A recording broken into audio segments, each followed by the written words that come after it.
Oh, baby. Giants win. We don't get a highlight. I thought we were going with Julio Rodriguez dropping that ball from who hit that ball? It wasn't Matos. The other guy, right fielder, dropped that one. But whatever. Giants win 2-0. Matos dropped one at the wall. Yeah, but Rodriguez dropped one, which was a big, big boost for the Giants in the fifth inning. And they were able to snap their 4-game losing streak. Everybody sounds like lackluster about the Giants, man. What's up? No, Cobb pitched to Jim. 6 innings, shutout, 6 hits. I mean, Rogers Brothers, Doval, that's how you draw it up. 6 or 7, 8, 9. Boom, boom, boom. You're going to win. Where you at, Giants fans? 888-957-9570. Oh, baby. Good morning to everybody out there getting off their graveyard shifts. Good morning to everybody out there getting ready for work. Good morning to everybody who's on Thread now. Thread, we're migrating to Thread. Forget Twitter. Forget Elon. We're going over to Thread, baby. We're going to make it happen and bring it back like it's 2011 again when Twitter used to be fun, when Joe Spadoni was still in pull-ups. Good morning, this is Lubman. Get off of Twitter. Yeah, I agree. Get off of Twitter. Go to Thread. Go to Thread. What's up, Shasky? You got a button up on today? Adidas, what's up? You showing a taco meat? Hair slicked back? What's going on here? I was just trying to look, somewhat professional. Really? Pretending to be professional. For a day? Yeah. Trying to be like Alex Cobb. No jersey? Go 6 strong. No jersey? Fan 7. Oh, I don't need you 6 strong in this studio. We need about 8. We need about 8 innings, a 1-hit ball, 2 runs. But the Giants get a Mustang. The thing last night, Carlos Ramirez, he was tweeting at us yesterday, and we love him on NBC Sports Bay Area. Again, he keeps asking these guys. What's that? He asked Wilbur Flores yesterday of the tired question. Are you guys tired? Can you wait for the break? And it's like, you know what? Wilmer's barely played this year. Right. How's he tired? I don't want to hear anything about being tired. Every team's limping to the All-Star break. It's just you got to hit that turbo button. Like you're Fast and the Furious. You get that nice little boost of the stretch, the back stretch. Boom, hit the nitro. Get to the break hot. Reds are hot. Padres trying to come along. So a team that platoons nearly 4 positions on a daily basis is tired. Worried about guys being tired. Exactly. I don't get it. A's are hot. Dodgers are trying to JD Martinez, by the way, is red hot. He's hitting home runs, it feels like, every other day. About that. I mean, the A's, I started Eduardo Rodriguez in my fantasy team. Boom, I'll look up. It's 3-0 right away. A's, they own Detroit. Sneaking back into that pennant race. Hey, 25-63. They will win 50. Half game back of the Royals for worst record in baseball. There you go. So the Giants get a much-needed day off. Everybody's going crazy over Brandon Pajimski and Lester Quinones. Did you watch any Summer League yesterday? I did. I enjoyed it. And watching Pods try to, to cook, that was pretty interesting. Your boy was doing the telecast. Kyle Draper and Matt Barnes. Yeah, it must have pained him to give the Warriors a little bit of love. Well, and Matt Barnes kept saying that Quinones was on a 2-year deal, and it's like, no, he's not. Somebody help my boy Matt. I think he corrected it in postgame. Yeah, somebody help my boy Matt out. Monday they were doing a game, Sacramento Warriors. And it was like Sacramento was in game 73. Kyle Draper, he was going ballistic. I love Drace, man. That's my guy. We should get him on. Morgan was doing the broadcast too Monday. Good for Sacramento. They were chanting "Light the Beam" last night after Keegan Murray dropped 41. So they're going to keep doing that? Maybe. Well, I mean, that's fine. To each their own. No, but it was nice to see the Warriors game. Guy Santos seems to be the hot item for Warrior fans. I don't know how much to take away from a lot of these things. I think it's very difficult to assess who's good, who's not good. Like, I seen some Chet Holmgren highlights, and I'm like, well, that looks promising. But, I mean, I don't know. This is what you do. You're hyper-focused on the Golden State Warriors. No, I'm hyper-focused on all Bay Area sports. Don't put me in a box. But how do you assess Summer League? You can't get too high. You can't get too low. Right? I saw Patrick McCaw cook in Summer League. It was the first time I ever got out there in Las Vegas, and he was cooking. And I was like, Patrick McCaw's going to be a player. Yeah. Going to be a player. I mean, you see guys like, we talked about it yesterday, Marco Bellinelli. All right? You get guys who are, like Brandon Miller. He doesn't look good right now with the Charlotte Hornets, and I'm a little disappointed. Okay. I think the guy could be a player. But you can't get too low on these guys. It's Summer League. He's not going to be, LaMelo Ball's not playing out there. You know what I'm saying? Gordon Hayward's not playing out there. He's not playing with any pros. Yeah. PJ Washington. So you can't get too high. You can't get too low. You just want guys to improve. How are they scoring the ball? Are they doing it efficiently? Are they ball pounders? Are they playing defense? Are they staying in front of their guys? Are they running the right plays? Are they not blowing defensive assignments? You can't put too much stock in the summer league. Well, watching Pods, the first round draft pick for the Golden State Warriors, I can see where there are a lot of Jordan Poole comparisons in terms of shiftiness, of being a shooter, a stretch player, and kind of undersized. To me, he's like a shiftier Luke Kennard. That's what I'm seeing. I'm seeing a guy that is going to be some kind of a facilitator, playmaker, shooter, but his athleticism, I'm still up in the air about. Like I don't know how quick that first step is. JP had such a fast first step. I don't think he's in that same category. All right. Yeah, me too. I'm sorry. Midway through your great take right there. What? My mind is boggled. Why? I'm befuddled. Befuddled. I'm about to lose it right now. I see our YouTube poll question.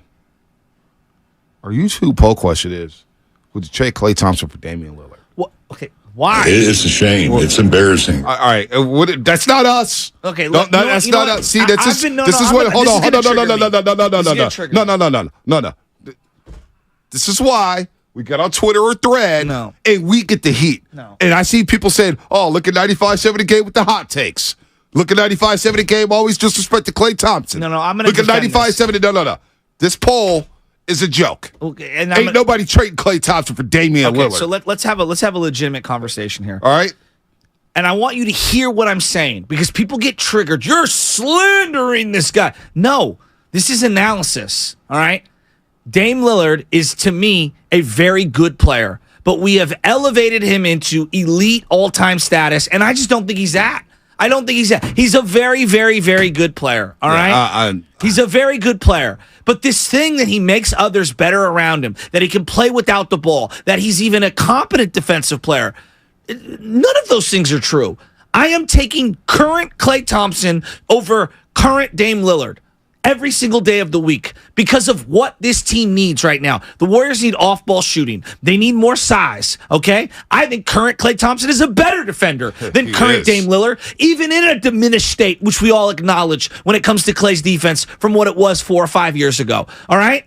Dame Lillard has never been able to acquiesce being the second fiddle to anyone else's number one. Dame Lillard has never had, outside of the one shot where he looked into the camera, done anything in the playoffs. I give him two. What's the second one? The Houston Rockets when he was a rookie. Congratulations. Yeah, gave 6 first round. 13 years ago. Gave 6 first round. Klay Thompson is a Western Conference and Finals war-tested daddy, okay? He's a war daddy. This guy has been through battle after battle after battle, and we're going to go out here and pick high water mark getting swept in the Western Conference, Dame Lillard, and elevate him above Klay Thompson. I think what Klay's done, being second and third fiddle to Steph Curry, is more difficult. Doing all the dirty work for Steph Curry over the last 7-8 years, not this year included. No one gives him credit. It's much easier to chuck away in Portland with no expectations and no one around you needing the ball. Like, I'm so sick of the Dame Lillard elevation sensation that we've done over the last. He's a very good player. I love it when you okay, defend. he's very good. I love it when you defend Klay Thompson. He's not a top 75 player all time. He's not top 75. CP3 is better. No, he's not a top 75 player all time. I mean, Let me get in here. What are we doing? He's making 45-6 this year, 48-7 next year. What are we doing? Come on. We're not. Nobody's trading. You're not going to have another small point guard on his team when you have Chris Paul. So when people say, just know it ain't coming from Bonte and Shasky, because I don't need no heat from you guys today. It's already hot in this studio. It's 85 degrees, all right? Ain't nobody trading David. See, Ramona Shelburne had started something. Ramona Shelburne from ESPN, we love her, friend of the program. She went on Willard and Dibs yesterday, and she said that if the Warriors would have waited, they could have traded for this specific player in the Pacific Northwest. They had another choice. I mean, they could have waited for Dame. Dame is from the Bay Area. I know he was interested. If he got to the point where he was going to ask for a trade and, the list was given, the Warriors initially would have been on that list, but I think now it's not possible, right? Because of the moves they've made, they sort of locked in. They could have waited. I think they did smart thing by trading for Chris Paul when they did, because they, preserved the optionality. Plus, they get a really good player. And more on that. It's an interesting thought experiment that we don't need to. It's not going to be reality now because Jordan Poole would have had to be in that trade probably. The Warriors do have young players. People like Jordan Poole is a good young player. Jonathan Kuminga is a good young player. Like if they wanted to go that way, but I really think financially that is the biggest prohibitive thing there. Right. I mean, like Dame is from Oakland. There has always been an interest level in playing back in the Bay, back at home, right? There's always been that idea of like, what if? But they're not going to get that trade done with the Chris Paul contract. Why do you want another small guard next to Steph Curry? He needs the ball in his hand. Exactly. Now, yeah, he needs the ball in his hands. Now, could he hit Steph Curry coming off the screen? Sure. Why not? No, I'm good off Dame. And Dame, I from what I remember a few years ago, he didn't have interest in joining the Golden State Warriors because he's like, nah, I want to do my own thing in Portland. This is a guy who took shots at Steph Curry saying, we'll see what it's like when everyone's focused on him. And it's Steph Curry shot 62 on him the next night. And then also it was one of those back-to-backs. And also rip Kevin Durant for joining a super team. Like, Dame has been a hypocrite for a couple of years now. And it's like, Dame, like, come on, man. I don't want to call him that. Dame frustrates me because we give him a pass. Listen, I get it, he's from Oakland. And he doesn't get a pass. He doesn't get a pass. That. But we've elevated him because woe is Dame. He's stuck in Portland. He's been paid handsomely, okay? He chose the life that he chose. Hold on. Let's look at some numbers here. You can say what you want about him. The guy's a career 25-point-per-game scorer. Okay. 25 a game. He's excellent. Damn near 7 assists. Yeah, again, he's the Hall of Very Good. Again, 37% from the three-point line. He's had years where he's averaged 30, 28, 29, 27. Dame is very, very good. Is he in my top 75? No, he's not. That's all I was saying. Now, do I respect him for not trying to run from the grind and trying to build something in the small market? Absolutely. He gets a lot of respect for that. He took Portland as far as they could go. Now he wants out. I'm okay with that. But the way you're handling this, you're back and forth. And you got Chris Hayes speaking for you. You got Clutch Sports speaking for you. Dave, just get out of Portland. Go somewhere else. Because guess what? If you do go to Miami, and they've been knocking on the doorstep of winning the NBA championship, guess what? Now that pressure is going to be immense, right? That pressure you feel in Miami, if you do end up in South Beach, Miami, it's going to be a lot more than you ever felt in Portland. And you're going to be expected to win a championship. And if you do not, you will get crushed over and over and over. But I'm always going to have love for Damian Lillard. He's from Oakland. I give him that. He's one of ours. He's a Bay Area guy. For sure. He reps the Bay everywhere he goes. So Dame, I will not call you any names whatsoever. I'm tired of the news a little bit, but my beef is, what the hell we trading Klay Thompson for? Why do we always have to trade Klay Thompson? Why do you always have to trade Klay Thompson? Did y'all hear Rick Bucher yesterday with Steiny and Guru? Talk about, he put it so eloquently. He said it so well. This guy came off 2 gruesome injuries. Sure, he's not the Klay Thompson he was before. But damn it, if there's anybody that gets the benefit of the doubt, who tries hard, who's come back, it's Klay freaking Thompson. And I'm tired of the slander of Klay Thompson. I really am, from our own damn fan base. One of ours, a 4-time champ, guy who takes the boat, who's embraced the Bay Area, and yet we want to trade this guy, put him on the bench, do this, talk about him like he's cooked goods. All right? Enough of the Klay slander. Damn it, y'all all gonna be kissing his ass when he leads the league in threes again next year. Like he did this past year. But he don't get credit for that. God, people trading Klay Thompson trading for Damian Lillard. This ain't fantasy basketball. Can I finish banging on Dame for a second? Look, I know he's from Oakland. I get it. And we want to elevate. Look, I like Jared Goff. Why? Because he's local. And I probably like him more than other people like him because of the local ties. But the reality is this on Dame Lillard. Like, he is excellent. But he's not one of the, seminal point guards of this generation. He's just not. Well, he's top 5 point guard of his generation. Great. But what you mean? That's great. That's awesome. So he's not a top 5. Okay, so he's a top 5 point guard of this generation, but then he gets into the top 75 all time. Well, that's another problem. Well, Anthony right? Davis is in the top 75. He don't belong in the top 75. That I agree with. No, I'm with There's you. a lot of guys in the top 75 who don't belong in the top Dwight 75. Howard deserves to be on there. Klay Thompson, I believe, deserves to be on there. Chris Mullin, I thought belonged I do on believe there. being a part of multiple championships and being one of the centerpieces of those teams, to me, that matters. Okay, it does. But this thing that whoa is Dame, he's on schedule to make $450 million in his career. He wasn't a second round pick.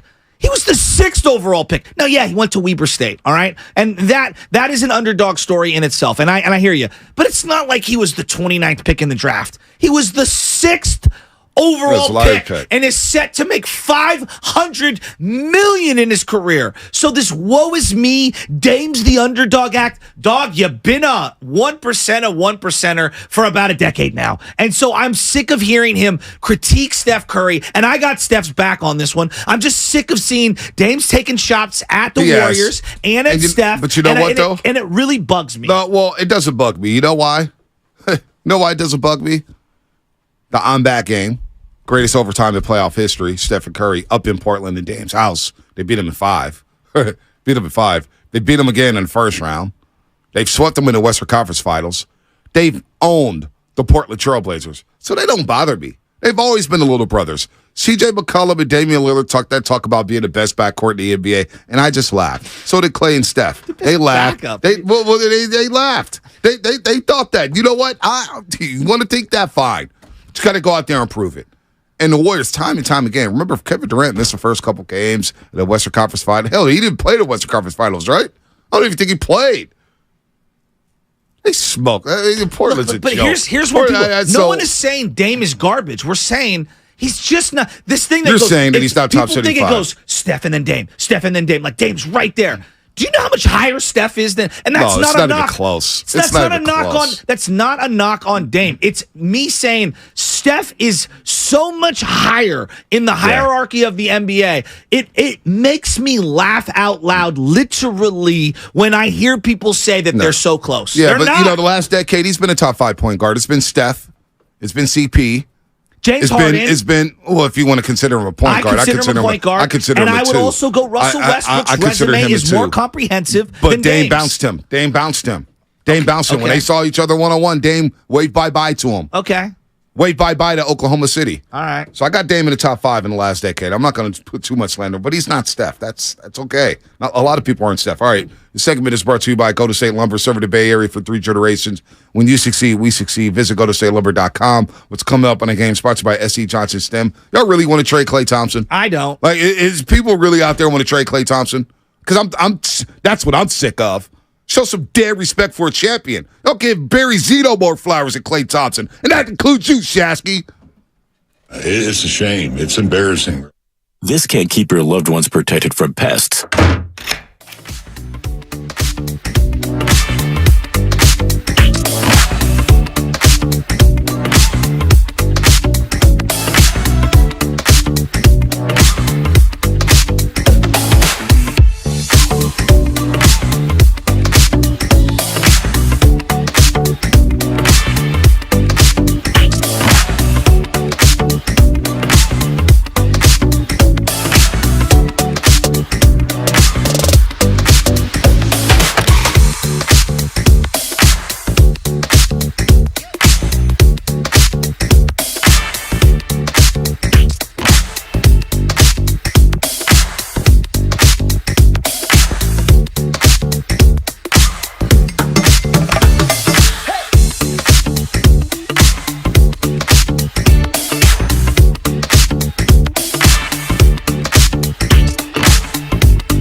The Morning Roast is live on YouTube right now. Take it away, Bonte. At the break, I had read a Yahoo article that said that Ricky Martin got divorced, and I didn't know he was gay. And Joe Spadoni said I was living under a rock for the last 20 years. Then I asked, didn't he have that one song? Like his only song? And this is it? And you guys think it was a good song? It was a good song. Oh, my gosh. You're not a salsa guy? You ever gone salsa dancing? Oh, yeah. Yeah? Oh, yeah. Are you a sausage guy? I dated Salsa. Dated it. I know a salsa instructor. Oh, did you? 1, 2, 3, 5, 6, 7. Yeah, that's salsa right there. I mean, that's the basics. The basic of the basic. The 1, 2, 3, 4, 5, 6, 7. Yeah. No. 1, 2, 3, 5, 6, 7. So Go there used to for it. be a couple of spots. There was one on Ocean, and there was one on Mission near my house. And I'm telling you, these places would go off, and it would be like random nights. It'd be like Tuesday nights or Sunday nights after church. And I'm telling you, them salsa places go off. They go I'm crazy. talking like 4 in the afternoon going off. Salsa's huge. Salsa's big time. Big time. My salsa. Big time. By the way, next week, because I'm a little fired up. I'm a little triggered with this poll question. 105 votes so far on YouTube. Would you trade Clay for Dame? Hell no, 62%. Yes, I would, 38%. Next week, we bring you the All-Star Week blowout. What's that? Ho, ho, ho, ho. It's a blowout, baby. Your chance to win incredible prizes. Okay. And these prizes includes Steph and Clay autographed jerseys. Okay. Warrior tickets next year. You get to go see CP3 in a Warrior uniform. Whoa. Gift cards, and I heard one of the gift cards is to Alexander's Steakhouse, $250. Alexander Steakhouse? Yes. I've never been there. Have you ever been there? Oh, yes. It is amazing. Yeah? Amazing. Little Osabuco? Oh, it's unbelievable. Unbelievable. Okay. You will love it. Keep going. Round of golf Round of golf? with host here at 95.7 No The Game way. You get to golf with us? at the Berkeley Country Club. Good to go outside. I've never East been Bay. there. Me either. I heard it's nice. Me either. I'll be driving the cart around. My dad's played there. I'm not ready to play 18. It all starts Monday and goes through the entire week. It's right the entire week. I'm not ready to play 18. Every show, every day, you'll have a chance at great prizes as we bring you the All-Star Week blowout. Because nobody loves you like 95.7 The Game. Yeah. Ain't nobody else giving you prizes like this. Nobody else giving you the YouTube interaction like this. Nobody else is giving you the summit. Come on. Ride with us. Unless, we throw up a poll question here. Would you trade Dave for Clay? What was the Cash Money guy he had the Cashville album? Do you want to ride with me? Young Buck. Oh, that song Do hits. you want to ride with me? Ride with me. We can get low. Yeah. I was banging that out a couple weeks My ago. Chevy man. 6000. Do you I've been, wanna I've been ride on with hype. me? After That song was sick. That song was hard. That whole album- album. yeah, I was that gonna beat. say. Hey, you need to come back with that beat, Was it Joe Young Spinoni. Buck? Young Buck. Yeah, that was a What great you did. album. It was a great album. Welcome to Cashville. Welcome to Cash. I was trying to think Remember of the the first name song of he it. came in with? It was So sick. hard. That album was sick. Sick. I need Now to hear I that gotta beat hear now. that. I got to hear the beat now. I've been on the Juvenile hype ever since Juvenile Tiny Juvie? Desk. He went to the Tiny Desk, the NPR Tiny Desk in Washington, D.C. It was him and Manny Fresh. Oh, yeah. Manny Fresh, one of the great beat makers of all time. I said, damn, I forgot how many hits Juvie had. Juvie's an all-timer. Oh, my gosh. All-timer. All-timer. He has songs with San Quinn, 40 Water. He's got Jay-Z. Jay-Z. He's got DMX. Too Short. Yep. He's got so many great songs. God, I love him. Juvie the Great, man. Juvie the Great. He did that at the Tiny Desk. It was good to see him. It's good to see Juvie. He's at the Essence Festival. By the way, E40 with Big Boy, Sleepy, and Lil Jon. And who else was it? TIP, Tip. T.I., I mean. Why did I say TIP? T.I. The Essence Festival in New Orleans. They were doing concerts in the Superdome. I didn't even know. What is this festival? It's every unaware. year in New Orleans. Oh, you're not cultured, Chasky. So I'm asking you to lace me up It's on basically like, it's not Mardi Gras. But It's Okay. like the Essence Festival. They have a bunch of concerts, bunch of shows, Uh-huh. show off the city of New Orleans. I've never been. I've always wanted to go. It is unbelievable. Okay. Unbelievable. A lot of who's. Anybody out there been to the Essence Festival? Well, as we're talking about rappers and just music in general, we are going to play Music Quiz in a little bit. I've got a fun theme for you. What's that? But I listened yesterday to a commercial, and I forget if it was McDonald's, Jack in the Box, Burger King, but it was Snoop Dogg talking about chicken nuggets. Jack in the Box, yeah. It was hilarious. Munchie meal. This is one way to put to summarize this SS Festival. SFA Okay, drummer. give it to me. What up, SFA drummer? It's basically Jet Beauty of the Weeks walking around everywhere. James C _ 1982 is only for black people. No, it's not. That's incorrect. All people could go. All walks of life. Okay. But it's a lot of black people who are there. Okay. It's pretty much black folks Coachella. No! Everybody could go. Everybody could go. Are you surprised that Snoop Dogg's one of the best pitchmen in America right now? I am not. What is he, 55, 60? How old is he? How old is he in his 50s already? He's got to be in his 50s. That Jack in the Box Munchie Mill, man. Hey, 51. 51? Hey, man. Good He's for had him. a hell of a life. I mean, he's doing What a Corona. He's doing Martha Skechers. Stewart. Isn't he doing Skechers? Oh, yeah. Snoop ain't never I'm worn those so Skechers. Him and Howie Long. Him and Howie Long wearing Skechers, man. Oh, man. Joe Montana, Snoop Dogg. It's quite a clientele they've got at They got- Skechers. they got- Tony you do. Romo. Tony Romo. Oh, man. Romo's laughing at you in the commercial like, you know I don't wear these. Like, that's the best part. Boy. He's the one guy I could actually picture wearing the Skechers actually Boy. is Tony Romo. Oh, But he I thought, probably I isn't. thought you say, I heard Romo. I got triggered. I thought it was Bill Romanowski. Oh, You know. Well, he's in some Romanowski's hot just, water. yeah, he's in that. You just see what's going on No. with Romo. What happened with Romanowski? Pay your taxes. I think he owes the tax bill like $15 million. $15 million? Some things going on, man. Some things That, guess going that on. cryogenic chamber No, the lead can't one. hide you from the The feds. lead one shakes, man. Wow. The lead one shakes. Him and Brady Quinn. Okay. Okay. I told Antonio Brown, come to my cryogenic chamber and we'll freeze off your feet. Let me tell you, Shasky. The 49ers, they've got a bunch of boar hunters. They will kick your ass. You got to go out there and play 60 minutes of Raiders football. All right. Okay. Okay. Hey, Pop. He told me he goes, he had a game when he was in Philadelphia Eagle. Uh-huh. They were playing the Arizona Cardinals. He brought this up during the football hour back in the day. They were playing at Veterans Stadium. He goes, I knew I went over the top when I stomped out Larry Sitter's head 7 times. It's like, The old just 7 fullback? times? Yeah, the old fullback, number 37. Wow. I said only 7 times? You didn't realize after once? Wow. Oh, Wow. man. Unbelievable. The people would go nuts when we used to do tailgates there, and like he'd come on pre and post for 95.7. He gets everybody fired up. Romo, sign my baby. Hey, I'm telling you, when you guys watch the American Gladiator doc, all of them are Bill Romanowski. Yes. Every one of them in the doc is essentially the Bill Romanowski of American Gladiators, which shows how crazy that cast was. Bill Romanowski. All One time. of a kind, dude. One of a kind. Wasn't he on the Balco short list? Him and Dana? Oh, yeah, of course. What? I love do how you remember a Spadoni story? is laughing. The studio door, because Hey, it's so janky here, you remember- it's like flied open, and I get to hear him laughing in the background. Do you remember when he? Will he be in the Bonds He doc? got interviewed. He got interviewed for the Denver Broncos job. He tried to pitch. No, he did not. Yeah, oh my God! You never read this story? No. Oh, dude, he had spreadsheets. He had the nutrition plans for all the players. Oh, so he was doing his own Chip Oh, Kelly. he was, dude. We got shakes. He had it all. He had it all. He was trying to be head coach of the Denver Broncos, man. How many markets you think were using Bill Romanowski as a guest speaker over the last decade? My gosh. Everybody. Dude, he was the interview of the year He on the was Jim Rome so show for much 2 fun. straight years. Was he? Yes. He won the smack off. Clones.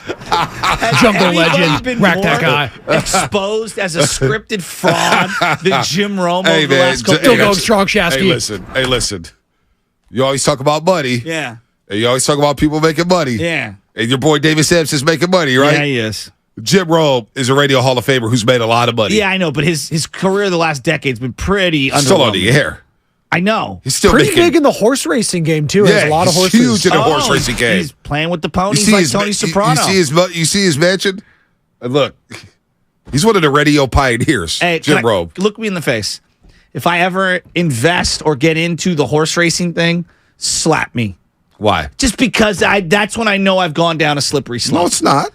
What are you talking about? Jokic, that's what he does in his free Dude, time. when Big Dog are into horses, what are you talking I'm about? good. I'm good. What are you talking about? I'm good. Well, you could be good. I'm good. Horses is a lot of Bob Baffert. Bob Baffert's a trillionaire. Haven't you seen Sopranos? That's not real life. Ah. All right? That's not real life. Relax. Don't paint a picture with me looking like Napoleon next to a horse. All right, that's. Yeah, you couldn't go to Essence Festival. What is coming up on the game? Sponsored by Fremont Bank, full service banking, no compromises. We got music quiz coming up. We'll get back into sports because Superman we just was paralyzed on a horse. I told you, I'm scared of horses. Oh my God. Go to break. Boxer and Gerson, Northern California's premier workers' compensation law firm.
This Young Buck.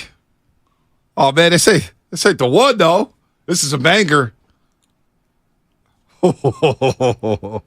Hey, hold on. We got to do it. Like, we're in a car right down the highway. Run it back. Run it back. I wasn't ready for that, man. I really wasn't ready for that on a Thursday, man. Oh, that was the heat. All right. Look how this kicks in, Shasky. Hit her. I mean, that's good stuff right there. Just watch how this kicks in. Oh my gosh.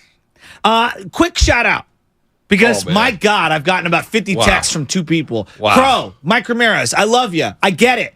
And congratulations to the Hillsboro 12U All-Stars.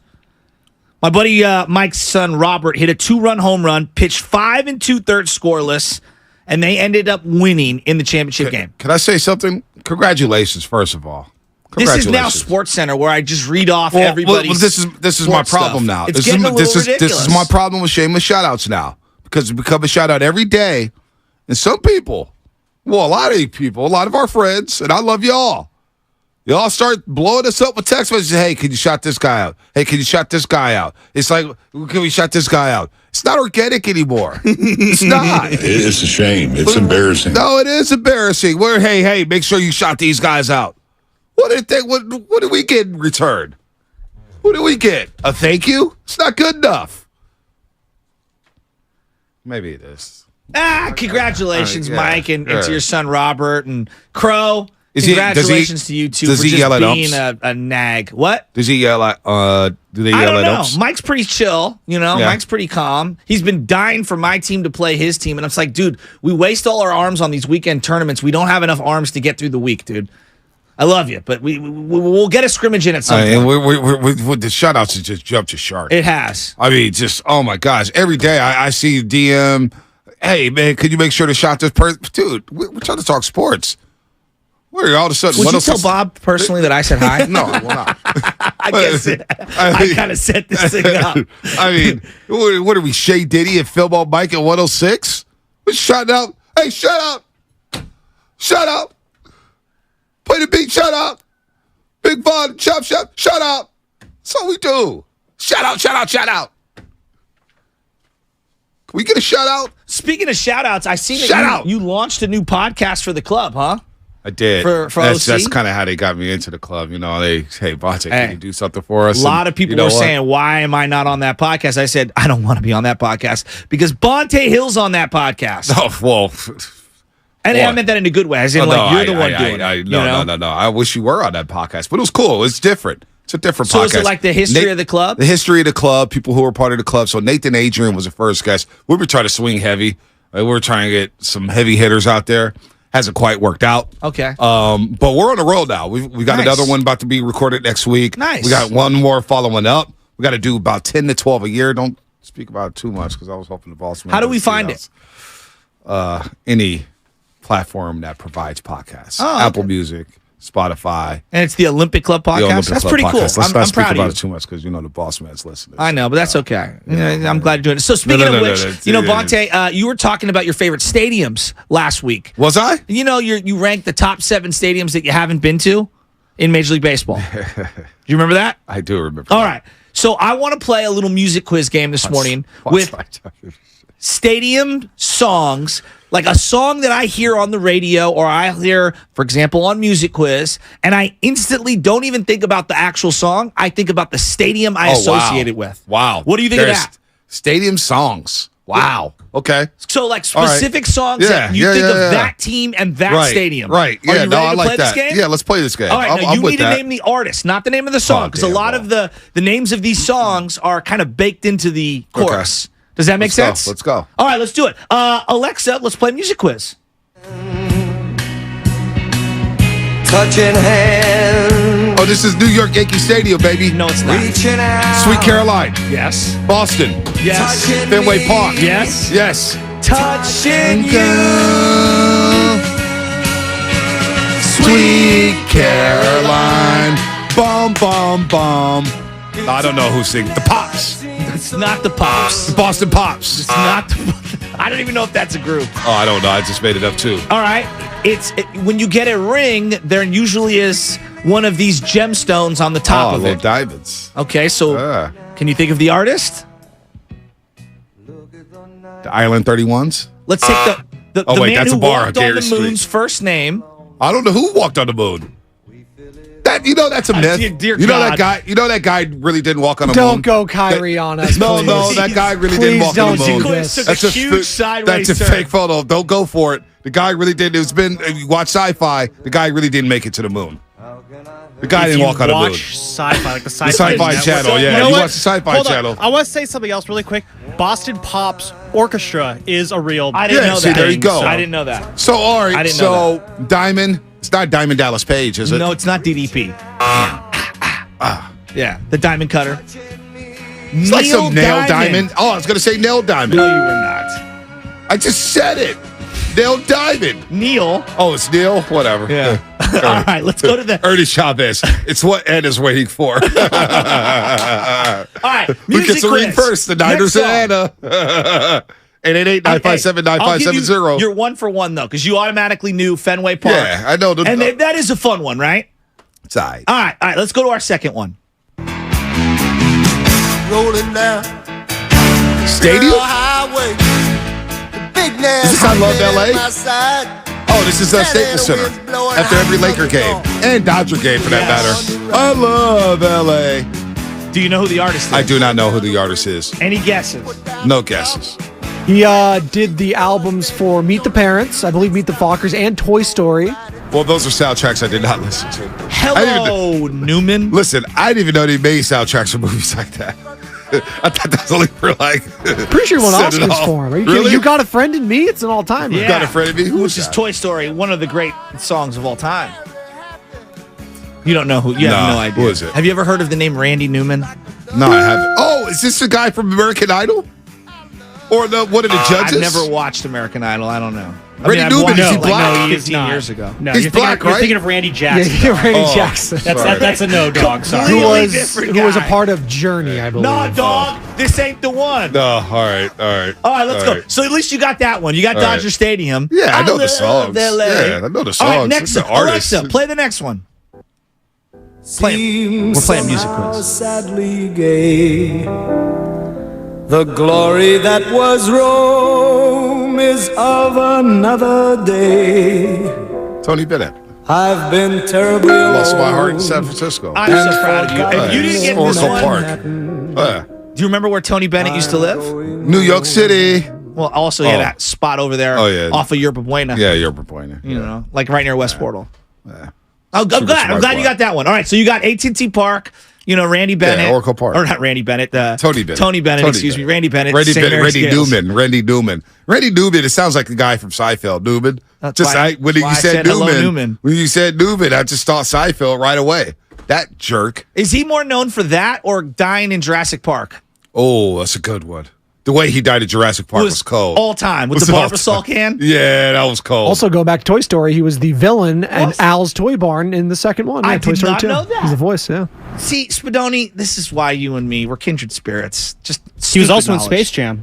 He was. He was the personal assistant to Michael Jordan in Space Jam. Wow. Yep. Wow. Ed Podolak, I believe his name was. Maybe one day Baby Chaz will get into Toy Story. Maybe not.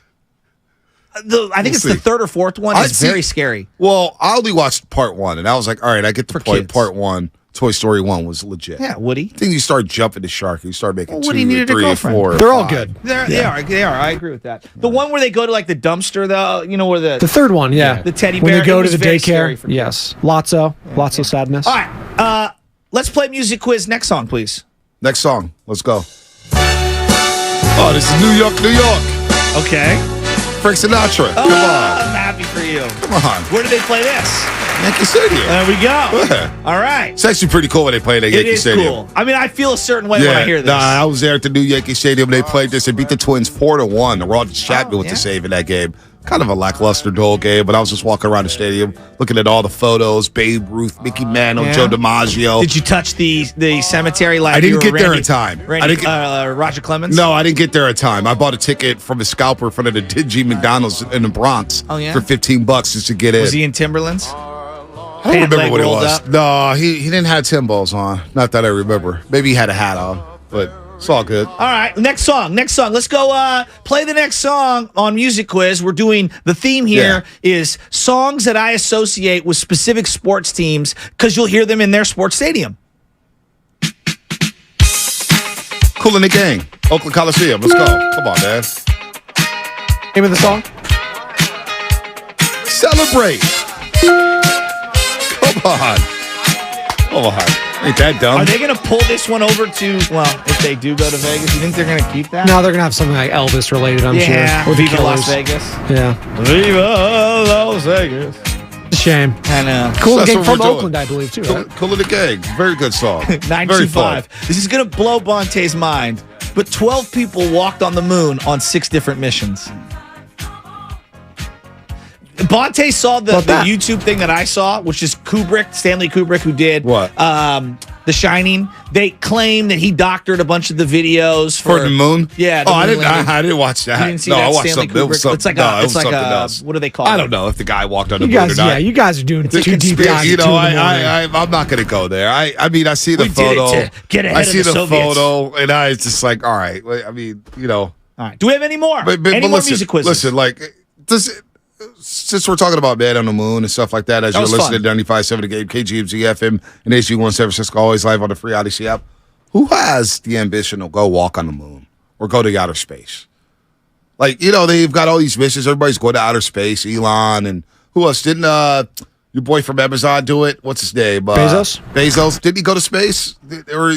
If I haven't learned anything over the last month, if you're rich, these crazy missions, maybe you should just sit one out.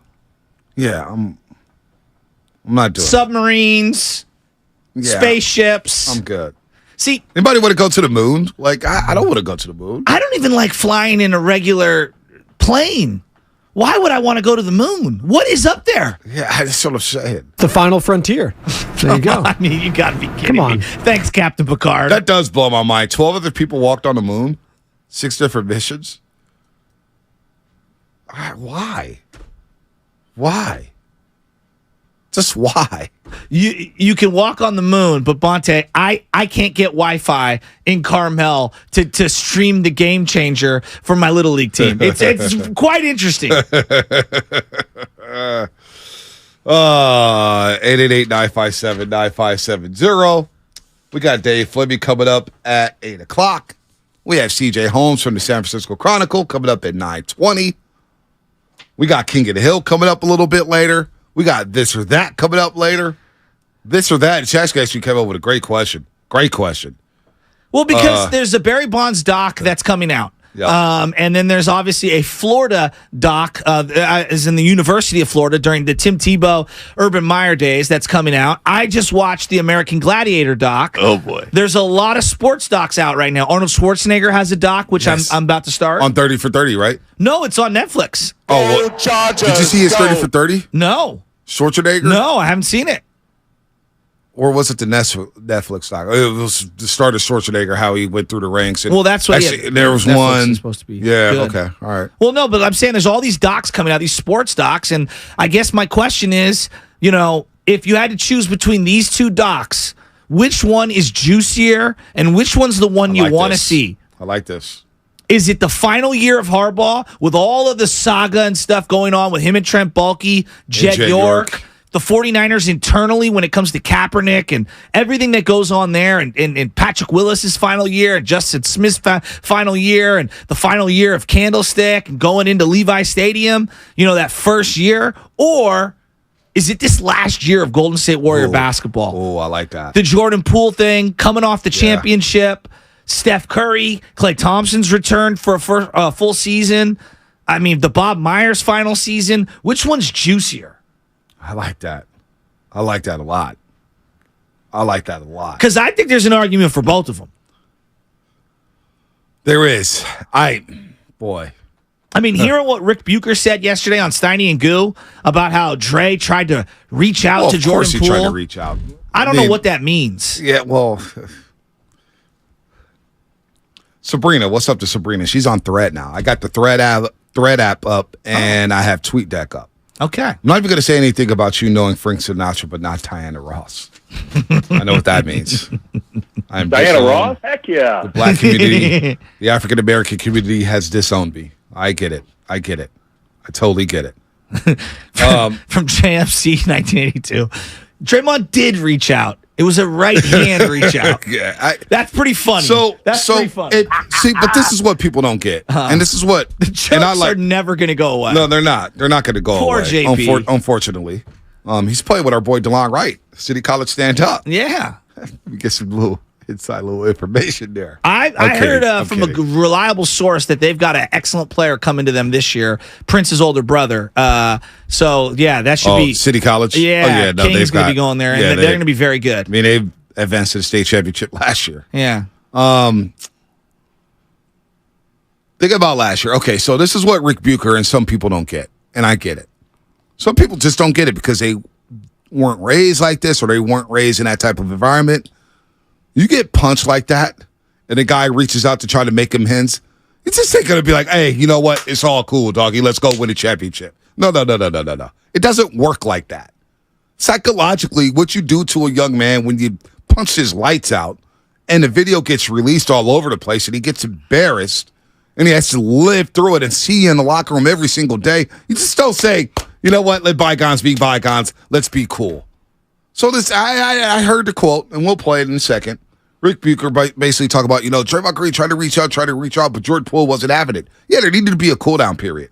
And the fact is, you missed the point about the organization not punishing Draymond Green for hitting Jordan Poole.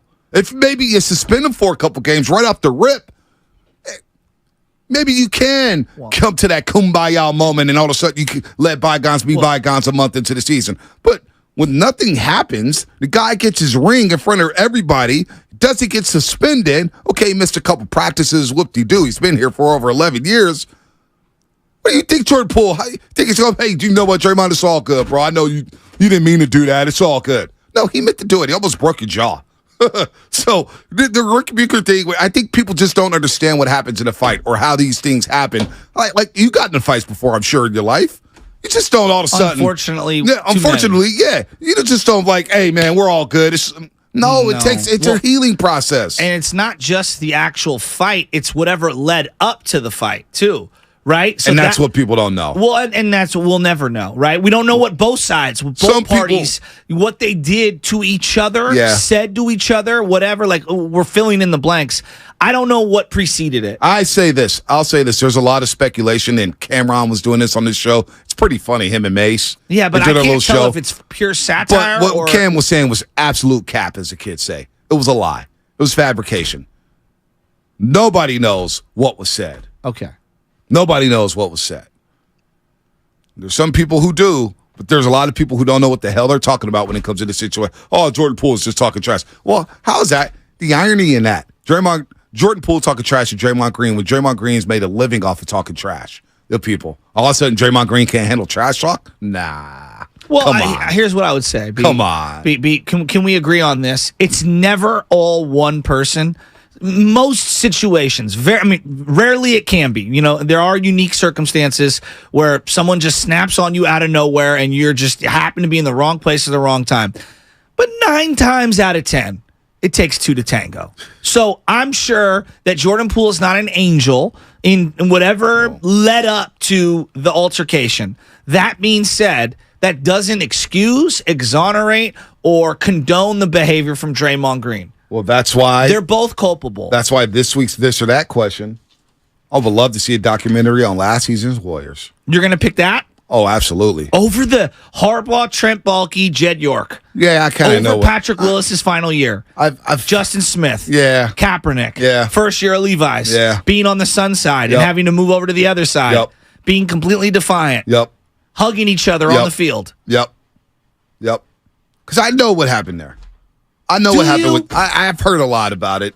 Being in the media, being in the know, I kind of heard a lot of different variations of what happened during that season. Sure, it would be great, but Harbaugh's not going to give you much. People still revere Harbaugh. Oh, no doubt. But this punch, because we're going to be watching what Jordan Poole does in Washington all season long for the rest of his career. Kaepernick doesn't intrigue you at all? He does, but I'd rather see the documentary on Kaepernick when he was kneeling. Because I think I think part of doing a 2014 doc is him hurting himself and the team underperforming and Greg Roman and Harbaugh kind of letting them down. You know what I mean? Like the team around them fading away. The final year of Frank Gore. It felt like just another NFL season, though. Like it was the end of that run. The Alden cap triangle with Nessie. Yeah, that'd be fun. There's a lot. I think that last Niners season, there's a lot. There's a lot there. But I already know most of it. Chris Borland's first and only season? See, I don't think when I watch a doc, I want to be enlightened. I want to be educated. And I want to learn something. I want to learn something that I did not know. Yeah. I know a lot about that 2014 Niners team. A lot. I still hold that team in really, like that era of Niners. I do. In high regard. This Warriors team from last year. Was it Vernon that got traded midseason that year? Got traded to the Denver Broncos. Following year? Maybe the following year. I wanted to see some things get uncovered with the Warriors last year. There's some stuff there. There's some stuff that happened. And we may never find out. Okay. All right, what's coming up on the game sponsored by Cars.com? This or that. 888-957-9570. Shasky asked a great question. What would you rather see? A documentary on the 2014 49ers or a doc on last season's Golden State Warriors? This or that. 888-957-9570. That is the this or that poll question. We got King of the Hill later. Dave Fleming coming up at 8 o'clock. CJ Holmes at 9:20. That's all coming up on the roast. Oh, that's the sound of a car being added to Cars.com. And since up to 50,000 cars...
I got stuck in my damn throat. This is Moses Moody, and you're listening to The Morning Roast on 95.7 The Game. Robin's one of a kind. Eating Almond Joy at 7. That was like 6:30 in the morning. 6:30. By the way, next week, you do not want to miss next week at 95.7 The Game. Look, man, there's no slow months here at this station. They call it the dog days of sports radio. Not here at the Bay Area Sports Leader. No. And I'm going to tell you why. Next week, we bring you the All-Star Week blowout. And when I say blowout, we're giving you a chance to win incredible prizes, including who doesn't want a Steph autographed jersey? Who doesn't want a Klay Thompson autographed jersey outside of Joe Shasky? Who wants Warrior tickets? Gift cards? Alexander Steakhouse, $250. Buon Vino, $250. You kidding me?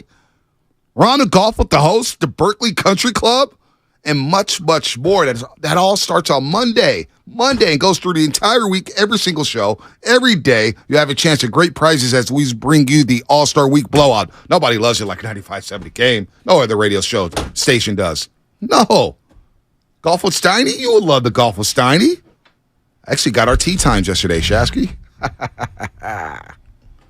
So, I know we're going to do a this or that here coming up, and I will let you make the argument for the Golden State Warriors, which is on everybody's mind. Go ahead. No, I'm just saying, like, I think a lot of people are going to want that Warrior one, but I think the Niners 2014, there was a lot of stuff going on. Okay, so I'm just going to read from their Wikipedia page because there's some things here that I think need to be said. The 2014 49ers, okay, 65th franchise season for the 49ers. 8-8. It was the inaugural season playing home games at Levi Stadium where they moved down to Santa Clara. First game was against the Chicago Bears and Brandon Marshall. Yep, scoring 3 football. touchdowns against Jimmy Ward in single coverage. Yep. The 49ers were favorites to make the Super Bowl at the beginning of the season. Yep. They started off 7-4, and then they lost 4 of their last 5. Obviously, the game to the Raiders is one that sticks out. Navarro Bowman had missed the entire season because his leg was blown out the year before. All right. Patrick Willis, it was his final season in a 49er uniform because of turf toe and foot and ankle injuries. They had a team leader in interceptions. Listen to this name. Parrish Cox. Oh, yeah. Remember him? Number 20. Colin Kaepernick was sacked 52 times, which is a team record. He was in a... You know who was playing right tackle? Anthony Davis. No. Who? Jonathan Martin. John Martin. Wow, forgot about him. I think Anthony Davis may have retired for that season. Well, Greg Roman ended up getting fired that year as mutually parted. Jim Harbaugh hugs Jed York on the field before the final game. It was one of the worst seasons in terms of expectations and results that the Niners had. The first time they missed the playoffs since 2010. There was so much going on. Frank Gore's final season with the 49ers. Yep. Justin Smith's final season in the NFL. Yep. Chris Borland's one and only season. 15 tackles against the New York Giants. There was a lot of changes. I see. If you do a doc on that 2014 season, they need to start it in the off season. Yes. When the rumors were swirling about trading Jim Harbaugh to Cleveland, Ohio. It starts the second that Navarro Bowman goes down in the NFC Championship game, and you go right into the Crabtree, Richard Sherman play. Wouldn't you agree? That's where that doc would start. All right. That's where that doc would start. And I want to hear from Trent Baalke. I want to hear from Jim Harbaugh. I want to hear from Justin Smith. I want to hear from Frank Gore. I want to hear from Anquan Bolden. I want to hear from Navarro Bowman, who I didn't even know if he was ever going to play football again. Like, those are the guys I want to hear from. I want to hear from Jed York, right? All of those guys. It'd be a hell of a documentary. Wouldn't it? Be a hell of a documentary. What are the questions you want answered if you did see that? What started the rift between Baalke and Jed York and Harbaugh? That's number one. That is number one. What started the rift? Because that led into the offseason, the rumors about Cleveland, and then Harbaugh's wife's like, no, I don't want to leave in Cleveland. Oh, now she lives in Ann Arbor. It can't be much better than Cleveland, right? Remember sorry, Matt Egan. Jay Glazer report before week 1? The locker room is toxic. Yep. It was divided. Kaepernick stopped talking to the media. He started giving short answers. Right. You know? Alden was going through his own personal and professional struggles. Alden was a mess.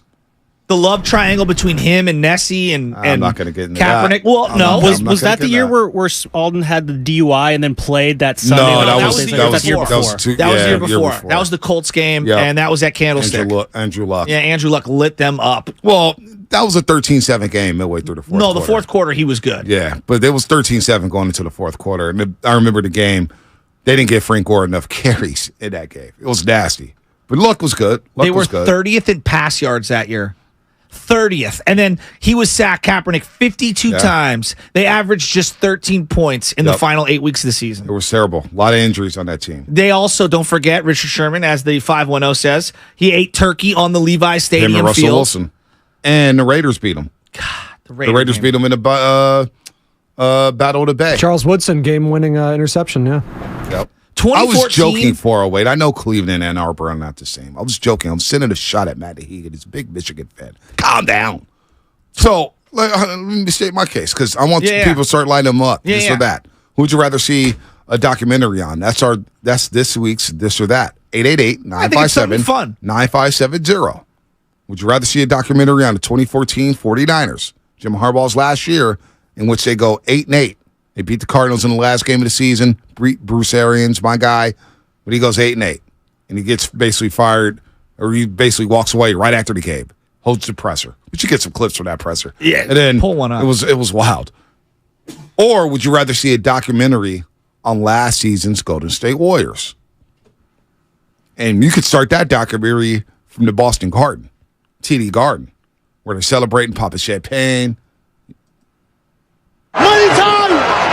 Money time! You got JP and Wiggins. You gonna get it back? No, you gonna get it back. Hey, we gonna get it back. So it starts with you on the floor with a no, shoeless Bob Myers. No. It starts in the locker room. Well, Fedoni is smiling. See, this is I don't do this stuff. I'm too humble for that, man. You don't need to just if you want to give me a feature. I'm hoping and praying that we're in the underrated Steph Curry doc. Oh, we are. Are we? Yeah. Mama, I made it. Oh, I don't know if you're gonna like it. Why? Trust me, man. What did I say? Well, I heard I gave him some compliments early on, and then we gave him quite the fuel. What did I say? I don't know what you said. I know what I said because I know you're part of it. I think you're part of it. I think. Dubas coming to the studio tomorrow because he saw the film already. He was texting me about it. He's not? All right. My boy Squints, who shoots photos at Warriors games and stuff like that, he was like, boy, Ponte, man, you're all over the documentary. I was like, is that a good thing? He goes, oh, man. You were saying some things, man. I said, what, me? So when is that coming out? July 21st, right? Spinach, and he's Popeye? Well, I don't think you were featured that much in the doc. Again, I think I was featured a lot more. Is it me just like nodding my head to absurd things that you said? I think it's when you said he was slobbing over GP too. I think that made the doc. Wait. No, I'm kidding. Curry's been the best thing to happen to my career. You know what? Steph Curry's been the best thing to happen to all our careers. Every one of us. Every one of us. When I first got to, that's why the Golden State Warriors, if they were to fire me tomorrow at NBC Sports Bay Area, I got nothing but love for the Warriors. I may still shield for them. You like that? JMC _1982. You like that, Ahmad Z? No, seriously. They've treated me so well since I started this business. Started in this business. I mean, they've helped all our careers. Yeah. They saved our station. So Steph's got a doc. Steph has. Coming out. Barry Bonds has a doc coming out. The Florida Gators have a doc coming out. I just watched American Gladiators. There's the Arnold Schwarzenegger doc. Like, docs are everywhere. If the Warriors had a doc on this last season, this is who I want to hear from. Clearly Jordan Poole and Draymond Green. Duh. Bob Myers. Steve Kerr. Steph, Andre Iguodala. Ron Adams, who was standing right there. What about Jonathan Kuminga, who was looking like, what the heck is going on? I need Joey Lightyears on that pod. Oh, Joey Lightyears. He will be there. He will. No, Joe will not miss an opportunity to be on this documentary. That's a fact. Joe Lacob. And I want to know from the security guard who leaked it to TMZ. Yeah. I want that you're not going to get that person blurred out, and I want to know who that was. Well, I want everyone to say like who they think leaked it out too. Oh, yeah. Like, go through, like, who do you think leaked it out? And then they, like, reveal who leaked it out. I'm curious who would actually get that guess right. So, 888-957-9570. Line them up right now. Is Clutch producing it? Oh, no, I hope not. Or line is them it up. Mandalay Bay, whatever the goober one is? You got to go with somebody neutral. You got to go with, give me your boy from Miami. Who was it, Billy Corbin? Oh, the guy who did the U? He's great. He did U1 and 2. Yeah. And he did Cocaine We need somebody Cowboys. neutral. Yeah, he did do Cocaine Cowboys. And it was so good. I'm overdue to watch that again. Number 2's good, Why too. do we always talk about cocaine on this show? Why does it always lead back to cocaine? Every day we Cocaine's a get hell of a cocaine. drug. Every day we got cocaine talk. Even if it's When does that crack come into play for you? So the cocaine's happening. Listen, so who else Joe has to be Lacob. interviewed? So Joe Lacob, Kenny Atkinson? This flew under the radar so much. The punch was so wild. We had Joe Lacob off for the first home game at NBC Sports Bay Area. And the last question, we had to ask it. So what did you think about what happened to Trey Cat? And Joe Lacob looked me in the eye and said, quite frankly, I think it's been overblown.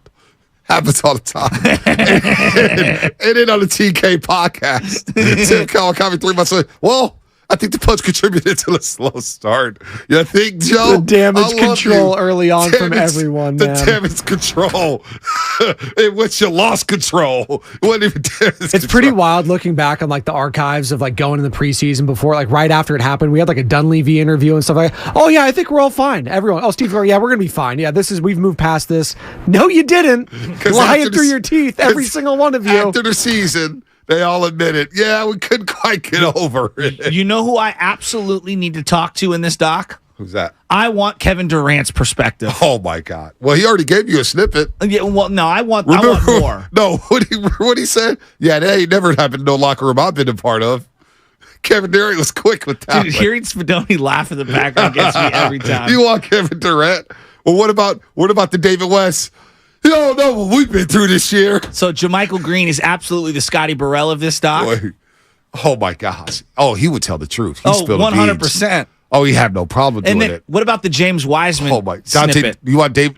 Oh my God! The James Wiseman. You're talking yourself into the yell doc. at me in an empty gym 2 years prior. We haven't even gone to Andrew Wiggins missing 2 months out of the year, too. My God, I forgot all about that. I forgot all about that. This doc would be incredible. It would be insane. Who do they need to interview that we haven't thought of? Sean Livingston? Yeah. Zaza? Okay. Iguodala on the golf course? Oh, man. Iguodala on the golf course. Oh, man. Nicole Lacob? Well, yeah. What media members? All the who's who. E40. Slater's on there. Come on. Slater's on there. Absolutely involved somehow. Slater's there. You know, I was up in Sacramento and I was up in Sacramento. oh wow. We'd have to be featured. Of course. Oh my gosh. Of course. Oh my gosh. Oh, I have the perfect lineup. I'll call Pat from District Barbers right now. All of it. 888-957-9570. Let's line them up, Are folks. they calling it the last punch? The last punch. Oh my gosh. Light up the phone lines.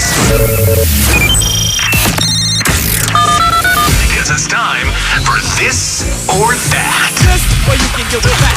You can get with this, or you can get with this, that, and this, and it's like that, like this, and like that. Come on. All right. That should be the poll question on YouTube. Not would you trade Klay Thompson for Damian Lillard?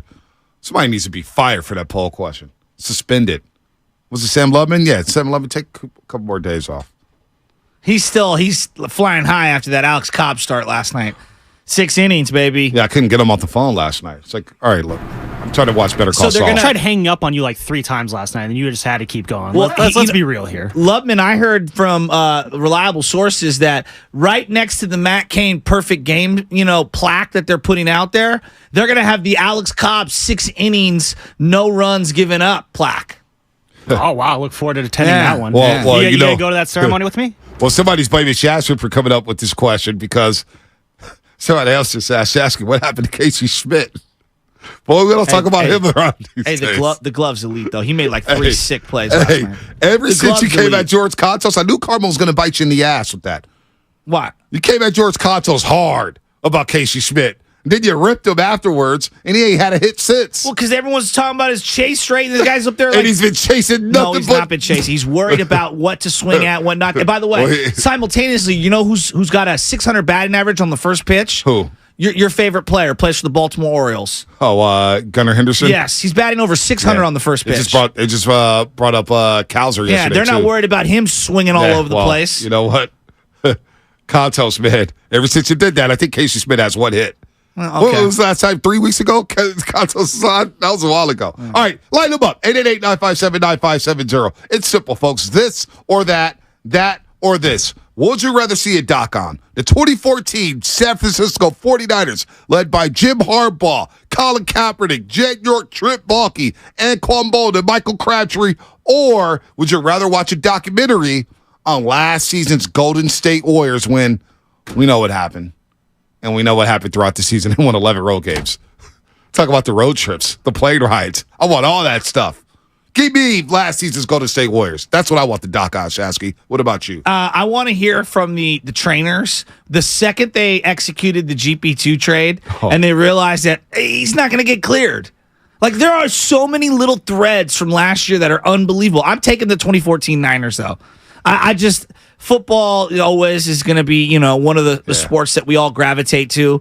And that particular team, there's so many questions I have. And see, 650 here on the Comcast Business Text line.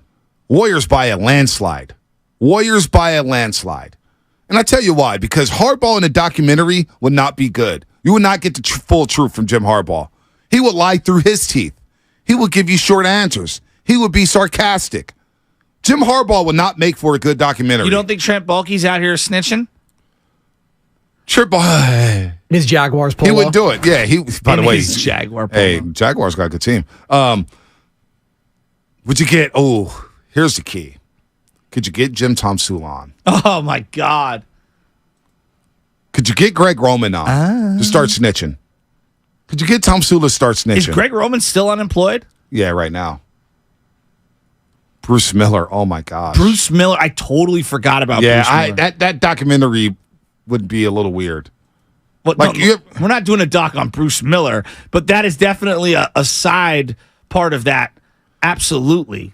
Mike Brown does does Mike Brown get a feature? No, I don't know if he could. Kenny Atkinson? Oh boy. Spinoni, what would you rather see? 2014 Niners? It's definitely the Warriors last year. I mean, are you kidding me? We just went through every single storyline, and then we finally got to Andrew Wiggins just missing 2 months out of the blue. Like, come on. Like, there's so many intricate details. And Draymond Green, I cannot wait for the pod where he reacts not only to the documentary on his pod, he'll be on other podcasts promoting this documentary. And quite frankly, it was the most ridiculous thing I've ever seen. And Jordan Poole, I don't think he would be a part of this, by the way. I think Poole is never going to speak on this ever again. Like, I truly believe he is never going to talk about this. Who's narrating this doc for both sides? Oh, my gosh. E40. Oh, my gosh. Oh, sign me. Boy. Who's like a nice voice that could do this? Danny Glover, San Francisco native? You know who's narrating the 49er one? Who? Ted Robinson. For a variety of reasons. Can we get Molly to do it? The Warriors? Fitz would be just... Interviewing Fitz in that documentary. Yeah, I didn't even think about that. Fitz would be unbelievable in that doc. Well, they had a down year, but I had a banner year. Fitz would be like, well, the thing with the punch, throw the punch aside for a second here. Here's what happened. Internet crap. It would be Mary Babers Green. They're saying Ty Jerome as the narrator. Mary Babers Green. That's 650. Get Draymond's mom in the documentary. What is that? I heard like some crunching. Oh. Anyway, that's this or that. Let's punt on that. I don't think a lot of people care. It's Warriors in a landslide, right? Come on. I guess. If you put the poll question up, I heard nobody make an argument for the 49ers. I did. 9 years ago. I'm still fascinated by what happened with Baalke, Jim Harbaugh, and Jed York. I think the most interesting aspect of that would be hearing from Colin Kaepernick, right? Like everything that happened since then, like just hearing him speak on it would be fascinating. Alden Smith? Wow. Mike Snow, a.k.a. Maybe Raider the greatest debater. woulda, coulda, shoulda in sports history. I wonder if maybe you could look at it with the Niners, there's a kind of a lot more just interesting characters maybe at play here, but with the Warriors, I would pick the Warriors because it's just NBA drama just kind of sizzles a little bit more than NFL drama. I think in this one, especially when you start off with the punch, it's such a dramatic dynamic that it's very hard to look away. Whereas the Niners, there's a lot of interesting people going around, but the lack of a punch just kind of takes away. There's a lack of drama there that the Warriors have that the Niners don't. They're saying that Joan from Payroll is one of the narrators. Mike Snow, a.k.a. Raider Debater. Get the guy from Hard Knocks. Lee Schreiber from Ray Donovan. Yeah. He'd be really good on that 20 on the Warriors doc. He would. Michael Silberg says Kareth Burke. Kareth Burke could be featured in the interviews. Absolutely. The punch that ended the dynasty. It didn't end it. Come on. Well, that's the thing. If there are no more championships after this, then this will be like the most sought after documentary. Because then you would in hindsight circle this, right? Well, see, here's the deal with the Warriors documentary. You can cut the music, Spadone. The Warriors doc would have to be like 7 parts. But you got the before KD years. You got the KD years, which could be a documentary in itself. And then you got after KD. You need that 7-part series for the Golden State Warriors in this dynasty. They're saying the no-brainer narrator is Kevin Durant. But knowing Draymond, if Clutch produces it, LeBron will be the narrator. Yeah, we don't need that on the Warriors doc. I knew right away that they couldn't coexist. I knew years ago. I'm seeing a lot of good stuff here. Marshawn for Warriors narrator, 510. That's not bad. His text line. Willard could narrate the doc. Oh, well, Did you see he was mad at us yesterday? Will he hide his anger towards Jordan Poole? Let me guess. Willard was mad at us because we're talking about selling for the Giants? Yes. How did you know? We're only 3 games back at first place. What are we doing, guys? Was he mad? He was like angry at us? No. Did he just come back from vacation? I mean, yeah, he did. Yeah. Why is he mad? I don't know. What did he say about us? He was just saying, like, you Giants fans that want to sell after one bad week. Nobody's mad! Whatever. Willard's always mad. He's probably mad at the wall for having to crack it or something. Is Jim Barnett being interviewed on this Warrior doc? Oh. Jim Barnett may pass. You think he passes on it? He may pass. He may want nothing to do with it. Tim Roy, nothing to do with it. Give me some R.C. Davis.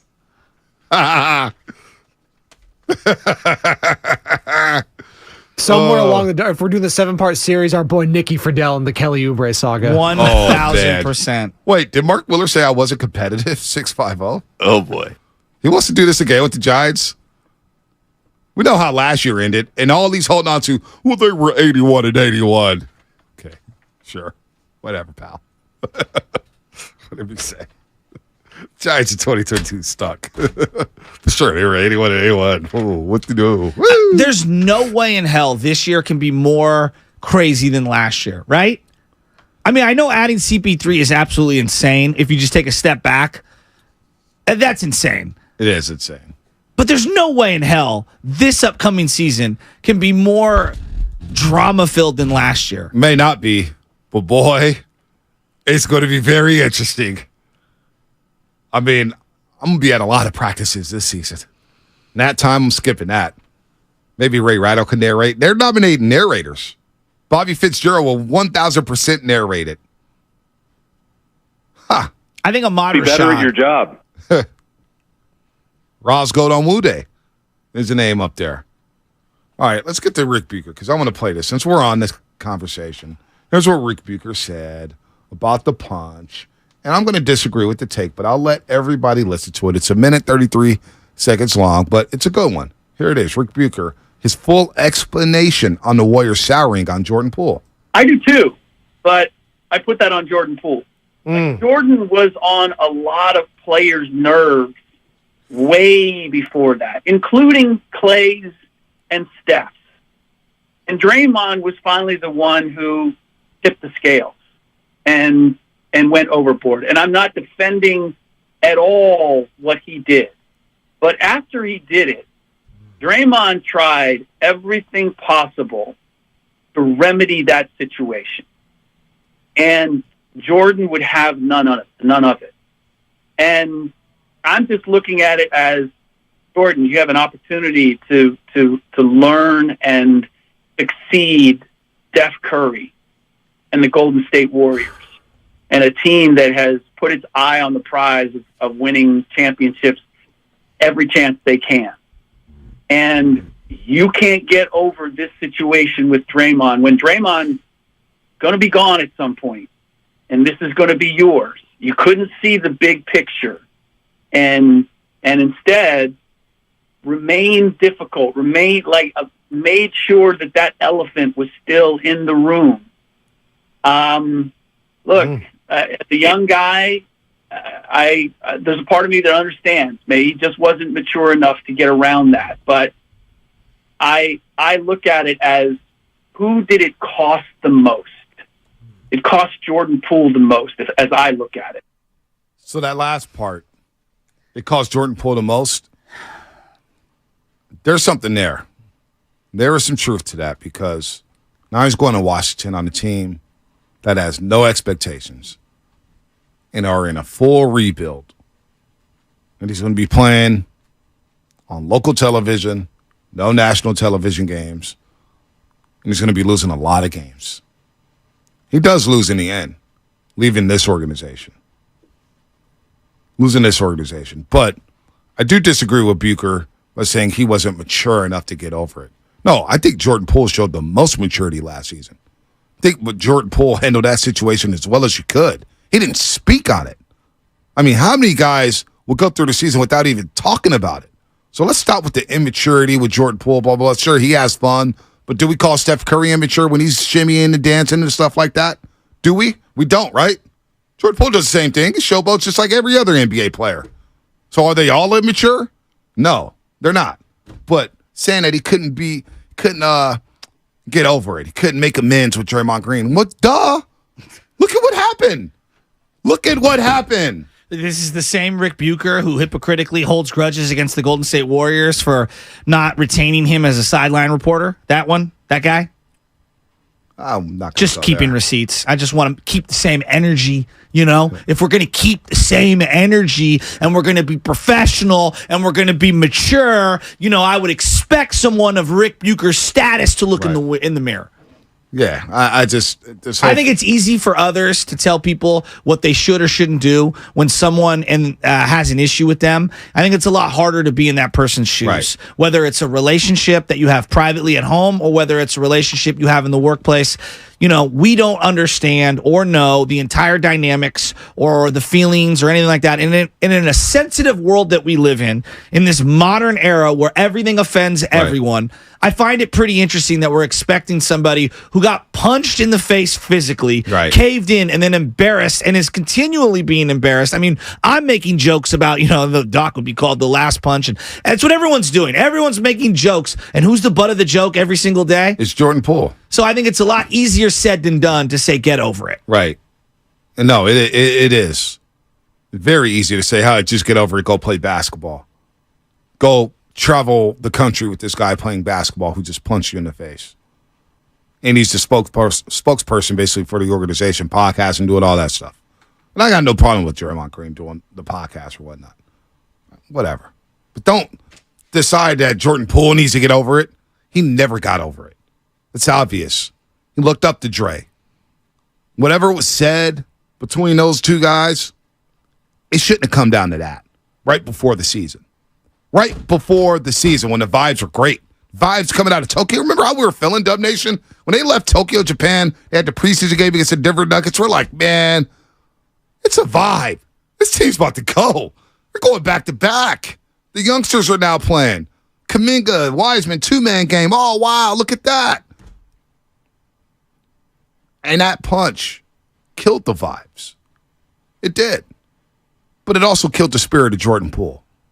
It killed, and you heard Logan Murdoch on the Ringer when he was talking about, he didn't feel like he had any allies on the team outside of Kevon Looney and Andrew Wiggins. Maybe there's some truth to that too. Where it's like, who can I go to talk to feel like myself? He didn't look like himself last year. No. But you've been in relationship situations where something happens, whatever it is, and there's scar tissue. Yep. And you're like, for whatever reason, the person in your life that you had the scar tissue with always brings it up because they can't get it out of their head, and it's really caused trauma to them for whatever reason. Like, those are real. I think it's a lot easier said than done in terms of get over it, move on. I think it's a lot harder. Well, and if anything, I actually think JP, for the most part, publicly, I don't know what happened privately, but publicly, he always put a pretty damn good face on it. Right. Well, this text here from the 650 Comcast Business Text Line, so true. We told Poole to shut up and dribble after getting socked in the face. Think about that. I'll just go play basketball. Shake it off, kid. Shake it off. Well, and the other thing is they go, this is what I see a lot of people. He would have got dropped to Draymond and killed him up. Paid $25 million a year. It's like, okay, money doesn't just automatically wipe away what happened to you. Right. See, I see a lot of this. Poole got the bag and he was feeling himself, and Poole was paid. And, well, first of all, he got paid after the punch. It was almost like a sympathy contract. Like, here you go, Jordan.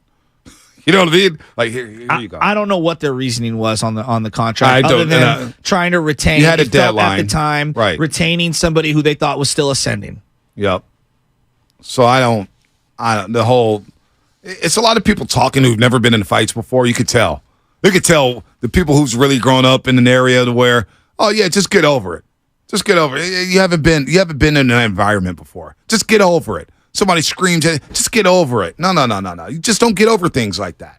Do you think that in hindsight, now that we know everything that we know, we don't really know everything. No, I'm saying given the information we do know, what could the Warriors have done differently in that situation? I think was it almost impossible to, salvage it? I guess basically is the question. I think Draymond needed to get suspended. You think that does it? It starts. It shows Jordan Poole like, hey, okay, the organization's got my back. Doesn't it feel a little absurd in retrospect that we were not you and me, but people were like, he has to be there for ring night. How insignificant is ring night now that we've looked back on it? I'm asking you. Well, I think, yeah, I'm with you there. Ring night feels pretty insignificant. That would have been a great punishment. I don't know about that. I just think it's part of. It would have been a good punishment for Draymond Green. It's like, you know what? We're going to hang a banner, but you got to sit this one out at home. Well, it's I would say instead of great punishment, I would say it was the unintended consequence of what happened because of the situation.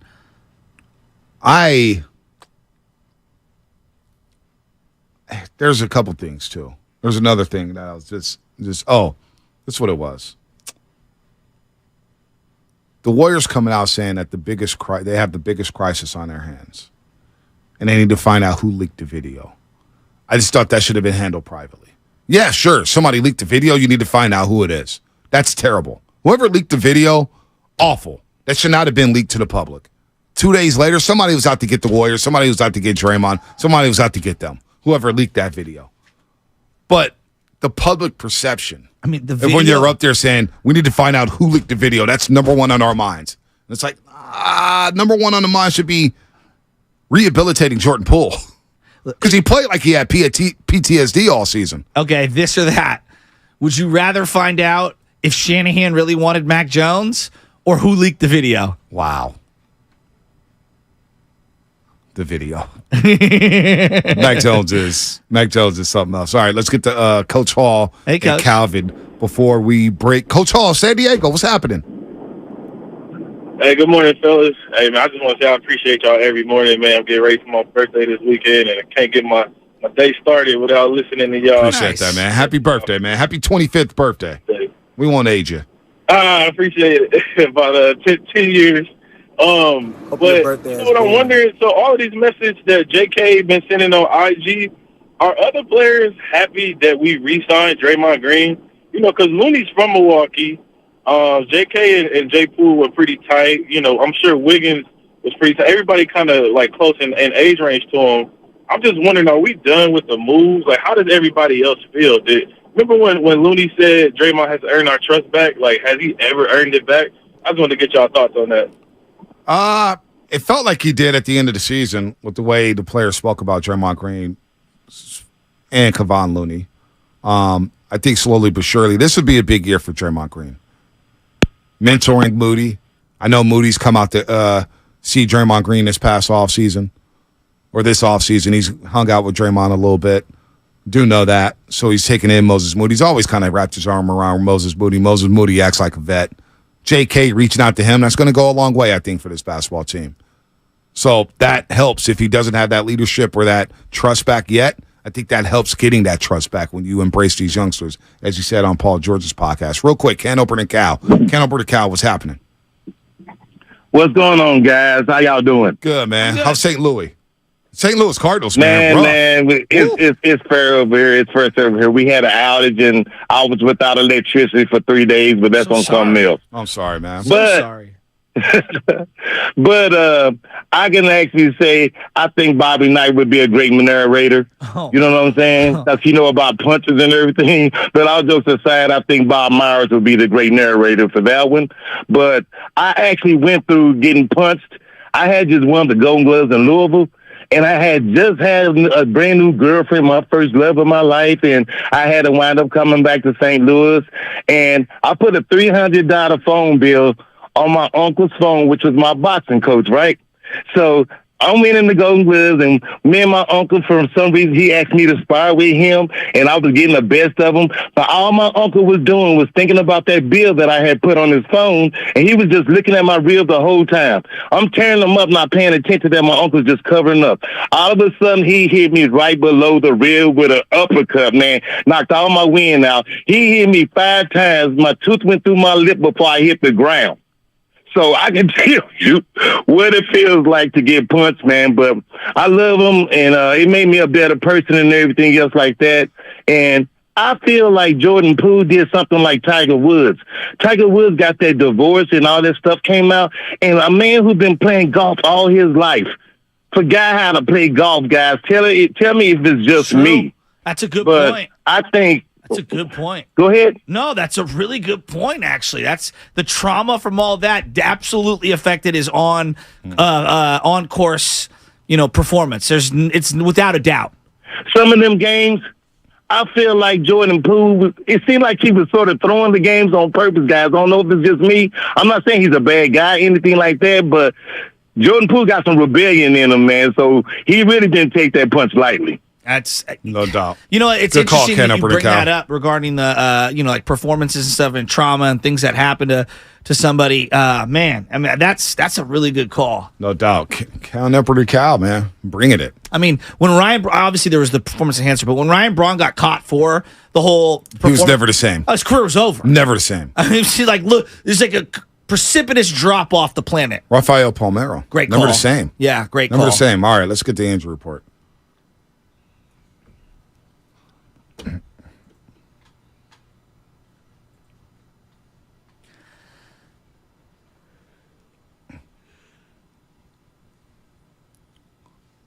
Boy, not a YouTube chat. Hey, let's not fight on the YouTube chat, guys. We're okay. It's all good. It's all good. The Giants injuries, hey, they go together, right? Anthony DeSclafani, excuse me, is also among the Giants on the injury list. Disco was placed on a 15-day IL with right shoulder fatigue.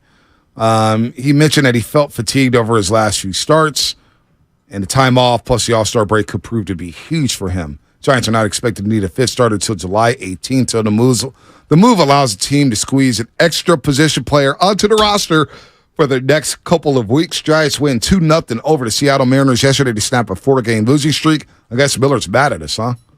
Miller's, what'd you say? Miller's mad at us for wanting to sell? Well, we'll talk to Dave Fleming about it coming up at 8 o'clock. That's in 4 minutes. 4 minutes. Injury report brought to you by Boxer and Gerson, Northern California's premier workers' compensation law firm, helping injured workers get their lives back for over 40 years. What's coming up with a game sponsored by Fremont Bank, full service banking, no compromises. Let's talk some baseball with Dave Fleming, the voice of the Giants, right here on The Roast. Complete your dream outdoor kitchen with a grill from Heston. And now receive a free Aspire under-counter refrigerator valued at over $1,500 with qualifying purchase at Friedman's Appliance in Pleasant Hill or at friedmansappliance.com. Next week.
Hopefully that made up for 6 a.m. on a gloomy day in the city. Hopefully everybody's having a good day. A Thursday, that is, here at 95.7. The game, of course, on the Morning Roast. Joe Shasky, the Butcher, Bonte Hill. We got Spadoni. We got Lutman. Good morning to everybody out there getting off their graveyard shifts. If you're at work, getting ready for work, good morning to you.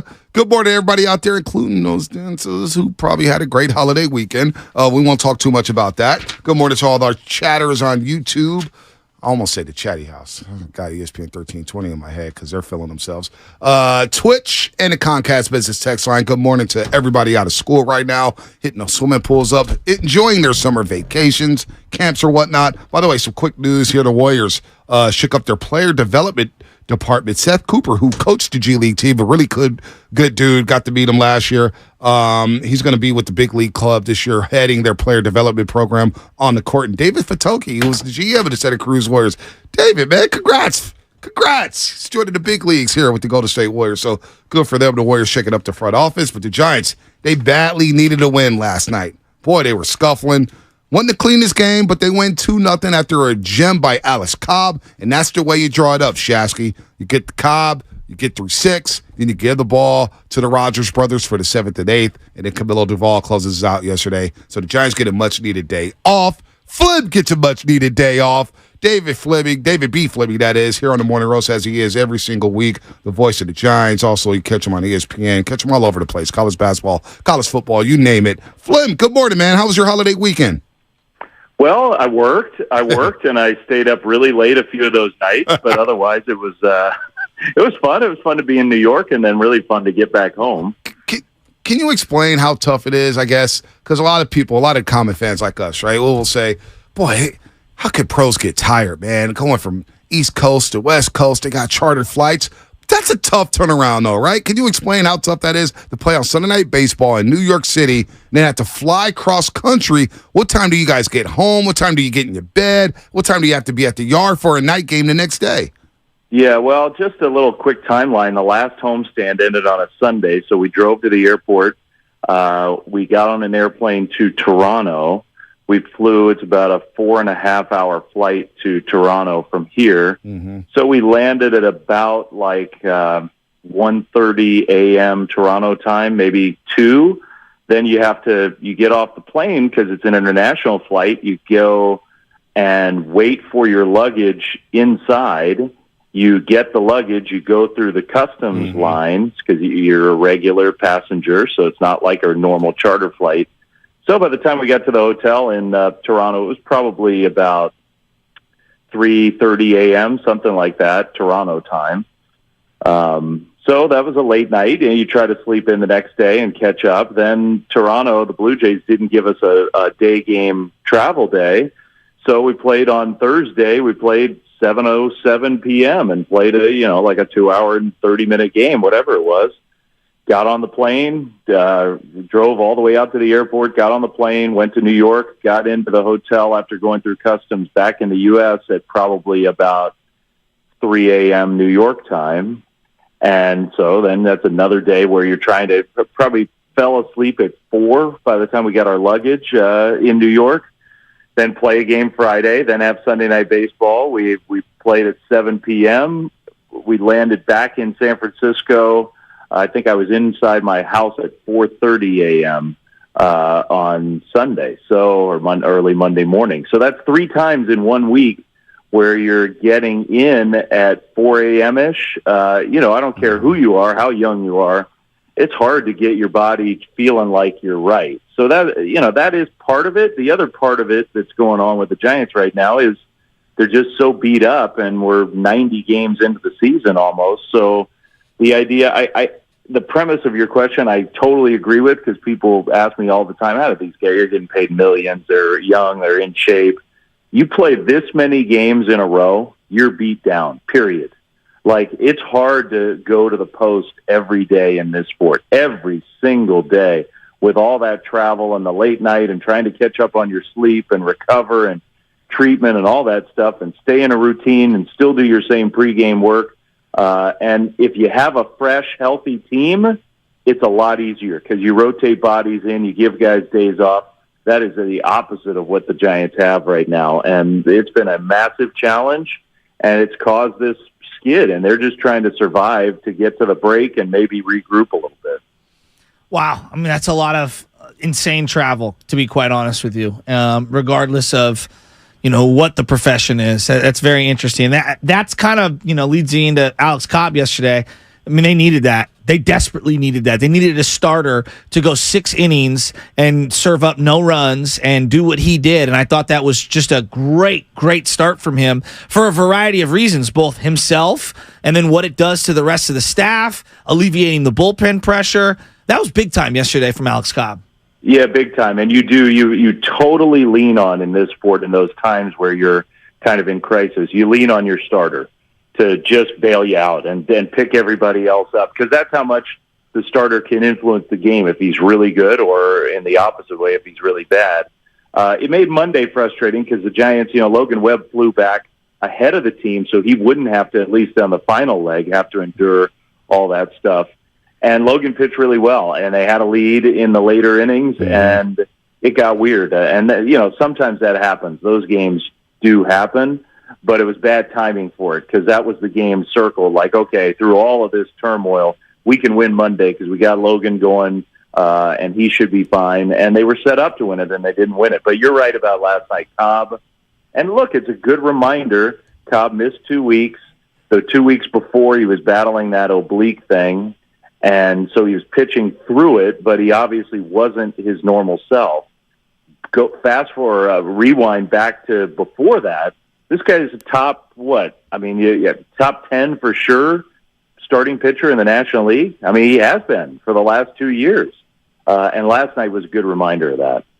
Dave Fleming here on the Morning Roast on 95.7 The Game. One thing Shasky and I were kicking around yesterday was the lineup, right? And we know this is the way Farhan and Gabe Kapler have been doing business since they arrived to San Francisco. You never know who's batting second, never know who's batting leadoff. You get Lamont Wade Jr. for the most part, but you'll get it Austin Slater. You'll get it Jock Peterson. You'll get a Luis Matos in the 6 hole, maybe the 7 hole, maybe the 2 hole, maybe the 9 hole. Basically, what I'm getting at, Flem, is you talk to these players every single day. Does it affect the player every single day to not know where they're batting? Because you look at some of these other teams like the Braves and the Marlins and you name it, the Astros, the Rangers. They have a consistent lineup every single day. You know who's basically batting 1 through 7, 1 through 8. There may be some tweaks here and there, but how much does that bug a player? Or are these professionals where they're saying, hey, we just get to the yard, we just go to the box and we hit? What about the consistency of a lineup here? Yeah, but I mean, look, I think you'll get 2 different answers. I mean, probably every player would prefer, I know exactly what I'm doing every day. Like, If you give a player a choice, that player wants that. But this particular team, when you ask that same question to these guys, nobody is like, oh, man, this kills me. I don't know what. You never hear that. I've never one time heard that, like, this guy's killing me. I don't know where I am, or no grumblings, no even hints of that. So I don't think these guys are really affected by it. The other part is, this year at least, the plan is, and at times it's been executed, to have a more consistent lineup. Lamont's your leadoff guy. Tyro's your number 2 hitter. Maybe Jock's your number 3. J.D. Davis is your cleanup hitter. Then you got Conforto. Then you got Haniger. Then you have Yastrzemski. Like, on paper, that's how it's supposed to be, and just take that paper and crumple it up and throw it in the trash, because it's obvious the Giants aren't going to be healthy all year. I mean, they just aren't. Every single time they get somebody back, they lose another key player, and it's really frustrating, and it's frustrating for everybody in that room. I think the Thairo Estrada injury was a gut punch the other day. Nobody saw that coming. After you saw it look bad in New York, but you go get the X-ray in the X-ray room at Citi Field, and it comes back negative, and you think, okay, we dodged a bullet. Thairo, I think they were thinking he might go on the injured list and just miss this week. Hey, let's give him the week. Then you get the All-Star break, and just make sure everything's 100%. You're only costing a guy 6 games, 5 games, whatever he was scheduled to play. And then you come and do the MRI, and there's a broken bone, and you might be out 6 weeks. I think everybody down there was just stunned by that. And I know I was. And it hit me hard. Like, God dang, this team just cannot catch a break health-wise. So I think that was a part of the last few days, too. There was a little hangover, like, oh, my God, again? I know. Another key guys going down? That one hurt. Well, again, this is an unintended consequence, but it does present an opportunity for someone like Casey Schmidt. And I'm looking at Casey right now. He's 1 for his last 20. He's batting 140 over his last 30 games. It hasn't been good. But the glove is there. Like, he's making plays defensively that give me encouragement. And I know his average really stinks right now. So where are you at with Casey Schmidt? Because I feel like I want to see him play here, and I don't want to see him get dropped down to the minors. But I will listen to the argument that maybe he's just getting exposed at the big league level. Yeah, I think you and I probably feel the same way about this. I think Casey, it's a great opportunity for him, and I think the Giants' default is let's play Casey. Okay. They want that to happen. They want him to take that job for as long as Tyro's out, they want him to be the primary guy there. And last night you saw it. Like, he made 3 or 4 excellent defensive plays and one just truly spectacular. Flem, he's so good. At second base, you realize how great he is defensively because he's made some plays up the middle that are special. Yeah, I mean, you watch that replay last night of that smash that J.P. Crawford did and watch his hands and just how natural and reactive and instinctive his glove was there. Just, you cannot teach that stuff. The guy is special. He's got incredible defensive tools. And so I think my preference is, and I know I've asked, the Giants' preference is Casey has this job. You know what you're getting from him defensively. We've seen the upside offensively, but this is a do-it league. This isn't a try hard or you're pat you on the back. Like, ultimately, you got to have some better at bats. I think the process has been better. I think he's had less chase. He's hit some balls hard the last few games where you feel like, okay, the swing's coming around. He's pulling the ball a little more. I think that's a good sign for him. But there is a point, and it may be coming soon, like, you got to do it. But you do have to show some results. And so for Casey, you look on his face, you can see it. Rookies are amazing, right? Like, they haven't been through the wars, and they wear it on their facial expressions. And every time we show a close up of Casey out there, he's hurting. It is not the same kid who was bouncing around, big smiles, high-fiving everybody. And that's, to me, where, like, at some point there may need to be a reset. Let him go down, get some of that confidence back so he's not grinding it out so much day to day. Flem, I know you can't really talk about trades or player personnel or things of that nature, but I'm looking at this road trip coming up after the break. Now, you got 3 against the Rockies.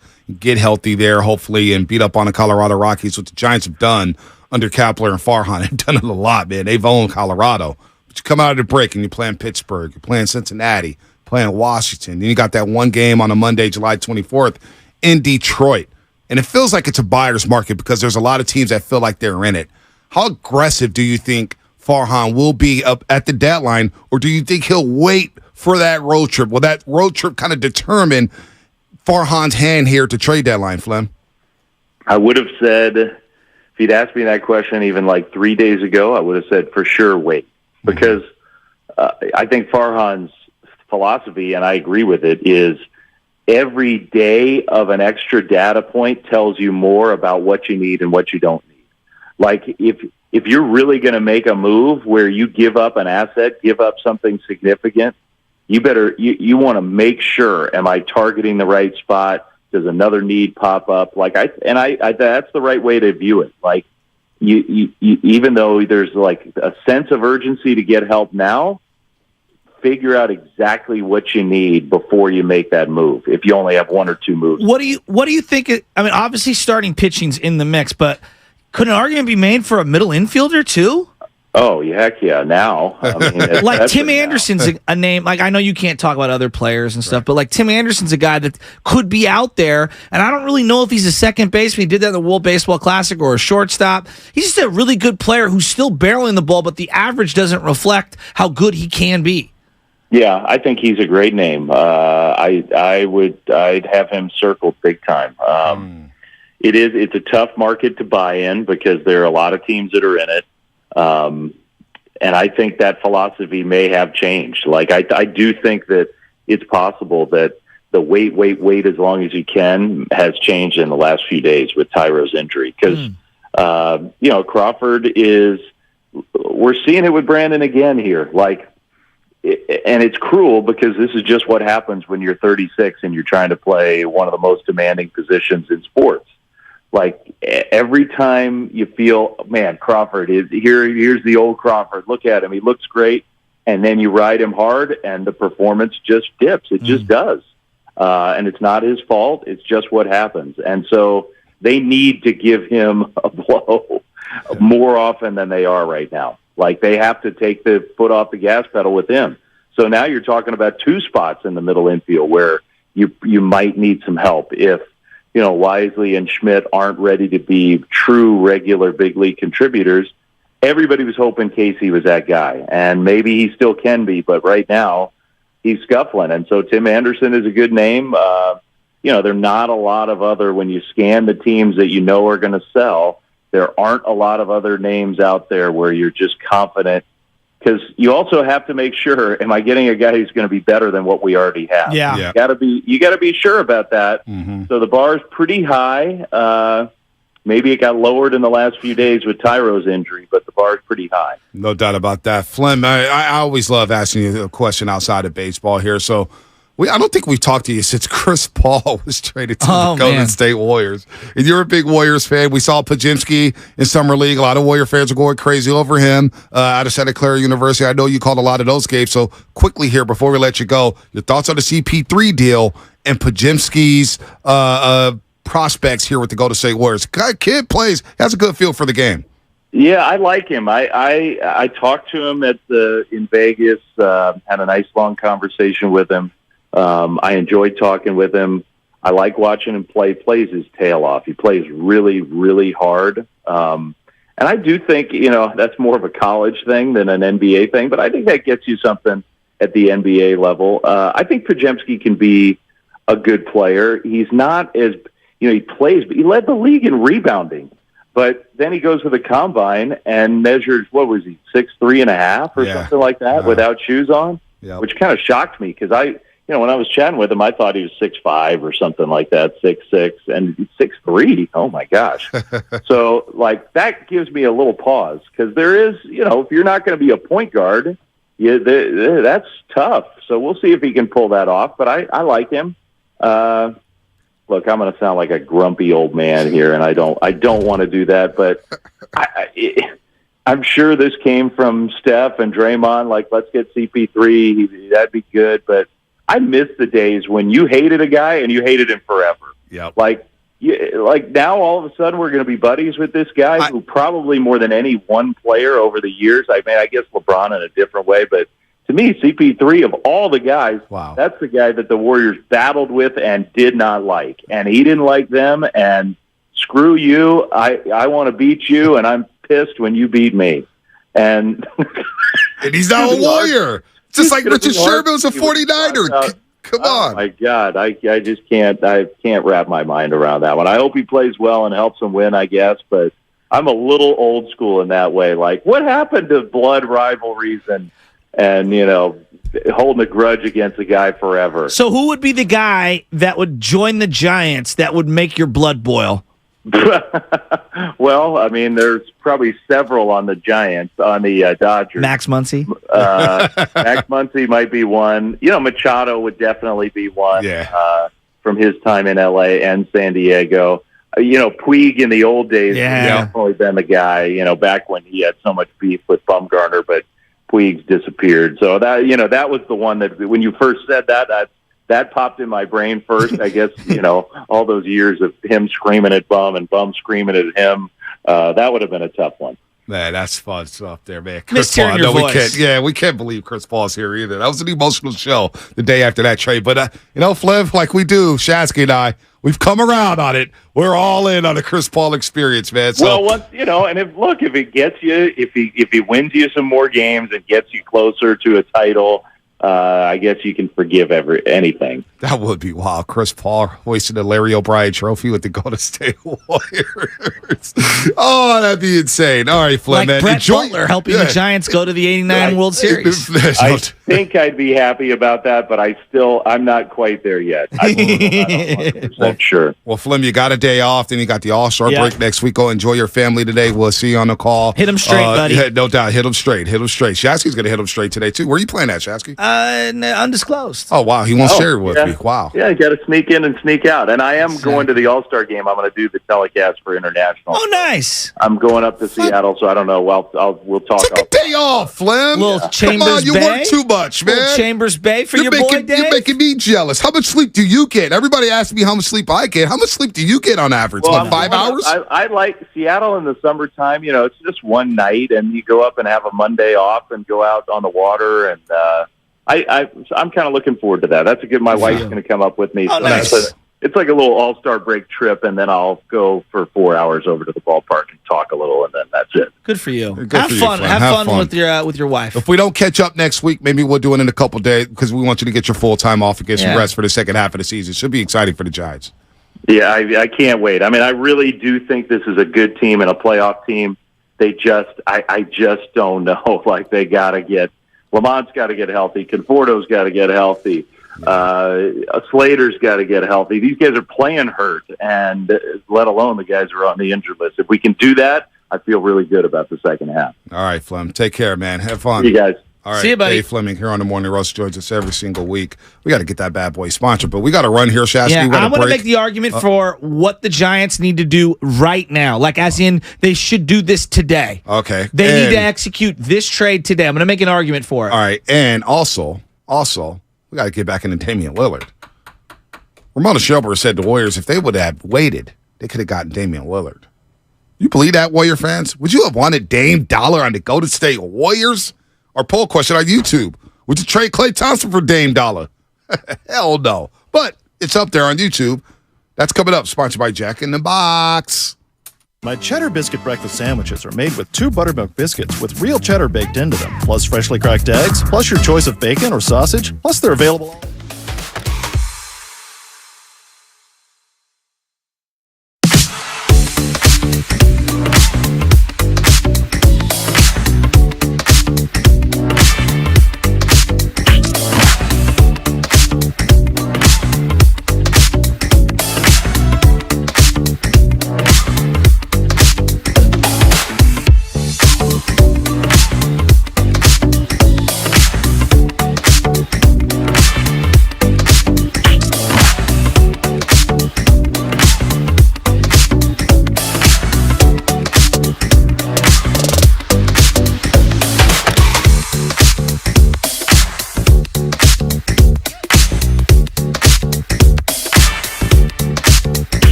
Next week. Nobody does it like us. Nobody does it like 95.7 The Game. Next week. I think of the 80s when I hear this. I do, too. I think of Howard the Duck for some reason. Howard the Duck? Remember that movie? Such an underrated movie. He used to always come on KTVU. Also creepy. A little creepy. He was a good dancer. But next week. And horny. Well, could have left some things out. Are you a sausage guy? All-Star Week blowout. Next week, your chance to win incredible prizes, man. When we say incredible, we mean Steph Curry autographed jersey, Klay Thompson autographed jersey, Warrior tickets. Yeah. Tickets to the Warriors game. You want to go to a Warriors game this year. I mean, we got some hot tickets in the Bay Area right now. That's going to be a hot ticket with CP3 in a Warrior uniform. Trade became official at midnight, by the way. Gift cards, including the Buon Vino and Alexander Steakhouse, $250? Are you kidding me? Round of golf with the host at the Berkeley Country Club. I've never played there before. Probably won't play there. I don't know if my game's going to be right. No, I'm going to make you swing the sticks on a couple different holes. Oh, gosh. Trust me. Hopefully my new sticks come in. Shout out to the golf shop. Christian, KP, Mike, what's up, baby? I'm waiting for my Shrixons. I'm waiting for them. Aiming. I'm so jealous. I'm waiting. I'm waiting. I'm trying to sling them things, man. I'm trying to sling them. All right, anyway, Berkeley Country Club. You get to play golf with us. It all starts on Monday. Goes through the entire week. Every show, every day, you'll have a chance at great prizes as we bring you the All-Star Week blowout, blowout, blowout. Nobody does it like us. No. There's no such thing as dog days in sports radio. No, there isn't. Not at this station. All right. Come on. So let's go. Give me this baseball take because I want to get back to Dan. Yeah, I know you want to get back into the damn thing. We'll get there. Look. This is not me crushing anyone currently on the Giants. This is me trying to make the Giants the best team possible for this year and next year. There's a guy under team control that I think can be had right now whose numbers are really down. And the reason why his numbers are down, and this is going to sound foolish, you're going to say, Joe, that's absurd. I truly believe that this guy has been unfortunate, unlucky. Who's that? His name is Tim Anderson. Oh. Tim Anderson was a USA player this year on the World Baseball Classic American team. He's a two-time All-Star. He's had some really, really good seasons since his pop-out season in 2019 where he really busted out. I don't believe him to be an All-Star every single year, right? And I don't think that he's a guy, for 5 years that you signed to some mega deal. No. He's under team control, and I'll give you what his number is for the remainder of this year. $12.5 million is what he's making this year. So you would be on the hook for about $5 or $6 million. Okay. So it doesn't break the bank. But, if you acquire him in He's a free agent after the season? No. You have club option. So you can let him be a free agent if you choose, or you can bring him back for $14 million a year. Okay? For one more year. It's not bad. No. He'd be 31 years old. I think Tim Anderson's the guy to go get. Tim Anderson could play second base. He can play shortstop. His speed numbers are still there. I still wrote down some stuff on him right here, and I just want to make sure that I get this right because some of these advanced analytics aren't great for most people, but I think this one makes sense. BABIP, okay, that's batting average for balls in play. All right, if you look at his BABIP numbers, it's 80 points down from his career average. All right. But his exit velocity is exactly the same. His barrel rate is exactly the same. And his running numbers are through the roof. What happened to his power? I'm telling you, he's been very unlucky. Well, so that to me, when I see barrel rate still the same, exit velocity still the same, he's just grounding into a lot of plays right now, and that just means he's unfortunate. So you could probably sell low on him exactly, or buy low. Because he's having a terrible He's having season. a down year. I mean, it's not a down year. This is a terrible year. By his standards, yes. 17 homers 2017, 20 homers 2018. But I think his game translates to our ballpark. All right. And I think that his speed plays on this team. Well, and I think he can play multiple positions for you. Last year, he got banged up. He did. He's been banged up this year. And he's never stole more than 26 bases in a season. 2021 had 18 steals. Last year, 13 steals. If you could give up a low-level prospect for Tim Anderson, I'm all for it. This is not somebody... You're buying low on him. Yeah, exactly. This is not somebody who basically is going to be, he's your shortstop for the next decade. No, that's not what I'm saying. I just think he's a solid baseball player who can play multiple positions on a team that kind of values that. They value positional versatility. He can play second base while Estrada's out. He definitely can play shortstop when Crawford hits the wall. And I think that gives you optionality with Wilmer Flores, with Casey Schmidt, whether you want to keep him up, bring him down. Like, Brett Wisely's not a Major League Baseball player. he's I'm not trying to rip the guy. Tim Anderson's having it's a bad year. He's having an atrocious year. But that White Sox team, there are a lot of guys that I think just need to get out of the Chicago White Sox. Tony La Russa ruined that organization. Jerry Reinsdorf hired Tony La Russa, and he ruined the organization. They haven't been able to recover. Breu's gone. Luis Robert Jr. actually he's having a very good season. Just got added to the home run derby. Moncada has had a better year. Yes. He's been healthy. Eloy Jimenez has been better. Yes.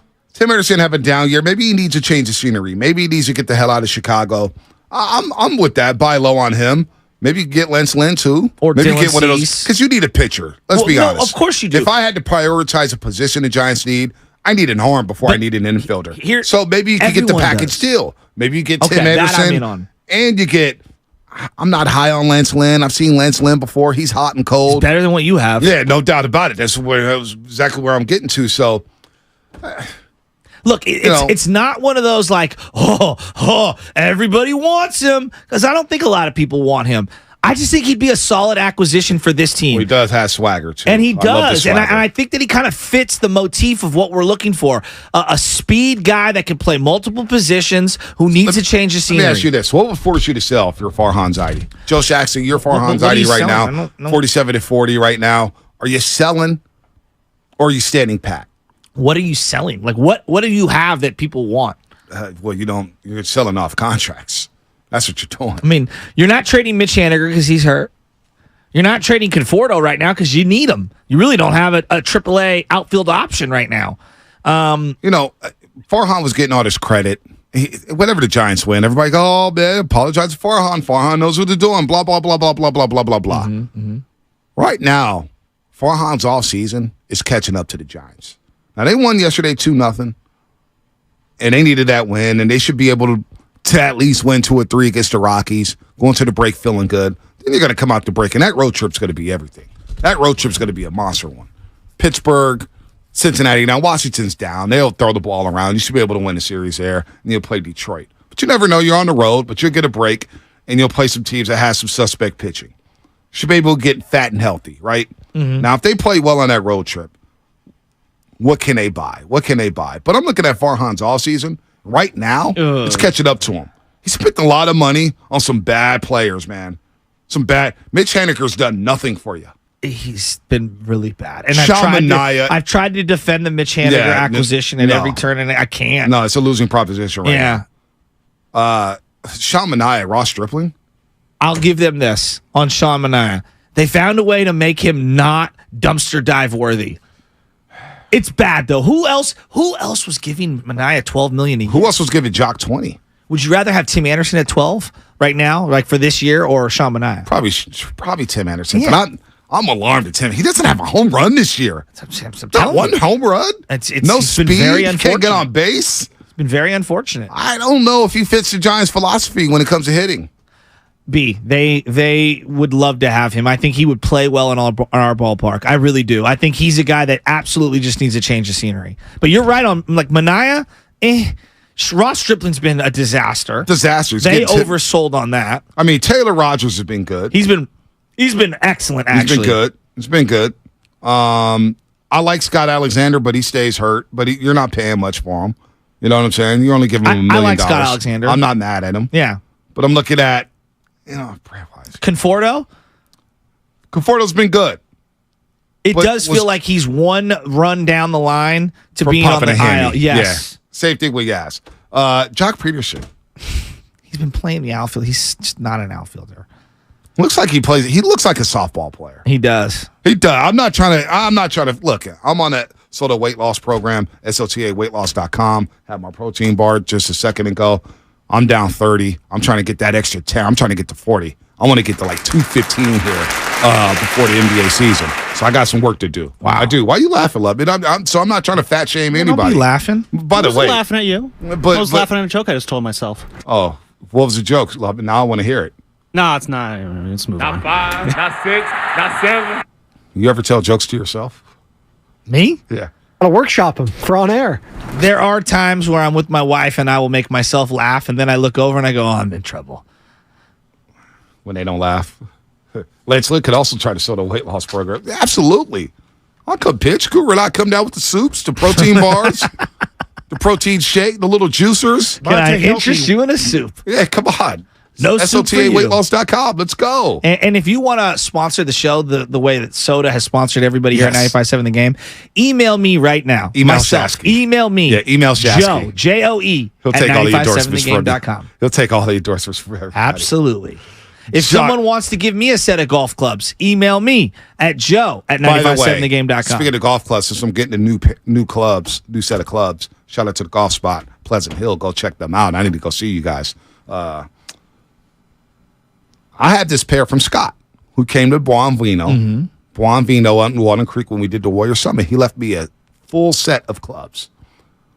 I'm not going to carry around 2 sets of clubs. So what I want to do is when I get these new clubs, I want people to email me or DM me. DM me on Instagram. That's the best way to do it. DM me on Instagram. Is this a shameless way of or on boosting your Threads?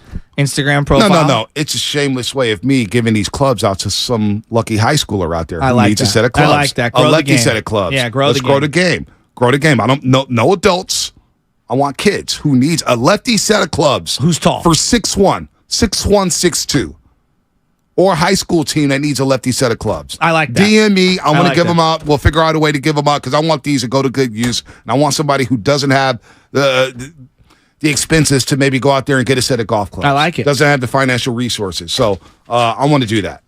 I want to do that for a kid. So that's what we're going to do. Shout out to Scott. Scott, if Scott can come text us or call us, I want to get his last name, where he's from, because these were his son's set of clubs. And nice. Scott was so helpful for that one. That had me choking up there when a guy just left a set of clubs for me, Scott, out there at Buonvino and Walnut Creek. So I want to get those clubs to a high school team. Next time you know, Bonte's going to be like, somebody left me it made me teary-eyed, a Scotty Cameron $500 putter.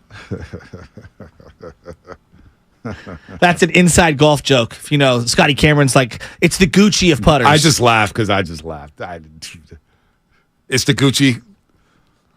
My dad has a Scotty Cameron. So your dad's in the Gucci and Prada and all Actually, that no, stuff? he does. My brother has the Scotty Cameron that my dad bought. But my dad, I think, is using Ping now because it's working better for him. I can't wait to play with your dad. Can't find the Tom. Are you playing with your dad today? At some point, we will be in the next 2 days.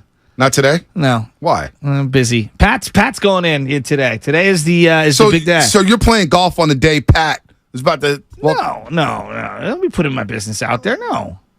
You're not going to go support your brother and his lovely wife? They're being supported by all fronts. 3rd child in 3 years. It's selfish, Ashker. You're not going to be there for your brother to I'll hold be that there. baby today? At some point, we'll be in there. Wow. I don't know about you, man. By the way, this is a great tweet as we transition to basketball. I like your Tim Anderson. You put I can warm up to Tim Anderson. I can't believe he's having bad of it's a bad So you could year. maybe add him to a pitcher. If you're going to go talk to the White Sox, give me one of those pitchers and Tim Anderson. They need a body. Yeah, they just don't have a middle infielder that they love in their own system right now. Kevin Durant. That's close. This is a great tweet because Threads is now taking over. Yeah. I've been on Threads. I've been on Twitter. I like Threads a lot. Threads is cool. Mark Zuckerberg's shoving it to Elon Musk. Kevin Durant, what a great tweet. Yeah, because both are just lovable dudes. Yeah, I know. Kevin Durant on Threads with the burner. Come find me. Is he? That's good. That's what he tweeted today. On Threads. Kevin Durant is great on Twitter. Did you see Jason McIntyre rip Kevin Durant from going into spaces and replying to people? What the hell is Jason McIntyre? This is what's cool about it. I don't mind Kevin Durant. Who Jason tweeting. McIntyre is? Who? The 7,000th media member nationally who happens to be a Jets fan. What is this thing with all these Jets fans? I don't care about you. Yeah, when did Jets become popular? They got one championship in 1969. 1969. We're all Jets fans. Jets. Here's my Jason McIntyre impression. Yeah, Colin, exactly like you said. That's it. That's the impression. I wouldn't know. I don't watch that show. Ramona Shelburne yesterday joined Willard and Dibbs. After Willard or Dibbs was ripping us for telling the Giants to sell, they started talking some basketball. I just don't understand these Giants fans who would want to sell after 1 week. 1 week doesn't make a team. They're thinking they're all crazy. I don't think he was talking about that with Ramona. But. Yeah, well, with Ramona, she was talking about the Warriors should have maybe waited to make a move because they could have got this player. What? they had another choice. I mean, they could have waited for Dame. You know, Dame is from the Bay Area. I know he was interested. You know, if he got to the point where he was going to ask for a trade and like the list was given, the Warriors initially would have been on that list. But I think now it's not possible, right? Because of the moves they've made, you know, they sort of locked in. They could have waited. I think they did smart thing by trading for Chris Paul when they did, because they, you know, preserved the optionality. Plus they get a really good player. All right, here's Ramona Shelburne. She added a little bit more to this. It's an interesting thought experiment that we don't need to. It's not going to be reality now because, you know, Jordan Poole would have had to be in that trade probably. The Warriors do have young players. People like Jordan Poole is a good young player. I think Kuminga is a good young player. Like, if they wanted to go that way, but I really think financially that is the biggest prohibitive thing there. You know, I mean, like, Dame is from Oakland. There has always been an interest level in playing back in the Bay, back at home, right? There's always been that idea of like, what if? But they're not going to get that trade done with the Chris Paul contract. 888-957-9570. Is anybody banging the table saying, damn it, we could have had Damian Lillard instead of Chris Paul? Because I'm not. Well, the financial flexibility is a real thing. Getting under that apron so that the financial cap apron, so that you can down the line move a player and then attach draft picks to it is very important. And that's a nuance that I don't think enough people understand. Here's what Dame is owed, as we talk about JP being owed all this money. Here's what Dame is owed moving forward. $90 million or something like that? I mean, I'm looking at more than that, Bonte. He made $43 million this year. Next year, $46 million. The year after that, $49 million. In 25-26, oh my God, $59 million. Oh my God. In 26-27, $63 million. And is Dame playing back up to Steph Curry? Because you'd have to start Dame, right? Well, okay, so now what does that look like? When you have Clay, Steph, right, and Dame starting, it's a very short backcourt. Very small. Minimal defense. Very optional. Dame needs the ball in his hands. Yeah, a lot. And I'm not here to slander Dame. I love Dame. He's one of our own. I just don't think it's a great He's fit. from our soul. Yeah, that's the thing. And then what? Chris Paul's a better fit. But he's one of our own out in Oakland, California, so I don't want to slander Dame. He wants out of Portland. Now he's finally running from the grind because he sees that, oh boy, we are stuck here, Portland. I've got Chauncey Billups, who doesn't know what he's doing as a head coach. Cronin, the GM up there, is new to the job. We just drafted Scoot Henderson, another point guard. Anthony Simons is basically CJ McCollum 2.0. I got to get out of here. So I don't blame him for that. It's a little too late. After the draft, it's like, oh, now you want to leave? But I'm not going to slander Dame Lillard. But the fit with the Warriors, I never saw that before. I like, Dame gets brought up, hey, man, maybe the Warriors should go after Damian Lillard. Where's the fit?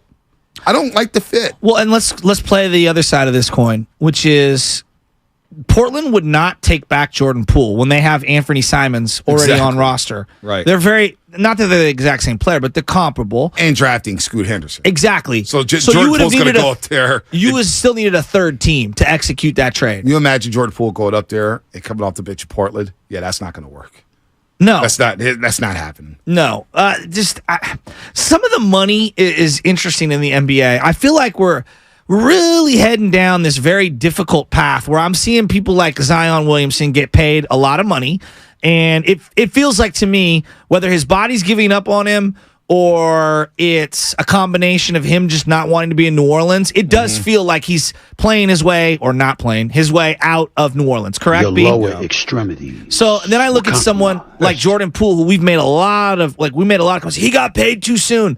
Like, okay, so we just paid the league LaMelo Ball and Anthony Edwards, and I get you kind of have to pay them because of the way it's set up. $260 million each. But do you? $260 million each. I mean, I just saw Dylan Brooks get $80 million, which fine. That wasn't even the most insane pay. Fred VanVleet. Forget Fred VanVleet. He got $40 a year. Desmond Bane's getting $200 million. Yeah. And I like Desmond Bane a lot. $200 million? I mean, I'm having reservations paying Jaylen Brown $300 million. $200 million for Desmond Bane? Right. But the whole I want to go back to Dame Lillard for a second, though. This whole thing about Damian Lillard, if the Warriors would have waited. I don't like Ramona Shelburne. I respect. She's a great reporter for ESPN. She really is. I'm glad they didn't clip her. Why would Portland do business with the Warriors? Why would the Warriors mortgage Jordan Poole or Jonathan Kuminga for Dame Dollar if they would have waited? Like, You would have waited. Draymond Green may have said, you know what? What are you waiting on? What are you waiting on? Wait, you still got Jordan Poole on the roster? Nah, I'm not signing yet. I just don't. It doesn't make a lot of sense to me. No. I think it's an easy connective tissue. Well, oh yeah, Dame, he's from Oakland. I don't know if you know this. He's from Oakland. Let's put him on the Warriors. Well, they play in San Francisco now. How does he feel about that? Because he was outspoken about that too, about Warriors moving to San Francisco. Well, let's play the other side of this. Okay, so you acquire Dame Lillard.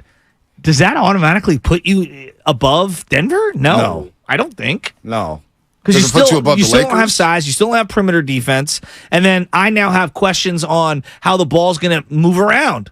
You know, what does Klay Thompson look like with Damian Lillard taking up a lot of shots and not passing the ball as much? What about Andrew Wiggins? Yeah, that's a good point. Would you have to trade Andrew Wiggins? Portland's looking for a king's ransom here. That means the Warriors would have had to possibly trade Jordan Poole, because I doubt you'll trade Jordan Poole straight after Damian Lillard. Damian Lillard is still considered by a lot of people to be in his prime. Chris Paul is 38 years old. You did air quotations there. You don't in think his prime? I think he's seen better days. We'll see. He can't stay healthy. But he gets banged up a lot. He does. But imagine Portland. Yes. What Portland's asking for, you would have to give up basically Jordan Poole and probably Kuminga. Would you have to give up Andrew Wiggins too? That's a lot. Or Jordan Poole, Kuminga, and draft picks for Damian Lillard in that contract? Well, plus then it limits you moving forward because you're locked into that many years. And then again, I don't think people understand. You hit the second apron, you lose all those draft picks, and then let's just say a year from now, Giannis is available. Well, now you can't staple a bunch of first-round draft picks to any kind of a deal potentially for Giannis because you've now defaulted over the apron, and they won't allow it. Yeah, I'm good off that. I never saw a fit with Damian Lillard in this system with Steve Kerr and the Golden State Warriors. Hell of a player, but again, the money. Would he be making more than Steph Curry by the end of that career? He'd be making $63.2 million in 2026, 27. Wow, that's a lot. He's already 33 years old. He's 33 years old. It's crazy to say this, but it feels like Chris Paul's a better fit than Damian Lillard with this team. And that's insane for me. I can't believe I'm uttering that sentence. Well, okay. But doesn't it seem like just a better fit? Because Chris Paul doesn't need to score to control the game. I think that's he's going to get other players involved. Would Damian Lillard elevate Klay Thompson? I don't know. Jonathan Kuminga. The problem is Moody. You're looking for somebody to catapult Jonathan Kuminga and Moses Moody into another tier. Yeah, that's into another stratosphere. Yeah. Can Dame Dollar do that? I don't. Well, does Dame make Steph better? I don't know. I do think that there's some spacing things you can make argument, but you could visualize how Chris Paul can make Steph Curry better with the two of them. Even though defensively you're taking huge steps back, you can visualize how he makes the game easier for him. Could you make the argument that Chris Paul's a better defender right now than Damian Lillard? They're comparable. They're very. Dame plays no defense. Exactly. What about this one? Klay for Dame, because that was something that our boss sent us last night. Yeah, I don't want to do that because I need the size of Klay Thompson, and I like his fit, not needing the ball to dribble to score. I just think that matters. Yeah, catch and shoot players are very important. That's our YouTube poll question. I feel bad even reading this because I'm saying hell no. Some people will do it. Matters right now. Our YouTube poll question over 450 votes. Would you trade Klay Thompson for Damian Lillard straight up? 63% says hell no. 37% says, yes, I would. I'm part of the 63%. Hell no. Absolutely not. Kind of want to hear from one of the 37% and try and sell us on this trade. Well, what are your thoughts, Lubman? Oh, no, I wouldn't do it at all. Why? Oh, I think Klay is just a better fit with the Warriors and alongside Steph than Damian Lillard. That's that simple. It is that simple, though. Right? We don't have to complicate this. But also, you're being loyal to Dre and loyal to Steph, but Klay's the one you're kicking out? Right. I don't know. That doesn't seem to line up to me. Well, Austin San Jose, it's nobody's shock. Absolutely, I would trade Klay in a heartbeat for Dame. Yeah, I don't think I do think the perception of Damian Lillard outside the Bay, if you're comparing him to Klay Thompson, is that Dame is a better player because he's been a one on his team for his entire career, basically. And Klay's never had to be that guy. Now, that's not fair to Klay Thompson, but he's never had to shoulder the entire load of a franchise like Dame has had to. But if you're switching those two players out, you're going up against the Denver Nuggets in your conference. What do they have? Size in athleticism. What are you giving up? Size, and I know he's not the defender he used to be, Klay Thompson, but you're still giving up a way better defender than compared and a better to Dame catch and Lillard. shoot player. Yes, and Dame's not going to work. That's another thing. Dame's not working off the ball. Like, he would have to have the rock in his hands, and Steph would have to be that guy to run off the ball. Do you want that? Yeah. Well, remember the first 3 games in 2016 in the second round against the Portland Trail Blazers, Stephen Curry did not play. Remember, he came back in game 4. Now, Klay Thompson played the first 3 games, and he was basically a lead dog in that series against Al Farouk Aminu, Mo Harkless, Dame Lillard, CJ. Who was their center at the time? Was Alan Crabb there? No, I don't think Crabb was there. I think he was gone. But Klay, was forced to carry the offensive load in those 3 games. Now, I get it. It's not the whole season. But 37, 27, 35. And then Steph came back. Was it Zach Collins and Myers Leonard there? No, Myers Leonard may have been there. Yeah, I think he was. Leonard may have been there. So this whole thing about, like, I'm a number 1 and you're a number 2 or a 3, I think that is in part why I think Klay's job is actually significantly more difficult than people want to accept. Yeah. I think that being a number 1 on a mid to low level team, like a mid-level or low-level team, I'm not saying anyone could do it. That's not what I'm saying. But what I'm saying is like, go get your numbers. And, hey, if we fall short, it's all good. Being a key cog on a championship team, to me, means more than what it does to the average person of being like a 1 on a loser team. Like I see a lot of people talking about LaMelo, right? For example, the Warriors whiffed out on LaMelo. And I'm like, hey, I'm glad that he's a number 1 in Charlotte. And How would he be as a good number 3? But yeah, what would he look like as a number 4? Number 4, number 5. Is he getting $260 million this offseason if he's playing with the Golden State Warriors? How many teams has KD been on, where he's the number 1 and somebody else who either was there originally or he went to go join with was also a number 1? Mm-hmm. And has that worked out for him? No. It's been really hard. By the way, that team, Alan Crabb was on that squad. He was on that squad. Speaking of getting paid. Mason Plumlee, Ed Davis, Gerald Henderson, Myers Leonard, Noah Vonleh, Pat Connaughton, Chris Kaman was on that roster. Cliff Alexander. Wow. Now, B, I would say this. Like, when you have all 5 guys looking at you and you're the number 1 and you're the guy that they're game planning for, absolutely there are some challenges that are baked into there that I don't dismiss. Those are legitimate. I agree with all of those. But we act like being the number 2 or number 3 to someone else's number 1 is some easy thing. Yeah, Not everyone could be Pippen. No. But also, he's had to step up, Klay Thompson, that is. That's what I'm saying. And a lot of those playoff runs and being number 1. And he's delivered. I agree with that. He's delivered. Was he a number 1 in Game 6 against Oklahoma City? You don't win that game without him. All right? So I'm that number 1, number 2, number 3 thing, I don't get caught up in. I just think we disproportionately overrate number 1s. Not that they're not important and not that there aren't valid reasons. I just think we give way too much credence into being a number 1. But here's the deal. I'll say this. Even if Dame Lillard was that number 1, he has to shoulder the scoring load. He has to be the leader of the team, the face of the franchise. I can make an argument that Klay had more responsibilities on those championship teams. Hey, Klay, you have to guard Damian Lillard. But Klay, prior to the injuries. Absolutely. Klay, you have That's to guard, where I'm going. You have to guard Donovan Mitchell. You have to guard James Harden and Chris Paul. You have to guard Kyrie Irving. Oh, by the way, we need your shot. We need you to shoot 40% from 3 and score 20 a game for us while defending at a high level.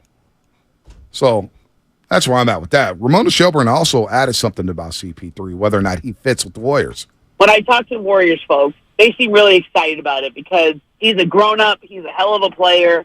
One of the things that you can't even walk in the door if you don't have basketball IQ. Like if you're about, to play for the Warriors, and that Chris Paul's got basketball IQ, right? I mean, he's obviously one of the greatest point guards of all time, and thinks the game at a really high level, very tough-minded. I think he can, he's not seen as a great defender, but he is. Like I used to love watching him guard Kobe when the Lakers and Clippers would go at it, right? Like Chris would just get low, then he would guard Kobe. Hey, he's sort of not afraid of anybody. So I'm interested to see how this shakes out because there's a part of me that's like, Chris, you say you can call out Draymond or stand up to Draymond. I don't know. I don't know that you try that with Dre. Like Dre's won 4 titles. Maybe you might say something, but I don't know if that's his place. Well, that could be a problem. No. I want to stop there. That could be a problem. No, I want to stop right here. CP3 and Draymond Green. Yeah, the coexisting thing. Yeah, well, I don't think we've talked enough about 0.5 butting head situations. Yeah. I'm not saying fights. I'm not saying arguments. I'm not saying scuffles. I'm saying they butt heads over whatever. Creative control, tension, X's and O's, egos. God knows what it is. If I put the over-under at 0.5, you taking the over? Yeah. Dre and CP3? Yes, of course. All day long. They'd be yelling at each other all the time. All the time. You want to talk about number ones and number twos on the team? What's driving me crazy is the IQ. You got to have IQ to play on the Warriors. Don't you got to have a good basketball IQ to win championships? Yes. On any team. Yes. This whole IQ thing is like, what was the buzzword? It wasn't load management. What? It was in the NBA. We kept using it. It wasn't load management. It was, man. What was the buzzword? There's always these buzzwords every single week.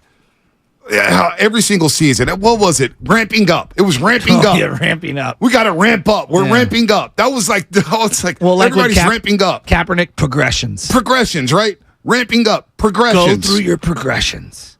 Purdy's ramping up right now. Yeah, he's ramping up. So now, he's ramping up that elbow. But now, this whole thing about IQ. Oh, to be on the Golden State Warriors, you need to have a good basketball IQ. Hey, attention, people. Attention. To anybody who watches basketball, you need a high IQ to win championships. You think the Boston Celtics with Larry Bird and Kevin McHale, Robert Parrish, you think they needed... Oh, wait, we need low IQ players. No. Yeah, the Showtime Lakers. Michael Jordan and the Bulls. You think you need... Oh, wait. You got to have IQ to play on the Bulls. No. Really? Duh! I'm just imagining an NBA coach after winning the Larry O'Brien... it's a good thing we got a bunch of idiots on this team. Yeah, it's just like, come on, man. We just go out there and we just play. Right. You got to have a high IQ to play on the Warriors. You got to have a high IQ to win championships. We freelance. Right. You don't think you need a high IQ to play on the Lakers right now with LeBron James? Think you don't need a high IQ to play with Jokic? I mean, look at any Kevin sport. Durant? Any sport. What do they want? They want smart players. Every sport does. Smart players. Yeah, Earth. Oh, attention, people.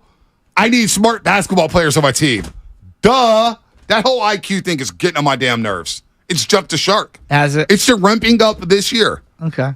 We need high IQ players. IQ. And it's a shot at Jordan Poole for not having apparently high IQ. We weren't saying that during the championship season. By the way, you're listening to 95.7 The Game, KGMG, FM, and HG1 San Francisco, always live on the Free Odyssey app. I always cringe when people bring up intelligence, IQ in relation to people that are in sports who happen to be younger. I get where they're going in terms of like the sport, like high IQ of the sport, but I just think that sometimes it can come off insensitive. Yeah. Is the way I will put it. Yeah, very insensitive. You get where I'm going? I'm going to call him a dummy. I just think it's insensitive. By the way, Stephen A. Smith talking about Damian Lillard has earned the right to want out. More importantly, a player of his caliber has earned the right to want to go where he wants to go. Why the hell should he go someplace he don't want to go? Well, I would say to Stephen A. Smith, and I would say to Damian Lillard, the Portland Trailblazers have to do what's best for the Portland Trailblazers. They send your ass to Charlotte. They send you to Charlotte. Well, I got to do what's best for my team. Do you want to at this point? Let's read between the lines real quick on this Damian Lillard story. We've talked a little bit about how certain agencies run the NBA. Yeah. Shams Charania, clutch guy. Yep. Okay. Shams Charania is reporting on behalf of Dame Lillard, who's, I guess, affiliated with Clutch, that he's only going to go to the Heat, and that's where he wants to go. He's only going to go to the Heat. And that's it. Okay, that's coming from that agency. Mm-hmm. Adrian Wojnarowski, which is CAA, has affiliations with the Portland Trailblazer GM, who's new to the job. Joe Cronin. Who also has CAA ties. And Adrian Wojnarowski reports, no. He's open to a plethora of teams because they're trying to get the best package. And I find the reporting, and maybe this is too in the weeds and too nuanced, I find the reporting of the trade request by Dame Lillard very interesting because everyone has their little angle and they're being fed the little cookie crumbles by either CAA or Clutch. Chris Haynes, Clutch. Shams, clutch. Anything from Wojnarowski, CAA. I don't know. It's something I've really monitored this free agency. Players are controlling the narratives. Absolutely. They control the narratives in the NBA more so than any other league. They control the message. They control what's out there. By the way, the Blazers making a move, matching Matisse Thybulle's offer sheet. Remember the Mavericks offered him 3 years, $33 million. I like Thybulle. I like him. He's a solid defender. Solid. Actually, he's a great defender. Real quick, before we get to CJ Holmes of the San Francisco Chronicle, we got a special edition of King of the Hill. Let's go. Oh, okay. Oh, there it is. There it is. What happened to this Skittle going on? Oh, that's for football only. All right. So what is this about? This one is Sam Blutman, the 7 best Bay Area free agency signings since 1990. Okay, the seven best free agency signings since 1990. Free agency signings. Okay, 33 years. Not trades, not, signings. Free agent signings. Free agent signings. Okay, give me number 7. Number 7. Frank Thomas with the Oakland A's. Good call. 39 home runs. Wow. Finished 4th in the MVP voting that year in the American League. They made the ALCS. Frank Thomas, a very underrated free agent signing. Yeah. It was huge for the Oakland A's. He had a monster season. What was it, 39 homers, 114 RBIs? Frank Thomas, who weighed 148 pounds, dripping wet at Auburn, had a monster big-time season late in his life. I'm not accusing him of doing it. I'm not accusing him of doing it. But he never did anything. Shout out Nugenics. Hey, shout out to the big hurt beard that James Kincaid loves. One of my favorite players. That's James Kincaid's favorite player. Oh, yeah. Loves Big Hurt. He went to his Hall of Fame ceremony. Sure it's not Tatis or Machado now? He seems like he's... James Kincaid's he's all over the place. He sells out for the money. That's what he's doing. Yeah, I don't mind that. Okay. As soon as the Warriors fire his ass, he will be ripping them left and right. Number 6. We love you, Jimbo. Number 6, Justin Smith, the 49ers. Justin Smith, Cowboy. Yeah, like remember back in the day, Mike Nolan took him in a helicopter plane. It was a great signing. He was leaving Cincinnati. I mean, how much did you have to sell San Francisco, Cincinnati, San Francisco? Most appropriate Anheuser-Busch tattoo of all time for a player. Like if there was a tattoo that represented the player, was it Cowboy with that tattoo? No doubt. All right, number 5. Number 5. People are going to sleep on this one. Ken Norton Jr. with the 49ers at middle linebacker. You took away a key figure from the Dallas Cowboys, the centerpiece of their defense in the middle there. Ken Norton Jr., the 5th best free agency signing in Bay Area sports history. Number 4. Let's go to number 4. Number 4. Show me the money. Tim McDonald. Oh. Tim McDonald coming over from the Arizona Cardinals and solidifying the 49ers secondary. He was a very good strong safety, borderline Hall of Famer. What number? The Suns, what was he, number 46? Yes, sir. Number 46. Tim McDonald, very good signing for the 49ers. Loved him as a Niner, one of the best strong safeties in 49er franchise history. That's number 4. Number 3. Number 3. Now we got the heavyweights. Prime time. NFL Defensive Player of the Year. Prime time. Super Bowl champion. Prime time. I can hear Chris Burvis saying it right now. Prime time. Do your dance. By the way, what was circulating over the weekend was Deion Sanders a week after winning that Super Bowl at the 49ers going on Saturday Night Live and singing, "Must be the Monday." Did you see that video, Shasky? When he's dancing on Saturday Night Live and he's dipping and he's moving and he's got the juice in the hair. Deion Sanders, number 3. Number 2. What was it, 7 years ago, 2 days ago? Kevin Durant signed with the Golden State Warriors. Happy Kevin Durant Day. Number 2, no doubt about it. Kevin Durant making a move and taking his talents to the Golden State Warriors. That is number 2 free agency signing because number 1. How can it not be Barry Lamar Bonds, who saved baseball in San Francisco? He got Oracle Park built. Barry Bonds coming over from the Pittsburgh Pirates. That first year with the San Francisco Giants, it was unbelievable. I think he batted Shasky 336. Off the top of my dome, 336, I want to say 46 home runs. Yes. Over 100 RBIs. Yes. I think he had over 30 stolen bases. Barry Bonds was unbelievable. Then during the strike shortened season, Barry Bonds had 37 home runs. And nobody ever talks about that because Matt Williams had 43. So, you know what? That's my list right there. Barry Bonds, number 1. Number 7, Frank Thomas. Number 6, Justice Smith. Number 5, Ken Norton Jr. Number 4, Tim McDonald. Number 3, Deion Sanders. Number 2, Kevin Durant. And number 1, Barry Bonds. That's the 7 best Bay Area free agency signings since 1990. Since 1990. That's it. That's this week's King of the Hill. And with that said, we got to run and get to CJ Holmes. CJ Holmes. Oh, the King of the Hill. Brought to you by West Coast Men's Health. Successfully treating men for ED and chronic pain. Visit westcoastmenshealth.com. Wow, we got a sponsor for King of the Hill. Go figure. Go figure, folks. I love it. I need my health checked. I need my health checked. Can I go to West Coast Men's Health? Get my back checked out? Well, I got to get ready for the Berkeley Country Club. CJ Holmes coming up next. That'll be brought to you by Cars.com. Oh, that's the sound of a car being added to Cars.com.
Dude, your references are out of control. Everyone knows that. Woohoo! What's going on, Bay Area? It's your boy, Chewy Gomez from 102 Jams. Listen to me every day, 3 to 7, playing your best hip-hop and throwbacks. Now back to my boys, Bonte and Shasky, right here on 95.7 The Game. Love the power of radio. The power of radio is fun. You never know who's listening. And I can't name this person, but we're doing our King of the Hill top 7 Bay Area signings. And some people are bringing up Rich Gannon. I respect that. Jerry Rice to the Raiders. You knew I was going to do that. No chance. Steve Young, by the way, was traded from Tampa Bay. This guy, we brought up Deion Sanders in the Saturday Night Live video. You see all the dancers in there. Got a random text. I used to date with a dancers in that Sanders video. Now, I'm not going to bring up the name. I'm not going to bring up the situation because that person, may have a family or whatnot. Now, I'm not trying to have them out on the street. But that's just a random text to get. And I believe this person. I do believe him. He used to date with the dancers in that Deion Sanders video. It's a classic video. Deion was moving. Who's the guy with him? He was wearing like the Jodeci, Casey and Jodeci leather vest thing that I think Tupac also tried to wear in the mid-'90s. Yep. And he was moving. Of course he girls was moving. Must be the money. Who had a better single? Was it him, Must Be the Money, or was it the Roy Jones Jr., Y'all Must Have Forgot? Y'all must have forgot. Y'all must have forgot. I got to go Must Be the Money. Did you? Now. Oh, dude, this is so good. This is so good. This is so good. Oh, my gosh. I love the freelance.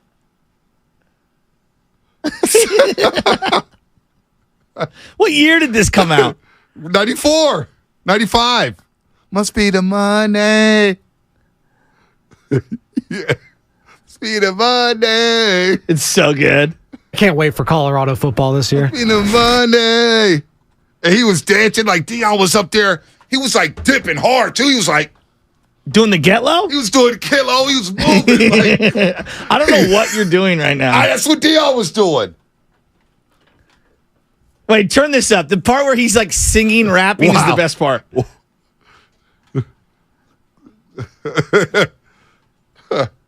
December 26, 1994, they're saying. Oh, yeah, because it came out right before. So, true story, and I'm not even looking. They played a Saturday day game at Candlestick against the Denver Broncos. Okay. John Elway, they blew them out of the water. And I remember the NBC, it was on NBC because NBC would get the NFC games when they were playing AFC teams at home. Okay. May have been Dick Enberg on the call, may not have been. But they were talking about it, and they showed a snippet of the video during that football game. I'll never forget it. Do that dance one more time for me. You want to do that dance? Yeah. By the way, move the chair out of the more way. intel on the dancer. Okay. You a fool. She was a model at Jet Magazine, too. That's the second Jet Magazine reference today. Esther Festival with all the Jet beauties of the week walking around. She was a model at Jet Magazine from Lakeview. No. It's Saturday Night Live. No. So what was the dance? From The View? It looks like you're shoveling. I don't even know what you're doing. Honestly, it looks like you have like an itch on your back. He was gigging, too. He was like low. He was low with it. I'm just trying to describe what you're doing. It's like a variation of the Humpty meets the Get Low meets the You got to do your Get dance. Stupid. I don't even know what that is. Dude, Deion was moving, too. he was like backing up. Had the mic. You're going to hurt yourself. Be careful. Oh, I wish I could dance like that, man. Damn. I felt this so hard when he was dancing. Someone's saying that Goo was ready to dance on Friday and he did the splits. Is that true? Well, he's always talked about doing the splits. He goes to weddings and do the splits. No, he doesn't. I swear to God. Bonte did have a point. So, 4 years ago, I was like, okay, dude. Okay. Do the splits. Never heard a guy going to a wedding to do the splits. For what? All of a sudden, you're James Brown? Woo. Yeah, Bonte will end up on that Boxer Jersey injury report. Boy, he's huffing and puffing over here. Deion was moving. Dude, Jet Magazine. Girl was a dancer from Lakeview. How about that? That's random. That is unbelievable. I can't get over this. I can't Guru believe this does guy the splits, dated her. though. Man. Let's go to Yogi in the Bay Area. Got CJ Holmes coming up in 7 minutes. Yogi, what's happening? Yo, what's up? What's up, Bonte? How you doing? I'm good, Yogi. How you doing, buddy? Man, I'd be better if we can just get Kerr out of the Bay Area. I'd be much, much better. Oh, why? Why do you want Steve Kerr out the Bay? Dude, come on. Did you watch last season? I mean, everybody had a tough year. Everybody had a tough year. Everyone had a tough year. You know I watched it, Yogi. If a coach is playing Lamb 30 minutes a game all season long and Kuminga's riding the bench, and come playoff time, Lamb does not see the floor, what is going on there? You know, I got in a can't big go argument. back in time. I got in a big argument with Evan Giddings about this yesterday. Yeah. Yogi, what else? So you want Steve Kerr gone? Who would you like to see coach to go to State Warriors? Because I heard Steiny asked Rick Bucher who would be on it. I mean, at this point, it's going to be Chris Paul, right? That's why they brought him in. He can't run up and down the court. He might as well coach. He's going to be Udonis Haslam out there. What about Doc Rivers? Would anybody want Doc Rivers to coach the Warriors? No. Doc Rivers is Mark Jackson 2.0. He's going to have us singing gospel songs in the back. He's going to be in Kumbaya. No, he doesn't do that. Austin Rivers highlights in the. Can we meet in the middle? We don't need that. Kerr's not horrible. He might have had He's some not things that horrible, we don't but agree with. Because he has Curry. I mean, so basically, also this year, dude, we don't have a center over 6'9", 6'10". Like Looney's our only center. Like, who's going to be our backup center? Kuminga? Is Kuminga going to be down there? Draymond's not going to go down there. Hope it's Dario Saric and Draymond. Too bad for Mo Bamba. Mo Bamba signed with the Philadelphia 76ers, and it sounds like they're out on Bobo. Talked to some people yesterday. It's like, yeah, Bonte, that's not happening. Calm down. No Bobo. So just called in to just crush Steve Kerr, huh? Hey, you got to do what you got to do. Look, we can critique Steve Kerr in terms of, like, you know, this guy, that guy, rotations, lineups. His legacy is forever cemented. Yeah. We're not going to call him, you know, the worst ever or the worst in the league or anything like that. Like, that's just, come on. Yeah, that's a little much. In a league where every coach feels replaceable, Steve Kerr is not replaceable. What dynasty ended up changing coaches like towards the end of that run and it worked? George Seifert. Okay. Is that it? I mean, that's really the only one. Barry Switzer? I mean, yeah. We're talking about two of the most stacked teams of all time Yes. with those ones. Yes. Like, this is an older core that's coming off a very bad season. The Celtics went from Bill Fitch to Casey Jones in the 80s. Oh, yeah. Okay. There you go. I mean, that's one. Doesn't really happen, though. No, it's very rare. Very rare in the NBA. Very rare. Nobody can coach without talent. No doubt. No doubt. Man, that Deion Sanders showed me the money, got me feeling some type of way. Man, I had to bump that. We got Young Buck, Deion Sanders. I'm telling you, whenever time I come in a roast, play some new music, I go in the car. Ricky Martin. Ricky Martin. That will not be played. That will not be played in the Batmobile. I can guarantee that. You bet your bottom dollar on that one. Living a vida loca. What was it? That song still slaps. Yeah, you got it right. Good job. You knew it. Oh, I just thought I was singing. Would you the rather thong do the song. Macarena or Cisco. the Living La Vida Loca? I like the Macarena. Macarena was fun at house parties. Yeah? It was fun at house parties. The Macarena, yeah, we used to, dude. Yeah, get you're getting drunk. it on? The girls would be watching. Big Talk City every week. We doing the Macarena, man. Well, I'm telling you, man, we been having fun. You gotta sometimes get out of your comfort zone. Gotta sometimes get out your comfort zone. Yeah. You're telling me the guy that only listens to certain segment of music, to one particular. I'm saying at a house you party. listen to the No. 90s rap, Would you go to a house little party? bit of 2000s rap. Would you dance to the Macarena? Would you dance to the Everybody wobble? has done the Macarena All right, at some that's what point. I'm saying. Everyone That's has what done I'm it. saying. Sometimes you Yes. got to get out your comfort zone. A lot of people don't like to dance, but sometimes you get a little, liquid courage and boom. Get out there on the flow. Start tearing it up. Hit you with that mean old two-step. I can't believe my guy dated this girl from the Deion Sanders video. Now I'm trying to look for it. Which one was it? I can't say his name, Shasky. That's the worst part. I would have busted him out and ruined his whole family. No, I'm kidding. I don't want to ruin his family. Jet Magazine. It better not be Guru, because didn't Guru have his girl taken by T.O.? No, Guru wouldn't text me that. Guru would just come in on the mic. Oh, I dated that girl in the back. Or no, Guru pulled up and T.O. was coming out the house or something like that. That's what that was. If you ain't cheating, you ain't trying. Not in that department. Start cheating in that department. Now you're talking child support.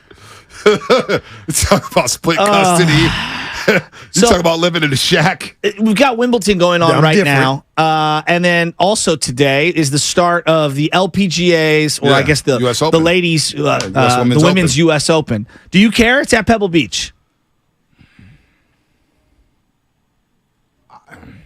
I am excited to see Michelle Wee. Yeah, it's her final major. It's her final major. I like it. So I tell you, I covered the swinging skirts competition at Lake Merced. Lake Merced. Yeah, they used to have a cable car out there. Yeah, I covered that in 2015 when I was writing for the Examiner. It was fun because I got to walk behind the final group on the back nine as they were hitting. Cool. Yeah, it was really cool. I forgot who won it that year. Who won it? Well, Lydia Ko won it multiple years in a row. Lydia Ko, yeah, it was cool. Lydia Ko was excellent. I went out to the swinging skirts at Lake Merced one year, and there was a woman and the caddy both smoking cigarettes in the fairway, and I thought it to be because I've never, I'm only watching on television. I hadn't been out to that many different events, and watching them smoke was just super random. It stopped me in my tracks. Yeah. It's Michelle Wee's last event, really. Yeah, she's only 33. Well, she's had a lot of injuries. Wrist, back. Oh, the wrist is a tough one to get through. A lot of sports, too. She's, which is what a lot of women golfers and tennis players have said, she wants to have a family. And I know she already had a daughter. And so, there's challenges that being a woman athlete have if you want to have a family that maybe don't necessarily apply to some of the men. And it's very difficult. It's difficult to be an elite athlete and try to be, have a normal life. You're seeing that a lot with the WNBA, too. They actually had a lawsuit settled, and I think Las Vegas Aces got stripped from either draft picks or compensation or salary or something. But, yeah, they got popped for that. By the way, the Las Vegas Aces is a damn good basketball team. 16-1. Chelsea Gray is special. Special. On Twitter one day, swear to God, true story. She joined us at the Gay House last year for Warriors postgame. Okay. Chelsea Gray. She was in town. She was really good on air. She's going to have a job in sports media soon once she's done retiring. I was like, Chelsea, and I said this, I had no idea. It's like, you remind me of Vinny the Microwave Johnson, man. You heat up. She goes, well, that's who I wanted to play like. I was like, no way. Not even reading the bio. No way. No nothing. But she's better than Vinny the Microwave Johnson. She's like, she got some sauce in her bag, man. She's legit. And then you got Kelsey Plum. You got Candace Parker. It's a good team. Really good team. And they get it rocking out there in Vegas. I think it's the Ultra Michelob Arena, something like that. I don't know. Sorry. You ever had a Michelob? Don't recall having one. It's the Brooks Koepka beer. Is that good a beer? No, I just remember he was the main sponsor, or I guess endorser, for that beer when we went back to Boston. Speaking of golf, 408, Comcast Business text line. Steph's game on the match, I expected a little more. I thought it was kind of weak. I thought his game, he was not hitting No, I thought the whole presentation was kind of weak. I liked it. Did you? You didn't like it? Barkley, Ernie. Not that I'm expecting elite play or anything like that. I don't know. I think it's difficult when they're both teammates of each other, and I like more cross-sport, cross-celebrity type things. I like the match. That's some good trash talk. Kelsey, Mahomes, they're just great at what they do. I mean, they own Las Vegas. Speaking of Las Vegas, I think CJ's going to be in Las Vegas soon. I think that's why I just looked at his IG. I was just during the break looking at IG. I think he's at a barbershop. So I know he's going to Las Vegas. My man just trying to get crispy. He's trying to get crispy for Vegas, baby, for those pool parties. Oh, and of course, covered to go to State Warriors, CJ Holmes, for the San Francisco Chronicle, doing a great job with them. CJ, what is happening, my man? Oh, you already know I got to get crispy. You talking about who owns Las Vegas? I own Las Vegas. But yeah, man, I'm just wow. Dapper. I just got done seeing my man Bryce at Dapper Down Barber Lounge. So anybody need a cut, he's the man to see. Dapper Down Barber Lounge. Where's that? Where is it at? It's SF. SF. I don't know my way around here, right. But it's in San Francisco. We got GPS. The Dapper Down Barbershop. Shout out to them. Shout out to District. Shout out to everybody. CJ Holmes, he's got the line and looking crispy. Yeah, I know Vegas is in his future here, man. I'm jealous of you.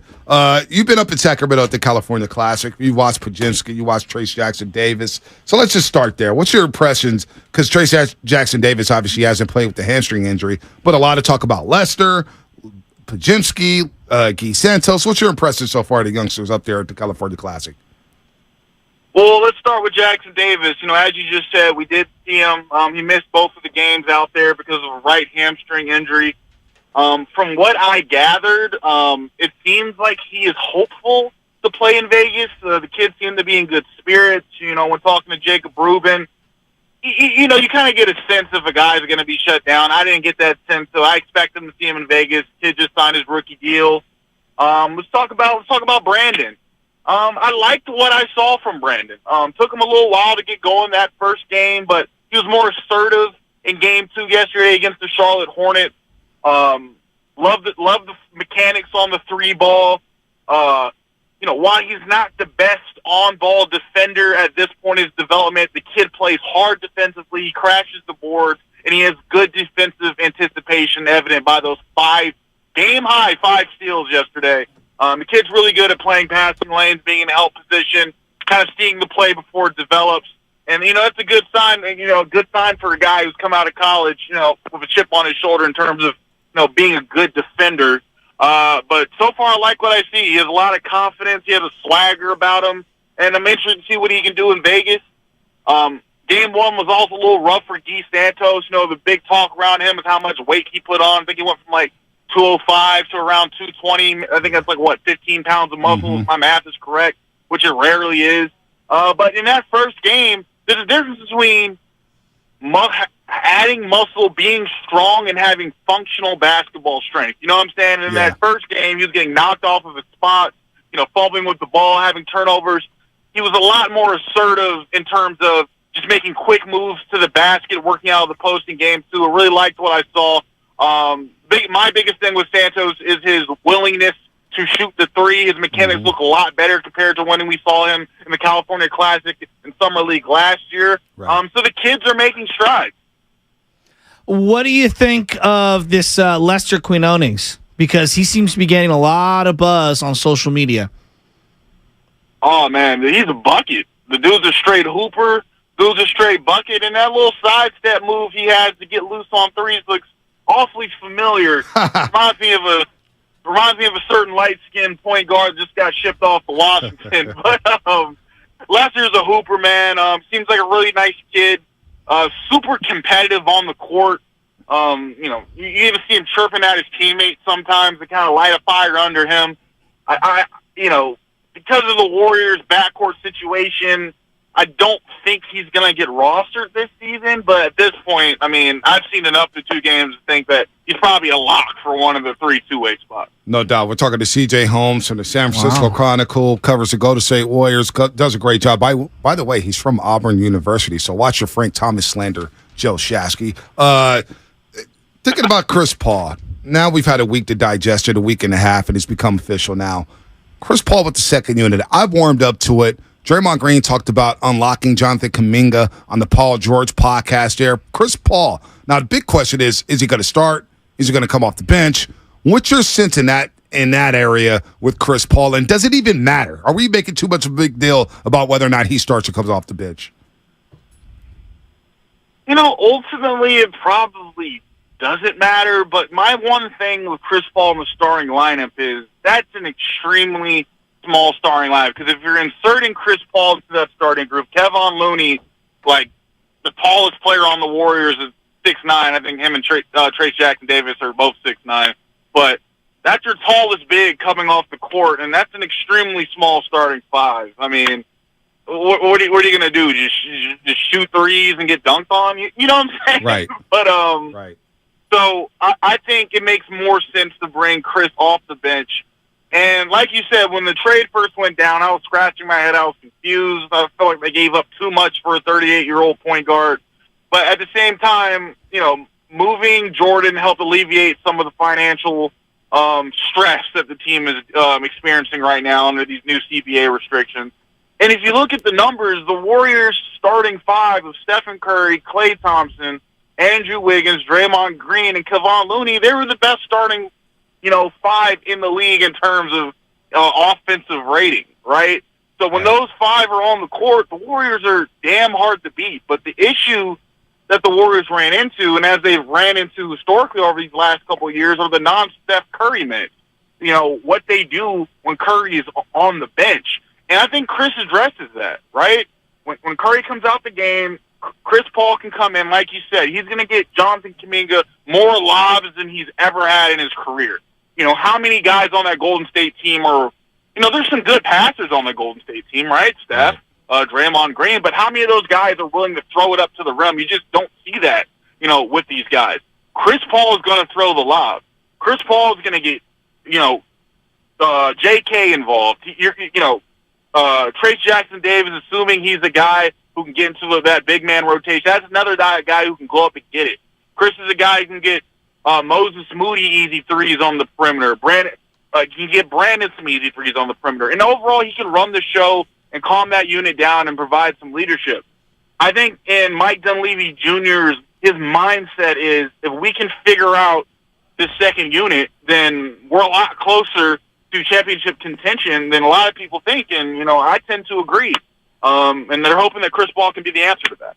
Are they done making big moves for this offseason? Yeah, I think the big moves are cooked at this point. There's only so much they can do from a financial standpoint. I mean, Dario Saric has been linked heavily to this team, especially since the start of free agency. And, I mean, they're struggling to land guys like him. The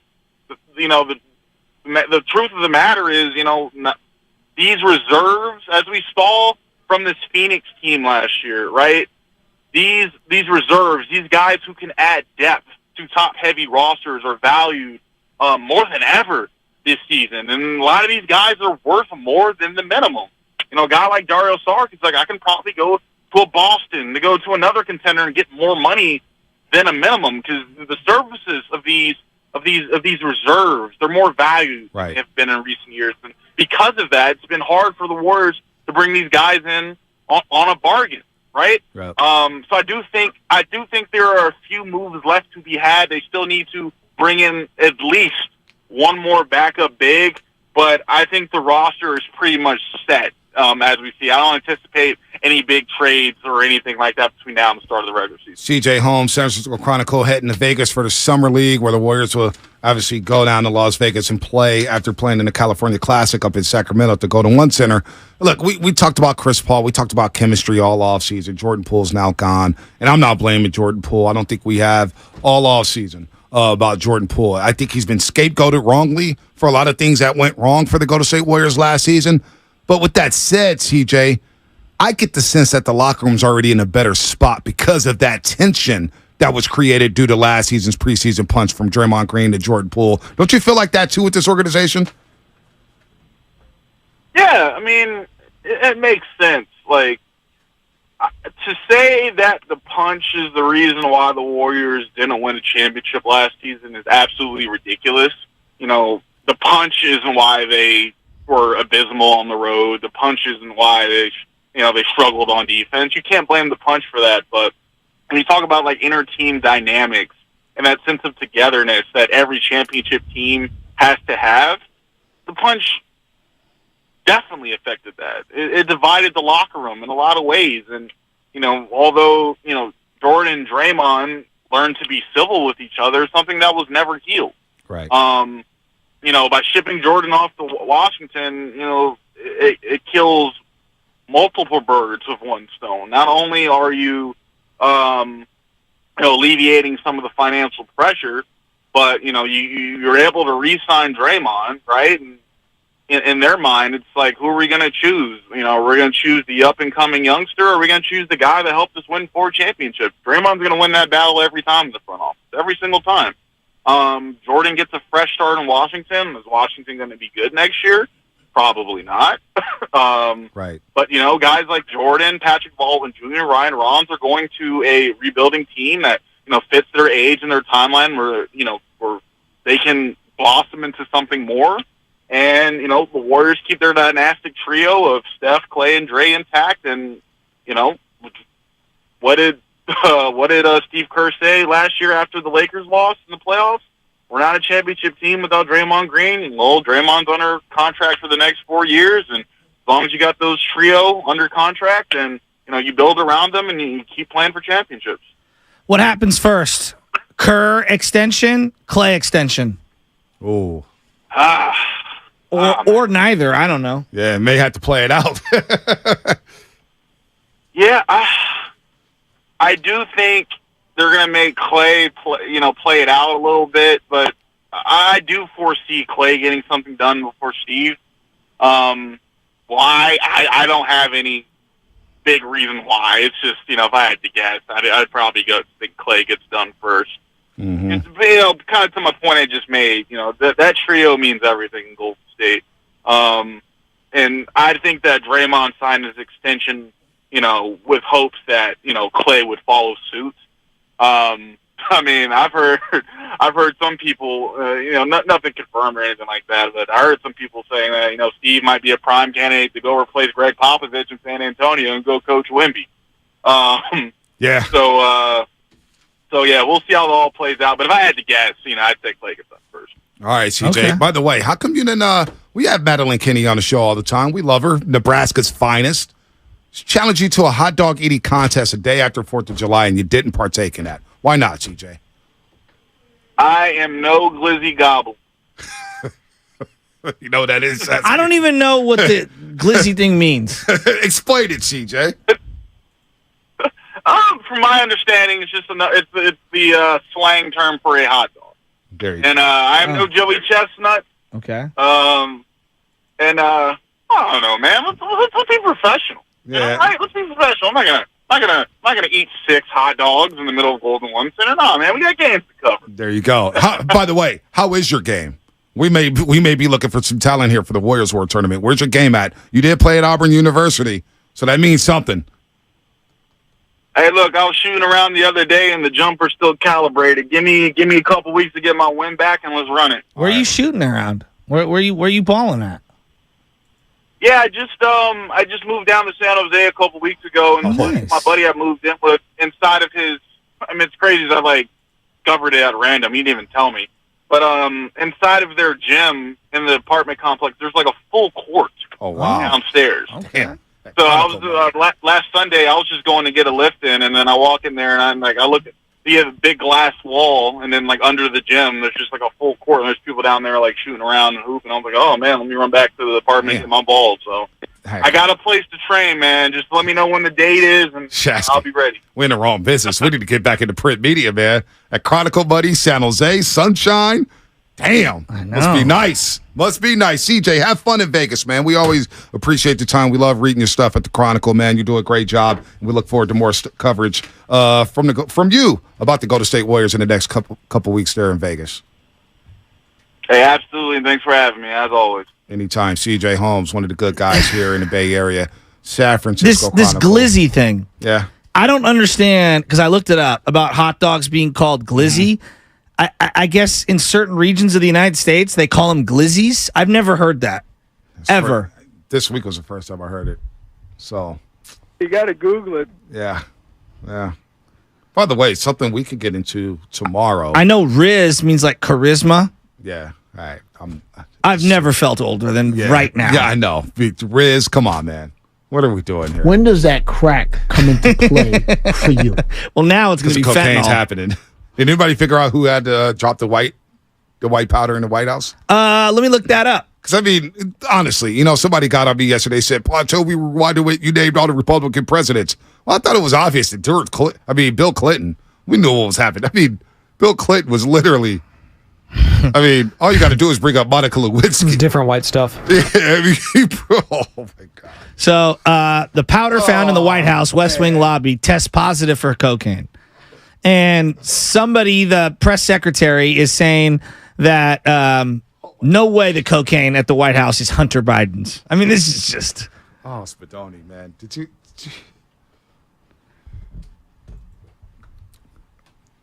Bill Clinton, they had everything going on in the White House when Bill Clinton was there. Just ask Hillary. But you know what? Hillary was able to tough it out with him. She stood strong by her man. She's got a podcast with her daughter. That's what I heard. Yeah. Is that the one who went to Stanford?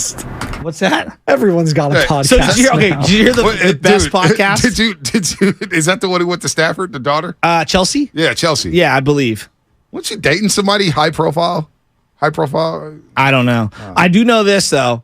The podcast I will not be listening to, but intrigued me the most. What? Michael Jordan's kid. Oh, and Larsa Pippen. Just hilarious. Could you believe that? Well, Jordan, the TMZ camera caught up to Jordan and said, do you approve of that relationship? He laughed at first. They asked him a follow-up. He goes, no. Because there's some people out there who believes that Jordan set that up because Pippen's been talking crazy about Michael Jordan. Wait. Jordan pulled a Kim Kardashian's mom and set that up? Because Jordan's petty like that. Jordan might be the pettiest athlete we've ever seen in American sports history. Yeah, maybe.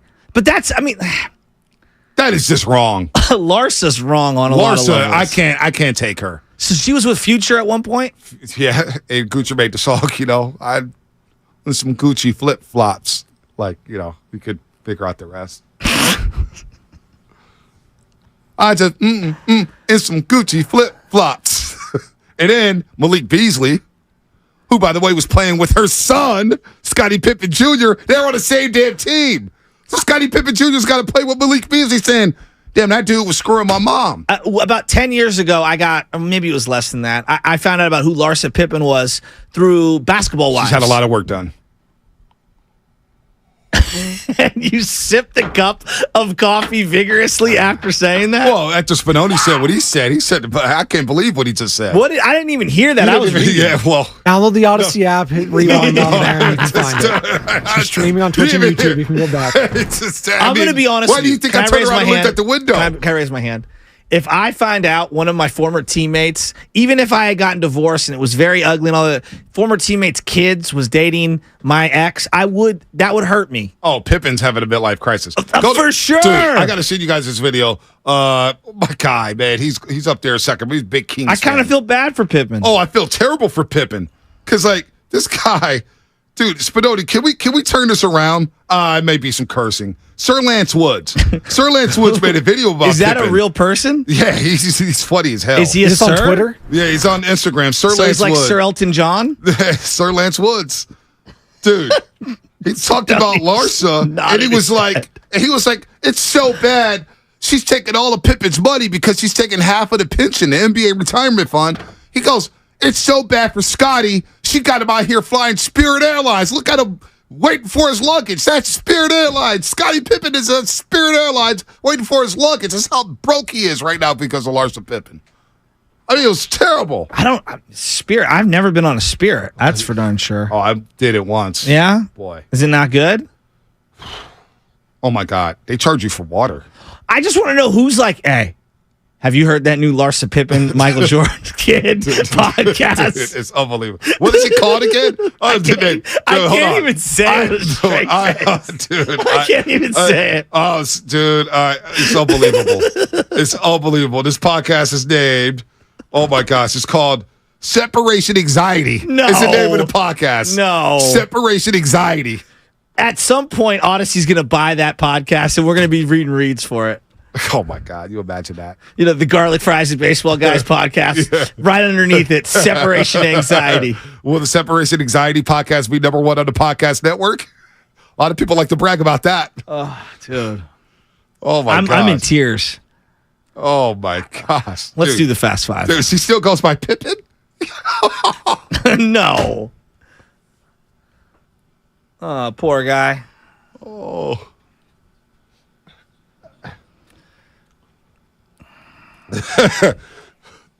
Are you a sausage guy? I should be laughing. Are you a sausage guy? The glizzy god. Dude, listen. Are you a glizzy guy?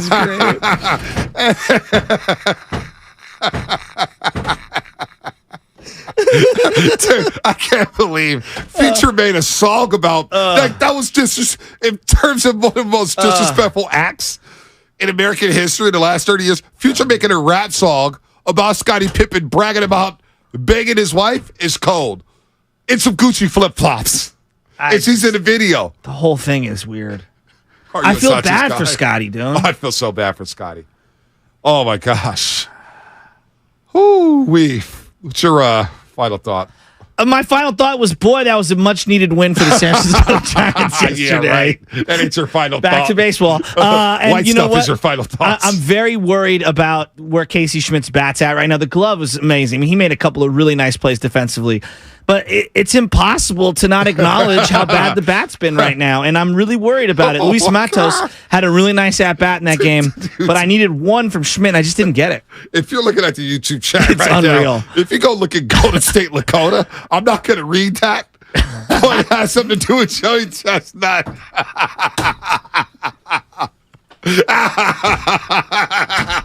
might be FCC regulated, but the chat is not. Oh my God. Oh my God. What is going on here? My final thought is. Do you think she uses the Future song as the intro for the podcast? Oh my God. Come on, Sam. That's funny. Do you think Jordan's son owns Gucci flip-flops? Or did he upgrade to Louis Vuitton? And my final thought is, does Spirit still charge for water? They charge $7 for water. What? So I was broke. I was broke as hell. I was taking Spirit. I was like, oh, this is a cheap flight. Well, found out why it was cheap, right? You charge it for everything. The seatbelt. Everything, basically. So, you know what I did? So, I don't know if you ever seen the movie First Sunday, Ice Cube, Tracy Morgan. He asked the waiter, who was Pam from Martin, may I have a glass of ice water, 3 lemons, and 4 packs of sugar? So she goes, you just want lemonade. He goes, no, you didn't hear me right. So he basically made himself the whole lemonade. So I basically asked, since I was broke, I didn't have $7 to pay water. I was like, can I just get a cup of ice, please? And I just chopped on ice. From the 415, bruh. Spirit Airlines is like the 88 Bayshore Muni from the early 90s. Oh, my gosh. It's terrible. It is terrible. Not everybody will get that one because not everybody's from the city, but I get it. Oof. All right, boys. What's your final thoughts? White stuff? Sammy? London?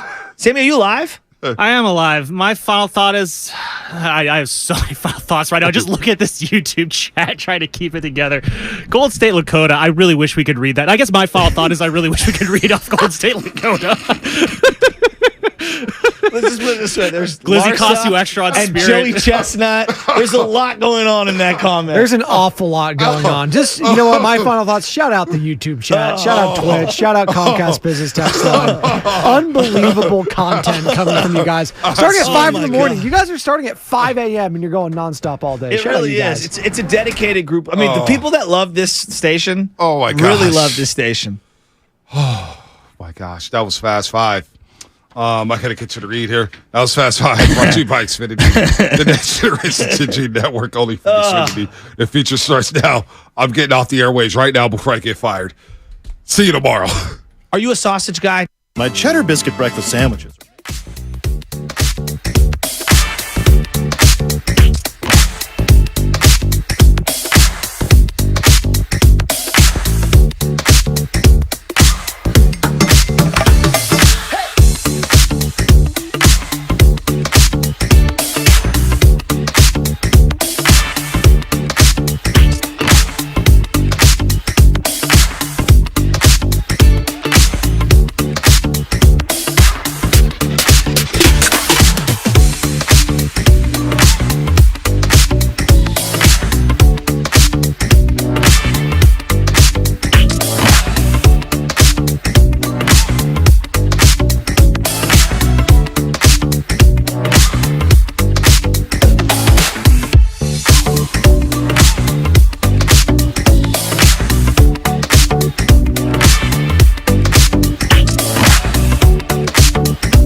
I think he can do that. I'm pretty sure. I'm upset. Steiny giving me some tax advice early. Man. So I'm pretty sure that But I would like the thing that we talked about first before doing the Uncle Sam. The employer. Would they, you know what I mean? Could I do it that way? I don't think you can. Yeah, I don't think so. But if they said we give you the license, but your car, you can't fit in there, would they be opposed to like, we'll work with? Dude, that's a grip. No, but I think they're like, what the hell are these dudes? I'll tell you what we're talking about. and if there are any tax attorneys out there, 888-957. Yes, if let's say I drive into work, 5 days a week, right, like me, and I got to pay the toll, like me, $7, right, or $8, yeah. So that's $40 a week. Keep going. Pretty sure you can. That's a business expense, and you can write it off. No way. I think so. I mean, Spinone, man. Evan? I mean, I'd hate to be anyway, can we get an answer on that 3 minutes into the show? That should be second nature. See, we're not doing it. It just came up organically. Well, right before the show, too. Hey, what's going on, man? Not too much. We had Bucher on yesterday. He talked about Steve Kerr, and then Shelbourne Ramona, the great Ramona Shelbourne, one-up Tim with on Willard and Dibbs with the Dame story, but I don't know how to that's not true, Steiny. What is it? I love Ramona. There's no way the Warriors acted too quickly. And I'll say this to you, and I told you in heaven. There is something going on, and I understand it. It's like the movie Goodfellas, Scarface. I'm talking about loyalty, family. And there is no way the Warriors are breaking up Dre, Clay, or Steph. And I don't believe they want to be broken up. And one of those dudes would have had to go if the Warriors were going to entertain any trade scenario with the Portland Trailblazers. So, Steiny, even if you think right now Dame is better than Klay Thompson, it don't matter. The Warriors don't want to interchange that because of what and who Klay is and what he's meant. And I get it, and I understand it. So I'm not going to be mad if somehow they chose not to pursue Dame because they didn't want to include Klay. Well, here's what Ramona said, and then we can kind of parse it because I think there's a lot here, and I think when you're talking about Damian Lillard, look, he's one of the best guards in the league, no doubt. Take a listen. This is from yesterday, Ramona Shelbourne, ESPN. They had another choice. I mean, they could have waited for Dame. Dame is from the Bay Area. I know he was interested. If he got to the point where he was going to ask for a trade and the list was given, the Warriors initially would have been on that list. But I think now it's not possible, right? Because of the moves they've made, they sort of locked in. They could have waited. I think they did smart thing by trading for Chris Paul when they did because they, preserved the optionality. Plus they get a really good player. The question is this: if the Warriors hadn't done anything, they hadn't made any moves, and Damian Lillard made a list of teams he wanted to go to, and there were 4 or 5 of them, and the Warriors were one of them. Hey, Miami, what do you have? The Spurs, I think, were a team he was willing to go to. Let's say the Warriors. If you're the Golden State Warriors and you find out that Damian Lillard has you on his list, does it matter? If you're the Warriors, what are you doing? Just, we got Steph. No, I'm picking up the phone. Okay. 1. All right. But then 2, Steiny, one of your big boys has to be Wiggins, Clay. Now, would Wiggins, JK, and Poole, would that be enough? Then we can talk. But I know you're going to be a small backcourt, but you're going to be lethal. Your defense is your offense. So Dame makes about 45. So in other Clay, words, 42, 43. Right. So they could. Would you trade Clay for Damian Lillard? And this is Straight somebody up? Came at me on Twitter saying I was, and I defended Clay yesterday, but Portland would hang up right now, would straight up for that, right? Because Clay Clay's a baller, but this ain't old Clay. Well, it depends. I mean, I don't know what Portland wants to do. They want a king's ransom for Dame. Well, maybe they want to come off a lot of money, so then they could get an expiring contract. I mean, I bet you Clay and Kuminga works. Does Portland hang up on that? How about Clay, Kuminga, and a number 1 pick down the road? To me, Stoney, and you're sending them to a team in your division that has won 4 titles in the last umpteen years. I wouldn't do that. I think I want a plethora of number 1 picks, and I want some damn good young players. Well, I have a feeling that they're not going to get as much as they think they're going to get. And I mean, if they're going to trade to Miami, where it's headed. If you're telling me they're going to make a trade with Miami, well, they're not going to get any of Miami's top 3 players. So they're not getting Adebayo, they're not getting Hero, and they're not getting Jimmy Butler. So we don't know about Hero though, Steiny. Well, we'll see. I mean, we'll see. Here's what I would say, and this is where I'm at with Damian Lillard, and it's got more to do with Steph Curry. The chef.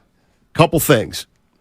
Again, if the number 1 priority was and is to try to keep Steph Curry's window open as long as possible, and you're doing everything and anything for right now, then again, I'll say exactly what I said about Chris Paul. Then you have to think about Damian Lillard. You have to. I think he's a great player. He's one of the best players in the league. Now, here's the thing. Here is the thing, and this is about Steph Curry. And you could say, well, it's a small backcourt. You're right, it's small backcourt. The beauty of Steph Curry is there is not one player in the NBA that he can't play with, because he is a great off-the-ball player, and he is great on the ball. So, I'm not saying the Warriors are interested, but Steph Curry can play with Kyrie Irving. Steph Curry can play with Damian Lillard. Kevin Durant. Steph Curry can play with anybody. Not every star can play with everybody. And nor wants to. So what I'm getting at is Damian Lillard and Steph Curry can play together. Absolutely. I don't think there's any doubt about that, because Steph is phenomenal off the ball. Lillard likes to handle it more. I'm not saying... So has the ship sailed then? Because now you got me thinking, let's just say it's not Clay. What if it's Wiggins, Kuminga, and some picks? Well, they probably have to throw Gary Payton in there. Okay, would you do that? I'm asking you now, Stoney. Would I do what? Kuminga, Wiggins, Payton II, and a couple picks. And would that be enough? Problem now is they have Chris Paul. That's the problem. They have Chris Paul. Now they have 3 guards. So you bring Damian Lillard in here without moving one of your 3 guards. You got 4 guards. So did they act too soon if this report is true? And Ramona, I'm saying it's true if that's what you're hearing. Or do you think Dunleavy Jr. and Lakeup were like, he's not a fit? I don't think. He's 32 years old. He didn't want to be traded. He didn't want to be traded when the Warriors made their move for Chris Paul. That's only surfaced in the past 3 or 4 days, and the deal had been agreed upon. People saying 925 Steiny, Dame plays 0 defense. I'm with you. Go ahead. Okay. Then Steph plays defense? Right. I'm just saying. So would you rather have Damian, defensively, how much worse right now is Damian Lillard than Klay Thompson? Right. And then what about offensively? Yeah. Damian Lillard's a better player. Right. So Rafi's in the city. Get us going, man. Hey, Rafi, how you doing, buddy? Long time no speak. Yeah, how are you, man? So, a couple things. I'll get on to Draymond in a second, but I'm a tax attorney. I'm a contractor. It's a trip ready. But I have an MBA. There you go. Go ahead. How it works. I think as W-2 employees, you cannot write off your commute. You choose to not live close to work. Wow. Pay the gas and the bread. And I'm a W-2. Yeah, right? we are. Full-time employee. Yeah. Drew Down on YouTube said the same thing. You If you're an independent contractor, you can write it off. Wow. Self-employed, I get to write all my gas off. Well, what about parking? If it's work-related, I think maybe that's expensible because that's, I don't know. Again, as a W-2 employee, you don't have all the write-offs that we have as self-employed or independent contractors. Gotcha. 99. So I hope that kind of answers it. And just real quick on Draymond, as you guys know from, our Game 6 meeting over at Kezar winning that chip. You know, I came with my Draymond as a beast stickers, and yes, that's my guy. I remember. I still have it. No, I have it on my computer. Yeah, well, I got professional ones finally. They're better than those little janky ones I printed out. Oh, nice. And, janky. Yeah, I'll send some to the station for you guys. But yeah, I'm happy to have him back, and you know, he wears his heart on his sleeve. He's our he's the heartbeat. So love him and hate him for when he does great things or pisses us off. But I'm glad to have him back, man. All right, thanks, Rafi. Appreciate it. Appreciate the some of the financial advice too. The question is apparently Guru and I, as full-time employees, cannot expense tolls and mileage. I get that. To work. Yeah, but what about parking? Yeah, no, I think we got action. Like man. I'm lucky. My car fits in this lot. Doubt. Mine does. Yours doesn't, Yeah. so you have to pay for parking. Oh. I think I'm pretty sure you can write that off. Spadone. Well, we're going to have to all, too, because we don't have a parking garage. Apparently. No, do but we have there's one? some garages Breaking news? closest. Whoa, Oh, yeah. whoa. Breaking news? We have one at our new building? Wait, breaking news, we don't? No, there are, but you got to pay. There's none like one we're sitting on. Yeah, there's none for the building. Hold on. The only thing I've heard is that parking's going to be limited. But that's for, like, you guys. No, that's not for me. I'm the first guy at the station. I don't get a space. I think you're wrong, Steiny. I'm There's open none. on the show. To each So his you're saying own. there's a chance I might not get a car space? Oh, there's no doubt you got to break that bread. Yeah. Yeah, you got to this is spend a that problem. cheddar. Yeah, look at you got it. I ain't going back to Bart. You better start taking the train, Steiny. I'm not going back to Bart. Look at I won't do it. What about the ferry? That's a good call, but apparently now the walk from the ferry's a little longer if it's at the. We're getting into a new building. Yeah. 510, I'm a W-2 employee, and I can write off anything my employer does not reimburse. I can write off parking, tolls, fast track during work hours since my company does not pay for those. It sounds to me like he can, but it sounds to me like he drives for work. Well, then yeah. Oh, boy. Yeah. I feel good. Better about the parking. We'll see. Hey, you know what? It's Rocky. Now it's not Rafi. It's Rocky.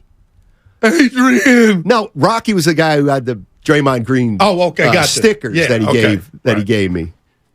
Do you remember him? Vaguely. I don't think you were.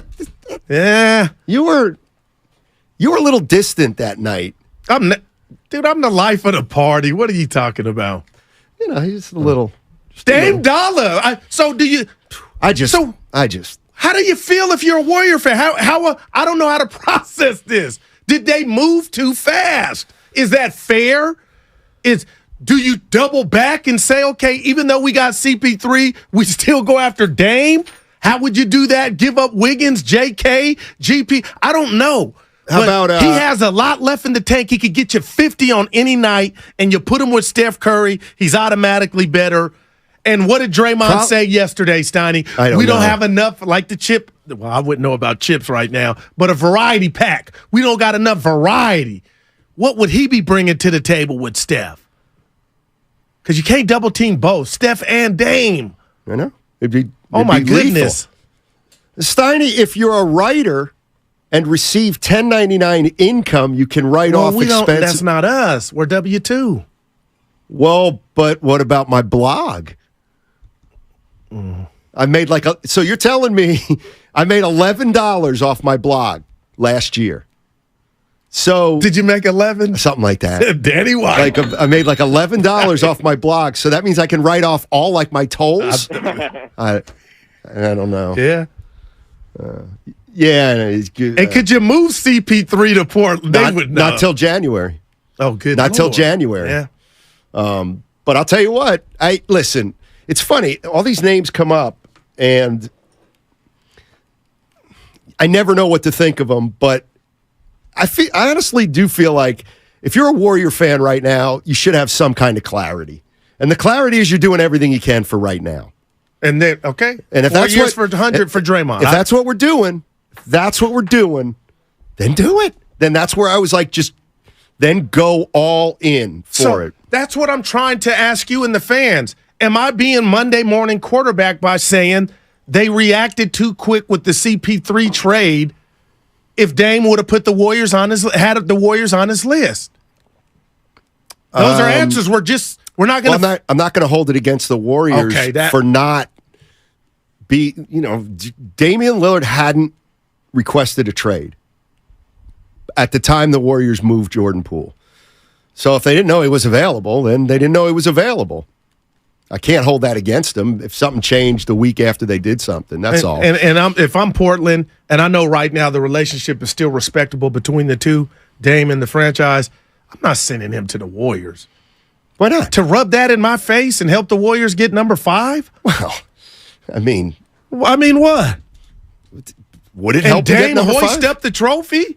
Well, with the team that's haunted us? What about Dame's 0-10 against the Warriors in the playoffs, I believe. Something like that.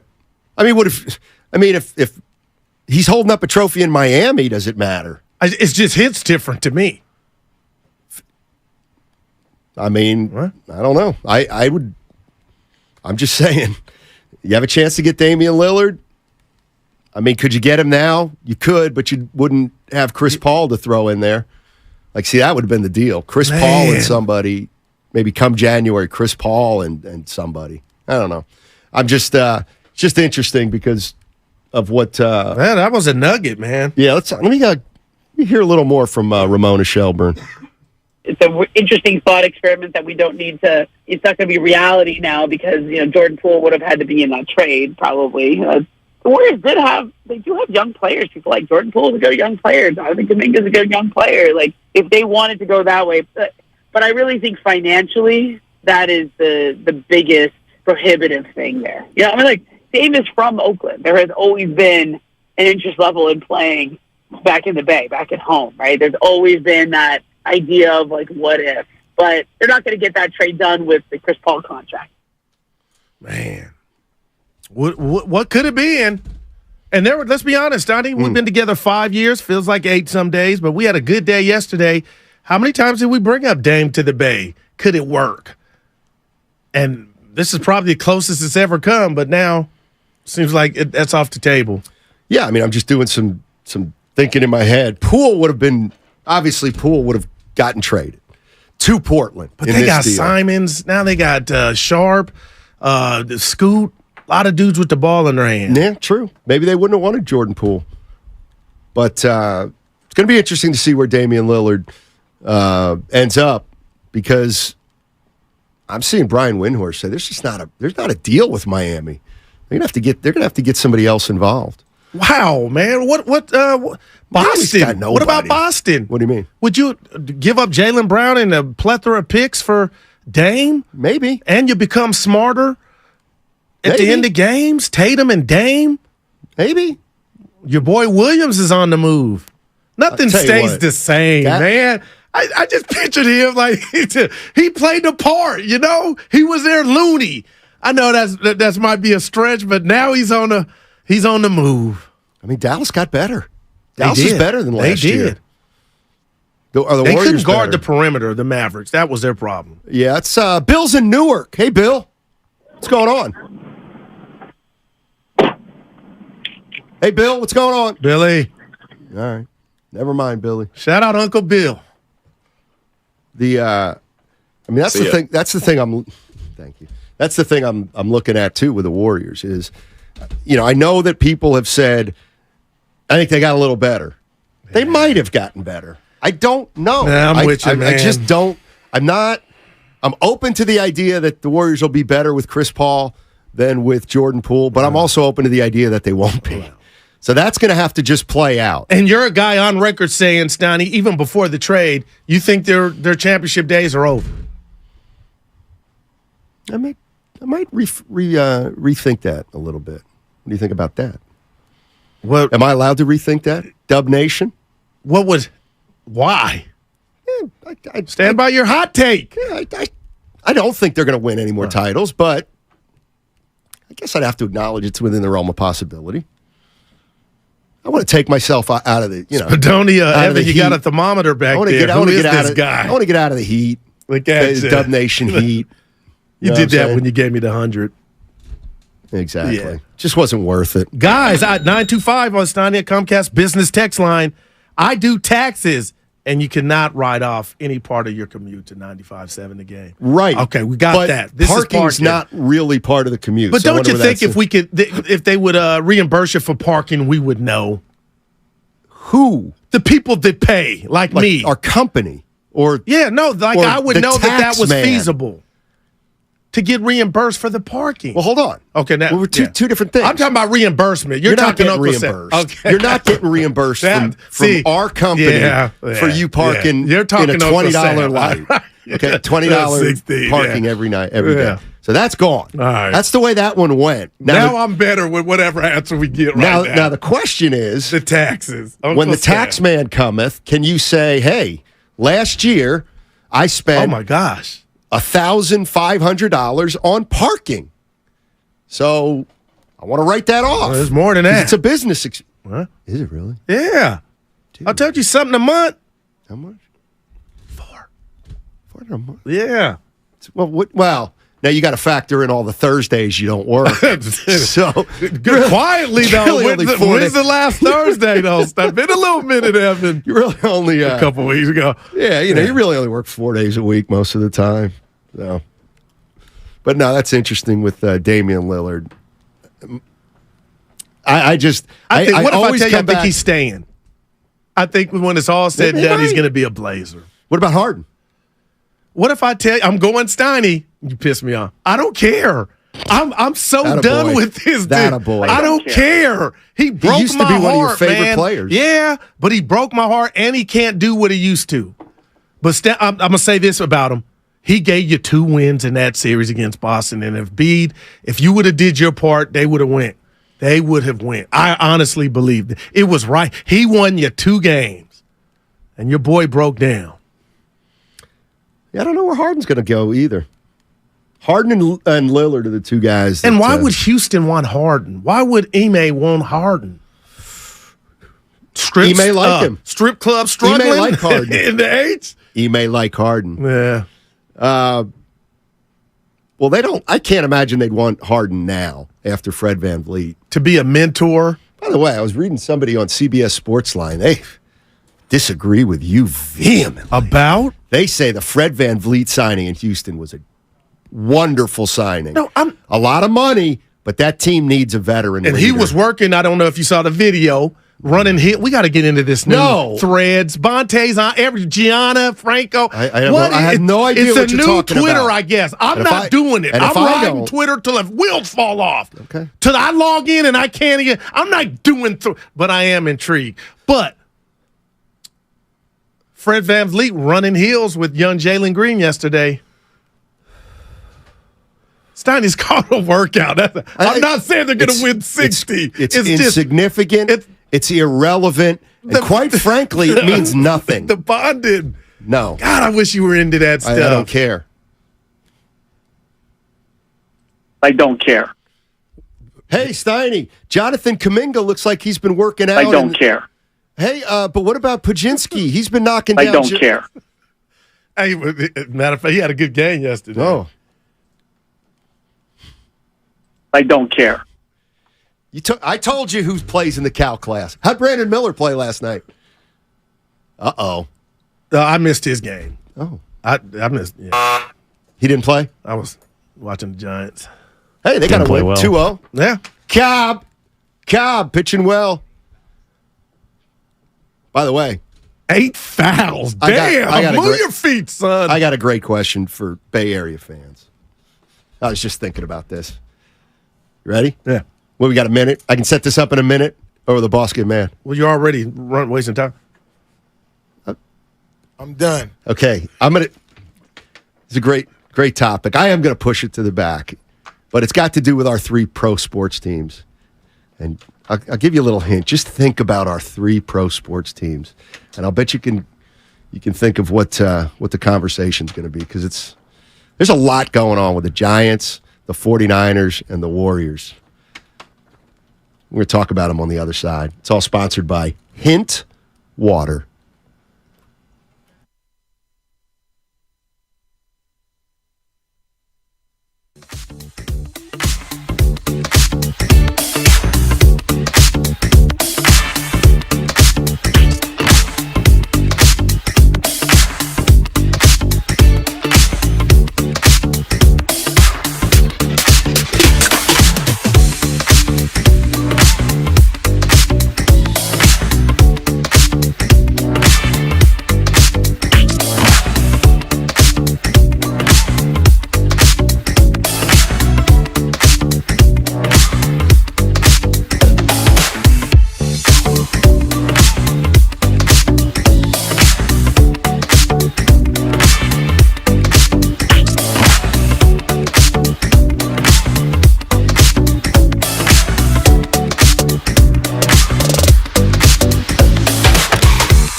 gets a bad name. Now back to Steiny and Guru.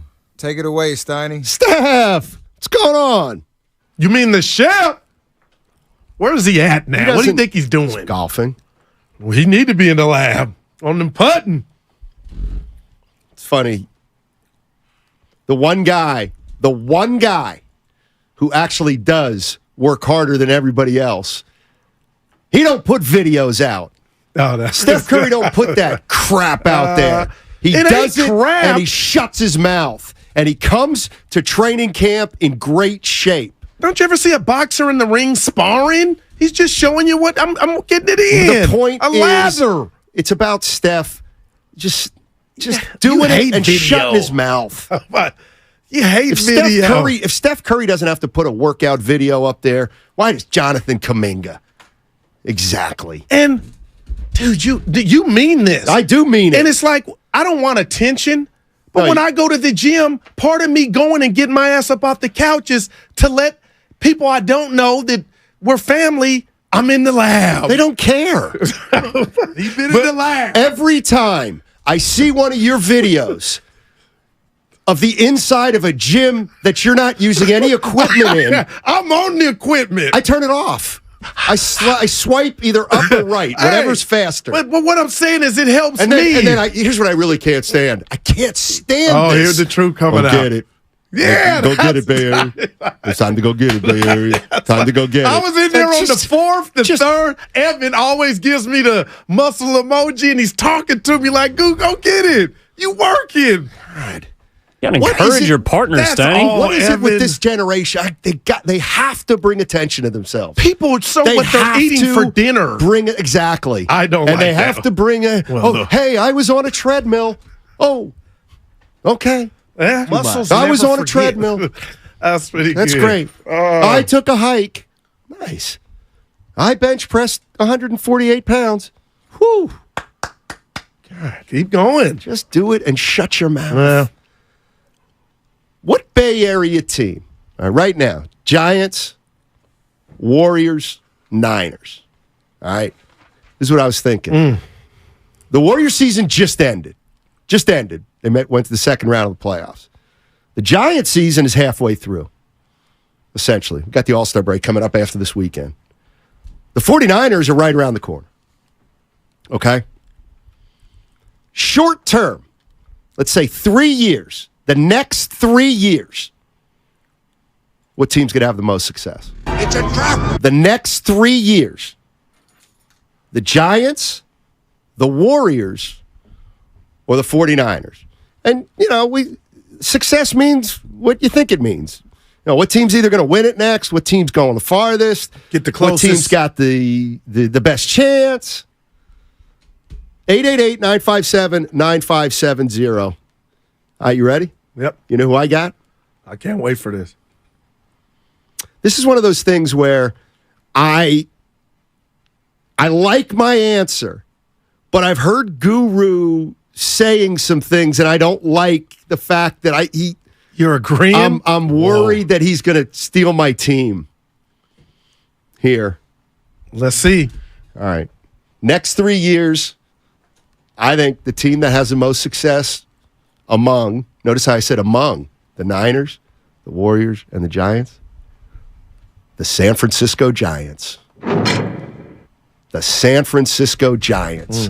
I think Roxy Bernstein, please explain. They have the best and the most amount of really good young players. The Warriors don't have a lot of really good young players. But I got it real quick here. Yeah. That can be true, but in the formula that you described to myself and the fans, winning is a component of success. Yeah. That's right. The Giants are what, 46-40? Yeah. 47-40? Headed to the playoffs again. Headed to the playoffs. Well, probably. we hope. Okay, I'll give you that. Right? Yeah. Do you yes, I really do. The 49ers, to me, have a small window right now. Oh, my goodness. But they don't have a quarterback. Or their quarterback, to me, is a position of weakness. The Warriors, I think they're too old. That's wow. For the sake of this argument. Okay. That's all. I'm not saying No, I hear you. So I think the San Francisco Giants. Plus, I am floored. Plus 3 extra, you get 3 division winners and 3 wild cards. So all they have to do is be in the top 6. Right. And I think the one thing we can count on with the Giants is, for the most part, they're going to be competitive. They've been competitive under Farhan Zaidi and Gabe Kapler. So I'm looking at this team with their young talent. I don't know how good their young talent's going to be, but they're moving on it. Yeah.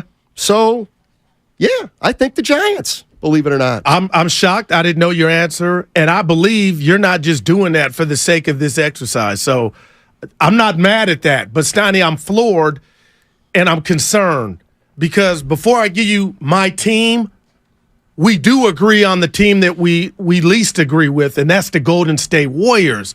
And that concerns me because I have them third. I do not like the tea leaves that are coming out from my Golden State Warriors in regard, 1, the leadership, 2, culture, and 3, how they ruin the zest for Jordan, what I deem Jordan Poole's love of the game. Okay, and I think you got to pay the price. And I'm going to read a quote from Steph Curry before we get out of here the day after that punch happened. And I'm going to read it to you and Evan and the listeners, if you allow me. And we can just talk about how that didn't match up to what transpired. But my answer to this is easy, and it's the San Francisco 49ers. You got young Bosa that's about to get paid. You got Brandon Ayuk. You got arguably the best dual threat in the game on the offensive side of the ball, Christian McCaffrey. You got George Kittle. Can I interest you in a little bit of Deebo Samuel, Pastor Grey Poupon? I mean, what else do you need? A quarterback. Yeah. But the Niners quarterback, Steiny, is their head coach. And his name is Kyle Shanahan, who last year, not by design, took Mr. Irrelevant or helped Mr. Irrelevant. And for the people who don't know who that is, the last pick in the draft, he took that team to the NFC Championship game. So if there's an injury or a setback with Brock Purdy and my boy Trey doesn't win the job, I still got confidence Trey can take this locomotive of a team, Warner, Bosa on defense, and the rest of the gang back to the NFC Championship game. So to me, I don't think so Steiny, I don't think it's close. And I like what I'm seeing from the Giants, but 107 was a year ago. Last year they didn't make it. Now we're starting to see Matos. Right. Not bad, but the league's catching up with him a little bit, and that's to be expected. But man, Steiny, they got to do a whole hell of a lot of winning, and they got to get a shot in the arm with some arms. So if no they pun intended. If they make the playoffs this year, That's they're already super ahead win. of. They're already ahead of every other team. But what if does that supersede the Niners making the playoffs in this? Well, let's see. Let's see how if the Giants make the playoffs and they win a round, and then that would put them. Let's say they get to the NLCS. I mean, no. Then that's comparable to the 49ers getting to the NFC Championship game. But are you telling me, and I'm asking, you think the Niner window is closing? Yes. Because yes, I do. They're going to lose Kittle or Samuel probably after this year. I'm not. I could see one of those. They're going to lose. I think it's Debo. They're going to lose the greatest offensive lineman to ever don the cleats, Trent Williams. How will they ever overcome the Trent Williams retirement that's coming at the end of the year? And what about your confidence in Gabe Kapler? Oh, no, seriously, I have no confidence in Gabe Kapler. I have confidence in the computer that he uses to do his lineups and to make his changes. It was a consideration. So when we talk about success, a lot of it obviously has to do with the postseason. So first thing you got to do is you got to make the playoffs. No doubt. Okay, well, everybody pretty much thinks the Niners are going to make the playoffs. Okay. I got them in the NFC Championship We'll game. see. Yeah. They got to win the division first. And I don't even know who the QB is going to be.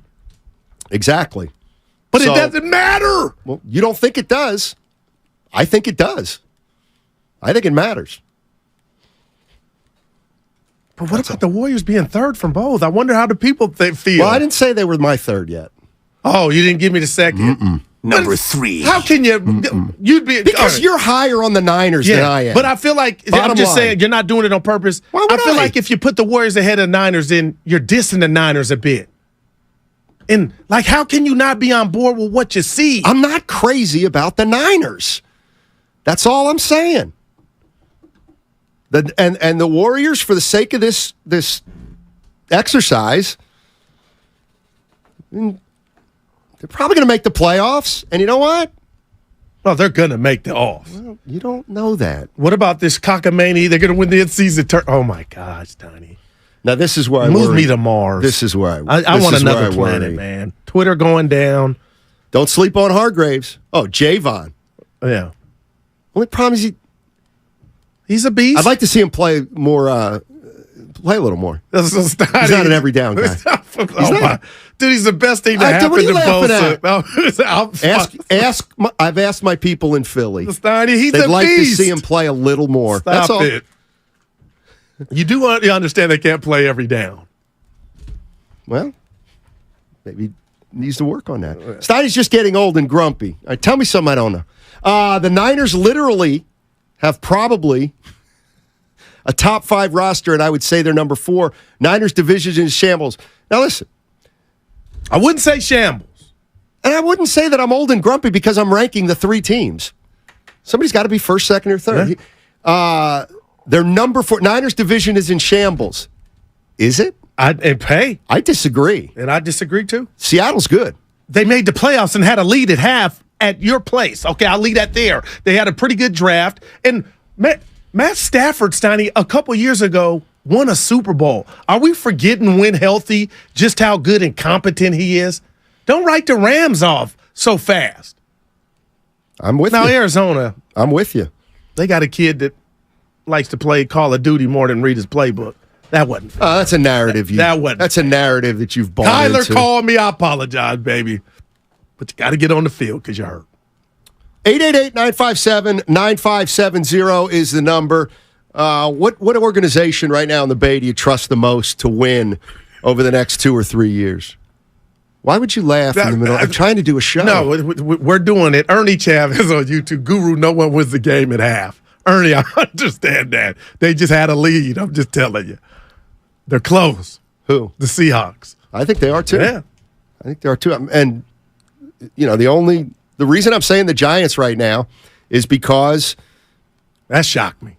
They're closer to the playoffs than the other guys. They've already incorporated some young players. Now, can you break that down? Because both the other teams have made the playoffs. Not this year. They haven't. I'm just using this right now.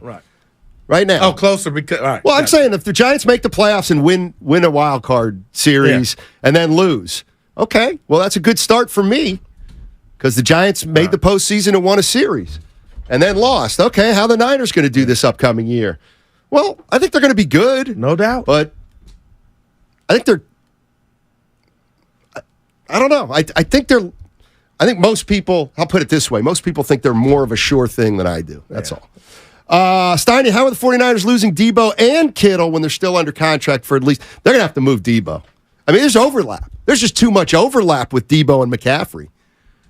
McCaffrey's made Debo Samuel pretty expendable. Yeah.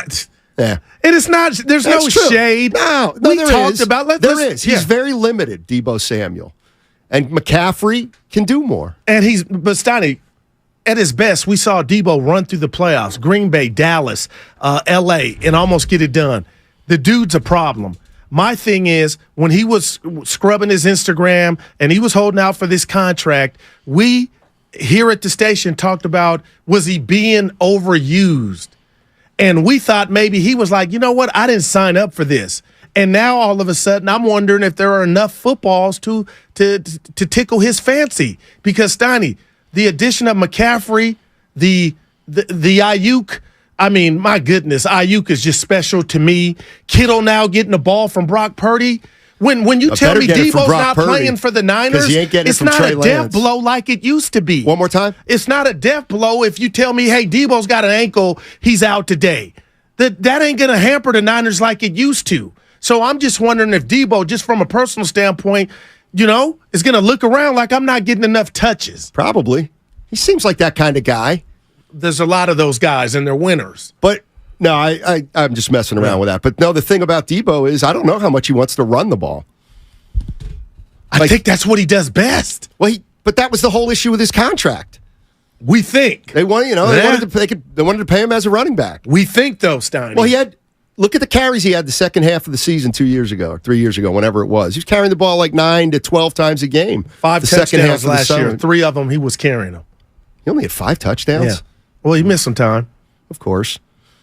He's kind of injury prone a little bit. Stephen Candelaria, Giants. That's in the YouTube chat. By the way, John Candelaria, former Pirates pitcher and Yankees, pitched for the Yankees. Lefty. Yeah, he was the first guy I've ever pro athlete I ever saw smoking a cigarette in a clubhouse. Better than cocaine, like the Pirates. Well, Dave Parker. They were in the dugout doing blow. Yeah, but they were guys were stealing bases in the 70s and coke packets were falling out. Dude, I'm just telling you, I got sources. Oh, really? Yeah, they're trying to snort the foul line. Dude, oh my, Evan, that's a 4. That's the white horse. What's the white horse? That's what they refer to back in the day, the powder. I don't think so. Okay, no. They got a song, Stoney. No. The white horse. Come on now. No, horse is what they refer to. Horse is slang for heroin, I believe. They call heroin horse. So white horse. I don't think it's white horse. I think it's white nines. That's the song. I always thought that was about cocaine. Right, but you said white horse. White horse. That's a verse in that song. Ride the white horse. I think we're thinking of different songs, but I do. No, I think we're the same. I do. Which cocaine song are we thinking about? I just I'm uncomfortable. Yeah, I made it up. Warriors will go farther than the Giants, says D in the Creek. Hey, D, how you doing, man? Hey, how you guys doing? You know, I got to disagree with you today, Steiny. I think you're off your horse. That's a 4. Yeah, might be an occasional 5. Hey, you know the only criterion in the scale for success is indeed winning. But I have to disagree. The Warriors have young talent. Did you see their summer league game? I was impressed, and so should you be. With who? The Dub Nation has a lot to look forward to. The Warriors are going to win at least 10 more games, and that's going to eliminate the play-in game. So that's all I Who's a good? Wait, I do disagree. D, who are you saying was good on the Warriors? You're a good young player. There are 2 draft choices. Did you see them play? God, they got knowledge of the game. They're not like Warriors, like Kuminga and Muda that came in with no experience. These guys are going to be good. Well, thanks for the call. Tell Appreciate them, it. Yeah, tell them. I thought you said Trace Jackson Davis hasn't played yet. Did he play last night? Trace Jackson Davis? I missed the game. You should have asked the guy because I don't think he played. I think he was playing in Vegas. He didn't. Yeah. And I got it mixed up. It's the White Pony. Ride the white pony. Yeah. But what song you talking about, horse? How about that?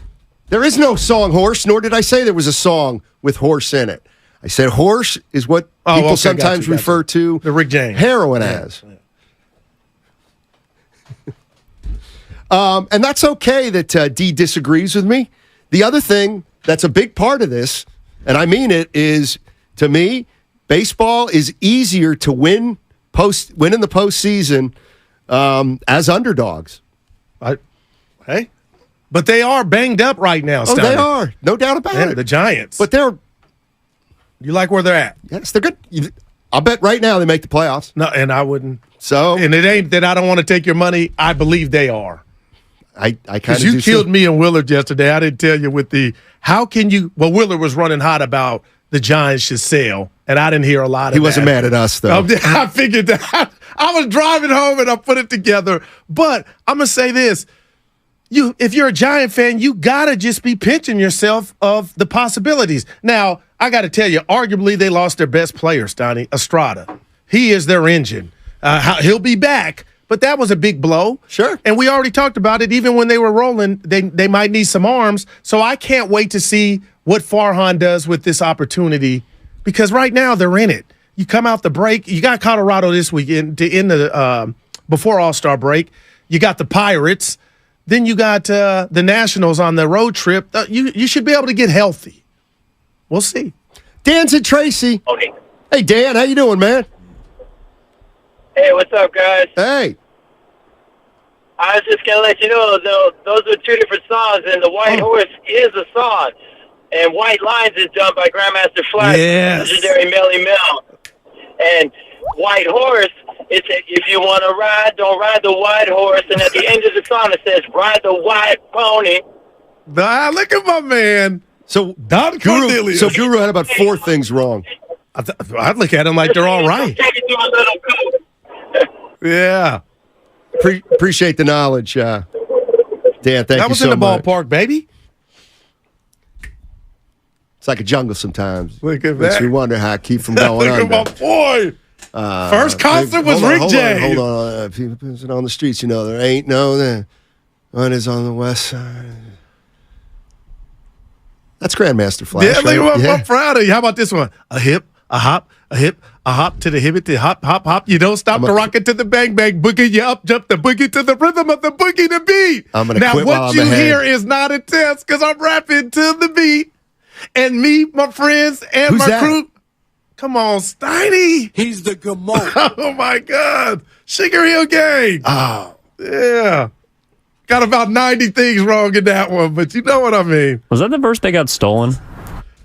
Oh, boy. Oh. Like a member of the Sugar Hill Gang heard it somewhere else and then just did the verse. Give us the documentary. You're I'm thinking into of Milli it.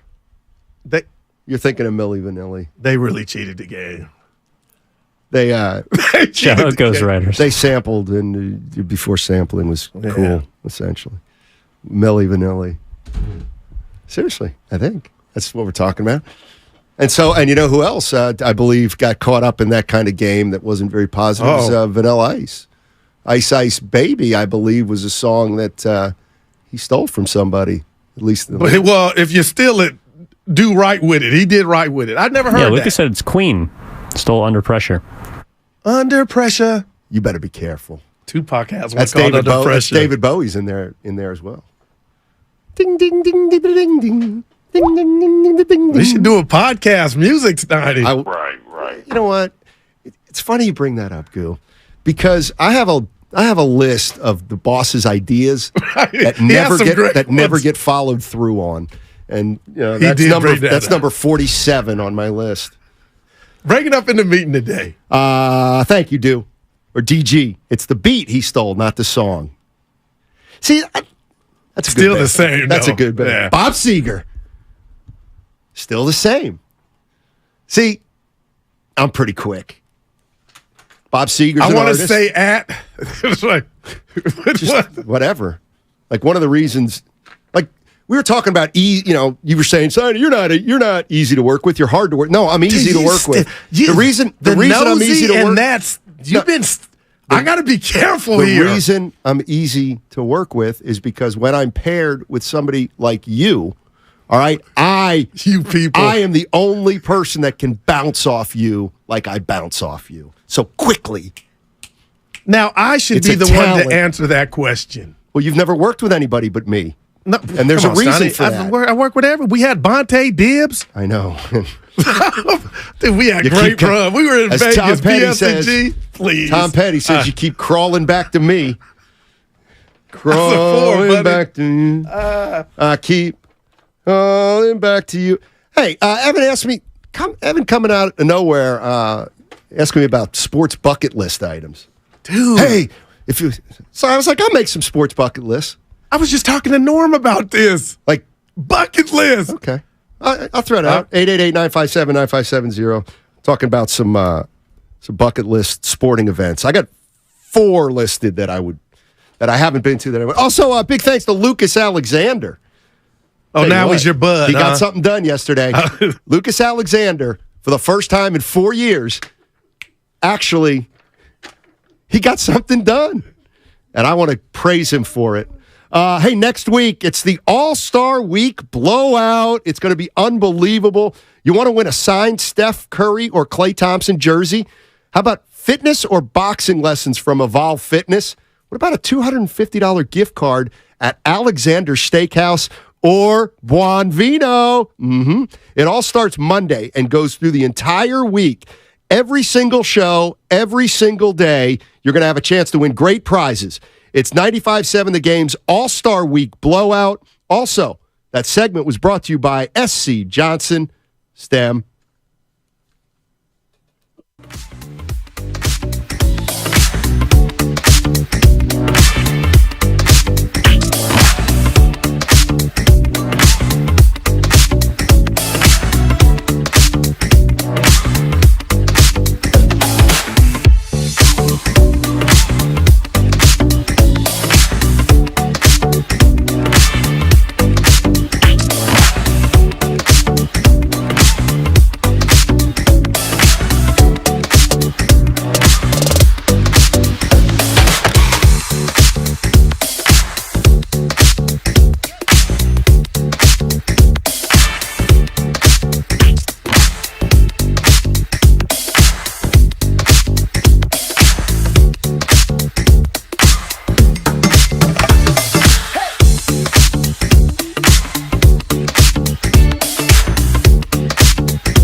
got a big package. Yeah, well, yeah. Now, back to Steiny and Guru on 95.7 The Game. Larry Beal, the legend, sports anchor at KGO TV, former ESPN sports anchor, Sports Center anchor. Aloha means goodbye. Mm-hmm. He'll be joining us at noon. Larry Beal. What were you going to say? You were going to tell us and pay off the tease about Lucas Alexander, who is my guy. Yeah, Luke. I wish you'd cuss your ass out one time. He doesn't have the guts. Boy. I'll squash him like a bug. Oh, boy. You've never been in a fight. I'm 1-0. I told you that. I had you with no fights. Yeah, no 1-0, third grade. Yeah, I don't count. Atomic knee drop, Brent Wiley. It's a fact. You get in trouble at home? Dislocated his shoulder, actually. Oh, Steiny, stop. I did. Little atomic knee drop. I'll ask Mary if you're making it up. Look at me, Goo. Does it look like I've ever been in any fights? Those are some of the baddest fighters. Never judge a book by its cover, boy. It's that inner motor. So Lucas, yesterday I got into work and I didn't have my security card. Oh no! I'm like, oh God, where is it? It's usually in my wallet. So I tried to get in, couldn't. Ended up following somebody into the lot, but whatever.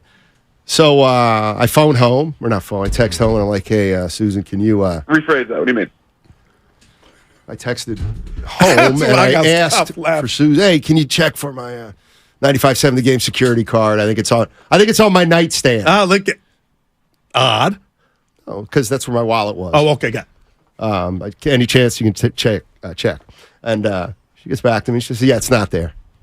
I said, oh, okay. So then I go to a Lucas. You text him or call him? I went right into his office. I said, it looks like I've lost my security card. I'm going to need another one. Is that something you could take care of? And he was like, yes, I can do that. So $35. No. When I lost mine, it was $35 to get a new one. You liar. Anyway, this is your story. Go ahead. It's not much of a story. I'll tell you who helped me facilitate that. Go ahead. Tim Jordan, probably. He does help with it. But so anyway, Lucas is just, an hour later, he goes, hey, your new security card is at the front desk, so get it at your convenience. Oh, man. Sure enough, I go home, look at my nightstand. There it is. The security card's just sitting right there on my nightstand. So Susan got it wrong. Yeah. So now I have two. There you go. But Geico. One has already been my original one. This is a terrible.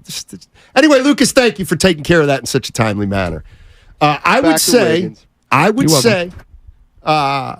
here's one thing on my bucket list. Because I wrote mine Sport down. bucket list we're talking about. It's a gift that always gives. An SEC football game. Man.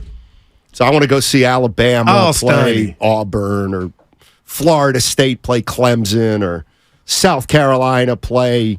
That's dope. Now, how realistic is, you can make that happen? I mean, I've got a brother that basically has season tickets to Alabama football. I just haven't talked to him in 4 years. Well, with that one damn. But, man, it ain't been that long. It might be Check longer. on your folks. Now, we ain't going to be here forever, man. He's not my folks. He's my brother. Folks are mom and dad. Well, no. Well, where I'm from, it's everybody. But your family, check on them, Steiny. It's your brother, man. Tomorrow's not promised. You know what?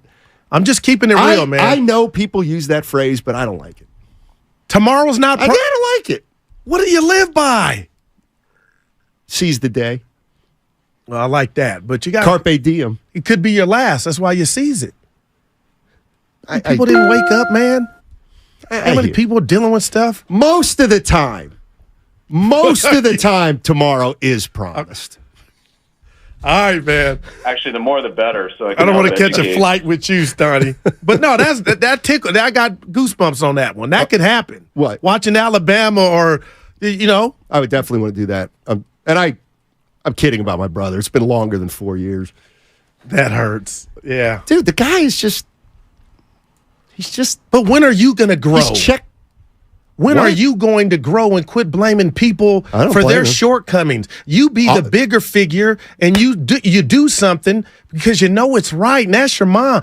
Send her a picture or a selfie of her 2 kids or 2 sons together. That's the stuff that's more than money, Steiny. You can't find that in department stores. And I'm not perfect. I'm just telling you, family never goes out of style. Don't tell me about your brother's shortcoming. You be the bigger man and fix it. Reach out to him. Grow up. He doesn't return calls. Now, you didn't tell me that. Turn up today. That's my motto. Okay. Can I give you my bucket list?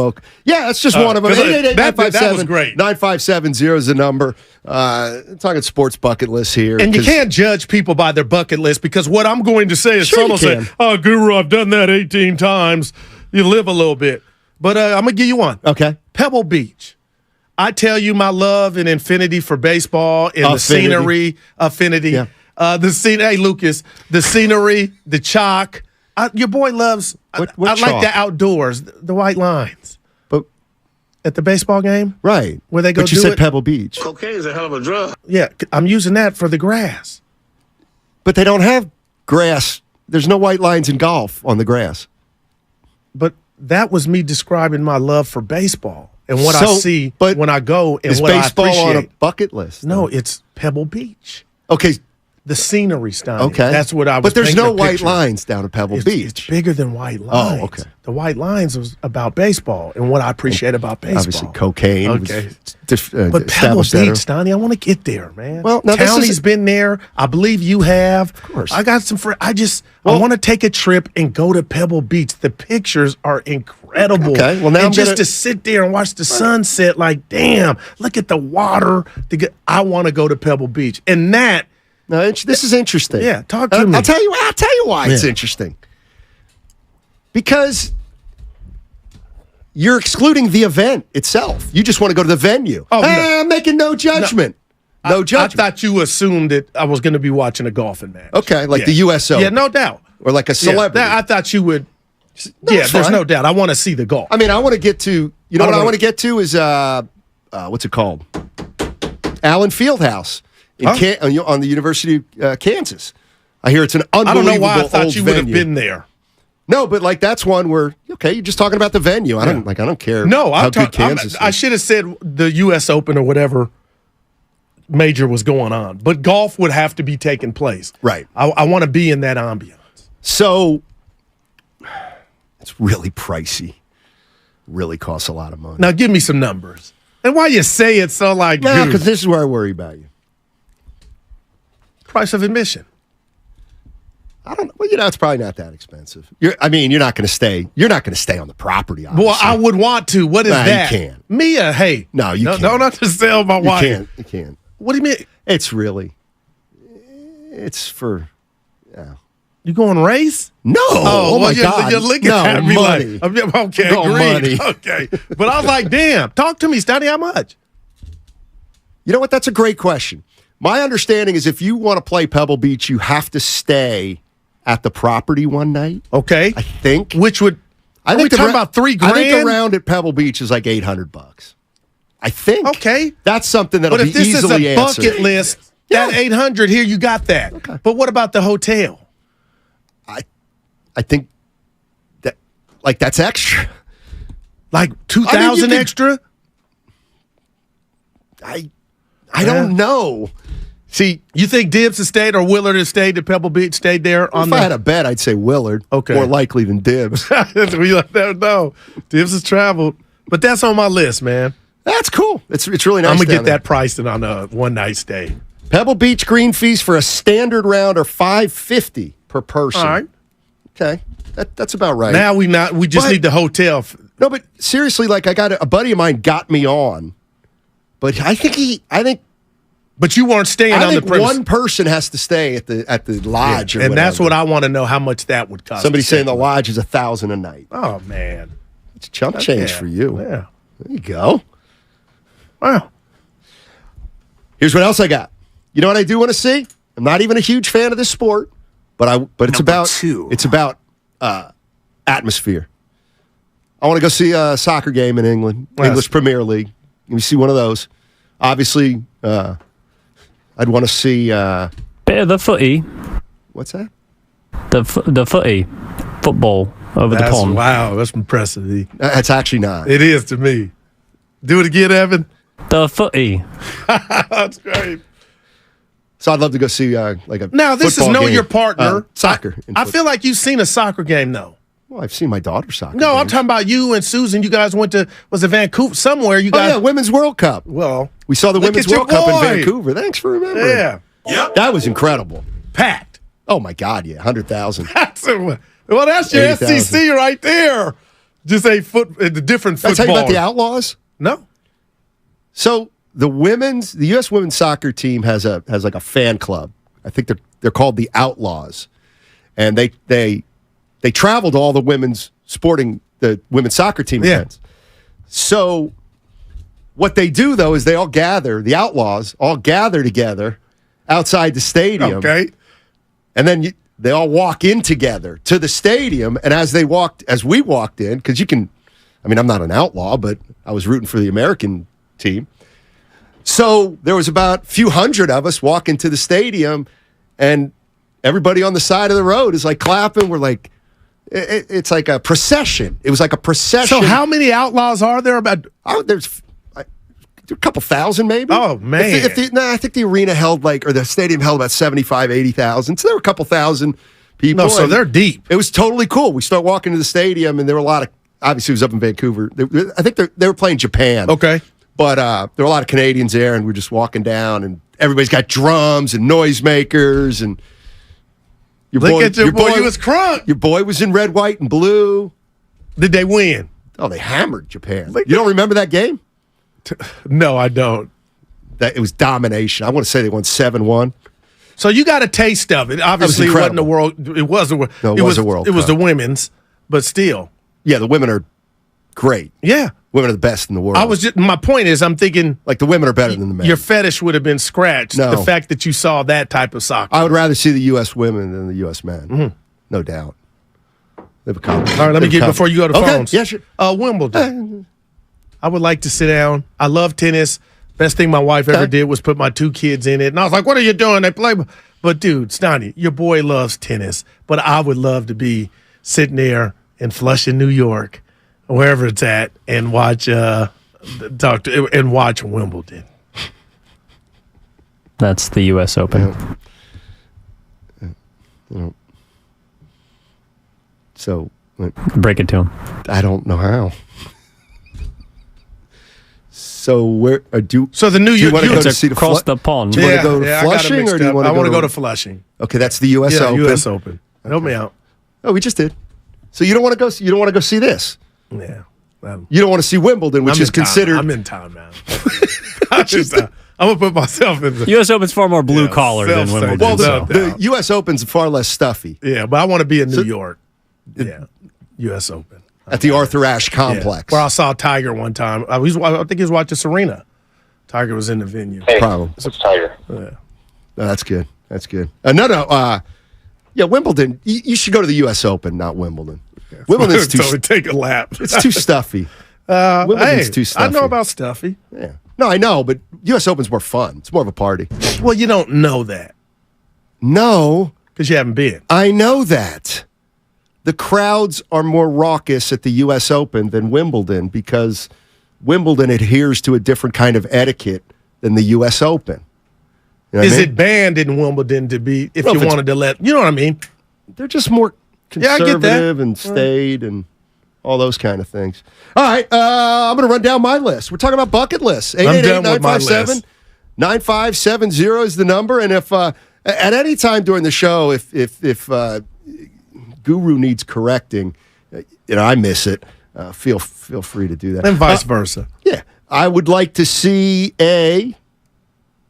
I think I want to go to the Masters in Augusta. Wow. Shocked you ain't win. I've just heard, what's that? I'm shocked you haven't been. I've never seen a golf event live. I know, it's really weird. Even the one they had at the the Olympic Club a couple years back. Remember Shasky was all done. You didn't get down there? They always have great events in the Bay Area. And I don't know.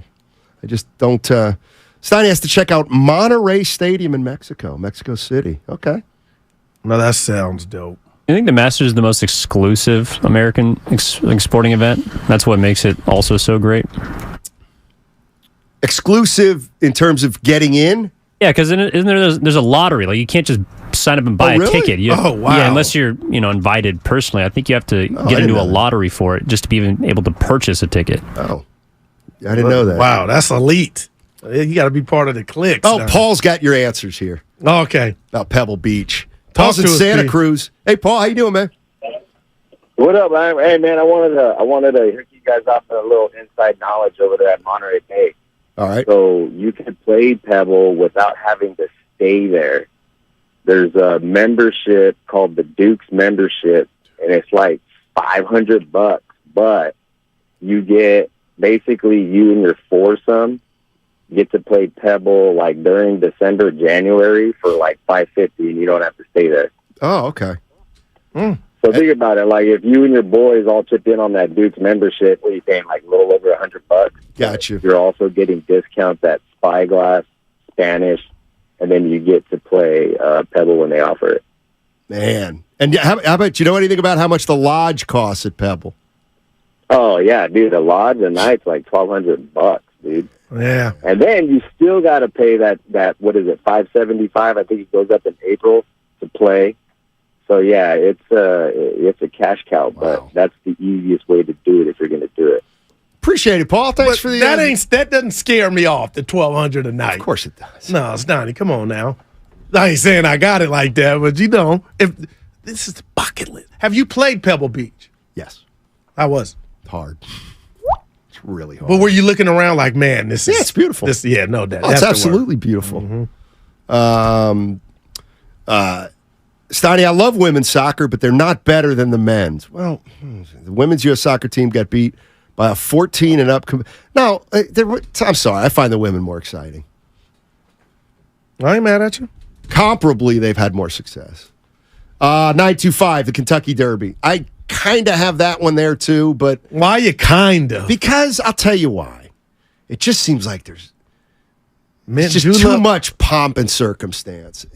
And you know what? I'll be honest. You got to get dressed, Artie. Yeah, I know. You can't have what you wore when I was at Bayview when you came to see me in Saint. Remember that? You had to be dressed up, preppy. What was I wearing? What are you talking about? It wasn't you didn't have your best fit. Shorts and a t-shirt. Yeah. That looked like they could have been in the hamper. You know what I'm saying? You got to be fresh. I don't believe you, 925. I don't believe you. You lie. Running with the Bulls in Pamplona. No, you know. What is the fascination? You don't have the guts to do that. You know you lie. 925, the Olympics. Evan, Olympics on your bucket list. Would you like to see an Olympics? I would, but not in America, which is where they're coming in the next couple of years, right? Because they're going to be all over the place, so it's not... I don't even know where they... So. Well, there's some in L.A., there's going to be some somewhere in the South. Like, there's different destinations for the events. It's not all in one place. Now I think you're confused. Sorry, what? Why are they not in one place? We're not talking about the World Cup. Yeah, no, the Olympics, right? Okay, the Olympics. Oh, in Los Angeles? Yeah, sorry, my bad. I was thinking the World Cup, my bad. I was like, man, this NBA tournament, Evan, and now the still, I wouldn't want to go in America. Where are the 2024 Olympics? Los Angeles, right? Wow. No. Are they? But you're going to say no. You're that No, because it would ring a bell. I don't think... L.A.? I don't think they're in L.A. And remember now they split them up. They split the winter and the summer up. Used to be the same year. Now they're 2 years apart. Can somebody please tell me about the Olympics? Yeah, the LA 2028 Summer Olympics. Well, the next one's in 24. Where's those? Where's that one? 2024 Olympics, going once. Paris, France. Oh. Yep. They've had a little unrest there. Yeah, man. Yeah, where would you rather go see the Olympics? Man, Los Angeles real. Or Paris? Paris. Yeah, never. Man. Paris is unbelievable. No doubt. Paris is even you like Paris. I mean, I told you. You hated Paris. I was disappointed. You were disappointed I was in a Wrigley mall Field. and they were playing Tupac with the cuss words. Right, but everybody That's not speaks French. bougez-vous-vous. That's not what I see in the love stories in the movie. Evan, I don't know if you've been, but your boy was. I was just looking around like, You ever been to Paris, Evan? I've had one, maybe 2 days there. It was like slight stay Hey, over. Evan's going to Italy. Yeah, boy. Yeah. In August. Look at him. Lucas, get to know your coworker. Hey, let me give you one. I said I'm done. Okay. I done gotten over the blunder. Super Bowl, Steiny. One Super Bowl. You've never been to a Super Bowl? Not one. I didn't go to the one here when Cam didn't jump on the ball, but that don't do it for you, huh? One No. Super Bowl. No. In I've fact, been to NBA Finals, multiple times. Right. Been to a World Series game. Okay. And I just How about a Stanley Cup final? no. You ever been to a hockey game? Yes, I told you Rick Tittle took me to the playoff game. Oh, Dude, that's right. San Jose. Rick. Yeah. Hockey's great in person. Great in person. I was a bit disappointed, but we'll leave that alone. 888-957-9570 is the number. We're having a little fun with some bucket list items in between talking about the Golden State Warriors. Ramona Shelburne with some interesting comments yesterday on Willard and Dibbs. So is Dame off the table for the Warriors now? I would think so. Just simply because because you don't want to move Clay, like you can still pick up the phone. I'll throw that. We can have some fun with a bucket list, but we can also have some fun with. I mean, I don't know. Where do you think? If I said Warrior fans, you have any interest in Damian Lillard? Yes, it may cost you Clay, or it might cost this you is big juicy, man. Williams Kuminga, or long as it ain't costing you Steph. I don't think Warrior fans are that gung ho about Damian Lillard. I don't know why. That's just a sense I get. And even if why is that? Like we need to find what's at the root of that. Yeah, we'll play the sound on the other side. I think the root is, well, we have a point guard. We don't need Damian Lillard. We have Steph Curry. But what I'm saying is Steph can play with anybody.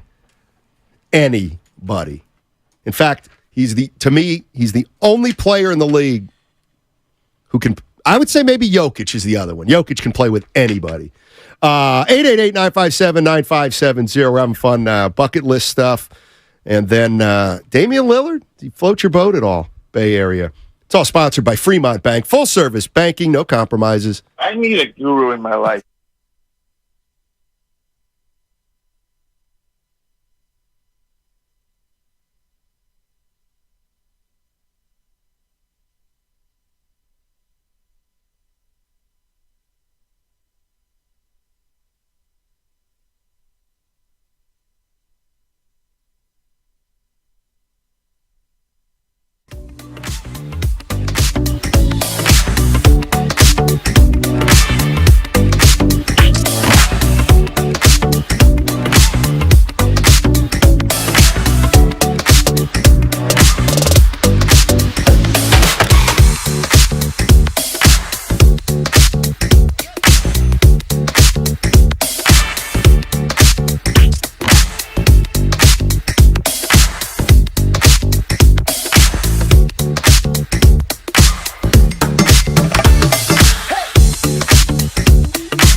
Steiny and Guru will get you through. Put it in the hole! Now, back to Steiny and Guru on 95.7 The Game.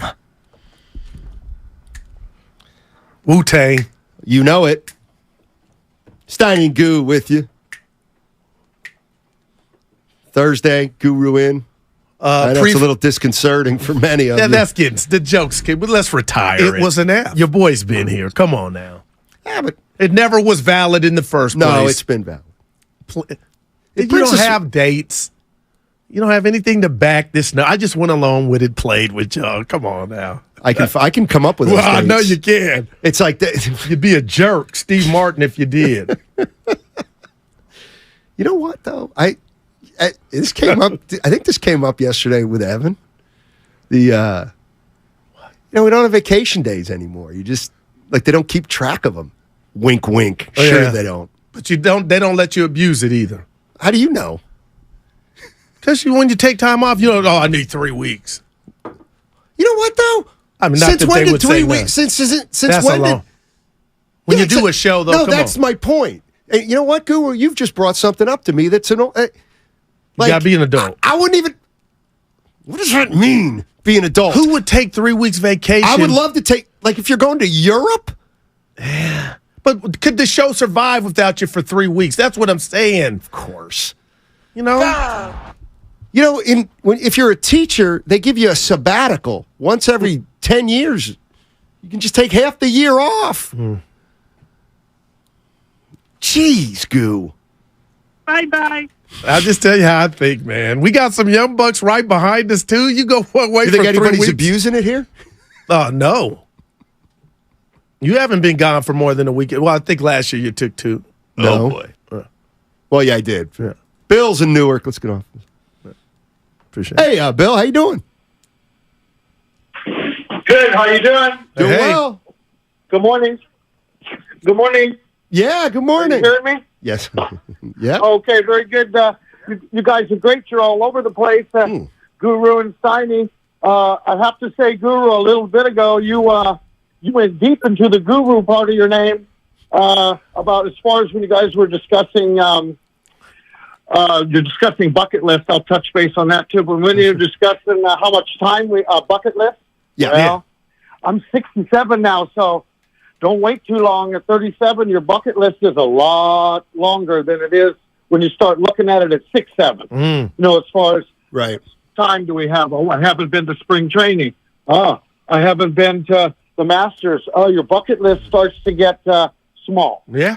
Are you retired, Bill? And yeah, I'm retired because of the tax situation now, whereas you can't work too much. Uncle Sam wants to bleed you dry. So, yes, I am retired. And my wife's still trying to work that out in her mind because she's younger than me and still working. She's wondering what I'm doing all day. I tell her I'm listening to Guru. I'm watching. There you go. Tell her to mind her own business. That's why you're retired. You do whatever you want. You really touch. Let me tell you something, you guys. And then I'll rate baseball, football, and basketball, which you guys were talking about. But just for a second to touch base where you're talking about how much time, and you really touch people's hearts. Maybe you didn't realize it, but we don't know what's going to happen in the next hour, the next day. I'm sorry, Stein. I'm sorry for your partner, Drew, but the reality is we don't know what's going to happen. So touch base with your relatives. I got to do the same thing. I got to look at my own, who I haven't been in touch with. There you go. Touching base with your brother is more important than worried about college basketball. Yeah. I mean to hurt anybody. Yep. But wow, you really touched me. Well. But anyway, don't want to bring a downer to the show, but you guys, you touched people. It had to be more than me. And the bucket list, handle your bucket list. Do what you need to do. Don't keep waiting. Right? Because you don't know what's going to happen tomorrow. I love it, man. Thank you, Bill. Good stuff. He meant that, too. I know he did. And I know you did. I'm going to say this about your compliment. You do maximize your time. You ain't a sit in the house, dude. I never tell you that. I got to give you kudos. Just like you had me fired up for last Saturday afternoon. Friday, you're like, "Goo, I'm itchy. I'm ready to get out." You went to the movies with Susan, but you make it happen. I'm gonna just give you. Let's just say that you make it happen. Tell you what, I'll text my brother. I appreciate it. And I'm sure he would too. I mean, even if you get a middle finger emoji dude, back, you know what I'm saying? Just reach out. It's one of those. It's a relationship based on. He's your blood, man. Superficiality. Yeah, nah. Like you had no choice. Either one of you. Do you realize that I haven't talked to my brother about something other than basketball probably since I was 14? Wow, man. Like I'm looking at our last text. I don't want to cry. I'm just like, how about, that's what I'm saying, be the bigger figure. Just go out and see him. Invite him out to Cali. He doesn't like it out here. Take him to Treasure Island. Alcatraz. Hey, here's one of the things, and I'll just leave it here about my brother. You can draw whatever conclusion you want from it. Nobody can judge. You know where I grew up in Pennsylvania. Yeah, ready. So all I'm going to say, he likes the South. He loves it. Okay, all right. He loves I know what you're saying. The South. Yeah. Javier in Vacaville. Do that. What's Hey, Jav, what's going on, man? How you doing, Mr. Thomas? How you doing, Mr. Darryl? Yeah. What's up, Javi? Where you been? Where you been? Grinding, working. Okay. Paying his mortgage. There you go. But I want to. How much money you make, Javi? Mr. Thomas? I'm a salary employee, but just so it's clear, I'm going to be a 7th-year teacher. I never heard of anywhere in my contract saying after 10 years I get a sabbatical. So let me know what school district does that, because they ain't never mentioned none of that. So make sure we're spitting true narrative on the airways, please, sir. Secondly, I like this guy. I wanted to get into the Warriors' blunder, and that is they rushed the Jordan Poole trade. And I know you're like, this is outrageous. No. If you would have waited for the Warriors to either let the Blazers shrink or to suffice Dame's request, you literally could have kept Jordan Poole and put him with Kuminga and Moody, along with the James Wiseman trade exception, their first-round pick this year, and however many more they needed. You paired him with Steph and Clay on the perimeter, with Wiggins at the power forward spot, and Draymond as your small five-spot center, where you're sitting there saying Damian Lillard, Steph, Clay, Wiggins, and Dre, with the Gary Payton and the Corey Josephs of the world, and you go get re-signed to Michael Green, you get the Ty Warrens on the minimum, or the players that are signed to the Phoenixes of the world, and the teams that are getting the veteran minimum contract, kind of quote unquote chase a title, and people are like, "What are you saying? This is ridiculous. They're never going to play defense. They didn't play defense last year." And the reason why I'm saying this is because they have shown they're going all in on the timeline for Steph, Clay, and Dre for this 3-5-year time span.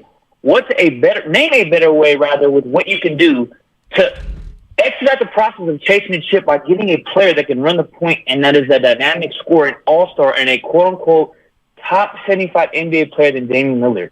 The Blazers would have been enthralled to get Jordan Poole, Kuminga, and Moody, and 2-3 first-round picks, and the salaries match.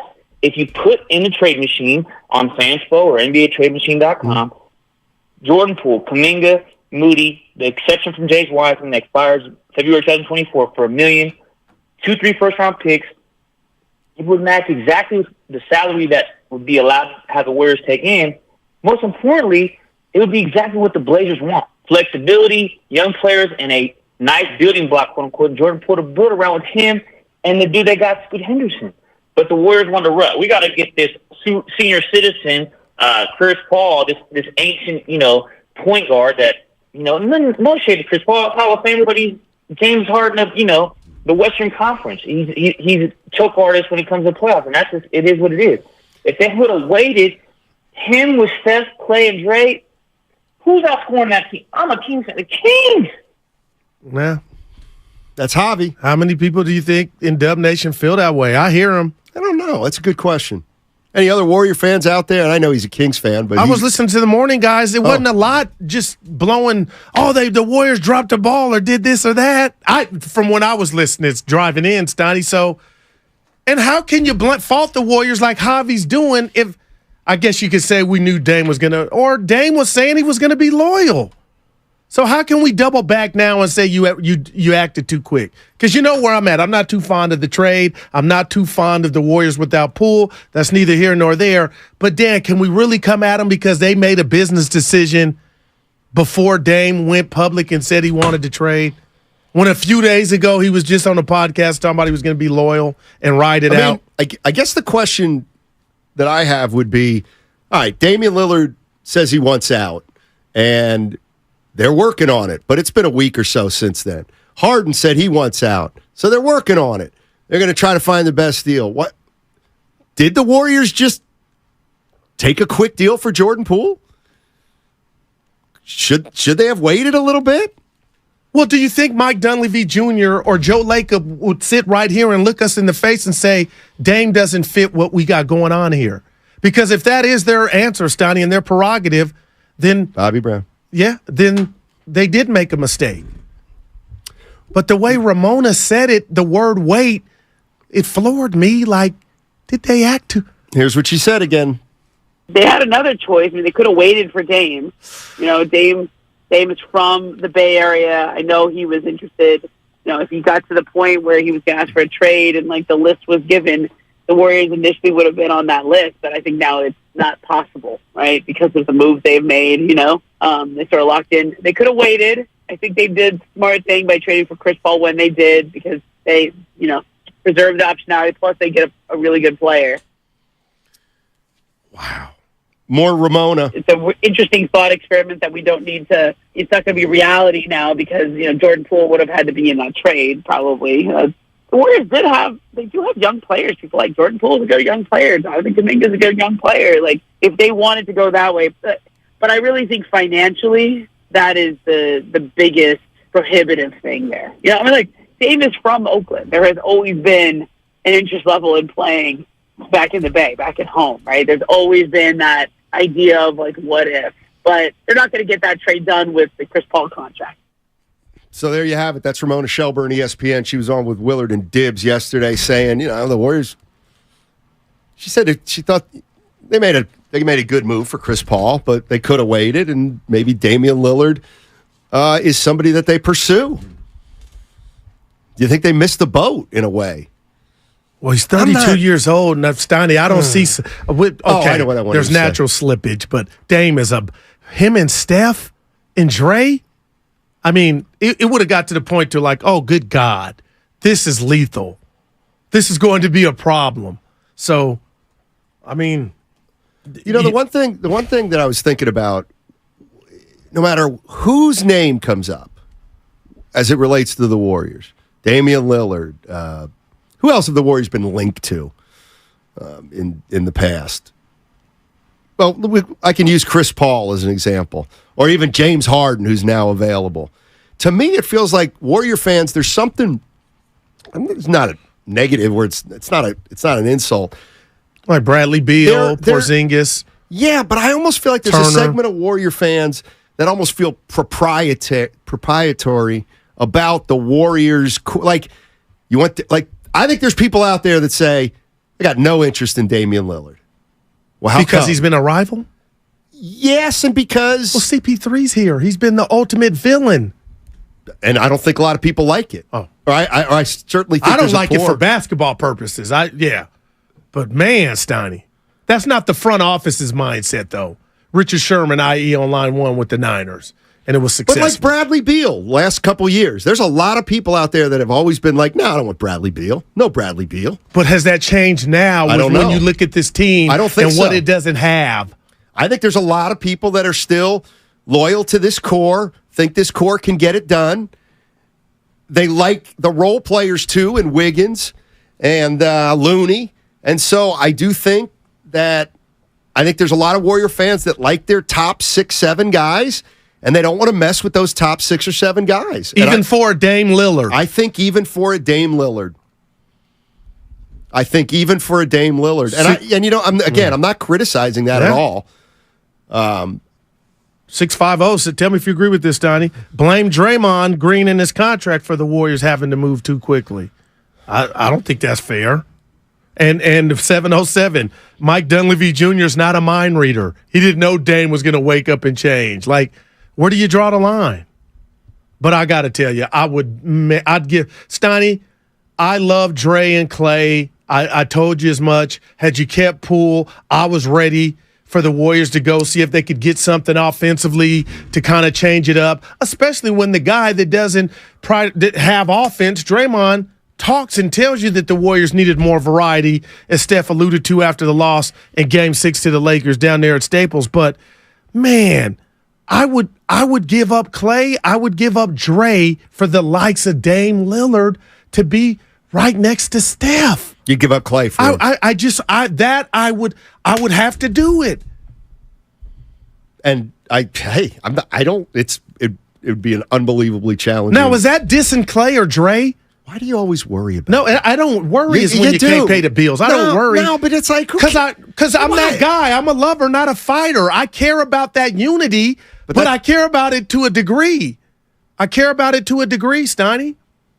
Larry Beal coming up at 12 o'clock. But it ain't a worry. It's just like that means something to me. I mean, if you're getting better, who cares about Klay Thompson? Yeah. Well, I'm telling you that right now. If it's for Dame. I think most Warrior fans, and I like to speak for Warrior fans because they tell me that I'm wrong. I think most Warrior fans would not want to trade Klay Thompson for Damian Lillard. And you might be right. I might be wrong, though, too. But it's not about basketball. It's about sentimental, and I get it. It's about what Klay's meant. No, for me, but I'm talking about for the fans. That means yeah, but for the fans, for you to say that with so much confidence, that's what it's about. Right? No, you're right. Klay's a favorite. That's a good point. Yeah. Because if I ask you right now, who's the better basketball player, it's not even close right now. And we got to be fair. It's not close because of the injuries.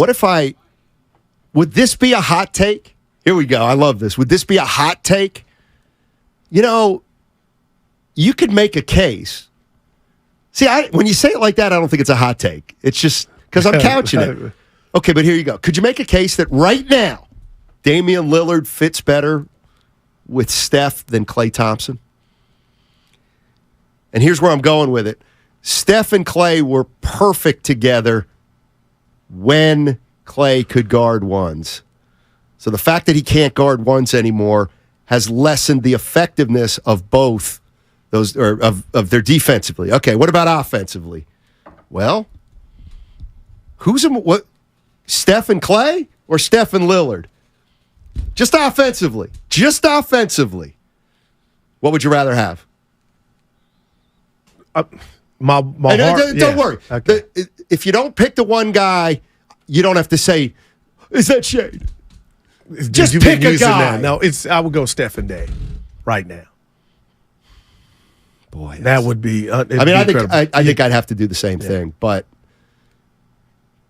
do you worry at all about the size in the backcourt?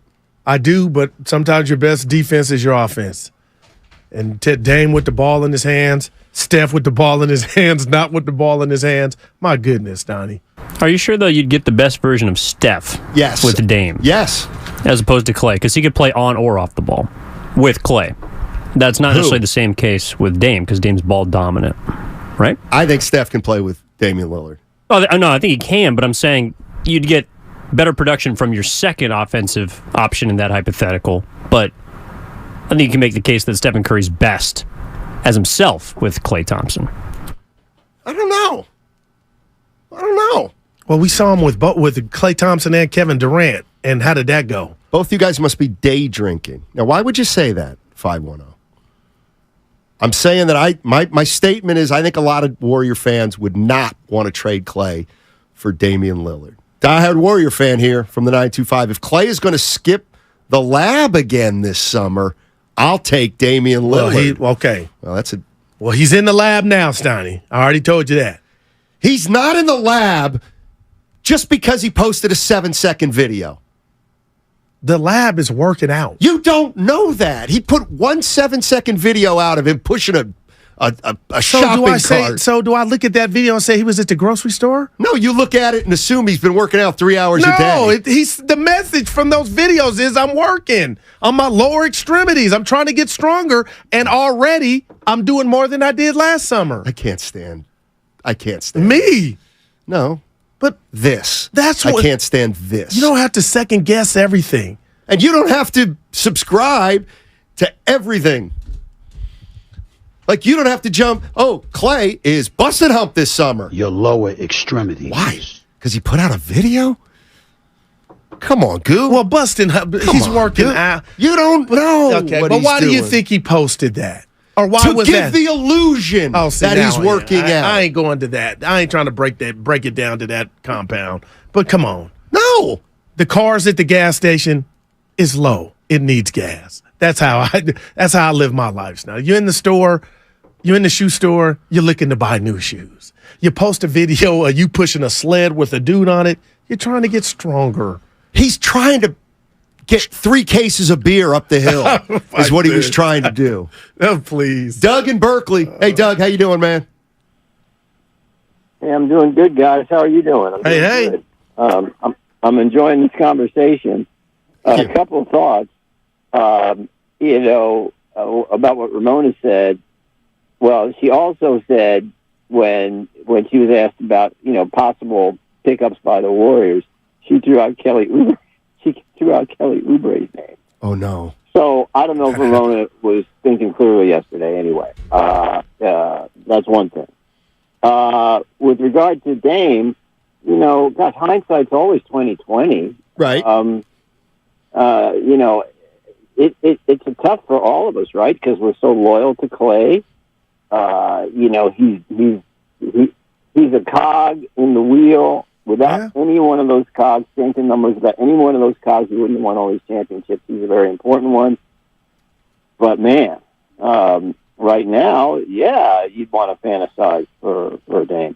I want to say this, and I want to say this, and I know it's going to be, you can shoot me down right away. It's okay, but I want to be a contrarian and say that Jordan Poole had a good season last year. And here's why I say that. How many guys in the league average 20 points a game? 49. Okay, not a majority. Okay, how many guys in the league, have to come off the bench, have to start? Good call. Play with the first team, have to play with the second team, have to play with the don't know what they're doing every day, and have an emotional baggage to carry from the start of the season and average 20 points a game. Hey, Dougie, we got to go, but that's a great point, and it's one that's fair. Jordan Poole, his role changed game in and game out. It's not easy.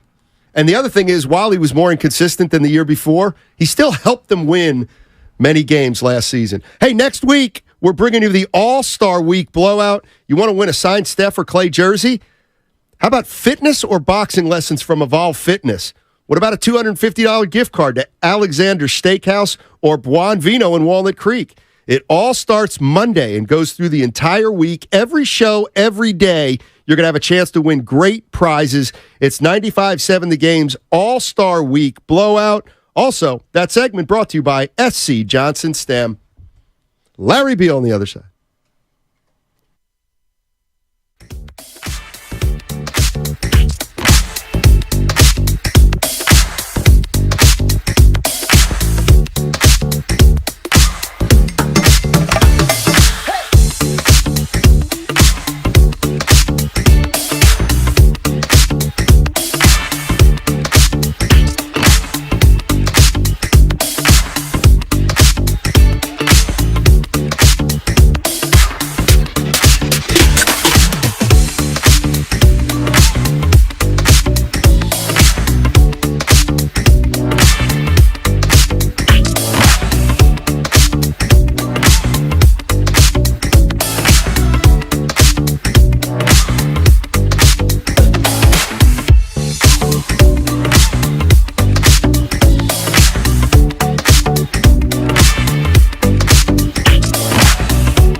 Now, back to Steiny and Guru on 95.7 The Game.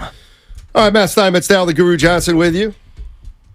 And we're talking about all the Bay Area teams today. Let's go out and talk to Larry Beal, news and sports anchor at KGO TV, former ESPN Sports Center anchor.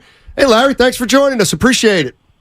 What's up, man? It's been a while. Yeah, absolutely. Let me just kind of roll through some of the things we were talking about today and get your input on them. First, your thoughts on the Warriors trading for Chris Paul and moving Jordan Poole, and then did they move too fast now that Damian Lillard wants out of Portland? No, I never would have seen Dame as a viable option here. I mean, aside from the money, the commitment there is vast, but also I just don't see how that would work. Dame needs the ball in his hands. Steph can play off the ball, but, you have too many mouths to feed is what I would say on that. So I know, Ramona Shelburne reported that they could have waited. I just never would have seen that. And if I'm Portland, why would I trade with the Warriors? I've got to go through the Warriors. So I don't know. Maybe there was something there, but I just could have never envisioned that, even though it would have been really cool to see just Steph and Dame on the court at the same time. The Chris Paul thing is frankly going to take – dude, we spent like the last 10, 12 years despising this guy. So it's going to – I mean – I assume once he makes one play or he's flopping for us or the Warriors, then, everybody goes, yes, Chris Paul. But, yeah, when they did that, the rumors were out there and I was like, I don't know. As far as the Poole thing goes, I felt for a long time that they had to move him for a variety of reasons. The punch started it, but when you go 8 months and you never really resolve the issue, and from what I was told from a variety of people within the organization, they never really had the big come to Jesus meeting with everybody sitting down in the room and with Poole and Draymond and Kerr and Myers at the time and, maybe even Joe Lacob, but they never even had that meeting. And I can only assume it was because Jordan didn't want to have it. And so that plus the money made it obvious that something had to give there. Somebody had to go because they can't afford all these guys. Yeah, Larry, you know what? Under Steve Kerr, the Warriors got the 4 championships. I can't. And how dare I even question anything about the Warriors culture with 4 titles?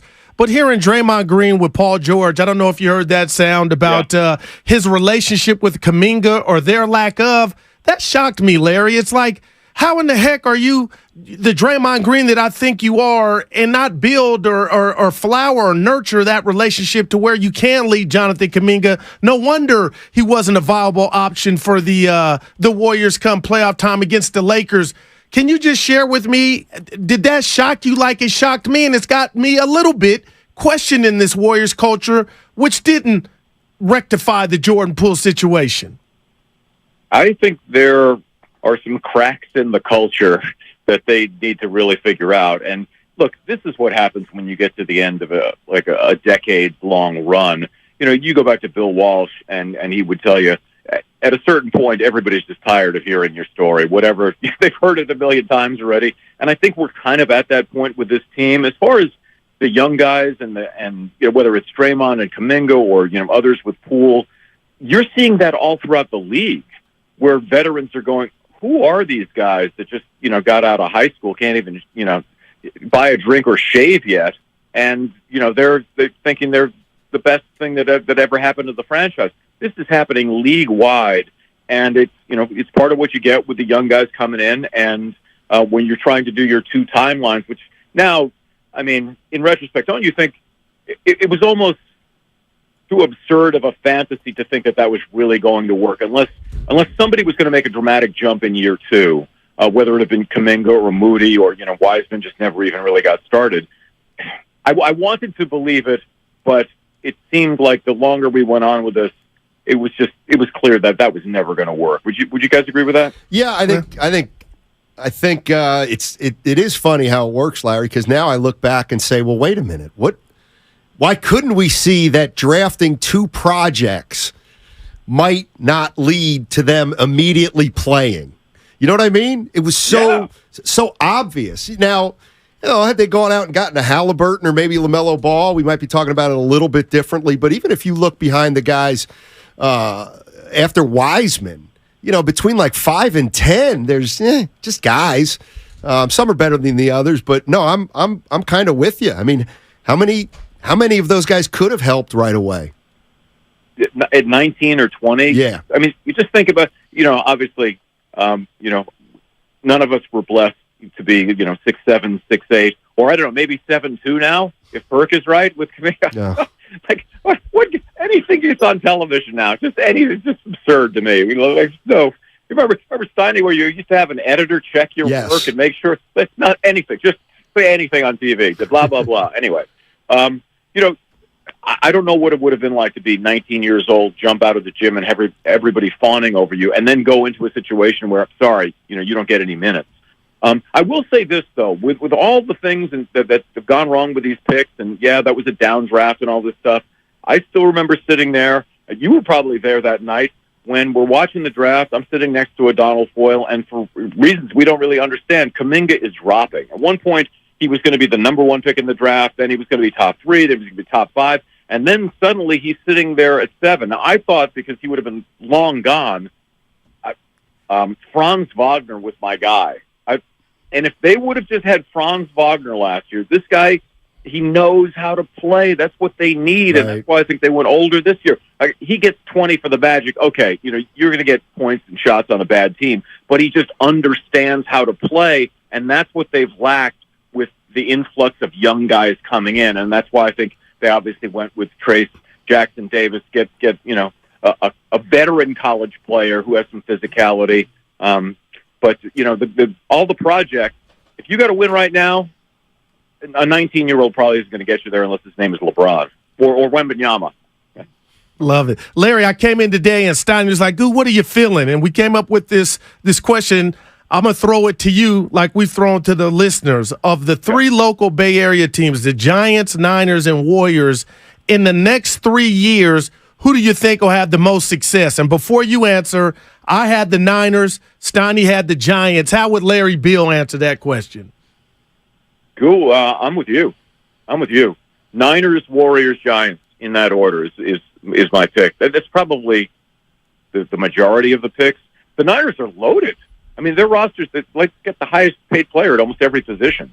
So they got not the most important one going forward. You're not going to be able to pay anybody, or you're going to have to release some really popular dudes. But the Warriors, I want to believe they're there. Yeah, I still don't see them quite. Straight up right now, this roster against Denver, assuming everybody. Well, they don't have Brown back for Denver. I don't know. We still, it's. When your biggest guy is 6'9", and you got to deal with Jokic and the Nuggets in the finals, it's obvious just how big, how long they were. To me, that's a problem for the Warriors. And if the Nuggets' big team is better than your biggest because you don't even have any, and their small team can hang with your smalls, you got a real problem. Because the Warriors, that used to be the Warriors' advantage, small ball. Now everybody in the league can go to one of those lineups. That's not a given anymore. Anyway, and the Giants, I don't know. You're not excited, Larry. Well, I get hyped up every year with, okay, it's going to be Correa, or next year it's going to be Ohtani, or next year I just, they need more pitching.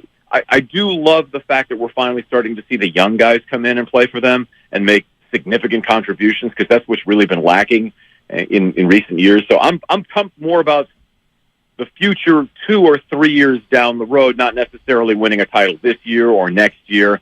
But could you imagine if let's just say, Larry Bear got out Charles Johnson's checkbook and wrote $600 million Shohei Ohtani.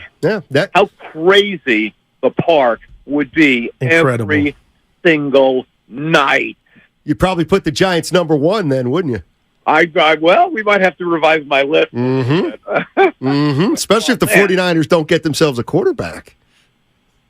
But they have 3 quarterbacks. Exactly.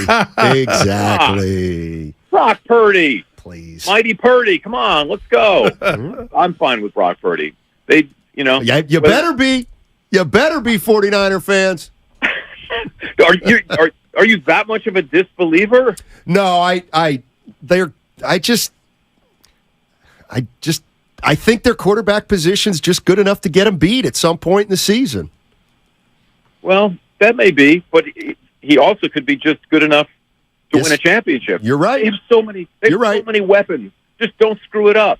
I mean, obviously, the one thing I will say, because we said the same thing about Jimmy G, is that Purdy has this just pocket awareness and presence that you see some really refined quarterbacks. I mean, Brady was the master at it. I mean, he couldn't run fast straight ahead for anything, but if he saw a guy charging at him, he could move 6 inches to his left, and suddenly it was not a problem.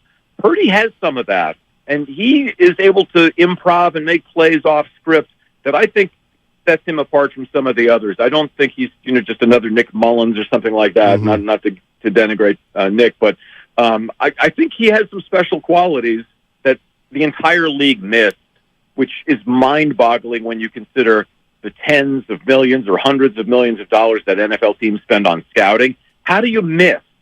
How do you pick 261 other players before somebody takes that guy? How? Yeah, I'm with you, Larry. This is random. This is what I do, but I'm gonna lay this on you. We were joined by Rick Bucher yesterday, and he brought up Steve Kerr and his future. And I take Steve Kerr for granted. I think a lot of Dub Nation does. And we see Draymond get his deal. I expect Clay to get his deal, and the big three to ride off together whenever that is. But I never envisioned another coach. When I bring up Steve Kerr's future to you, what comes to mind? That's a good question. I know Steve has some other aspirations that I cannot reveal, but that go beyond coaching. Just he and I have been friends for a while, long before he was coaching the Dubs. But I still see him being the coach during the remaining Curry days, or years, whatever that is. I think it would be hard to change. Too much change is not good. One of the things that really works in professional sports is consistency over time. And if the bad teams are the teams, remember the old Kings? Like every 2 years, it didn't matter who the coach was; they were going to get rid of him no matter what. And you have that constant instability. And the Warriors have had a little bit too much of that this past year and a half or so. I think they need to just have the same voice.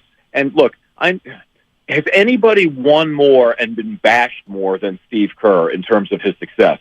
He's got 4 championship rings, but you listen to JD on the postgame show, and people think he's just some bum off the bus stop. Like he doesn't know what he's doing at all. Are you serious? Could have 6 too, Larry. It could have 6 rings. Did you not watch The Last Dance? Did you not? I mean, the guy's got 9 rings. 9. Okay, maybe the first, you could say 1 or 2 might have been an accident. Okay. All right, 3 or 4, maybe he got lucky again. He has 9. Okay, so like at some point, as frustrated as we get with the rotations and this guy's not playing and that guy's upset and all this, yeah, it's the NBA. Nobody's happy. They're all making $100 million and everybody wants to leave their team. I don't know. It's nuts, man. Hey, Larry, appreciate the time. Really, really good hearing from you, and enjoy the rest of your summer. You too. Let's visit again. We'll do it soon, and we'll talk Niners once we get close. Yes, sir. Thank you so much. That's Larry Beal, news and sports anchor at KGO TV, former ESPN Sports Center anchor. Larry Beal. So it sounds like Larry, he likes expensive champagne, the Otanis, the stuff you accuse me of. He's not enjoying the Giants with my toast. Not that he's not, or Schmidt. It ain't enough. He wants that big name. Stoney, they tried. Thank God they missed on Stanton. Now, Judge, that's another thing. Thank God Correa, he ain't doing too well. Couple things. Well,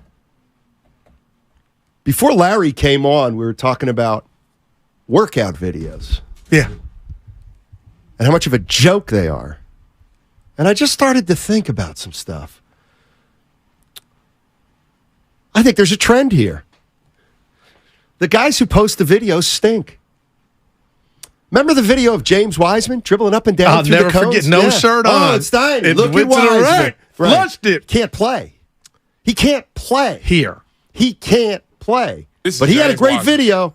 He had a great video. You know who I didn't see any videos from? Only somebody that probably got better quicker than any other player in the league, and that's Jordan Poole. Hey, Jordan Poole posting workout videos I'm going to say no. when he went from G League Scribini to 20-point scorer. And pay me. He didn't shut his mouth. $100 million man. Thank you. You know who else is big on videos? Zion Williamson. We see a lot of Zion dunks in videos. Yeah. Joel Embiid, he's another one. He posts a lot of videos, workout videos. You know who else does? John Wall. John Wall. You could just Google John Wall. You see him lifting weights. Well, he's trying to tell you I'm back. Yeah. I ain't gone. It ain't over. But Clay's a Hall of Famer, Let me be honest with you. I'm not signing anybody who posts a workout video. Did you see Duncan Robinson, what he said about that? Yeah, I missed it. Oh, this what is did he say? And this is... Tell me what old Duncan said. He was on a podcast, and he just ripped the guys who post those But videos. I'm not saying because whoever put the video, we saw Carmelo do it. Exactly. That they're saying they're all-star. I'm just saying you're working out. At me. Well, Look at welcome me. to the 20. Come on, Stein. That's what it is No, now. it isn't. Not for Jordan Poole. Look what I'm eating. Not for Steph Curry. Look at my kid's report card, and all that's good. If you got to show that you're not washed, it And kind of that, means you're washed. Thank you. Well, Julius. Zion ain't washed. We hope he ain't, but appreciate it. Ben Simmons had some workout videos. Exactly. All right. He picked the Niners. Larry Beal. Of course he did. What does that have to do with anything? It's not a contest. It's an opinion. So everybody can have their own, and nobody's wrong. Like when you said Steiny, I think it's who'd you say? No wonder you had that retort. I had the Niners, and the only reason I brought it up is he had the same one as me. Okay. Well, what about the 78 people on the chat? Well, we got 80. What do they all have? That's right. And you know what? Talk to me when they trade for Ohtani in 3 weeks. Because the Angels aren't going anywhere now. Yeah, surgery on his wrist. See, you got to be able to project a little bit. And the Giants are on the come, baby. Well, if you saw John Heyman, Odyssey Insider, MLB, his report recently was that the Giants are expected to be major players for Shohei Ohtani. Just like Judge, and I love our guy, but just like Judge too. Thank you, Evan. Just like Judge, and I love our guy. Or Harper. And Bryce Harper. Or Stanton. Yeah. Wake me when the baby's here. Oh, they're gonna make a splash at some point. It's only a matter of time. I got to tell you something that now it's been 2 days. We had Rick Bucher on. We asked him about the Jordan Poole situation and Draymond Green, and now we had Larry Beal on, and he said something very similar. And I've got to tell you, I'm a little bit.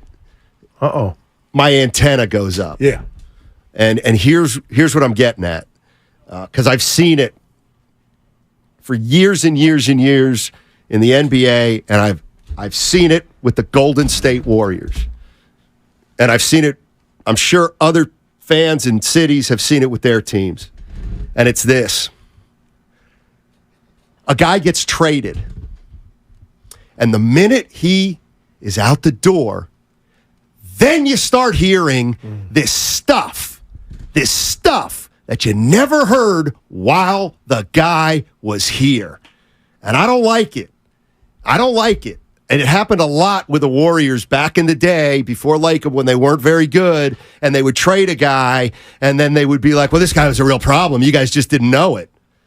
And I can't help but think, and I'm not saying these guys are wrong because they may have heard it, but to me, I am very skeptical of, and I am not subscribing to, at least to the extent that, well, Jordan Poole, once he got punched, he just wasn't open to any kind of reconciliation, or he just wanted no part of any kind of making of amends. He checked out and he kind of gave up. Oh, okay. Okay, that's the story now. I can appreciate that. That's the story now. You know why the story's now? You know why that story's now? Because he's a wizard. That's why. It's something that I'm not crazy about that kind of thing. And again, I'm not. Listen, that's 2 days in a row, one with Larry Beal and one with Rick Bucher. They both kind of inferred the same thing, and that means they're hearing it. But I don't like it. I don't like it one iota, because I think we all know what message they're really trying to send there, and that is Jordan's the problem, and Draymond wasn't. Wow. And Steiny, this is an artifact, but I'll send it to you and Evan and Spadona yesterday. I'm going to read it right now because this was the day after Draymond Green punched Jordan Poole. And the reason I'm bringing this up, and it came across my desk, is the fact that Rick Bucher, it wasn't Rick's first time, and this is what he could be hearing, Steiny, but he insinuated that Jordan was bothering everybody. He was on everybody's nerves, and that's why it was almost, again, I'm paraphrasing, he had that coming. But this is Stephen Curry, the great Stephen Curry, who I respect. There was a specific tweet that was put out yesterday insinuating that Jordan Poole's attitude or something has changed since training camp. Is absolute BS, Curry said. Andre addressed it yesterday with this tweet. We can kind of leave it at that. Jordan Poole's been great. There's nothing that warranted the situation yesterday. Let's make that clear. I hate that has become a part of the narrative. That's not fair to Jordan Poole. And it got me to thinking, okay, at that juncture, Steiny, was he really rubbing everybody the wrong way before they sat him down and offered him the contract for him to sign his name? So for you to go there, I'm going to just say I appreciate it, and I don't like it either because it's foul. Yeah. Now all of a sudden, nobody liked the dude. Steiny, I'm confused. What difference does it make because you're not a fan? Well, I don't have to be a fan to try to observe something, and that's all I'm doing. I don't like the two things I've heard the last 2 days about Jordan Poole, and he won. Now it's starting to be all Jordan Poole. And listen, we ain't heard that from Steph, though. I'm not saying that it was all Draymond, but I mean, to me, it's clear what's happening. That word's starting to get everybody now that Poole's gone is starting to hear that Jordan wasn't really into it. He checked out. Okay. What about Clay? If this is true, okay, you're not passing. He wasn't passing. He was shooting too much. And if this is true. Am I wrong? The Warriors had a team meeting, and allegedly teammates were telling Clay he needed to pass the ball. But you had a problem with Jordan Poole? Like, if that's not the pot calling the kettle black, I don't know what is. You had a problem with somebody shooting and not passing when they had to call a team meeting to do an intervention to get you to pass a little more? To me, that's oh my gosh, that's a double standard, Steiny. 888-957-9570 is the number. And we're talking all Bay Area teams. Which team's got the brightest immediate future? Team's going to do the most win in the next 3 years? The Giants, the Warriors, or the San Francisco 49ers? We're talking about that. And also talking about this familiar playbook in professional sports where the minute a guy gets traded, now you start hearing what a big, big, big problem he was. But nobody was saying that when Jordan Poole was a Golden State Warrior helping you win games. 888-957-9570 is the number. And I want to expand on this a little more because that's something that I want to talk more about this chemistry and how well the Warriors right now as a team get along and how together they are. 888-957-9570 is the number. We'll talk about it on the other side on 95.7 The Game.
didn't come through a lot in my career. He's the GOAT. Now, back to Steiny and Guru on 95.7 The Game. What's up, Goo? What's up, baby? We got some golfing coming up, Steiny. You and I. How is that going to go? Is it how do you? You're talking about the Berkeley Country the Club. 25th of July, baby. Hey, by the way, okay, that's 3 weeks away. Yeah. How much you think you're going to weigh then? Wow, that's a good. You're going to be like a willowy reed. Look at you. Yeah. I'm down 20. I want to be down 40. But Stein, I got to tell you, I'm not getting bored, but I am questioning the what's it all for? Like, go get that Red Bull at 8 at night and watch the Giants. That's what's starting to get to me now, man. And I appreciate you asking, but I haven't given in. But 15 more? Let me guess. And sometimes this goes through my mind. You start losing weight, and you're like, well, what am I doing it for? Maybe I'm kind of doing it for the wrong reasons. No, I've been seeing my gut, Steiny, walking up. I went to the last Warrior game. I was walking up the ramp like, I look good, and looked in the mirror, and it was like, what, you're pregnant? I was talking to myself like, now that's going down. So there's progress. You know what I mean? But like what I'm saying is a lot of times, like a guy like you will lose weight, and it's all vanity. So that won't really. That's what it's for. That's for health. You want to live longer. No, it's nice for me when I get out the shower. I've been running past the mirror. Now I have to clear off the fog. Like, okay. You know what I mean? Like, I'm proud again. Okay. Yeah. Well, that's all. I got some ways to go. Okay. 20's good. Great start. Great start, Goo. Let me tell you. But then we got to keep it off. That's another goal. Well, that's what Soda prioritizes. State-of-the-art weight loss. That's where Soda makes its money. That's its bread and butter. It's anybody. You sound like the nutritionist I talked to. 20 pounds. Can you keep it off? There you go, Goo. There you go. Because I missed you and Evan. I thought about you guys were at the lab yesterday, the cafeteria. That's correct. I wanted to be there. I know you did. But I cheated. Had one for the 4th of July with you guys. That's all right. Yeah. That's all right. Yep. And you know what the other thing is? If you backslide, so be it. You're right on the horse. Get back. There you go. Look at you. Couple things. Dude, you shocked me with what you just said. It hit me. What? The Jordan Poole, you don't like I couldn't. I didn't know how to voice that. But the door ain't even hit him on the way out, and now you got to duck with all this slander. Exactly. Now here's another thing, and this is along the same lines. All right. So Tim Kawakami in The Athletic today wrote a story, and the story was all about how when Steph Curry gave his speech before Game 7 on that Saturday, where he said, if you don't want to win, just don't even get on the bus. Man. Tim Kawakami wrote that, in essence, that's the most defining moment of not only last season, but everything that's happened since. And what he basically said is when Steph Curry did that, he was targeting the young guys who were head cases or attitude problems, and that every move the Warriors have done since then is a nod to Steph Curry, to the aging veterans, and it's a movement away from young players. All right? Oh, my gosh. So, here's the one thing that Tim wrote, and this is the good story, but this is the one thing that I think I'm gonna go ahead. I think this is incorrect. Well, I shouldn't say incorrect. I'm not buying this part. And remember last year how I said coming into the season there were signs I didn't like with the Warriors? Okay. With Draymond asking for a contract extension. The disease in me was creeping in. Thank you. And I don't think it's gone. Kawakami writes, the Warriors seem clearer and calmer now. They are older and they're less deep than the way they've been. But this is the line. But they were pulling in different directions last season. They've straightened that out. I do not believe that for a second. Wow. I don't believe it. Now that may be the case. Maybe they have. No, I'm not buying that at all. To buy that, to me, assumes that the consensus was 100% behind. There you go. Draymond Green, and that Jordan Poole was the guy who was villainized. And I'm sorry, I just don't think it was that black and white. There's no way it could be that black and white. And you're on record as saying you think all the stench is not out. I don't think no. And your boy, our guy Larry, just said there's a crack in the armor somewhere. And just your partner, me, as a lifelong Warrior fan, this was the first time that I was able to tell myself, what's that culture worth? This was the first, outside of Draymond and Kevin Durant, and we know how that ended. This was the one, okay, show me what that culture's worth. And this is what we get. Jordan Poole's out. TK's now saying they're going away from the younger players. Wiseman's in Detroit. Poole's gone. But TK, you still got Moody and Kuminga. And that's why. What about Wiggins? Well, what about Looney? Who may go to the bench and lose his starting role, but that's neither here nor there. When you say, what about them? Those are the guys that they're chameleons. They can do whatever. They'll never cause a stink. No, they might not cause a stink, but they may have bought in less than normal. See, this is the part. It's like, let's say, I don't believe that Draymond Green, if they have 14 guys on the roster, let's say 10 of them were with them last year. I don't think all 10 there's no way side with Draymond Green. There's no way. Think Jordan Poole, this, that, the other thing. Looney told us to our face, Draymond had to win the trust back. If we did a follow-up, Steiny, did he win the trust back? I don't know, but I'll tell you what, Steph grabbed the microphone from him when he was about to give that Game 7 speech. Exactly.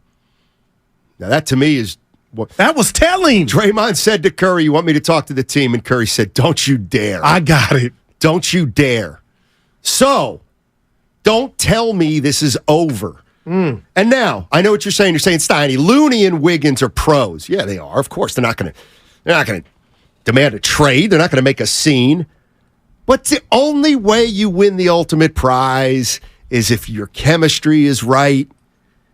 Everybody's got to be bought in. But David West told us they won, and we didn't know what it was, Stoney. So they have climbed this mountain. No, they didn't. They didn't climb it last year. Well, I think that was because of who they were just physically and what they weren't in regard to size. Oh, so it had nothing to do with chemistry. No, it had something to do with chemistry. That was and part I don't think of the chemistry solved. But the way David, and I'm going back in time, the way David West told the media, we had no idea what they dealt with eternally. I'm like, okay, well, maybe that's when it was at its, you think it was as bad as last year? I don't. No. Of course not. Hell no. Last year was bad. Man. I don't believe,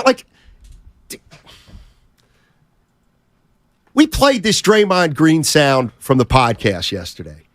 I'm sorry, if I'm Draymond's teammate, just hearing him talk about leadership, and I'm got to get my voice back, and I'm going to do this, I'm sorry. I just do not believe Kevon Looney and Andrew Wiggins are like, oh, thank God Poole's out of here. Thank God Poole's out of here. That's their guy. Because we are all in behind Draymond. And Draymond, without Draymond, Poole was just getting away with murder. And without Draymond, nobody would have ever gotten Poole in line. I don't believe it was like that. I do not believe it was 100% against Poole. So if it's not 100% against Poole, then their chemistry issues aren't solved. They're going to have to solve them still. Yeah. And the worst part, you mentioned the Draymond sound, is he talked about his lack of a connection with Kuminga, and he took ownership. I appreciate that.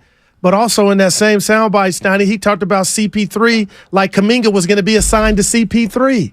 Like he was excited, not that I'm going to get my second chance at repairing this or building up this mentorship because he's supposed to be the mentor. I thought that's what it was supposed to be. He's talking like, oh, CP3 will take Kuminga.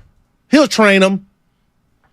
You had a corporate job in a long time. I have, Steiny, and you get new hires and they're assigned to certain somebody. Draymond was looking like, okay, Kuminga, CP3, he's all yours. So we'll see how that works. But, yeah. And I do wish I had a crystal ball because I read you that Steph Curry statement on Jordan Poole, and I also omitted right up before the playoffs started when Steph Curry on video looked at Jordan Poole's locker and said, we need this guy. Steiny, I think Steph Curry had his back. I know you're like, well, Goo, prove it. How can you prove? I just feel like Steph wasn't in the camp of, and I could be totally wrong, get his ass out of here.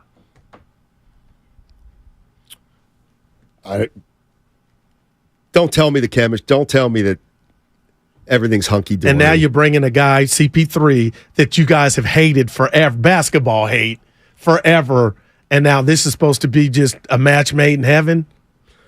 650 says, what if Poole was the voice for the young guys? Now that he's gone, guys like Kuminga have to fall in line. Or they hold on to some resentment. Right. That he's gone. You cannot tell me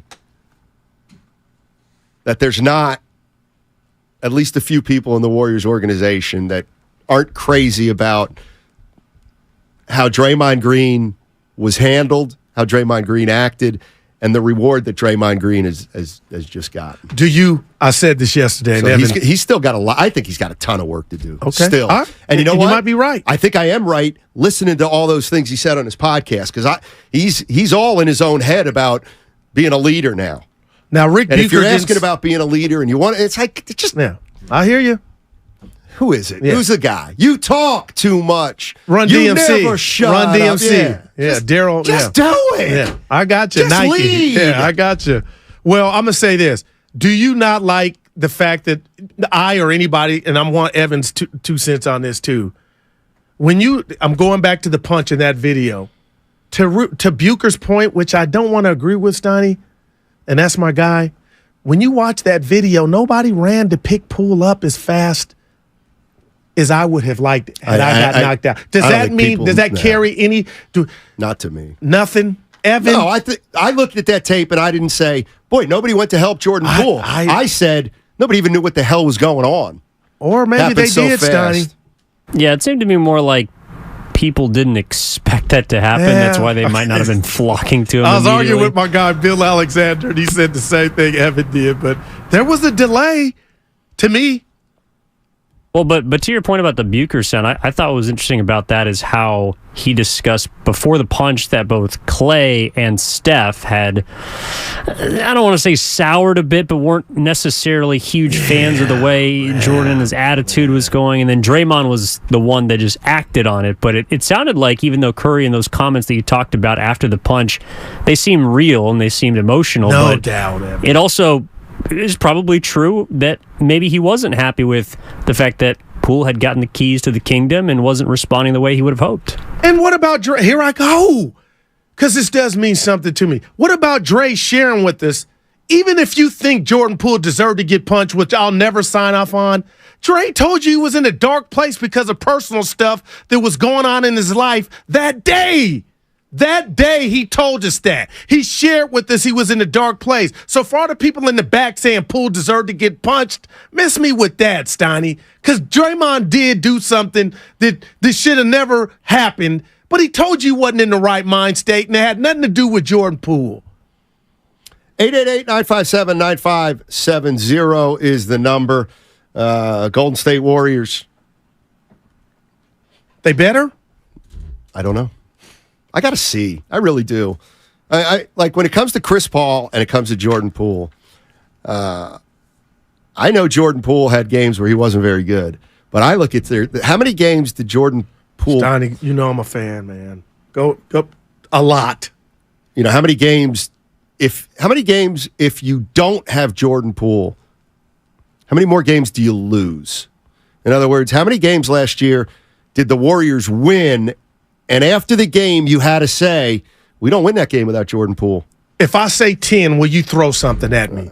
Steiny, he would calm the game down. And when Steph wasn't on his A game or Clay, he would get to the free throw line, slow it down. Let's regroup, timeout, Jordan Poole to the rack, foul, make the free throws, 3-point plays. Was he perfect? No, but I'm saying 10. And you're just going to say bye-bye and night-night to that?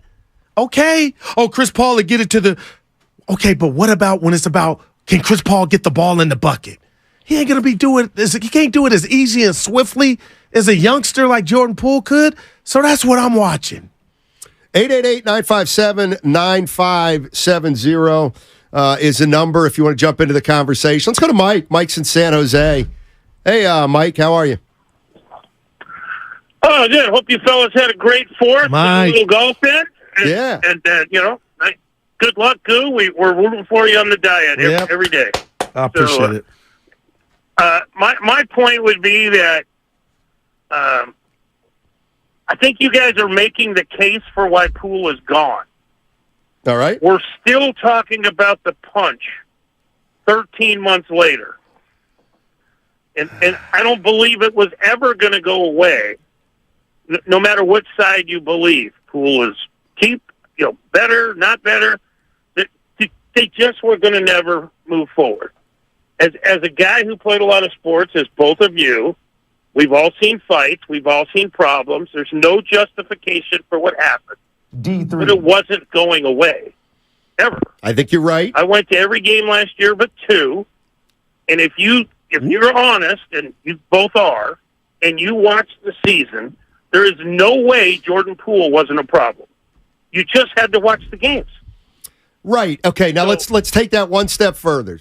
So Jordan Poole gets punched, and at that moment doesn't feel like he's supported. So let's just say, for lack of a better term, he kind of checked out. So I get that once he says, "I'm just checking out. I don't want to," I get it. That's his responsibility. But when a guy does get punched in the face like that, there's a possibility you may have to, he may check out. You know what I mean? So I don't give him the benefit of the doubt, Mike? I agree. To me, the trading Jordan Poole, to me, was proof that the Warriors believed, Mike, that they couldn't play together. Absolutely. Okay. No question. 100% agree. Okay. So and after a year, right, and it's not going to get better, you only have one choice. Don't sign Draymond or trade Poole. I mean, if not, we have this drama for 3 more years. And I called the show many times during the year and said, I don't know why Poole would want to play here. Yeah, you did. Because he doesn't want to be a 7-year non-starter. So my opinion, which most people probably won't agree with, I think he asked for a trade. I really might do. be right. That's what I'm going to be here for. Hey, Mike, I got nothing but respect for everything you're saying. And let me run this by Mike before you hang up. Mike, forget the punch. Just from basketball reasons, is there anybody walking this free earth that would have taken 3-4 more years of Draymond where he's at now, or Jordan Poole in his future? Oh, he's gone. Yeah, nobody would take it. Am I wrong? Jordan Poole in his future, no punch, or Draymond Green in the next 4 years. If it was just about basketball, forget what Dre's meant. You see where he's at in his career and where Jordan Poole's at. Who would take Dre over Jordan Poole in his future? There might be a few who look at Jordan Poole and say, he's just a volume shooter, really. I wonder how much Clay was saying that. That one got me, Stoney. If Clay was saying he had a problem with Jordan Poole shooting too much and not passing. Who said that? That was out there. I forget was it Yahoo, the article to where Klay Thompson had a problem with him shooting the ball allegedly and not passing. And that's why I told you earlier, if that's not the pot calling the kettle black, I don't know what is. I'm going to find it during the break. Okay. I'm not doubting you. I was just telling you. I was like, man. Poole got punched and lost fans. How about that? The dude got punched and lost fans. No, and okay, they turned on him. So let's use me. You punch me, and it's obvious that after you punch me, I'm not the same. Whatever. Right. I lose all my enthusiasm for the job, and now I'm just going through the motions. No doubt. Okay. The boss sees that. All right. And you've said, "Sign, I'm really sorry." And I'm just like, it's too late to apologize. Who sings that song? It's a great song. No, it's too late to apologize. One Republic. Thank you. What world do I live so in? once Jordan Poole says, I'm done here. Not just with Draymond, but with everybody because I don't think I got support. Okay. So once that happens. That's heavy. First of all, that doesn't make Poole a bad guy. That makes him human. So now you have a decision. What are you going to do? Okay. They decided to trade Jordan Poole. and re-sign Draymond Green. All I'm saying is I am not convinced that everybody in the organization, and when I mean everybody, I'm talking players, I'm talking staff, I'm talking front office, hell, I'm even talking employees. I don't think it's unanimous that everybody thinks Jordan Poole was done right. No doubt. And so the residual will still need to be addressed. And let me throw this at you. And that sound that I was talking about was Bill Simmons' podcast. Logan Murdoch was on that and talked about it. Just Steiny, it's fascinating that Clay had a problem allegedly with Jordan Poole in the shot selection. What if Nahegan wouldn't have suspended me for fighting, for hitting you? Yeah. What if my ass was in this chair? That wouldn't make it worse? Wouldn't you feel like you got hit twice? So what message is the boss sending by not checking me or suspending me to you? Well, then what he's saying to me is, you deserved it, Steiny. And wouldn't Steiny, you look you at him deserved it. side-eyed a bit differently? Because I know I would. If management wouldn't have did it, not even a day. There's one other Give it component to Give this. it to me. To this. Maybe I look into the mirror and say, I have a black eye. I should have gotten, I get why I got punched. There's a word for that. What is that? Go ahead. But you're saying, so you're taking all the onus off of me then? No, I'm just saying, I'm trying to look at an object. No, not deserve it, but you know what? You can't tell me Jordan Poole doesn't have an idea of why he got punched. Jordan Poole knows why did Draymond Green punch me? Because I said some stuff, trash talk to him that was, overly personal, and he came at me.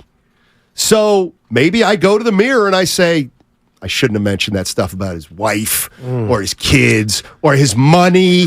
Maybe I took it a step too far. I'm not saying I deserve to get punched, but see, I'm different. So maybe another player could have been more open to reconciling.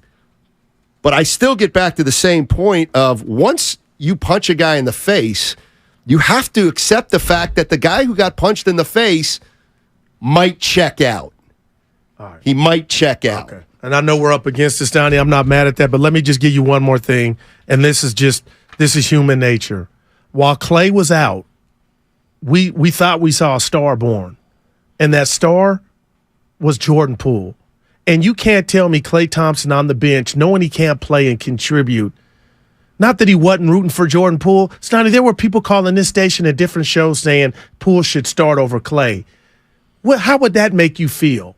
You can't tell me naturally Klay wasn't looking at Jordan Poole like he's what I used to be. Now, I'm not saying that now, but that you can't be best friends. I would have a problem with that. I'm sitting I can't play and I'm watching this dude blossom. 415 Steiny, except that after Guru punched you, theoretically, he continued to disrespect you on the air repeatedly. Oof. Make me check out. All right, 888-957-9570 is the number. We got an hour left in the show. I see full lines, so we'll talk about that on the other side. But here's the big news. Next week, we're bringing you the All-Star Week blowout. You want to win a signed Steph Curry or Klay Thompson jersey? How about fitness or boxing lessons from Evolve Fitness? Maybe a $250 gift card to Alexander Steakhouse or Buon Vino in Walnut Creek. It all starts Monday and goes the entire week, every show, every day. You're going to have a chance to win great prizes. It's 95.7 The Game's All-Star Week blowout. This segment brought to you by Cars.com.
Jordan Poole. Now, back to Steiny and Guru on 95.7 The Game. All righty. Getting there, Goo. I love these 3 days. I don't like going home. By the way, oh, I forget who it was, but there was a guy on the Comcast Business text line. I know you saw it too. We were just talking about vacation, taking some time off. You see the guy who said, "You guys," but then he responded back after I said, "Dude, we're here. We're always here." He goes, "I was just having some fun." So don't take everything personal, Draymond. He said it's not hard work talking on the radio 4 hours. Yeah. I have no sources. Hey, my daughter sent me a text. She wants to know if I'm coming to the party? No, that's pretty good. Yeah. So I'm trying to bond with her more before she leaves. Sure. So when I saw who texted me, I said, you know what? She must need something. She wants to get her hair braided. Can I go half? Of course you can. Yeah. She's got a job, though. Yeah, so does my daughter. Pay it all and ask your mom. That's it. Not bad. I'll give you. It's not bad. What's funny is our man Joe came in and JoJo was saying, would things have changed had the Warriors suspended Draymond Green? Remember, it was before the CO. Suspend him. You can't suspend him. Not Why? for ring night. Oh, good Lord. Not for ring night. You can't suspend him. When you do an infraction, it's not about what you're missing. You got to pay the price. Go ahead. I mean, the bottom line is, here's the thing. This is why I don't think it's over. If Jordan Poole checked out after he got punched, and now he's moved. Let's say the Warriors had suspended Draymond Green for ring night. Look, a lot of this would be done. You know what? I think he might have checked out. I think Draymond Green would have been beside himself. But based on what? Based on the fact that he's not going to be at ring night. Okay, I tell you what. I'm responsible for 4 titles here. This guy's a problem. I got something for you. You did not back me, and now I'm going to miss ring night. Did he check out when he had to watch the A's game with Myers? When he called for lesser for calling KD out of his name and he got that 1-game suspension? Did he check out then? Steiny, no. And you just brought it up before break. Maybe whatever he was doing, if he take the game in at home, maybe he's like, you know what? I didn't deserve it. I was totally wrong. So maybe he would have some self-reflection in, like, you know what? I deserve not to be a ring night. At the time of the incident, when we talked about suspending Draymond Green for ring night, there was a great sentiment out that you can't do that. You can't do that. Sorry, a lot of people were supportive of not suspending Draymond Green. Some said, but that's entitlement. You know what I'm saying? Being scared of him too. See, that's the thing. And there you go. The reason they're scared of Draymond is because they knew if they wouldn't have fully supported him, they do worry about what that does to Draymond. They know that. Yes, my family, you hit the nail right on the head. The Warriors were in a no-win situation. I completely agree with that. And what if I tell you and my family and the listeners, yeah, you're right, and they still lost because you lost Jordan Poole. Well, if they would have lost, who was homegrown. Okay, if they would have lost Draymond Green, it still would have been a lose-lose. But you weren't going to lose him. You don't know that. That's from the same guy who said you might lose him if you moved him to the bench. Okay, do you have a problem with me saying the scoreboard is 999-1? Draymond Green, Warriors. He's gotten everything his way. In every turn. Right. So one ring night, and if I'm Draymond Green, I'm like, you know what? I done had 3 of them. I can sit this one out, put lipstick on a pig and make it seem like you really did something to me. That didn't even happen. I don't know why. When I'm going to... Man, I just feel bad for Jordan Poole and what he had to go through, man. Brendan. Brendan's at Alameda. Hey, Brendan, how you doing, man? Doing great. I just feel like the analogous of Will Smith and Chris Rock is so evident here. You know, Will Smith's career is never going to be the same, and Chris Rock was the victim there, and he handled it like a champ. Wow, dude. You know, we're talking about Draymond, and the organization sided with Draymond, didn't side with the guy that got smacked in the chops. No wonder that guy doesn't want to be there. And I think they lost the GM over it, too. The GM wants to move on and go younger. Draymond is a serious liability and has been for a really long time. A really long time. And now the GM leaves, and he's getting paid, and the guy that they wrecked his career, they hobbled his career. It would be like saying, oh, my God, Will Smith, I'm so sorry that your fist got hurt on Chris Rock's face. Talked about your wife. What was the problem there? Thanks, Brendan. I mean, man. I think there's a lot of sentiment to that effect out there. And we don't know if he's wrong. But we do know Bob and Draymond had a special relationship. Now, but that doesn't mean Bob I understand. didn't punish him. I understand. But if he knew he couldn't, Steiny. Exactly. Maybe. Tim's in Raleigh, North Carolina. Hey, Tim, how you doing? What's up, fellas? Guys, I find it so ironic where I listen to some of the people, and a couple of the stations on this show where the guy is almost saying that this kid pretty much had this coming. And I know it's old. I know it's old news, and I appreciate you guys for kind of going away from that. But let's go back a while, and I wonder what would have happened if Draymond would have made it to Steve Kerr in that locker room in 2016 and knocked him out. And then the video of him knocking him out would have made it for the whole world to see.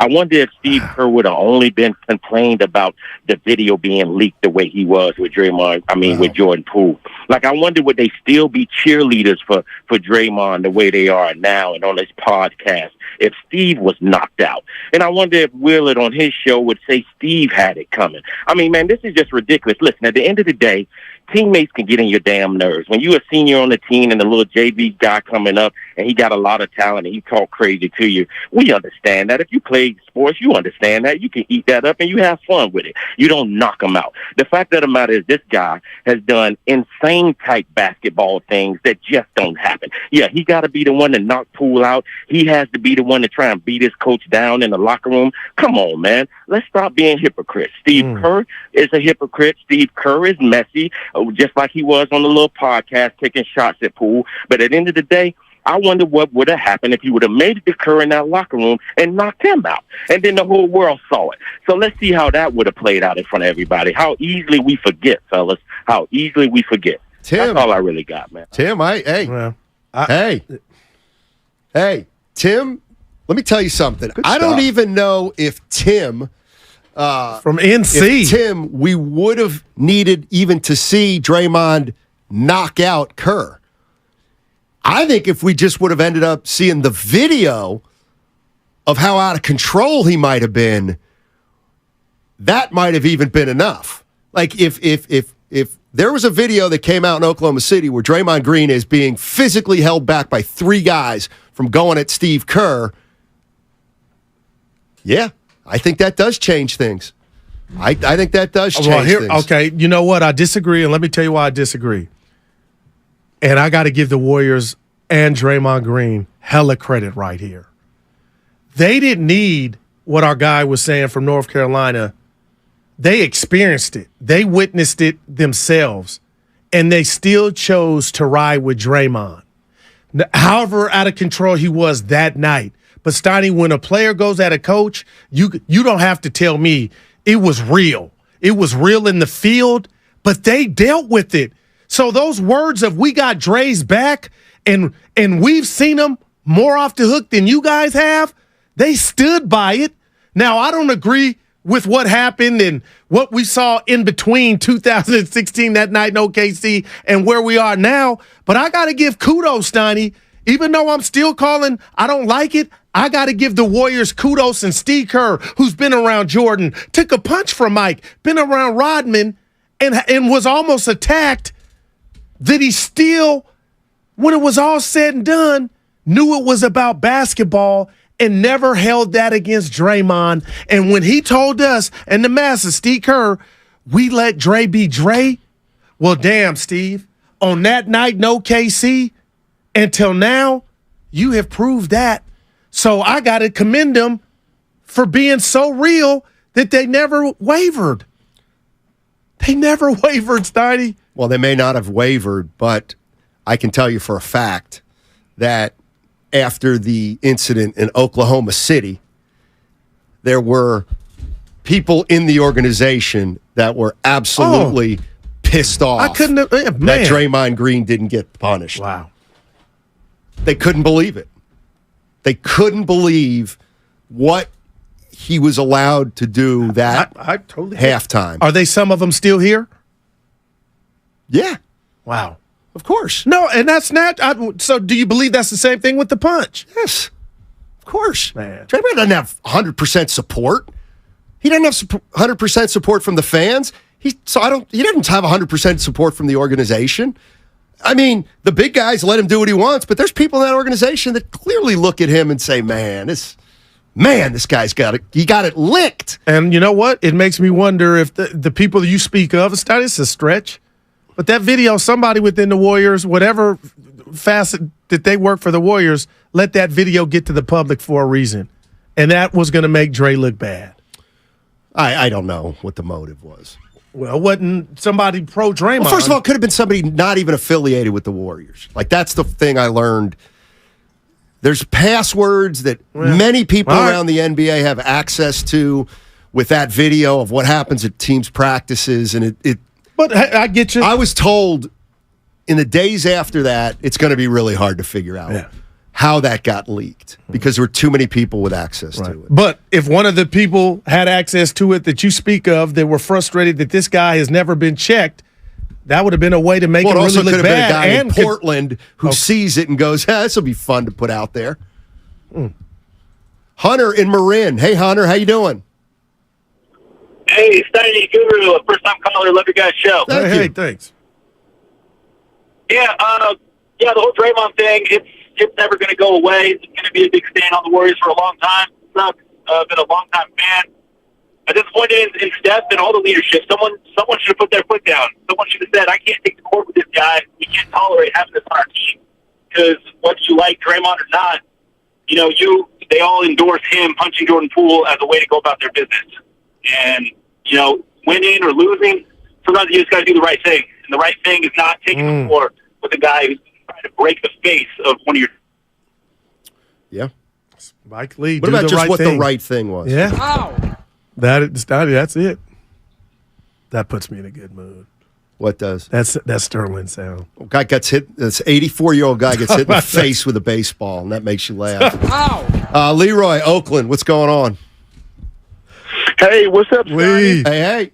What's up, Go? I think Draymond is still with this team. You guys were talking about, was Draymond a leader, I think, yesterday. And I think that's why he's still with this team is because he's the leader of this team. And however he's been leading, the punch, people want to say he's not a leader because of the punch or whatever. But, this organization seems to feel like he's the leader. And I think it's because Stephen Curry and Clay are not good leaders. I think it's more of an indictment on Clay and Curry's leadership of not saying anything, of not kind of just playing the back when things happen and keeping stuff in-house. They don't look like very good leaders. And I think, to keep this thing together, the organization said, hey, we need this dog. We need this leader more than we need Poole. And, hey, real quick, Steiny, I got to come down your road about something. Uh-oh. Man, you used to write for the WNBA, man. What happened? Why you don't talk about it more? The WNBA is great, man.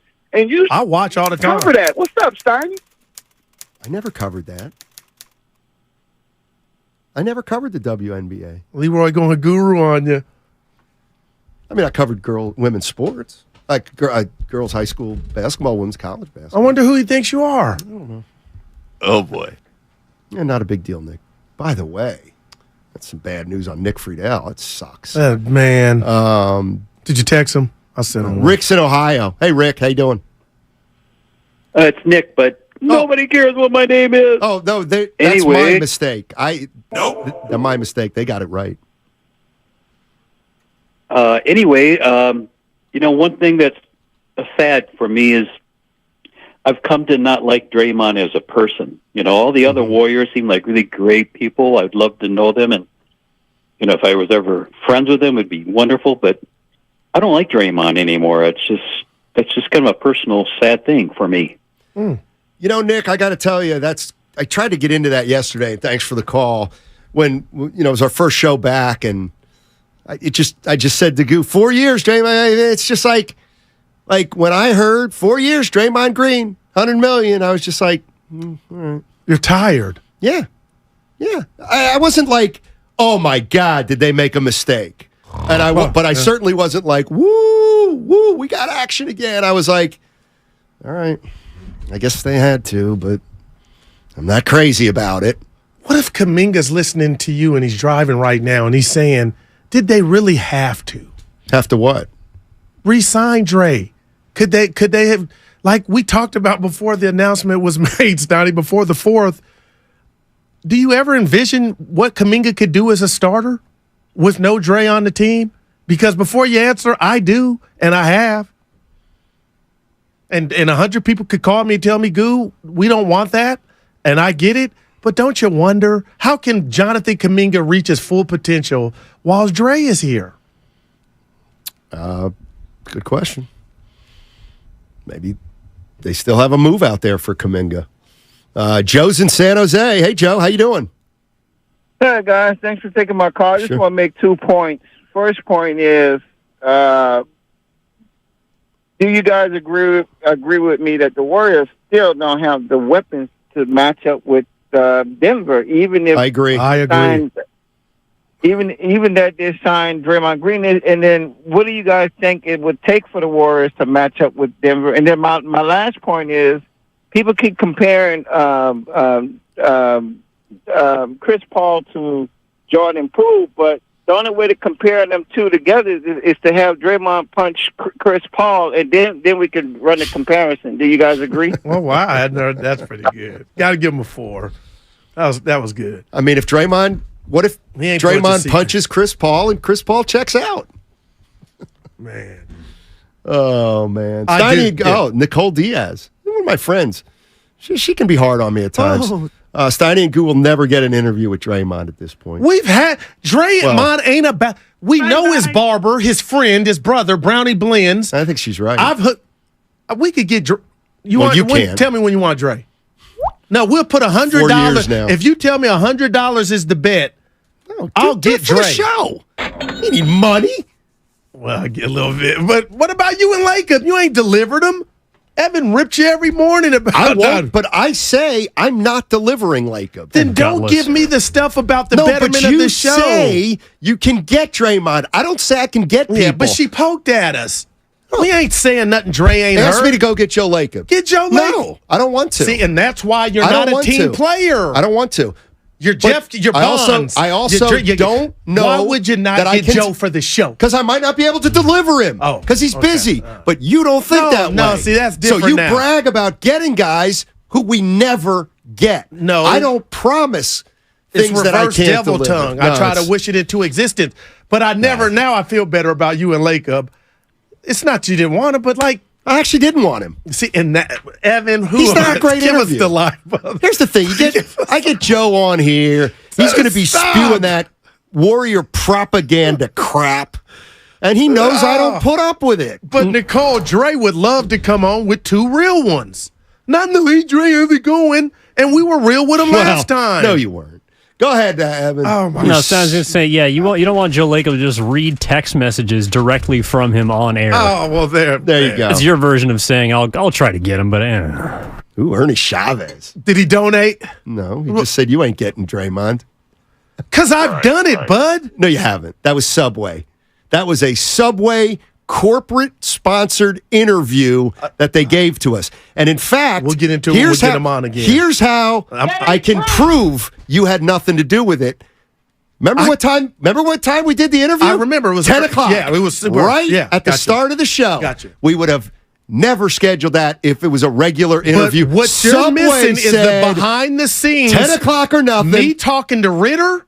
I got the receipts. Oh, no chance. And Brownie Blends. No. They were like, what? No. See, you don't know the hard work I do. See, that's what you don't appreciate. You had nothing to do with Draymond. Oh my! It was Subway. It was Subway. In fact, it was probably Curry, who's got the Subway deal, who facilitated it, just like he facilitates everything. And he's the we greatest. brought up the Boris Diaw, you and him, the tweet you had. You brought that up. Right. I told him I criticized him. Yeah. Draymond, I've criticized you in the past. Yeah, okay.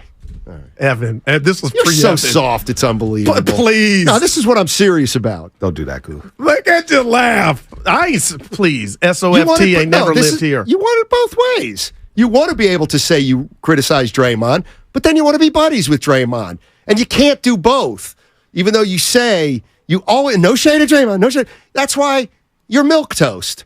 And I'm more opinionated. The guy that's famous for I'm on the fence, I don't really have a strong opinion. Come on. I don't have a strong opinion. What? Come on, Steiny. Just use your resources it's two for the different show. things. It's two you know different what it things. is? You're afraid of, I know, rejection. Lacob says he can't come on. You don't want to do that. Guru, I got $100 from the 510 that says you can't get Draymond. It's on and popping. How many days we giving? Today? What? I'll give you a whole year. I'll give you the rest of your career. Billy's in San Francisco. He wants to defend Draymond Green. Hey, Billy. Hey, what's going on, fellas? First off, shout out to my barber, Ty, who we talk about you all the time when I'm going to get my hair cut. Yeah, what up, We've had Ty? this conversation. Yeah. Cool. And I put it like this, right? Like, Draymond's your crazy cousin, maybe your crazy uncle. And, like, Jordan Poole's this new guy that married into the family that steps out of line at every family get-together. And sometimes you got to look at your family cousin, crazy family uncle, and just watch him just kind of get put in his place. And I think that Jordan Poole stepped out of line. Draymond Green probably went a little bit overboard. Okay, a lot overboard. But fellas, like, without Draymond Green, we don't have these championships. And we're going to need to have Draymond Green for these championships. And I do think, yes, Jordan Poole got us the championships in the most recent one. But Draymond Green's been in this DNA from the get-go. So, look, I love Draymond Green. I love the way that the Warriors stick together like family. It's something that do they? In my work, I try to do too. Thanks, Billy. Appreciate it. Do they? Well, they had his back. Are they? My They boy didn't have Hawk Jordan ain't a big Poole's. Draymond fan. He's mad at me now on text because I was he just knows you're lying? No, about. Yeah. All right. Yeah. Oh, my God. Crossover next.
he would step across the line. Habitually. He's a habitual line stepper. Now, back to Steiny and Guru on 95.7 The Game. You got to love Eddie Murphy's brother, Charlie, huh? Yeah, rest in peace, man. Oh, I didn't know he's passed. Yeah. All right. Oh, you didn't even think I knew that, though, did you? You didn't know. No, I didn't. Not that he passed, but I knew it was Charlie Murphy. No, that shocked me. I got to tell you something. Okay. I know it's a short segment. I come in today. We got a meeting, you, Evan, and I, and the boss, and then we got a field trip.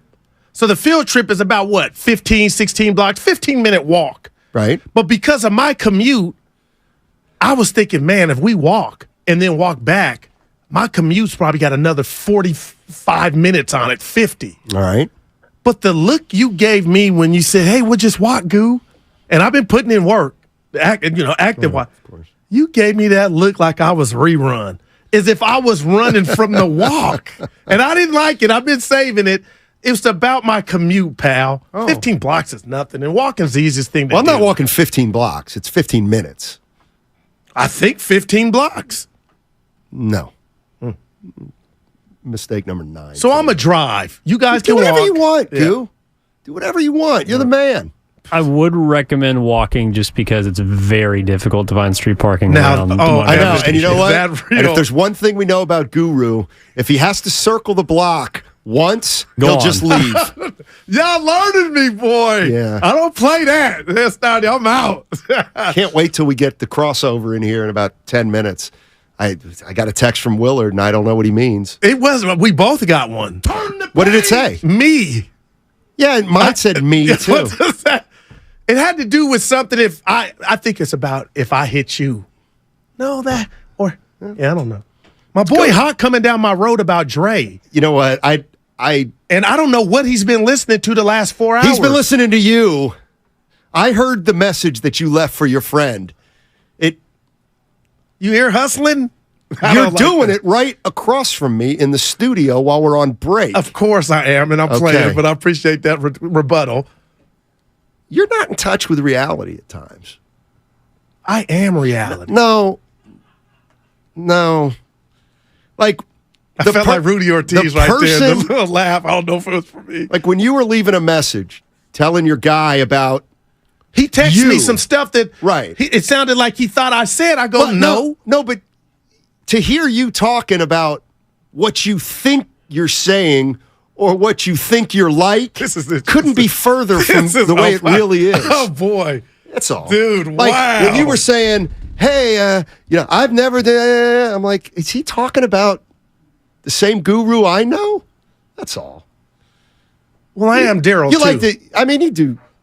I am Daryl too. Don't forget this. You like to, you just like to have it both ways. Well, Suzette in Oakland. Hey, Suzette. Hey, we got a call.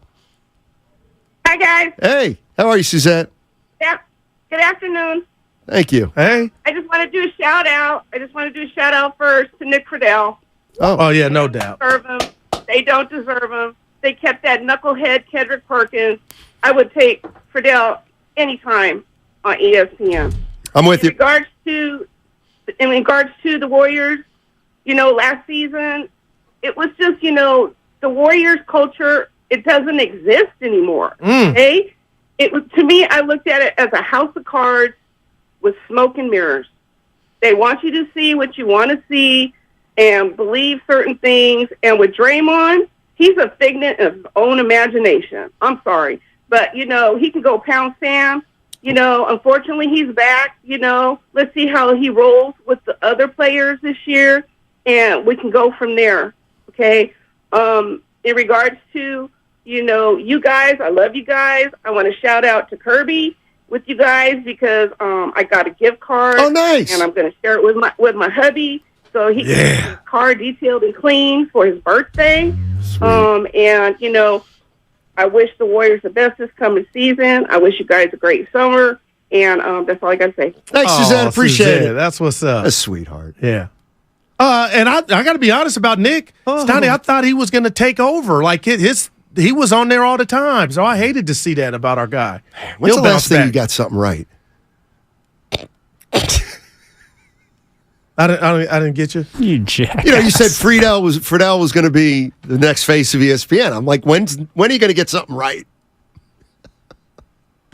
It's not a diss at Friedel. Don't even try to go there. I'm just wondering. That might have been so good I'm stunned, but I'm going to let you keep going. Because if we play that game, come on, Snotty. Did I mention I'm having a great year? Dude, please, with one thing. Apology not. You have to make a prediction for you to be having a good year. But you got me with that one. I had the Giants being in the playoff hunt. You lost Ayuk. I had Chris You lost Kittle. Paul. You lost Kittle. God. Hold on. Hey, I did give you that one. Hold on. Take a listen. It's different for sure. I mean, timing's a huge part of it. And George, with his explosiveness and speed and everything, and just ability to make plays, is probably one of the toughest guys I've ever had to throw to. But just continue to get reps with him, and like you said, just getting reps with other guys, it only helps. Sometimes Trey less is more. Trey Lance just said George Kittle is the hardest receiver tight end he's ever had to throw to. When Brock Purdy was making Kittle look like Gronk. You know Come what? on. I mean, what more do you need to hear from your starting quarterback about how Kittle doesn't run precise routes than that? He misspoke. No, he didn't. Yeah, he did. Well, let's take another listen. Kittle sounded like Gronk with your boy Purdy. Looked like Gronk. Man, it's interesting. Boy, I'm on this Draymond. We getting him on. Yeah. All right. Well, even if we do get him on, don't shrivel. That's all. Now you make me not want to just pull it back. Go ahead and pull it back. Well, get Joe on. No. That's what you do. No. Get Joe. Joe's busy. What's Joe going to say? What are you talking about? Dude, Joe Lakeup is what I'm talking about, Francesa. Let's go to Ryan in Redwood City. See, I got that right. Come on, people. We'll take a listen to Ryan in Redwood City. Hey, Ryan, how you doing? I'm all right. How you all? Doing well. Great. Love you guys. But, so come on. Draymond Green, you want him on your team every day, all day. If you go back and, I think these people haven't won anything or even tried to win anything. I don't know. But Draymond said, the Warriors, I came here, they were practicing soft. They were practicing soft. Go back and listen, right? He's the one that brought it. He brought it all, right? Steph Curry's not Steph Curry without him. Oh, hey, careful. He's the one that allowed that even to happen, right? Draymond allowed Steph Curry to happen? The culture. Huh? Draymond allowed Steph Curry to happen. Not allowed. Oh, well, without, I don't know if allowed's the right word, but without Draymond being there and changing the culture, no. I don't think Curry gets to do what he do, how he do it, period. Draymond's the one that changed the culture, not Steph Curry, right? People need to go back and listen to words they said at the time. Ryan? And Draymond's the one that rolled in and changed things. You know what? I didn't want to cut him like off. Sal Castaneda. I wanted to, and then I didn't because he's had some interesting things to say. I think a lot of people would disagree with that. But that's one of those where it's like, see, this is why it's not about being right or wrong. It's about listening to that guy, Ryan, and saying, that's interesting. That's what we do. Well, no, you don't listen. That's the problem. I don't know why I'm doing this. After I helped you because you had an issue during the break. And this is how you repay me. Oh. Yeah. So you're going to bring up something I did, but no, you had my back yesterday. That was beautiful. I need more of that. Was that yesterday? Yeah, it was. I was nervous too. Right. We got to go now, Snotty. All right. We got to go. Crossover. Yeah. Not last segment. It's this segment. Doesn't mean I can't tease. Thank you. Insufferable. We'll be right back.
Let me tell you what sounds like a derogatory term.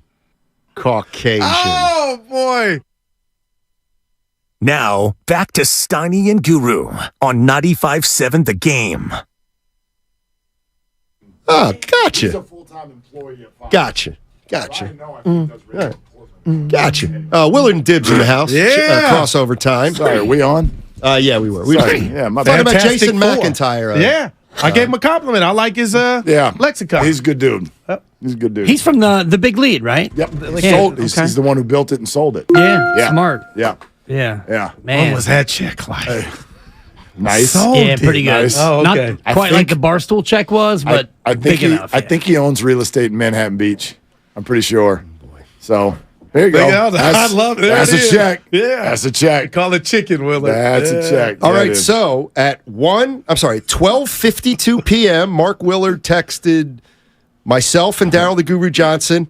I got and it said, here. me, with 2 exclamation points. We've been waiting. Neither of us can quite remember what the topic was. What time was it? 12:52. 12:52. You're right? texting me. I'm about to read. I would have 131. given you more exclamation points, but I will confess I was driving. Okay. And so I, Good dude. four touches of the pad, and let's move on. I think I was Yeah. on the Golden Gate Bridge approach, Man. and The other side. you were saying who, in their right mind, would take Draymond now for 4 There you years go. Oh, God. over Jordan Poole's future. Oh, man. And I went, me! Oh, yeah. Me! And my other guy who Me. called Poole empty I would, calories. yeah. I basically texted the same thing, but Oh, only boy. to Guru. Yeah. Because I was, trying to come down his road. I said that Jordan Poole is Fruit Loops. And I love Fruit Loops, but it's empty calories. So I would take Jordan Poole. I mean, I would take Draymond Green over Jordan Poole The for next 4. Absolutely. And it's not even close. So I know you guys are honest, Abe. You're still not getting much right. What do you mean? That's their opinion. It's Well, his just opinion. take control of that. Well, And you you said did- it earlier that opinions can't be wrong when you I had remember. you the had beauty your of Giants for the next 3 let me years. just Tate, tell him, dude. and How'd you you like that? I defended- just did that for Willard. But you defended yourself like, appreciate it. well, it's Yeah. an opinion, so it can't be wrong. So he can't be wrong. No, he can't. Man. If it's my opinion, I can't be wrong. Well, Larry if Beal- it's Guru's, he can be. Larry Gotcha. Beal then said, he agreed with you, Goo, Thank Niners, you, Willard. Warriors, Giants, and then Larry said, and I think that's what most people would think. And I was like, that's not what I think. I'm like, that's not what I think. I didn't like when he added that part. Like, damn, you didn't have I'm to with do you that Niners are one. Oh, my goodness. I But don't think I'm, it's close. and this won't Aloha surprise means anyone. I'm right. Yeah, I'm a little, well, Thank and you. coming just back from Hawaii, I wanted to agree with Larry, but Back-to-back Kauai gear today thank from you. That's right. It's a And flex. Won't have it again tomorrow because I only bought 2 things. Look at you. I mean, let's not get ridiculous. Okay. Okay. I was only there for 6 days. But anyway, I did the Warriors being second. I get where he's coming from because they're a year off a chip Yeah. and you got Steph and everything. We had him third. But if you look at, put it this way, remember the old Billboard charts? Yeah. And they'd have a Casey King. You'd have God. you'd have an arrow. Casey Kasem. There was a song that would be like, it's 6th, but it's got an upward bullet. With a bullet, It's got yeah. it, right? Yeah. Or it's 5th, but it's dropping. It's got a downward bullet. Don't the Warriors have a downward bullet? There's no doubt. And don't the Giants have an upward bullet? No doubt about so it. I'll agree that the Warriors are in front Wow. of them now, but the bullet, one of them is ascending and the other one's descending. I hate to correct everyone in this segment because I love the crossover, but there is no bullet when you're going down. Much like our friend Dan Daly today on our golf thread talked about how he said that he got bumped from coach to first class. You don't get, No, you don't bumped, get bumped. up. You get upgraded or you get bumped. By the Wow, way, look at you two. and he So I listens, hate to be the corrector He guy, listens to but 95.7 The Game every day. It's only 10:52 in the morning out there. I want to say hello to Lincoln Marita. This is the lovely Christy's I dad. love Lincoln, yes. Oh, love the parents. If you want to know why my eyes are so wide open when I came back from the islands with no time change issues whatsoever, is because that man upgraded us to first class on the way home. What? Have you guys ever done? This is the first time in my life. Fly with Norm. I am All 48. four of you or just the all parents? four. All 4. Let me upgrade you. Shout out Beyonce. This man, what a gem. Norm has the disability thing, so I have to fly with him in first class. Not tricking the system, but it's great. I am 48 years old, and this is the first time in my life I have ever been in a first class seat for a flight. And I had dueling emotions. One is thirst. This is amazing. And the second was actually a little thread of anger because you're like, you actually can make food on a plane. You jerks. You've had everybody in the back believing for our whole lives that everything is stale because you can't make it work on a plane. They can make anything work. I was like, this is more enjoyable than a bar. Steaks on a plane. I'm not judging you, but I had you like Ricky Schroeder, Silver Spoon. No, brother. That's how the Willards flew Tom. Listen, I grew up on a cul-de-sac, but my parents were teachers. We're teachers. So were mine. They did a great job saving money, but we're not. We weren't. No. I ain't judging you. Like I'm gratitude overflow, but we were not. We were not the richest people in the hood. I don't know why by I any had stretch. Yeah. Silver spoons. And I hate to be this guy, but you've probably done it 1,000 times. Well, exactly. We need to make a distinction. Were you bumped to business class or really first class? First class. Yeah, look at it. He knows there's a difference. And again, I'm telling you. you don't get bumped, you get upgraded. Yeah. Bumped means you go down. Much like the billboard thing, there is no bullet down. You get a bullet because you're going up, and if you don't have a bullet, that means you're going down. You can call it whatever you want, but I had imposter syndrome. I was just sitting up there like, what the hell am I doing up here? Well, you've seen the Seinfeld with he and Elaine. I have. Which one? Okay. He and Elaine are checking in for a flight. One of them can get upgraded to first class. She says, I have one of you can get upgraded to first class. And Seinfeld looks at Elaine and goes, well, have you ever flown first class before? And she goes, no. And he goes, well, then I'll fly because you won't know what you're missing. Right. It's true. That's a 4. It's true, brother. I was on my second drink by the time we took off. It was so. And the room you had. A second drink for you is like an 8th drink for Steiny and I. Second drink. Slovakia. Then watch. No, we did a Mai Tai, then a Manhattan. It was What's in like the Manhattan? Those are strong. Yeah. Tequila? Yeah. Pops used to drink I think it's vermouth and bitters vodka. Yeah. Or maybe I'm describing a martini. I'm not a bartender. I don't know what's in it. I just drink them. But anyway. He's just calling out like locales. Let me get a Manhattan. I'm like, what do you got? I like the color orange. Go Giants. What's in it? I don't know. Whatever. So, I mean, it was 2 drinks, then the first half of a movie, and then I was really impressed with myself because I always fall asleep during movies, but I could feel it coming this time. So I was just like, pause on the iPad that they just give you, and then slept for 2 hours, woke back up, finished the movie, and we landed. I was like, I feel like I've been in the air for 10 minutes. This is incredible. This guy. Nothing better. It was incredible. Life. Yeah. Oh, gosh. Dibs, I dubbed you the guy that would have the answer to this, and this is how our show started. Okay. A lot of pressure here, but go ahead. If I pay for parking to come to my job monthly, am I able to get that back from Uncle Sam? And can I get it from the job, the entity that I work for, if I pay monthly for parking?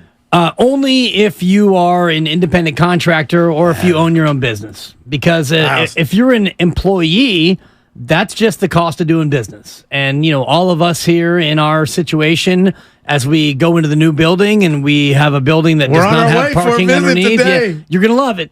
But those of us who have to now pay for parking, who had free parking before, you cannot deduct that legally under the parameters. However, you can take a pre-tax deduction from your check to where they take the money out of your paycheck before they take out taxes. So let's just say you make $10,000 every 2 weeks. Okay. Oh God. So let's just pretend. let's put the number out there where those some of us. So you make $10,000. Payday's in about 2 hours. You make exactly. You make $10,000 pre-tax. So you can say, hey, take out $500 from my $10,000 pre-tax. And they take that and they put that aside. So now they only will tax you on $10,500, or I'm sorry, $9,500. So your taxable amount goes down. That amount that they would tax you on, they take it out and they put that into your own commuter fund.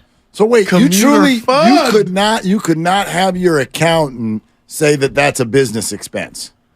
You could, but you're not. You're an employee, so you don't get to itemize business expenses when you are not an independent contractor or the owner of your own business. You're just a dude. I'm just telling you the way Uncle Sam works. But if your business is what we do, and for instance, let's say you do some shows from home. Okay, so you're telling me that your internet and potentially, even if you did that a lot, a portion of your rent, you're telling me is not it's not business expense. Now, however, if I was to work with somebody who was a teacher at Academy of Art, for example, so when you come in, this is why I have 12 jobs. When you come at in, some point, I can deduct everything. Exactly. So when you go to do your Academy of Art days, let's just say it's 1 day a week. Yeah. On that 1 day, you can deduct your bridge, your parking, your gas, all of that on that day is deductible because on that day, you are an independent contractor, and I believe you get 1099 from Academy of Art. I'm just guessing. You're probably not on their salary. You're not on their benefits. You are an independent contractor. When I referee and I drive to Marin and all the gas and the bridge and, I got to buy stripes and my whistle and my shoes and my knee brace. You're independent? And my creams and my salves. Oh, yeah. I'm an independent contractor, and believe me, I take full advantage. You're listening to 95.7 The Game, KGMZ FM and HD1 San Francisco, an Odyssey station. All right, we're going to go see the new building. Yeah. You guys will love it. I'll text you guys. Meeting, then building. Yeah. Well, and the meeting will be short because, we're going to caravan in the caddy. And honestly, the big thing, and before you go, I want you to convey to the audience the excitement level you have over the envelopes next week because I think it's a really fun contest. And I wish I was going to be here because I got a week off, and I hate the fact that I won't be here. But you'll be here in spirit because one of the lucky winners is going to play golf with you. No doubt. And one of the lucky winners is going to play golf with this guy. And I'm going to have my new fit. I went to the golf shoes too, Willard. Okay, yeah. No, make the outfit look as good as possible. That's the fun about it. Because I know the game won't. And that's not. And then what's he going to be looking at? The dirty looks when I hit a bad shot. But I'm ready for it. Don't do that. Yeah. Don't do that. Don't golf shame the man. No. Just started. Look at this guy. No, you know what you'll find? You know what you'll find? Us experienced golfers, we know how hard it is. Okay. If that is, we'll see Stein. We know. A golfer knows. A golfer knows how hard it is. Okay. Right? They should use the way you and Bonte will look with because Bonte's starting to scare me. He's talking about khakis and he getting endorsement stuff. Of the course. and one, the guy that looks good, but the game ain't there. So we'll see. No, we take it as a compliment because when people are having a hard time learning how to play golf, we just go, golf is really hard. Right. And the fact that we can go out there and break 90 makes us feel very good about ourselves. 83 for this guy. 80 and 83. Oh, look at him. No, we're coming up on the major. Our major championship for our friends comes up in 9 days. Okay. So, and then you going this year? Oh, I'm in this year. Okay. Yeah. I'm actually going a day early. I got the Steiny. Wow. I got the green light to go early. You're going to go practice round? Where are you going? I'm going Thursday night. Oh, nice. Yeah, I'll be at Zozo's for the annual banquet, and then I have my own practice route planned on Friday because I need to go in the lab. Willard will be with somebody else. So. Yeah, for a whole week. Yeah. But all eyes on Steiny. It's the 35th annual. 5 years ago, I won the coveted jacket, but this guy is one of the early favorites to finally that never goes well. get it done. You did that to him last year. Yeah. What place did you come in? I had a good first day. Yeah. Then he jumped. And then exactly. Everybody can win a 40-man tournament. But he really needs that. I'm out. It's all we got to go see the new build. All eyes on Steiny, though, for sure, because he's playing great. And all the chatter on our group thread is about maybe it's his time. Dibs is playing and the time you talk about your drive home. Dude, I have no chance. But you're putting the whammy on him right now. You're putting the whammy on him. Dude, he's a D3 legend. The whammy, he's whammy proof. But you talk about the drive home when you won and he was in the back seat. Miserable. You could feel the rap. Dude, he was miserable. I'm up front singing karaoke with our buddy Aaron, and I was on. Sweet Caroline. Stop and get some. I'm on blood clot like and 88. He's in the back, just torture. He was either frowning, snoring, or both. Your boy was Les Miserables. Bring one back, Stoney. Yeah, exactly. All right, we'll be listening. Yeah, one more day tomorrow to give him the whammy, but There you go. enjoy the tour and I'm excited. He's already gone. Willie and Dibs. Next. I've been vindicated. They're longtime friends. Let me tell you something real quick about Dibs that I'm sure not everybody knows. And first-time partners. Hang in there, big guy. There'll be brighter days ahead. Now, these two homegrown Bay Area boys finally come together to take over sports talk. Get the hell off of my doorstep. Major League Baseball, you stink. It's Willard and Dibs on 95.7 The Game. Okay, so I was having a conversation on the way in. This was after I got done texting Steiny and Goo in the middle of their show. So I give the lovely Christy a call. And no joke, she does this. I don't know do you have someone in your life who does this? She'll be like, okay, what are you talking about on the show today? And it ends up being a little bit of a practice round, right? Nice. Because I call him Matt. You call him. Look. What do you guys have today? Yeah, but that comes with all kinds of stuff because that's also your boss. True. Right? That's your boss. So I say, what do you like, boss? See, because right. What do you think? When Christy's like, I don't like that. I'm like, no, I'm gonna push back here. I do like that, and here's why we're gonna do it. And then she'll be like, no, I'm right, and I'm like, I know you're right. So anyway, we're tossing some things around. She goes, what are you talking about today? I go, well, guess what? I just heard Steiny and Goo talking about on the way. And she'd be like, what? I go, I can give you one guess. She didn't feel like playing the game, so she finally just like, what? And I go, the punch. And she goes, well, yeah. And I go, what do you mean, yeah? And I thought, it'd be fun for a second to bring the audience behind the curtain a little bit. Because I know a lot of you are like, oh my gosh. Again? You're talking about the punch again. Right. I have decided that this whole year in Bay Area sports is kind of like, those little activity books you got when you were a kid and you got the maze? It doesn't matter which way you go. It all ends up in the same bucket. Our conversation can start anywhere, and I guarantee it's 2:05 right now. If we had just an organic conversation about Bay Area sports, I don't think we could get to 2:30 without the punch coming up. All roads lead to the punch. And so, no, we're not going to talk about the punch for 4 hours by any stretch. But it's impossible if you're telling the Warriors story, and there are no basketball games right now. You want to talk about free agency? Big win yesterday. Trades. Yeah, huge. Lester Quinones excitement. Let's go. He's got a bullet. Stock up. Ascending player. Thank you. Right? But it doesn't matter. Free agency, trades, the name Chris Paul, Draymond's contract. It is impossible at this hour to have this conversation without it ending up in the punch. And let me tell you, here's what happened with the punch and what I think about the punch and what the punch did. And you're sitting here going, we're waiting for the 49ers for something to happen. Camp opens here in about, 3 weeks or so? Yeah, a couple weeks, okay, rookies. Yeah. Right? And we're gonna be there in Santa Clara. We'll all be ready to go. Giants won last night. Okay, garden variety, 2-0. Got back on the winning track. There's probably a Shohei Ohtani conversation coming within the next few weeks because the Angels are losing every day. And I will tell you, by the way, no. The answer's no. The answer's at the deadline. The answer's no. In February, the answer's yes. Correct. In July, the answer is no. Not for any reason, nothing, no way, no how, and we can do that later if you want. You sound like my wife right now because I'll ask her like a farcical question, and she'll say, the answer is no. I'm calling this man No Hey No Tani, okay? Because the answer is that's a 2. No here in the month of July. Not interested, no thanks, no. But February? Yes. But July? No. February? Next July. Yes. You can play here for the next 13 Julys if you want. Right. Not this one. I'm with you. But anyway, she's like, you know what you need?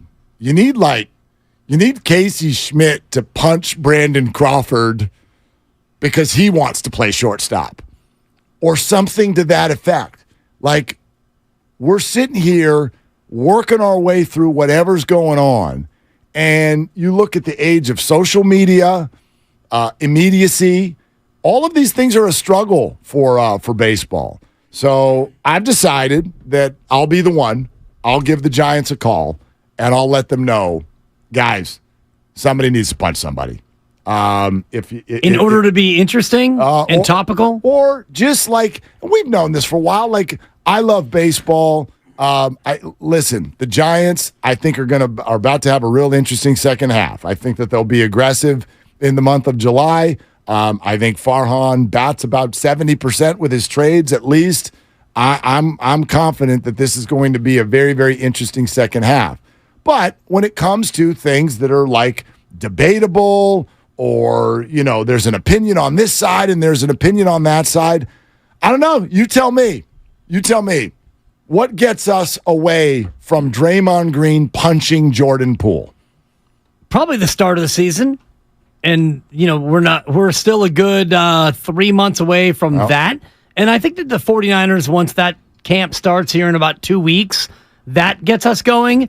And even like Corey Joseph. So Corey Joseph signs on a veteran minimum deal, yet you and I barely even mentioned it yesterday. We talked more about Jordan and Draymond and Jordan leaving and Draymond and Chris Paul and all the rest of it. And Ramona Shelburne talked about Damian Lillard and Jordan and Draymond and Clay and all the rest of it. So I don't know if the Giants can do anything between now and, September to make us really get off of this topic, because the Giants were great and then they were terrible. And even during that time, there wasn't really that much to, quote, talk about. We talked about Matos, what a great start, and Casey Schmidt, you're amazing, and Patrick Bailey, could he be Buster Posey? And they need a starter, and Duvall's an all-star, and all the rest of it. And it all kind of flies barely above the median in terms of interest level. And you're more interested than most. Oh, completely. I'm interested in it, but like the general population, even in the Bay Area, and you look at last night's attendance at the Giants game, it was back down to like... Was it? It looked fairly empty. Was really, really good. The weekends have been amazing. Right. The weekends last have been night fantastic. Looked a little bit empty to me in the outfield. I didn't look up what the number ended up being. I didn't look at the number. I just look at when there's a fly ball to the outfield. Earlier start. I look at the bleachers. Yeah. And just for the record, I love the 6:05 as opposed to the 6:35. Why is that? Because it gets the thing over. If you're going to go to a game... No, honestly. No, but I love the way we talk about baseball. No. Where it's like, what I'm saying, Mark, is it gets it over to the extent that if you go to the game in a 6:05 start, if it's 2 hours and 40, you're done at 8:45. You're home by 9:30. So if you have children, and I know you do, if you have a baby, and I know that I do, you sure do. You're home earlier than the 7:05 used to get you over at 10:15 if you were lucky, and you're home at 11. Now the 6:05, you're done at 8:45. I'm not saying I want baseball to be over quickly, but what I'm saying is I want baseball to be over early enough to where I can still get home and put the baby down and have it not be super late. You're right that it was not. It was not a phenomenal. It's probably about 28, 24. Yeah, 24-1. Okay. Yeah. 24-1 last night to watch the Giants pummel the Mariners by a final of 2-0. And that's to your point about like topically or interest level. Where are we with the Giants? Like the most interesting thing right now on July 6th the Giants are good. Yeah, there's two different things though. I think there's two different things. I think the interest level is absolutely there. But the debatability, I don't even know if I just made up a word, is what is a struggle for baseball right now. Even the NBA. Look at what the NBA did yesterday. Okay, and I'm still learning about this, but the midseason tournament, why are they doing that? Why are they doing a midseason tournament? I'm sorry, they want interest. That's my fault. They want interest in the middle of the year where normally there is no interest. Urgency to regular season games. Right. The NFL is the only sport that has mastered this, and they haven't really mastered it. They have an unfair advantage. They only play 17 games.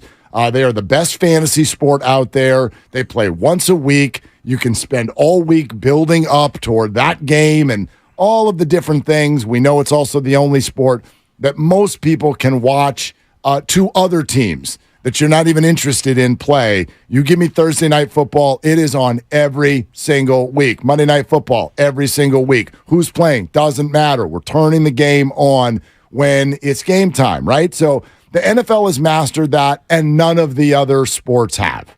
Hockey has not. Basketball has not. Baseball has not. Golf.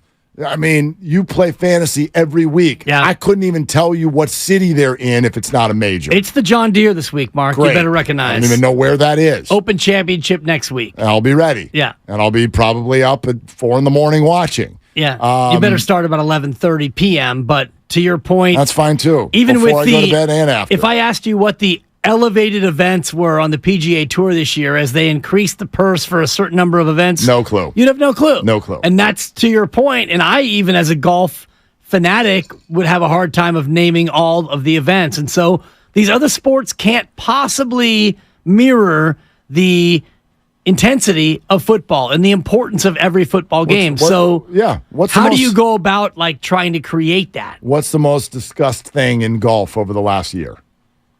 It's the LIV. Thank you. The LIV Tour. It's not even golf. It's right. just like it's politics. It's Saudi money. Exactly. It's who's going, who's staying. It's like a rivalry thing. That's why. This But even if I asked you, baseball fanatic, to name the 8 home run hitters in the home run derby, you'd be hard pressed to go through the whole bracket. One of my sons ran in to the kitchen yesterday. I can't even remember which one. And he goes, Dad, the home run derby, the matchups are set. And he pulls his phone out, and I'm going, okay, first thing, I have to act like I don't need readers. And so I'm going to hold the phone a certain minute. I'm like, I can still see it. I got it. And I'm like, okay, there. And then they got to the last player on the board, and I'm like, the guy that plays for the Rangers. Yeah. I'm like, I couldn't tell you very much about that person at all.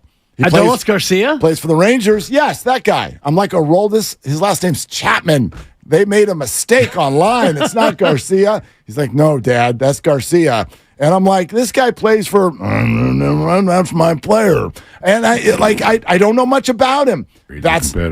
The number one That's seed the deal. is Luis Robert Jr. I know him. White Sox. Right, exactly. Yeah. But he's a player that if you're not a diehard baseball fan, you might have missed, and he's got 25 home runs. He's the 1 seed? Yeah, they set it based on how many home runs you have at the time It's not based on odds or anything like that. No, and Adley Rutschman. Yeah, well, Alonso is like really good at this. He's the 2 seed. Okay. And he's going up against Julio Rodriguez, the Mariner He's having a down phenom. year, yeah. Yeah, but, I mean, at the same time, you know, if you look at the home run derby, which should be the biggest stars of all the stars, you're hard-pressed to know all 8 guys, and that speaks to baseball's import. So our conversation yesterday with Ramona Shelburne of ESPN did bring up a little bit of an intriguing subject matter that I don't think anyone had thought of. So here's the question, and we can throw this out to you, 888-957-9570. And just know the clock has started. We'll see within the next 13 minutes whether or not the punch comes up or not. But 888-957-9570. Did the Warriors make a mistake by trading Jordan Poole when they traded him? Because we were just bebopping along with Ramona. We're talking about summer league, draft picks, potential free agent signings on the minimum. And then all of a sudden, this clam bake comes flying out.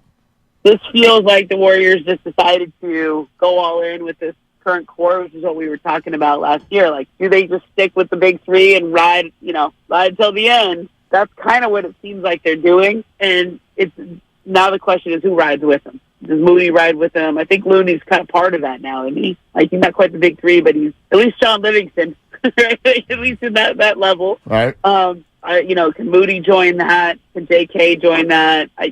That's a big question. So it's interesting. The Warriors had a couple of decisions to make this year, and the timing plays a part in this.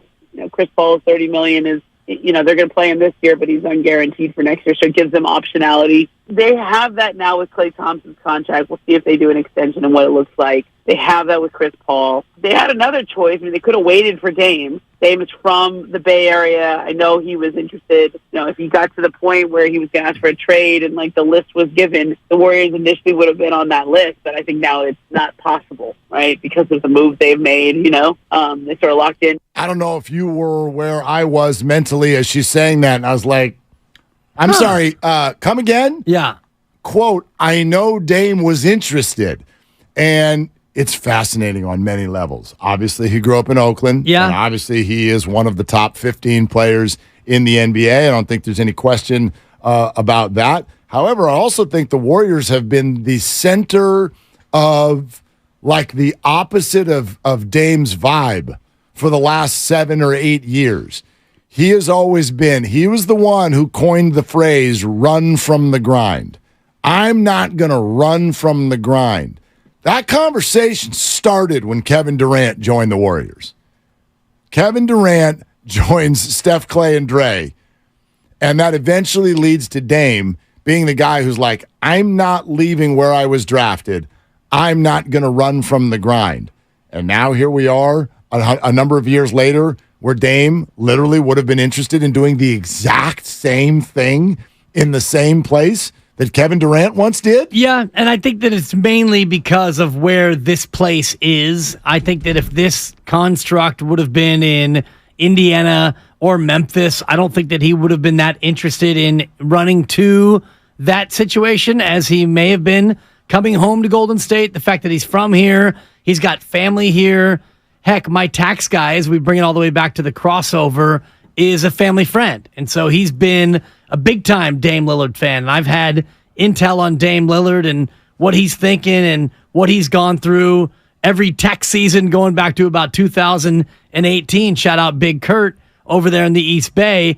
Damian Lillard is the Bay Area. He is the East Bay. If you go into Oakland right now and you shout the name Damian Lillard, you will find a relative or a close family friend within 8 seconds. So I think that part of it makes this make more sense than what you're talking about where, I'm here for the grind. I don't run from the grind. Well, now you're 11 years in Portland. And how's the grind worked out for you? Well, you've been an all-star 7 times, and you're going to be a Hall of Famer. You're one of the great scorers in the history of the league, but do you want to be Allen Iverson, or do you want to be somebody who has a chance to win a championship? So did the Warriors make a mistake by pulling the trigger when they did? I don't think so. Why not? Because you had to do what you could do when you had a chance to do it. You couldn't roll the dice on having Jordan Poole on your team on July 6th and still be wondering, because right now, let's just pretend that they didn't make that trade. And so Draymond gets his deal, and we're all talking about, and I'm not going to use the P word because you said, can we get to 2:30 without talking about it? But the answer could be no. You're free to just say whatever you want to say. You know that, right? I can say what I want to say. And even if you hold out, I might just come in and mess the whole thing up. I don't think you will, because it's not what you do. But let's just say that Draymond and Jordan Poole, as I use a different P word, are both Golden State Warriors on this day, July 6th. All we're talking about is, can they play together? And Dibs, you said they can't play together, and yet Draymond signed, and Jordan Poole's got a deal. And you know what? Jordan and Draymond are both going to be here for the next 4 years. How's that going to work out? I don't think the team would have wanted that distraction. They would have wanted to have this be done before the Draymond Green contract was signed, even if it meant missing out on Dame Lillard. Well, there's a little bit more that Ramona had to say, which, because we followed up and we're like, again, come again. You said the Warriors might have been able to talk to the Blazers about Dame Lillard rather than Chris Paul if Jordan Poole was still on the team. Here's what she said. It's an interesting thought experiment that we don't need to, it's not going to be reality now because, Jordan Poole would have had to be in that trade probably. The Warriors they do have young players. People like Jordan Poole is a good young player. Jonathan Kuminga is a good young player. Like, if they wanted to go that way. But I really think financially, that is the biggest prohibitive thing there. Dame is from Oakland. There has always been an interest level in playing back in the Bay, back at home, right? There's always been that idea of, what if? But they're not going to get that trade done with the Chris Paul contract. Yeah, obviously. This is now water under the bridge. But for me, the question remains, and I'm a bird in the hand type of a guy, and I think that applies here. But the question does remain, if she says, hey, they could have waited and Dame would have been interested, then the question is out there, should Mike Dunleavy have waited? Should he have waited? I have no idea, what a risky game of chicken to play. Yep. Because you have no idea if Dame's going to get to the point of actually asking for a trade. You also have no idea if Portland would want what you have to offer in return. And the reason it's a big risk is because if any of the answers to those questions are no, well, then you're stuck with Jordan Poole. And I think for most of us, we've gotten to the point where it's now been established. And even if you're on Poole's side over Draymond or however you parse this out in your brain, I think we're all at the point of realizing that Jordan Poole couldn't be on the Warriors anymore with the current crop of veterans they have. Right. And also, to your point, and we had this discussion with an unnamed Warriors representative back when we did our show on draft day at Chase Center, the Warriors aren't doing 4 contracts of $25 million or more. So let's just say you don't do that deal and you trade Jordan and Kuminga and Moody, whatever the deal is, and you get Dame Lillard. Well, that means Klay Thompson's going to be gone because you signed Draymond Green and he's going to be north of $25 million. You got Steph Curry and Dame is making 45 this year, then 48, then 58, then 63. You're forgetting Wiggins, though. No, that's my point. But they are going to have 4 people making north of 25. I guess, Draymond is depending on barely Klay. Below it. Well, right. I don't think you're going to get Klay for less than 25 next year, are you? No, but the point is Dame would have been at 48.8 next year. So if you bring in Dame and not Chris Paul, well, Dame next year, not this year, next year would be 48.8, and Chris is going to be 0. So does Joe Lacob want to completely gut the future to bring in Damian Lillard and hope that it works out? I think gutting the future would be the least of his concerns. I think a lot of people think he has gutted the future. They've traded James Wiseman and Jordan Poole all within the last 8 months. So you could easily make the case that they're not worried about that. I think your financial point is a fair one. Yeah. With everything we know about their finances, I have no idea how they would do something like this. However, we also don't know who would be going out. Who would the Warriors have offered? I think it's easy for us to go, well, you just got the future. Poole and... It's Poole, Kuminga, and Moody, and a pick. And a pick. I don't even... Does the finances even get you there if you do that? Poole, Kuminga, and Moody... That's less than 40. It gets you close. It might get you close. Well, Dame's only making 45, so you just need to be within $5 million of the 45. You need to get to 40, and Jordan's making 28, and Kuminga's making 6, so... I think got a ways to go. But you're in the ballpark. I think the interesting other point is, would you now, sitting where you're sitting, would you trade Klay for Damian Lillard? What about Wiggins? I mean, what about Wiggins and Klay? Well, no. And throw in Steph, too? No, but I mean... now there's not enough money coming back in return. The Klay-Lillard money matches up to where you do Klay in a pick, or I don't know. I mean... To me, the Dame Lillard thing is probably dead, but it's not completely dead. No, I think it's dead. I think it's totally dead. I mean... Well, Dame's out there. Yeah, but how would they do it? How would the Warriors do it now? You would trade Klay for Damian Lillard. So Klay would go to Portland. The Blazers have got to want more than an expiring contract for Damian Lillard. Okay, so you throw in a pick, and you've got picks eventually. You throw in a pick in 2039 or whatever. If I'm Portland, I'm not interested in that. I hear you, but if I'm Portland's going to be quickly running out of options. I don't know. Because the agent Aaron Goodwin, also from Oakland, I believe, he's already intimating that Dame, he wants to go where he wants to go or else. He wants to go to Miami, and they're calling other teams and telling them don't do it because you're going to have an unhappy player. More on all of that. Coming up in just a little bit, plus your phone calls on this at 888-957-9570. Also, are we falling into a trap? Matt Barnes is going to join us here in a little bit over an hour. Said yesterday that the Warriors kicked the tires in free agency on Alex Len, who ended up re-signing with the Sacramento Kings. I think a lot of us look at this team and go, you need a big. You need someone tall.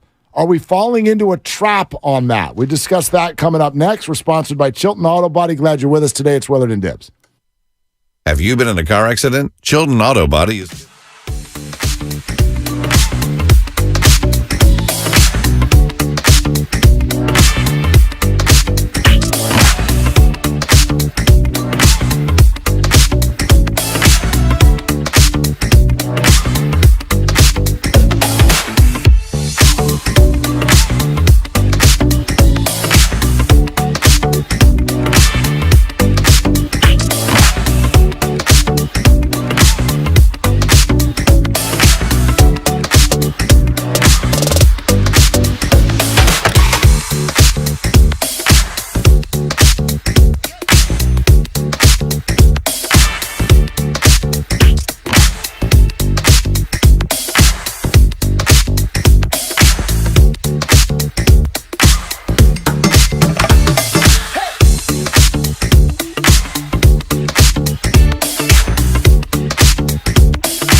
to Lillard and Dibs on 95.7 The Game. It is my position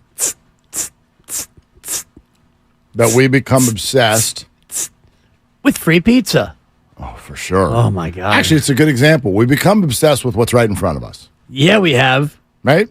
I mean, I went out to see if there was any more of that FP, that free pizza. I'm going to eat it. It is gone. Gone. And gone.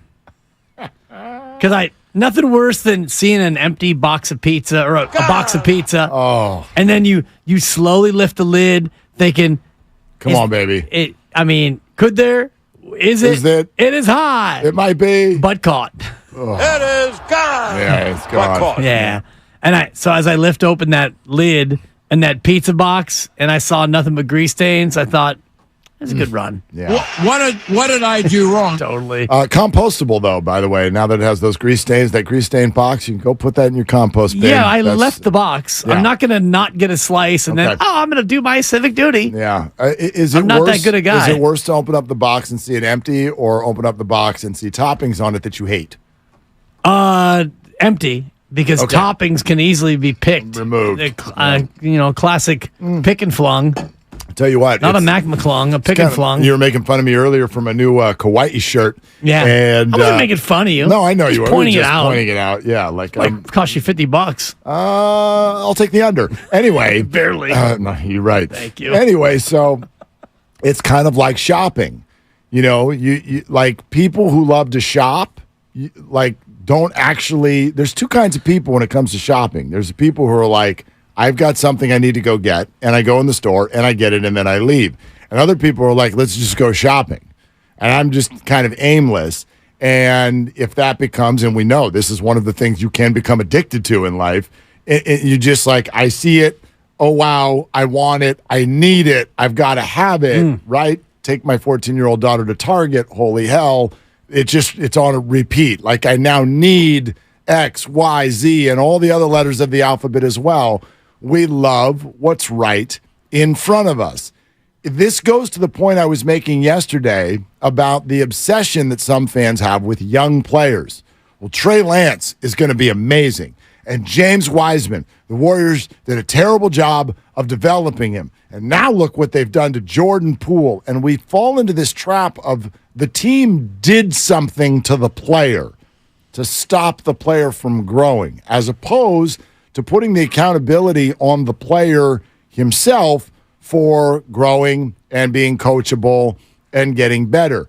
We fall prey to that. And I think we're doing it in a little bit more of a subtle way. Matt Barnes is going to join us in an hour. And he was doing the Warriors Summer League broadcast yesterday. And he mentioned that the Warriors kicked the tires on Alex Len. And I think for most fans, it made sense. How tall is Alex Len? 8'3"? How big is that man? He's got to be 6'11" minimum. Oh, I think he's over 7 feet, 7'1", yeah. Yeah, okay. Sacramento Kings backup center, Alex Len. I got him at 7'2". Perfect. This resonates with a lot of people because, quote, the Warriors need size. Do they? Badly. Explain.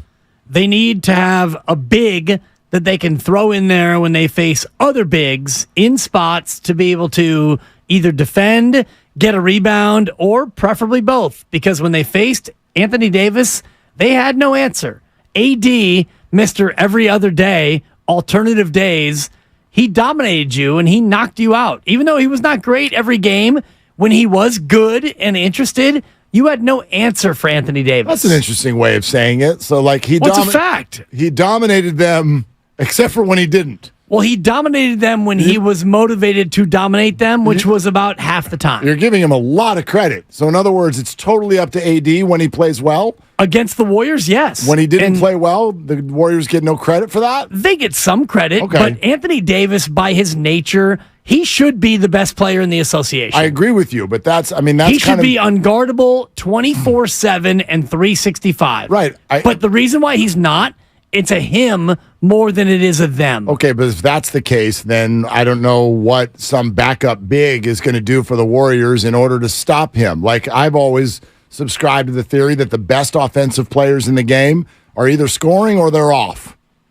Do you know what I mean? Like, remember Matthew Dellavedova? Yeah, where for the Steph stopper. For 3 days in our society, we decided that he was, oh my gosh, we found Steph's kryptonite. Yep. And Steph heard it for 48 hours and went, all right, youngins, watch this. And Dellavedova ended up in the hospital, okay? You can't stop the best players in the game when they're at their best. You're talking about Dellavedova v. Steph. I think that this is more of a point where you're looking at Zion if he doesn't eat himself out of the league, or DeAndre Ayton, or other big guys who, if you had another big in there, and Alex Len last year played 16, he played basically 6 minutes a night for the Kings, and the year before he played 16 minutes a game. This is not a 35-minute a night legitimate, stopper big man. This is not Brooke Lopez. It's not Robin Lopez.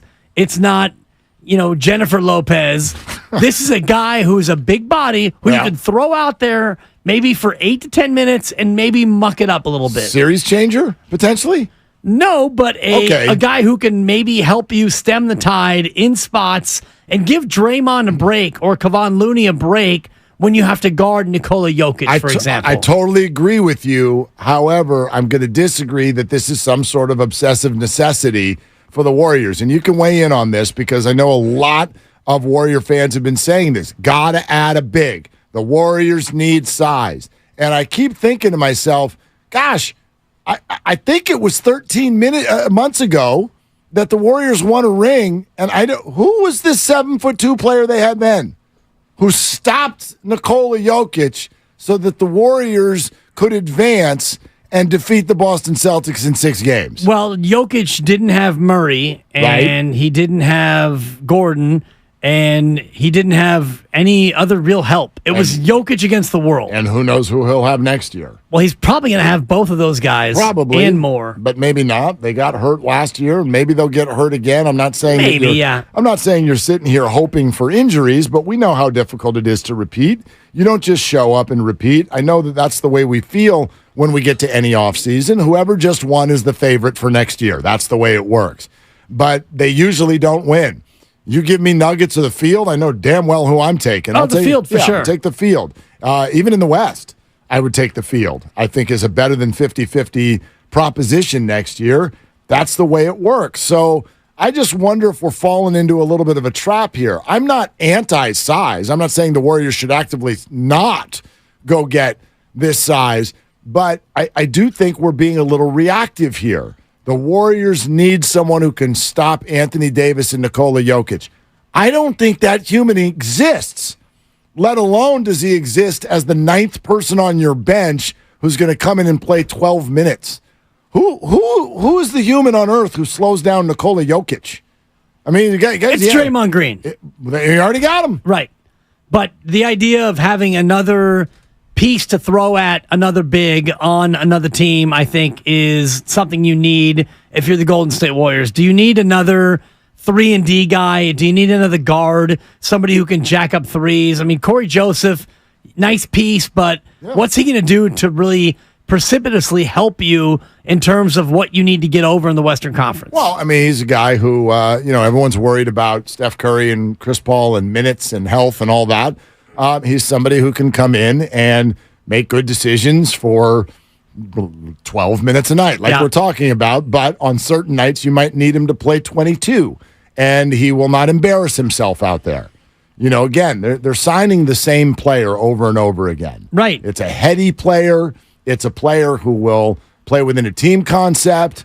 I mean, listen, we know exactly what the Warriors are doing. Nobody wants to say it this way, but this is true. What are the Warriors signing this offseason? All of the anti-Jordan Pooles they can find. That's it. Smart, sturdy veterans. Yeah. People who don't force, people who don't fall over, and people who don't run against the tide when they're joining a dynasty. That's who they're signing. And to me, that's way more important than that player's height. Like the Warriors, in fact, at every moment of their dynasty where they've been successful, never once have they leaned on anybody who's north of 6'10". Not leaned on, but they've had that as an option. They had JaVale McGee. Sure. They had Mo Buckets. They had David West, who is 6'10". They had options. Ooh. Well, I mean, David we West, can all, 6'10". I'm sure he's listed Look it as up. 6'10". I bet he's listed at 6'7", 6'8" max. David West, 6'9". 6'9". We're going to split the difference there. And when he started in the league, he was probably 6'10". But as you get older, you get shorter. He's now 42. That man is 6'7" and a hook at best. But anyway, go ahead. How tall is Draymond? I mean, when we want to praise Draymond, he's 6'4", and when we think he's not doing well enough, he's 6'7". No, we've been to practice. We've stood next to Draymond. What do you think he is? I think he's 6'7". Tops. 6. Yeah, Tops. 6'6", 6'7". Well, and the thing about measurements, too, is shoes on and shoes off. Right. Because the shoe adds at least an inch, maybe an inch and a half. I guess my point is that, like, I don't think it matters that much. Well, my point is it's nice to have that piece to where you can throw that out there if you need it. Right. Every time somebody's too short, be reminded of the fact that that's a problem for the other team, too. Right?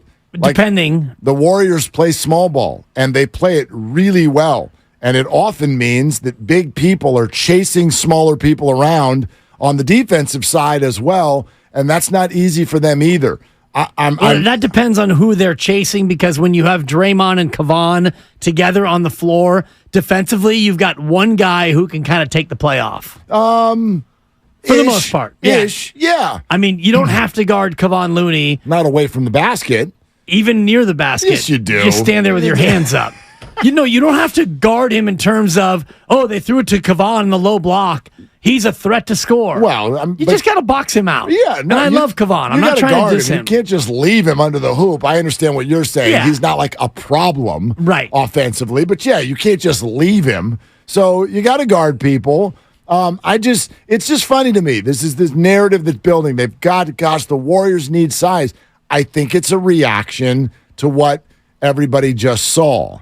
And so maybe that would have been nice in this series against the Lakers, or had they gotten out of it and played the Denver Nuggets. But I think there's a flaw in the argument, which is, A, the Warriors have had no problem over the last 10 years, and they have never centered around 6'11", 7 foot. Number one. Number two, whoever you're going to go get at that size right now is not going to play a lot of minutes, is not going to be a series changer. So, in other words, let's say they had signed Alex Len. Now you feel like they're beating the Lakers in 6 games because Alex Len's on the team? It would give them a better chance, I think, in certain spots and against certain teams to maybe come out on top. And I think Dario Saric is a better example of size, and he's 6'10", and I haven't stood next to him in socks, so I can't confirm or deny whether or not he is 6'10", but to me, you can get size in that way. Size who can spread it offensively, yes, and defensively maybe D the rim a little bit and clog it up. That I love. I love the idea of Dario Saric. What about Bol Bol? I'm out. You're out on Bol Bol. I'm out 7'2". on Bol Bol. I'm Size in, matters. I'm in on how fun it is to say Bol Bol. And son of a former Warrior. Son of Manute. Yeah, rest in peace. Which sounds like a cuss, but it's not. You son of a Manute. I love that. But does he fit with what the Warriors are trying to do? No. I mean, he's the smallest 7'2" player in the history of the NBA. Go Ducks. Yeah, and go Ducks. That too. By the way, y'all playing that game? What's that game with the grid right now? Immaculate Grid? Yeah, the Immaculate Grid. Are you playing this? I don't really get it. You don't get it? Well, I've looked at it and I've tried to figure it out quickly, what it means, and I don't really get it. Okay, so you got a grid, right? So you got 9 spaces. I get that part of it, yeah. You got the logos across the top, the logos down the side. Right. So let's say you've got a Milwaukee Bucks logo on the top, and then you've got a Golden State Warriors logo on the side. The square where those meet, you got to come up with a player who's played with both. Gotcha. Okay. Dante DiVincenzo, bang, he goes in that box. Okay. Any player, right? Okay. Any player that goes in there. So we were doing it on the drive home from L.A. the other day, and they'll do sneaky stuff where they're like, all the NFL teams, and I'm like, oh, I'll crush this. But then they'll slide a college in at the bottom. And there was Oregon. And I got 4 NFL teams, and I need to come up with someone who played at Oregon who played on that NFL team. And the boys are sitting there going, Dad, who? And I go, well, the Niners are there. And I go, well, put in Eric Armstead. And they're like, okay, Eric Armstead, bang. And then, man, we just stalled. We stalled out. The other two were the Saints and the Bears. Saints, Juwan Johnson, wide receiver, tight end. So you played. Yeah. You played that and day. And then the Bears, Thomas Graham, a cornerback no one's ever heard of. Thomas Graham. That's just. I mean, actually, wait. You know who I got? Michael James? No, Joey Harrington. Didn't he play for the Saints? Didn't Joey Harrington play for the Saints for a second? He might have. After the Lions? I think we put that in, and I think we got it right. I was very excited with myself, but then we couldn't get the last one. I think Joey Harrington Saints. Joey Harrington. So there you go. There's some knowledge for you, Grandy. That's for free. But I couldn't come up with a Bear. I really wanted LaMichael James to have played for the Bears. Right. I'm like, I think he did. No, he didn't. So, in any way, we moved on having lost the Immaculate Grid, and I decided that it was Oregon's fault. Oregon does not have enough players in the pros who we've heard of, because even after we lost, we pulled up a whole list of Ducks in the pros, and we just were like, yeah, I don't know who most of these people are. For those trying to find this game at home, that is called the crossover grid. Immaculate Grid is the name of the baseball one. The baseball one, okay. All right. So also crossover, today you have Texas. Texas is the college on the crossover grid? Yeah. So they stole the name from our radio station and what we do at both 10 o'clock and 2 o'clock right here on 95.7 The Game. Somebody should sue somebody. All right, anyway. You should play, Dibs. It's fun. Little brain teaser. Okay. Right? It's like Wordle, but for sports fans. I was going to say it's like Sudoku, but for sports fans. You should play. It's really fun. I've seen it come across on the timeline, and I look at it, and I go, nah. I just... What would Bruce Bochy say if he saw that? I say he's an idiot. Where's my crossword? Rangers and Giants. Yeah, we're facing a lefty. Rangers and Padres. Yeah. I'm the answer to all of them. My name. Bochy. No problem. All right. Tom in San Francisco. Hey, Tom, you're on with Willard and Dibs. What the hell are you doing? Hey, gentlemen, I'm just driving back into the fog here from the North Bay. Not bad. And wanted to remind you guys that, or get your thoughts on, Kevon Looney. I may have caught your conversation a bit late, but don't we feel in retrospect we should have played Kevon more defensively in the LA series? He's been stout all year. He's gone from covering James Harden on the perimeter early in his career to, I think, being able to bother Anthony Davis on the perimeter now. He's stronger. He'll probably be stronger again this year. And maybe that's one of the reasons that they have paused on a defensive guy when we've got that guy, and he's maybe more of an offensive threat even with Chris Paul when he's on the floor. Your thoughts? Yeah, Tom, thanks. I'm still confused at what happened to Kevon Looney in the Lakers series. Remember, it started with a report that he was sick, and so he played limited minutes, and I'm not questioning whether he was or was not sick, but it was clear to me by the end of the series that the Warriors felt there was some matchup problem with Kevon Looney in that series that did not exist in the Sacramento series. So in other words, whatever he could do against Sabonis or whether it was Alex Len, they did not necessarily feel like he could do that against a more athletic front court that was presented by the Lakers. I wonder if it was the illness, because you look at game one, and I'm looking at the log right now, and he had 23 rebounds, he had 10 points, you lose by 5, and he played 29 and a half minutes and felt like Kevon played typical Kevon Looney. What he had been doing against Sacramento, and then it's 11 minutes and 44 seconds, it's 16 minutes, and it's 11 minutes in the next 3 games, and that was when the reports of his illness came out. Then he played 20, then he played 26. He never played quite the same amount that he did in the first game, but I think it was partly the illness and partly the matchup. Yeah, but I don't know. It feels mysterious because Looney, such a fan favorite, and a lot of it is because of the playoffs. Don't forget, not just the Sacramento series. Remember the Dallas series last year? Yeah. Where Wiggins and Looney they were shining. They were so good. And it's part of my point, I guess. Like, whenever I hear, the Warriors need size, I'm like, I am 100% comfortable at all times with Kevon Looney being the center on my basketball team. I am totally at ease. A front court of Kevon Looney and Draymond Green, I have no problem with that. and you could whatever. Well, in the Dallas series, their biggest player was Dwight Powell. They had no center. Correct. I'm looking at the box right now, so that's a matchup that fits him. And I just think about Western Conference teams that have bigger players and bigger centers, like LA, like New Orleans, if Zion's ever able to play again, and even Karl Anthony Towns in Minnesota. There are teams out there that have bigs, and you should be able to match up with somebody at some point. Yeah, no, it's not that what you're saying isn't true. I just feel like the Warriors create as many matchup problems for those teams as they create for the Warriors. You don't have to be the tallest team, the fastest team, the best shooting team. You just have to be the best team. And the Warriors have often been the best team with somebody who's 6'9", playing center. Even the death lineup. I know Durant is like 6'10", 6'11", but he's not a back to the basket, underneath the hoop type of a player. All right, we'll keep taking your calls on this. 888-957-9570 and Matt Barnes in 45 minutes. We also have an interesting set of comments from Kyle Juszczyk with George Kittle crashing the party that we need to discuss. We'll get into that in a little bit, but cleared to play is next. The latest injuries in and a few outside the Bay that you're going to be interested in, all coming up next with Doc Pandia right here on Willard and Dibs, which is presented by Fremont Bank. Full service banking, no compromises. Something big is visiting the Bay. Something heavier than 11 cable cars. 1,000,000 times older than the Golden Gate Bridge. Something that ate the daily...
Now, back to Willard and Dibs on 95.7 The Game. All right, so what's the name again? The Immaculate Grid is baseball.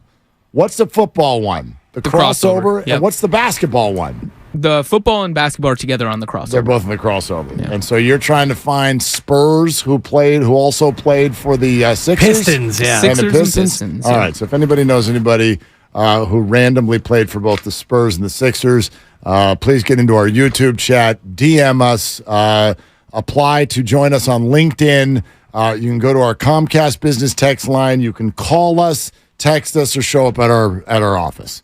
Any one of those things are fine. That's what Doc Pandia does, right? It shows up everywhere we are, and we love that because it's time for Cleared to Play.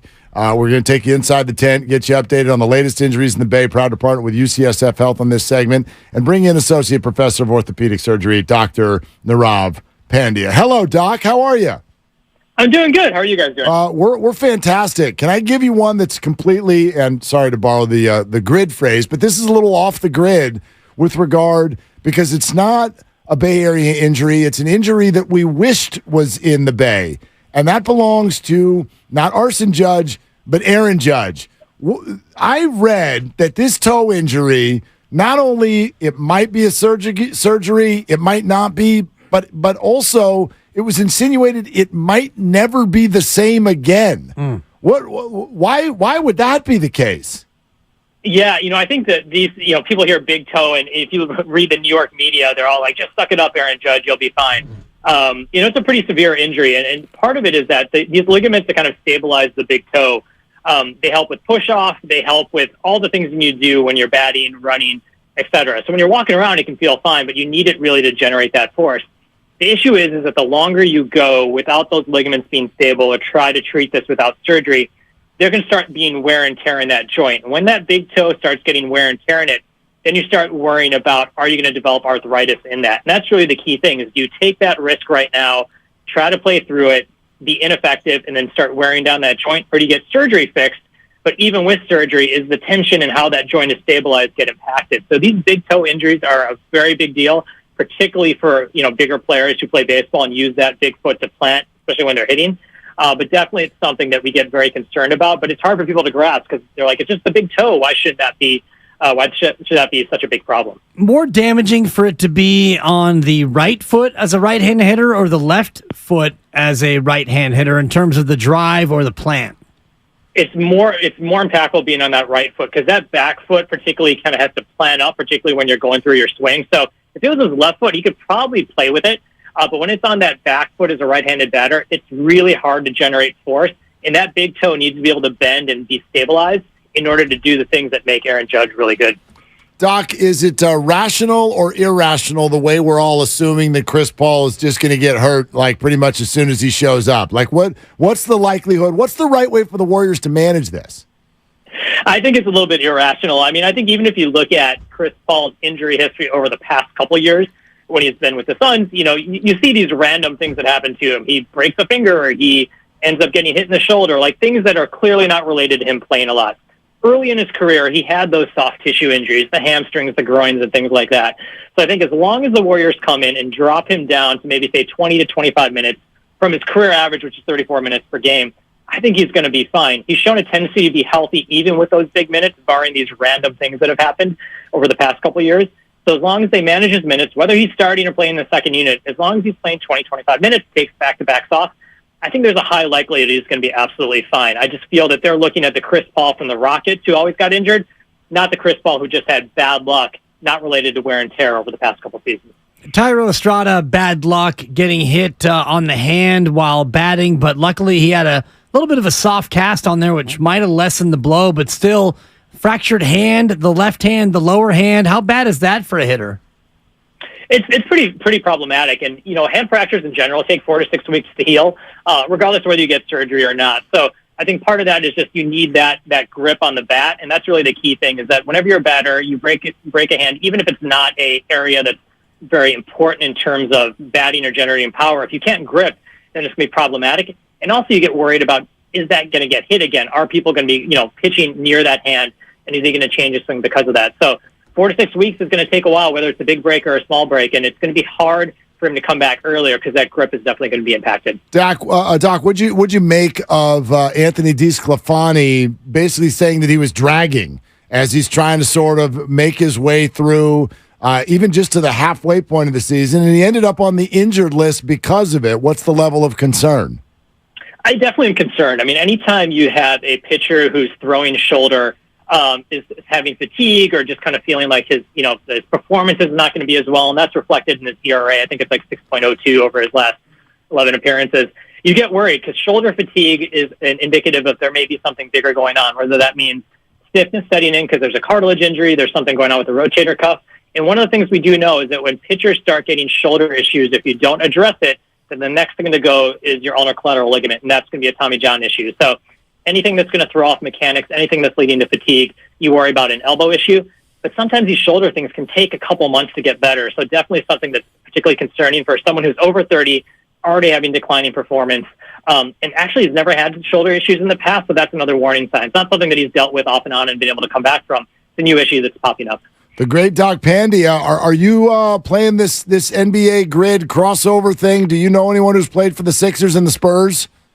I did a quick Google search while I was coming on, and I couldn't find anyone. I don't think they're off the top of my head, unless it was the 70s or 80s. I can't think of anybody. Yeah. I figured you might be the guy, right? Because you probably would have tweeted that person plays basketball tonight. Nice. Yeah. At some point in the Twitter history, yes. Yeah.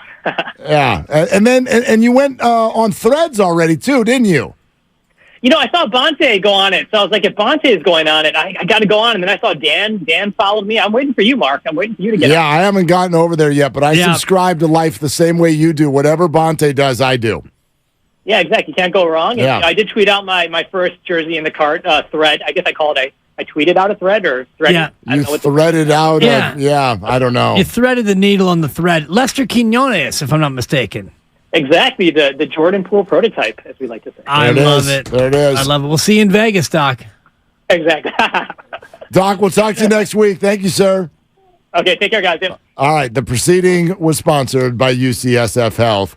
I think you threaded. Doc Pandia. Yeah, we're going to have to come up with the lingo. I don't think you tweet, you thread, and man, that thing got crazy yesterday where I jumped on Threads, which is the new Instagram, which is Zuckerberg's Twitter, if you will. And I saw a meme, I'm not sure if it was on Threads or if it was on Twitter, of the basically Zuckerberg giving the Will Smith to Chris Rock treatment to Elon Musk. I thought it was pretty perfect. Yeah, this is what like 30 million people signed up overnight. I feel is that what it was? I thought that's what I read. Well, it was supposed to launch today, and then it somehow got launched yesterday, and so I'm already a big deal on Threads. How many followers you got? Oh, hundreds. I haven't even checked, but every time I look at my phone now, I get new, so-and-so, boom, following you. Congratulations. Yeah. It's, I'm going to wait to the end of the week, and if I feel like I need a little ego boost this weekend, I'll do it. Just know that you got there after I did. So no doubt. Once that other website is no longer a thing anymore, which is coming, once Elon puts a pillow over the face of that thing, once and for all, just know that I was there first. Dibs, you know that you are my trendsetter. Thank you. Right? I'm not having a baby in 6 years, I can tell you that. I'm a little bummed that the doc credited Bonte first, because I think I might have beat Bonte there. We'll have to go to the timeline. We're going to have to go to the review. We're going to have to go to the board. Let's go. Let's go to Sister Agnes in Charlotte, one of our favorites. Hey, Sister Agnes, what are you doing? Hey, Willard. Well, I'm getting ready to go on retreat, and I know Dibs is going on vacation, so I thought I'd better check in with you guys. You better. Yeah. I'm glad you did. Yeah, and well, listen, I think you might have cracked the code today. I think the Warriors are reinventing themselves. I think we have a new death lineup coming. If they were to go after Lillard, wouldn't that be amazing? Well, how do they get him, though, Sister Agnes? Well, you just say a lot of prayers and hope that they'll take a pay cut and that the championship means more than anything. But it would be because, you look at Corey Joseph, you look at Chris Paul, they're doing something, and 3 is still better than 2. And they already had Denver's number because if Jokic is out hitting, threes, then we don't have to worry about him inside. I really believe that they have something up their sleeve, and you guys might have hit on it today. So that's my take. Yeah, Sister Agnes, thank you, and enjoy your retreat. I'm not saying that they don't have something up their sleeve. They might, but it can't be Dame Lillard. It can't. They just don't. They don't have the resources. They don't have the. They do. They just may not want to part with the resources. Financial component, even going into the future, I don't think they want to lock up their flexibility or lack thereof in that sort of a way. But I am intrigued by the idea of this small new death lineup that could get created, which we can get more into here coming up in a few. Also want to remind you about the All-Star Week blowout. We've been talking about it. It's next week, starting on Monday. So signed jerseys by Stephen Clay, fitness or boxing lessons from Evolve Fitness, my favorite, $250 gift card to Alexander Steakhouse or Buon Vino. How's that sound? All starts Monday, goes the entire week, every show, every day. Your chance to win amazing prizes next week on 95.7 The Game. More of your calls next, and Matt Barnes in a half hour right here on Willard and Dibs. Coming up next week, we're giving you a chance to win some incredible prizes on 95.7 The Game.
Lillard and Wibbs. On 95.7 The Game. So, especially now, Dan Dibley, that you are such a major player on Instagram. Big time. Big on the IG. Yeah, big on the IG and the threads. Which, starting to thread it out a little bit. That's attached, right, to IG. Yeah, it is. Meta and all of that stuff. Not Meta World Peace, just regular Meta. Yep. But anyway, 95.7 The Game has an Instagram poll or just question, if you will, that's out there. Yeah. And it has a picture of the duo of the 2 point guards or point guards that the Golden State Warriors have, and Steph Curry and Chris Paul. And it says, be the first to set the nickname. What do you got for Steph Curry and Chris Paul? What are we calling them? Because we're not going to just call them Steph Curry and Chris Paul. That's just too boring. Right, but it feels a little bit to me exclusionary. Exclusionary of Clay? Right. So Clay's not a point guard. Right. It's a point guard duo. Oh, okay, I get that. Steph's not a point guard either. Draymond's the point guard on this team. Yeah, but But this is always where I get into the debates about, is Steph Curry the greatest point guard of all time? Well, it is his announced position. I suppose. We've moved into life in sports now is as positionless as it possibly could be. But in football, you have actual positions where you're the center, and then if you're next to the center, you're the guard, and if you're next to the guard, you're the tackle. Those are actual positions. Yes, however, I would argue that when possible, there's position crossover in ways that there hadn't been before. Best example, Deebo Samuel. Christian McCaffrey would be similar. Yeah. But you do have positions. Like in football, you've got positions, and in baseball, you have positions where you're the shortstop because you have to play between second and third base, and you're to the left of the third baseman. Yes, you have a position in that moment. However, you may play multiple positions. Like, what position does Blake Sable play for the Giants? He's an outfielder. Is he? Basically. Or a catcher. And I Who heard plays outfield. Yeah, I heard Krug and Kipe talking about the abilities that he has, and they think that he could play infield someday in his career. Remember, this is a Rule 5 guy who's just getting started with his major league career. But you have a position when you play the game. Like, whenever you play in that game on that day, you have a position. You're not just like, hey, go ahead and run out there and play where you want, kids. I mean, in the NBA, like positions now, we should just call them 1, 2, 3, 4, and 5. And I don't mean in the traditional way where the 1 is the point guard and the 5 is the center. I mean it more like a 3-point shooting contest. Would you like to stand in position 1, position 2, position 3, position 4, position 5? Do you like to shoot your threes from the corner, the wing, or the top of the circle? Because that's what that's what the Houston Rockets looked like for years. Just surround the circle and then let's penetrate and kick. Yeah. Throw it to Akeem and let him kick it out to whoever your shooters are. And that's why the whole thing about the Warriors is even less relevant to me, because they play positionless basketball. So Draymond brings the ball up the court a lot of times, and he initiates the offense. He does instigate, doesn't he's he? an instigation sensation is what he is. And so when he initiates the offense, thank you, Grandy. Good Lord. I was like, what happened? 7-second delay back there. It had to stop. I'm waiting for it. I say he's an idiot. It's, just try to dial it up It's like back you there. heard an ambulance behind you. You just pulled over. You better be careful. It's positionless basketball is what it is, Mark. And that's where, so fine. Steph and CP3, they're both point guards. Name the duo. What do you like? Curry and Chris?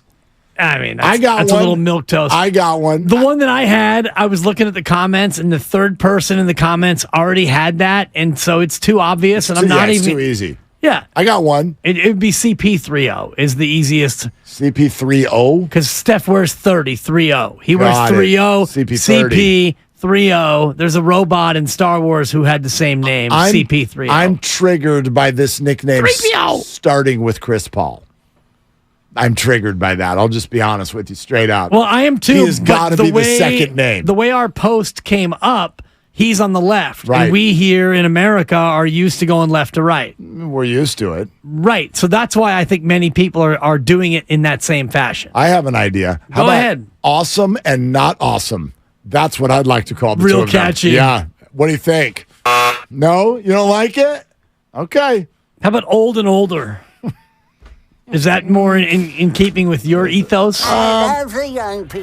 I like that you put him second. Then that was nice of you. Yeah. Because Steph is old by NBA standards. How about Shooter and Floppy? How about that? Make it sound like a cartoon. It's Shooter and Floppy. It's Shooter and Floppy. Shoot, shoot, shoot. Flop, flop, flop. Shoot, shoot, shoot. Flop, flop, flop. Shoot, flop, shoot, flop. All right, there it is. We figured it out. Hey, Shooter, what do you want to do today? I'll stay on my feet. Oh, Floppy, you okay? Looks like you went down again. It's like the new Looney and Moody. Yeah, that's one cartoon. Looney and Moody do yoga. Willard, let me help coach you up what you said. Shooter and Floppy go to school. What? Awesome and not awesome. How about Sham God? Sham and God. God. Grandy likes it. Grandy. I like it except for Chris Paul's name comes first, and I'm triggered by that. We already established and that. we already have a Sham God. His name was God Sham God. Yeah. Out of Seton Hall, Providence? I think you're right. Damn it. I want to go Providence. I'm picking Providence. No, I think you're right. Did I get it? Come on, where'd God Sham God play some hoop? That boy balled. Where'd he play? Boy, he went. He played for the Mavericks. He's a current development coach. Is he? With the Dallas Mavericks. Does he still call himself God Sham God? In college, he went to Providence. Yeah! Damn it. Atta babe, Grandy. Way to be ready right there with the sound effect. I hate Mark Right Grandy. when you were supposed to do it. I used to hate Mark Grandy, but now I admire him. I forgot about that one. It's a good one. Sham God, though. I like it. Oh, gosh. Yeah, Sham God. It's not bad. It's not bad. Best I've heard yet. It'd be better if it was God Sham. But anyway, that would get people all upset. So how about Steph, hurry up and get your contract over with? That's, kind of what you're thinking about. Totally. How about I like him and I don't like him? Yeah. Something like that. I'll have to check the comments. I'm sure there were some better submissions that came in. If you've got one, 888-957-9570. If you're gonna do Sham God, Chris A on YouTube said, "How about Sham Wow?" That's even better. Yeah. But again, I don't want Chris Paul's name to be first in this duo. Yeah, he does not get that respect. No. And I don't know about the wow for Steph Curry. He's second in his own family all time in 3-point percentage. You know that, right? Oh, that's just. And do you know who's first all time in the NBA in 3-point field goal percentage? Well, I mean, I feel like you're leading me to say Del Curry, but I feel like that's not correct. No, it's somebody even closer to the Warrior family than Del Curry. How could you be closer to the family than Del Curry? He is the closer to the Warrior family. Closer to the Warrior family. Yeah. Than Del Curry. You could be the head coach. Is he really? Number one. Is he really? Number one all time in NBA 3-point field goal percentage. Number one. I did a deep dive on that earlier today. What's wild is the way 3-point shooting has gone. Steve Kerr was known for being a 3-point shooter, but I bet he only shot 73 attempts in his whole career. It's funny you say that because he actually early in his career shot about 73 pointers per year. But then that's less than one per game. In 1995, you probably don't remember this because you were a zygote. I was in college. Maybe. Yeah, I was allegedly. I was off in dorm rooms doing all kinds of unspeakable things. They moved the 3-point line up. They moved it closer to the basket for 3 seasons. I actually do remember this. During those 3 years, Steve Kerr shot 52.5, 51.5, and 46% from 3. Damn. Yeah. So Steve Kerr was he took advantage of that move up, and then after 3 years, they moved it back to where it is now. But because of those 3 years, Steve Kerr is number one all time. The YouTube feed right now is just firing Steph. Nickname's good. I need to get on there. Steph and Son. That's not bad. Like everybody hates Chris Paul. That's what this is all turning into. We love you and we hate you. Well, you started it. I did. Chef and the hamstring. It's pretty good. Chef cooks hammy. I don't know. How about 30 and dirty from Vic? I like that. How about Scooterman in San Jose? We were talking about whether or not the Warriors need somebody really tall. Why are we so focused on that? Hey, Scooterman, what are you doing?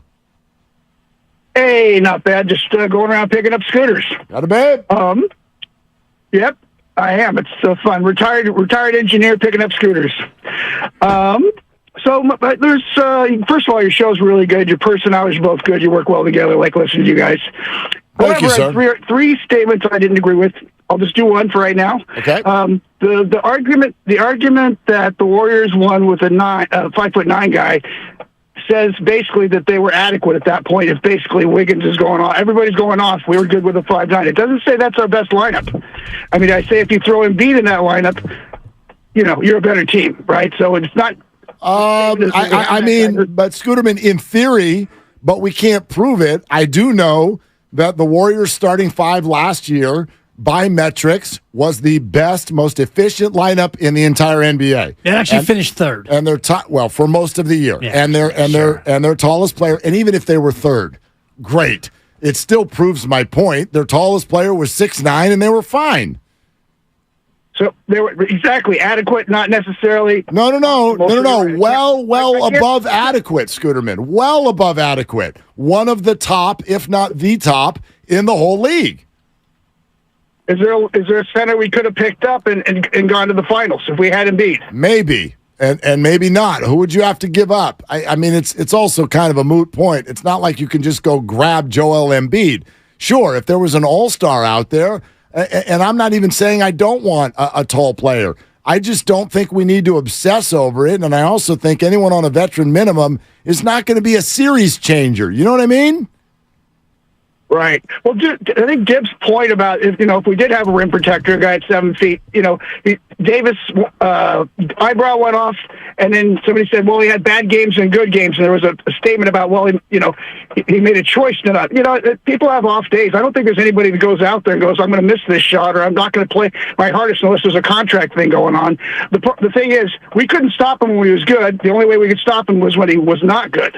I think if we had a 7-footer who was a great defensive player, I think that was the problem with Weissman. He was moderately good at offense, but he couldn't do defense. And we needed a guy who was, if he's going to be 7 feet, he's got to be very good at one of them. Okay, so you're totally right, and we actually had this conversation earlier. Lucas and I did. I'm so glad you brought him up. I feel like so many Warrior fans just want a 7-footer. Do you remember that they had one? And they couldn't wait to get rid of him because he couldn't play on defense. So just the idea of being tall, that's not enough. I want the Warriors to get good basketball players. And if a couple of them are 3 inches shorter than the other people who are available, then I'll take the shorter guys. You know what I mean? If you just want tall, then yeah, go get Bol Bol.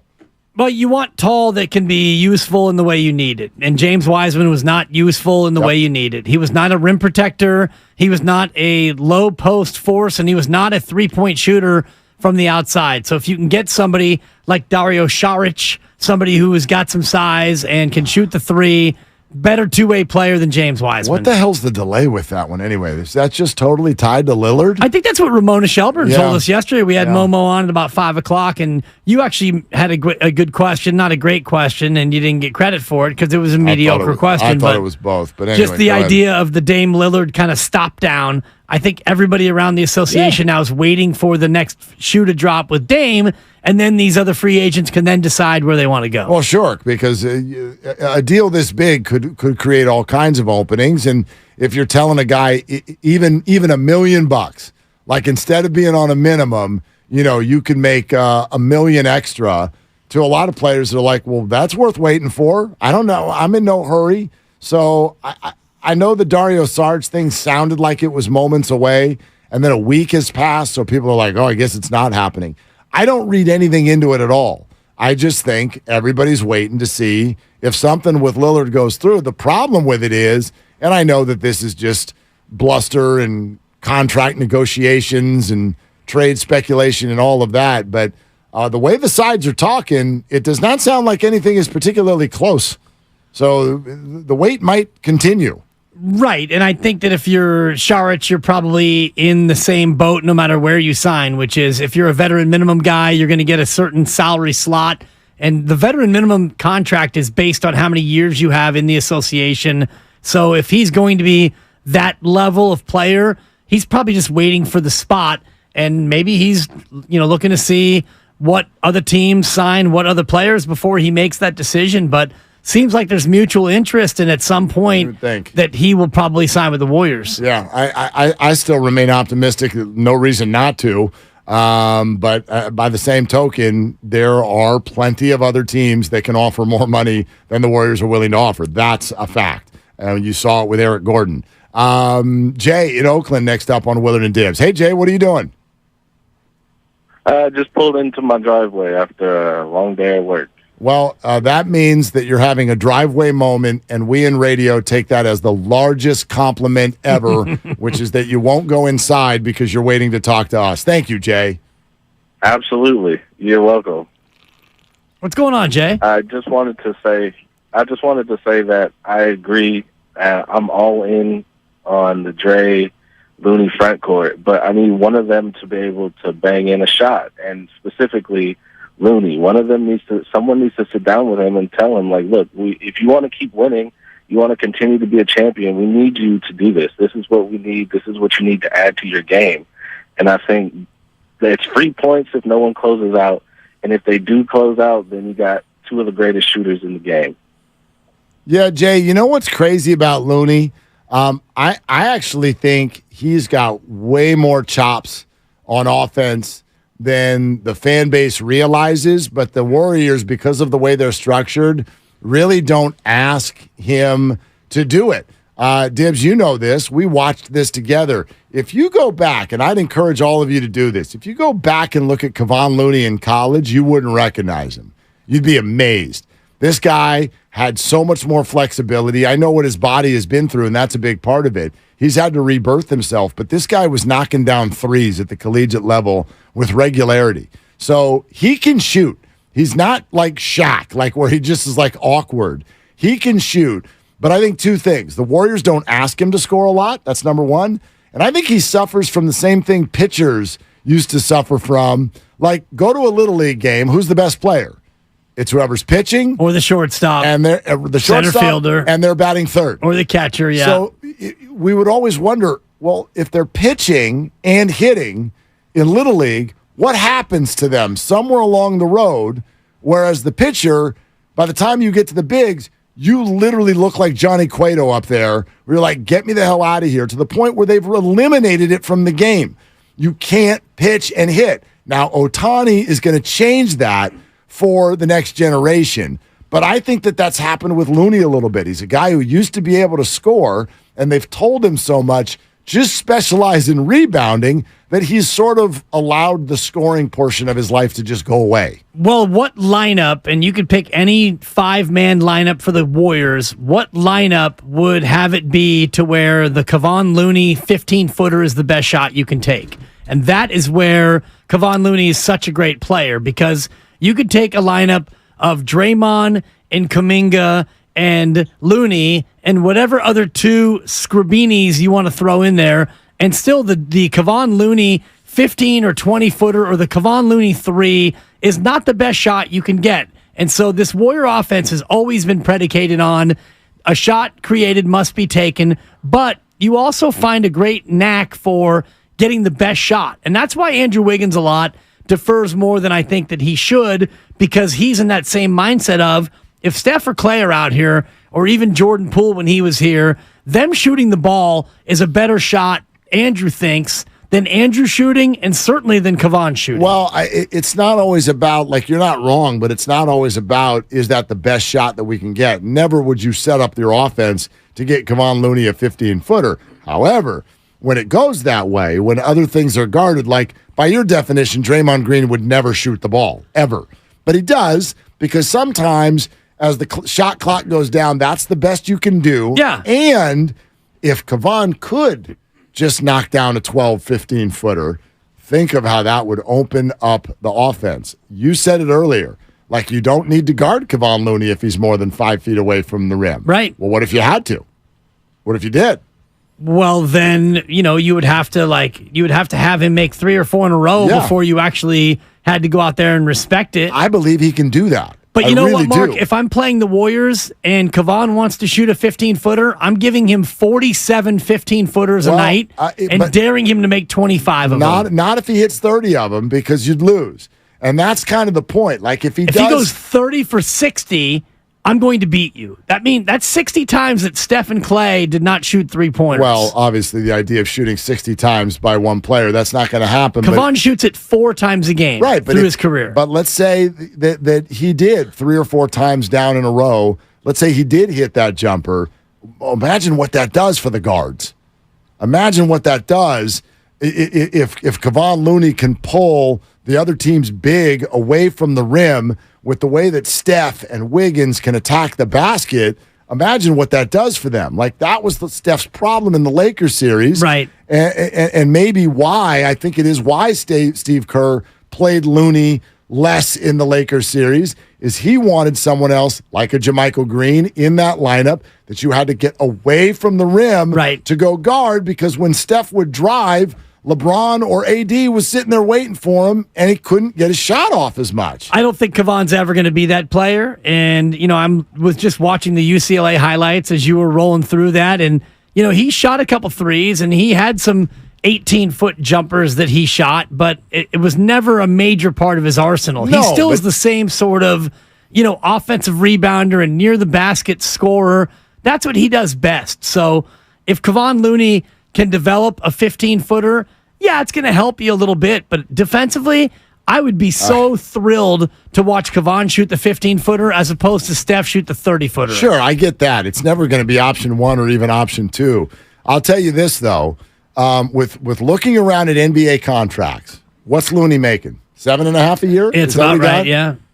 If I was his agent, Todd Ramasaw. He's making 8.5 next year. Okay. Big money. If I was his agent, Todd Ramasaw. It's a good name check. I would be talking to Kevon, and I'd be like, look, when you're done with Joga, go shoot 150 15-footers a day in the practice facility, because you, my friend, are one of the most underpaid players in the entire NBA.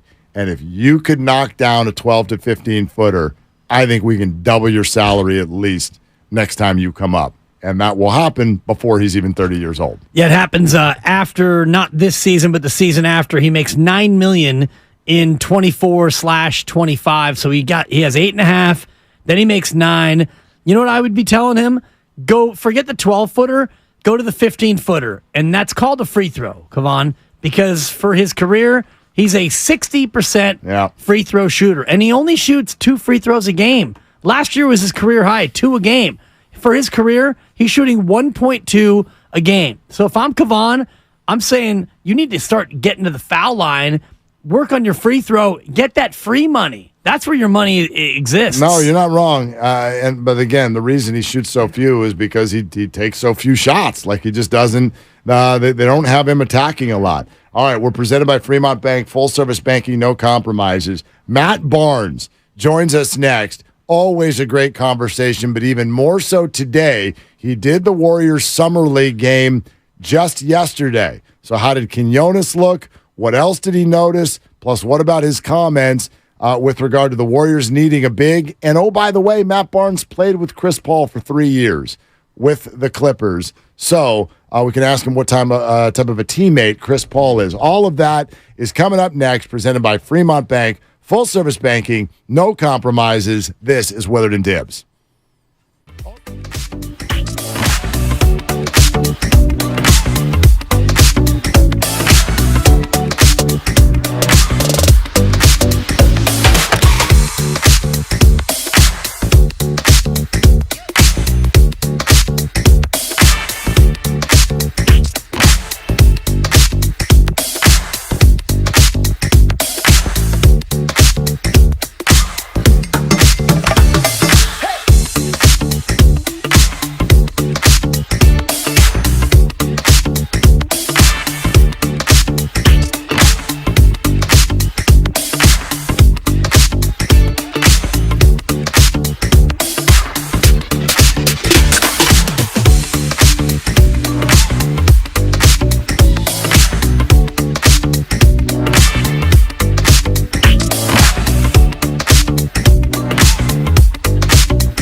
Now, back to Willard and Dibs on 95.7 The Game. All right, we're going to keep rocking with your calls here in a little bit. Thanks for all the participation, YouTube and Twitch, and also another reminder about the All-Star Week blowout.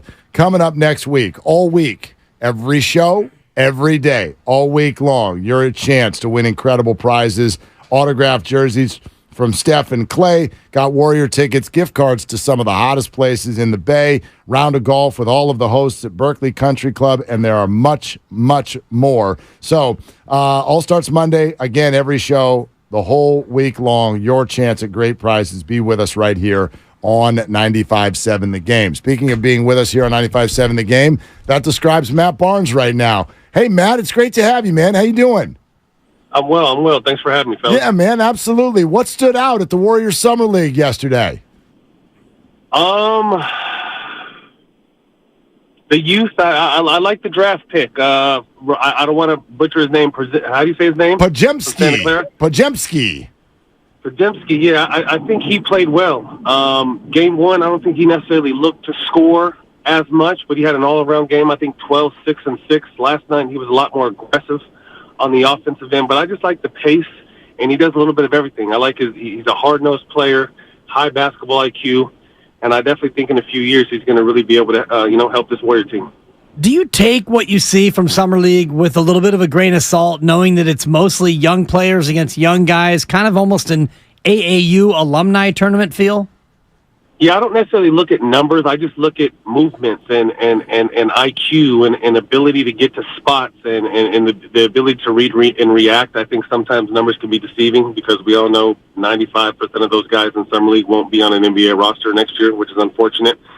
So, again, sometimes numbers can be deceiving. So you just look at the way someone can play. I think you can tell if someone can play regardless of the level of competition if you really know the game.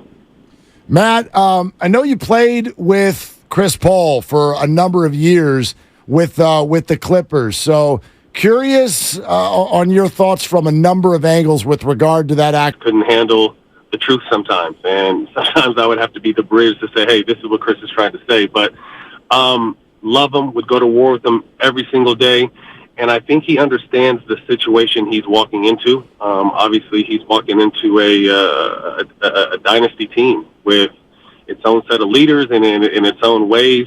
And I think Chris is a great enough player and has a sharp enough mind to adapt and fit in smoothly with this Warrior squad.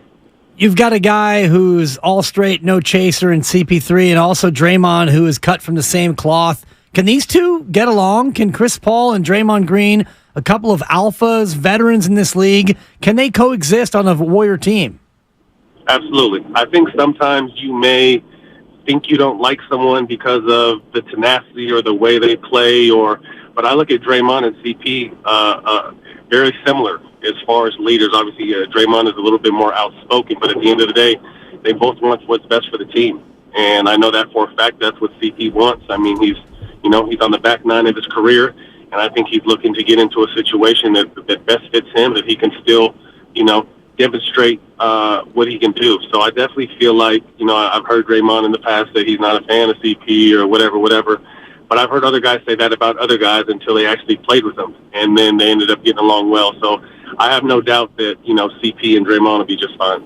Matt, when he was acquired, the assumption by the Warrior fan base is, okay, he'll come off the bench and run the second unit. He's never come off the bench in his life. You think he'd be okay with that? I think at this point, Chris is willing to do what needs to be done. There's never necessarily been an ego with Chris. I think his resume speaks for itself. And again, he understands the situation he's going into and what this current team has accomplished and the standards they've set. So whether it's starting, whether it's coming off the bench, I really still feel that CP can add some value to this Warrior team. Draymond mentioned that CP3 has done so much for DeAndre Ayton and others in terms of making them better, and now he's going to have Jonathan Kuminga and Moses Moody and a couple of drafted players, Pajemski, who you've seen. How does Chris Paul go about making younger players better? He just makes the game so easy. I mean, you start with Tyson Chandler, who he helped, turn into the defensive monster and the lob threat he was, and then you look at what DeAndre Jordan was able to accomplish. with Chris Paul with the Clippers. He helped out Capella in Houston. So everywhere Chris goes, he makes those teams better. And that's not just me saying that because he's my neighbor and our kids are best friends. You look at the records of the teams he goes to, and they get better every time he makes a pit stop somewhere. So he just makes the game simple. He's a great passer, a great reader of the floor, a great surveyor of the floor. And he's never played with shooting like he has in Stephen Clay. And then maybe another power forward with the passing IQ and the ability. I think obviously Blake Griffin was a great passer and a playmaker, but I think Draymond is, a better playmaker and a passer. So Chris plays well with guys that know the game, think the game, and don't just play the game, the guys that see the game. And that's what, this core group does. Matt, it sounds like you think this acquisition by the Warriors is really, really going to work. I think it's a solid pickup. I mean, obviously, we all know it's no secret that, Chris has unfortunately been injury prone in his career in some of the biggest moments. He's a little older. I think he's 38 years old now. So I'm not expecting Lob City CP. You look at Chris's numbers last year, 14 and 9, I think, in about 32 minutes a game. I don't see him playing I think Chris's sweet spot with minutes this year is going to be in that 25 to 28 range, maybe 30. I wonder, do they play him back-to-backs and kind of just understand you need him for the long haul? But I do think that he's going to bring a new dimension to this team. I mean, as great as Steph Curry has been and one of the greatest point guards, if not the greatest point guard ever, when it comes to scoring the basketball, Chris is that on the passing side of the game. And I just really think, again, he's never played with guys that can shoot the ball and really think the game like this Warrior Ball Club does. Is Chris dogged by the label or the tab of being one of the best players to never have won a championship? Probably. And there's a lot of great players that never won a championship, but I don't think that takes away from their greatness. They just were unlucky. You know what I mean? There's a lot of guys that have won championships that weren't half the players that some of these great players that never won were. Obviously, a lot of responsibility comes when you're a franchise-type player, and Chris has been that a majority of his career. But I definitely know it's something that's on his bucket list. And again, as I said earlier, to put it in golf terms, that Chris is definitely on the back nine. He's probably on, hole 7, 17. So he doesn't have much time left. And again, I think he's going to do whatever he can to fit in and whatever he has left in the tank to life for this Golden State team. Matt Barnes with us here, Willard and Dibs, 95.7 The Game. Matt, you said in the broadcast yesterday that the Warriors had kicked the tires on Alex Len in free agency, which led to a comment about their front line and feeling like they need to be bigger. Would love to hear you expand on that. Do you feel like the front court that they've got right now is not enough? I don't feel like it's enough. As much as I love Draymond and as great as he's been during this run, it's weird that the size is back in the game. And, I think this is a copycat league. And for the last 10 years, the world has been trying to copy Golden State and do what Golden State does. And the recipe for success was, to be able to shoot the three ball. I think that's obviously the three ball is still a big part of the game, but you look at the Anthony Davises now and the Jokic's and how big Denver's front line is. Draymond can't do all that by himself. As great as he is, he'll be a first-ballot Hall of Famer. He's going to need some help. I think the one move that I look back on that I just really didn't agree, and then obviously, you're never going to question as many great moves as that front office has made. I think they gave up on Wiseman too fast. I think Wiseman could have really been something. I think with just more time under his belt. You look at him; he didn't play a ton in high school. He didn't play a ton at Memphis. He gets hurt his first year. So, you go into year 2 or 3, I'm not sure what year he got traded on, but I just think there was so much potential still with him. Long, skilled, block shot, rim runner, someone that I really think could have developed. I think if you would have had a Wiseman with Chris Paul, you would have seen a whole new type of player. So I say all that to say I definitely feel like they need more depth. But with, the restrictions with, salary cap and not much flexibility, they're going to have to obviously get a vet minimum big, and I don't really know what guys are on the market right now in that market that can really help a team. So what I'm looking for is I think this has to be a big year for Jonathan Kuminga. I think it's time for him to step up. He shows flashes of, oh my God. here and there, and then he shows inconsistency, and that's just signs of a young player. But everything I've heard, it is not necessarily his skill set. I think what I've heard, it's between his ears. Come year 3, it's time to really show what he can do, because his length, his size, his athletic ability is something that this Warrior team doesn't have, and it's something that he possesses. And I would really like to see him make that jump this year. And I think having, obviously guys like Draymond on him and Steph and Clay, but then CP, a guy that will know how to get him the ball in the right spots, might be able to light that fire or turn on that light for him. They need that leap, that third-year leap, without a doubt. One more, Matt, before we let you go. What do you make of the Dame Lillard situation, him wanting out of Portland after 11 quality years? I'm not mad at it. I'm close with KG now. We do some work together on the Showtime platform. And, when you just sit and listen and talk to him and listen to how many great years he had in Minnesota that led nowhere, and you hear him say, man, I wish I would have done it sooner. All I hope now is that Dame lands in a situation that is beneficial. I hope that, through his loyalty, and loyalty doesn't mean much in this game anymore because there isn't much of it, that Portland would really try to facilitate something to help him get to where he needs to land. Although it is a business, and Portland's going to need stuff in return and not just give him away for free.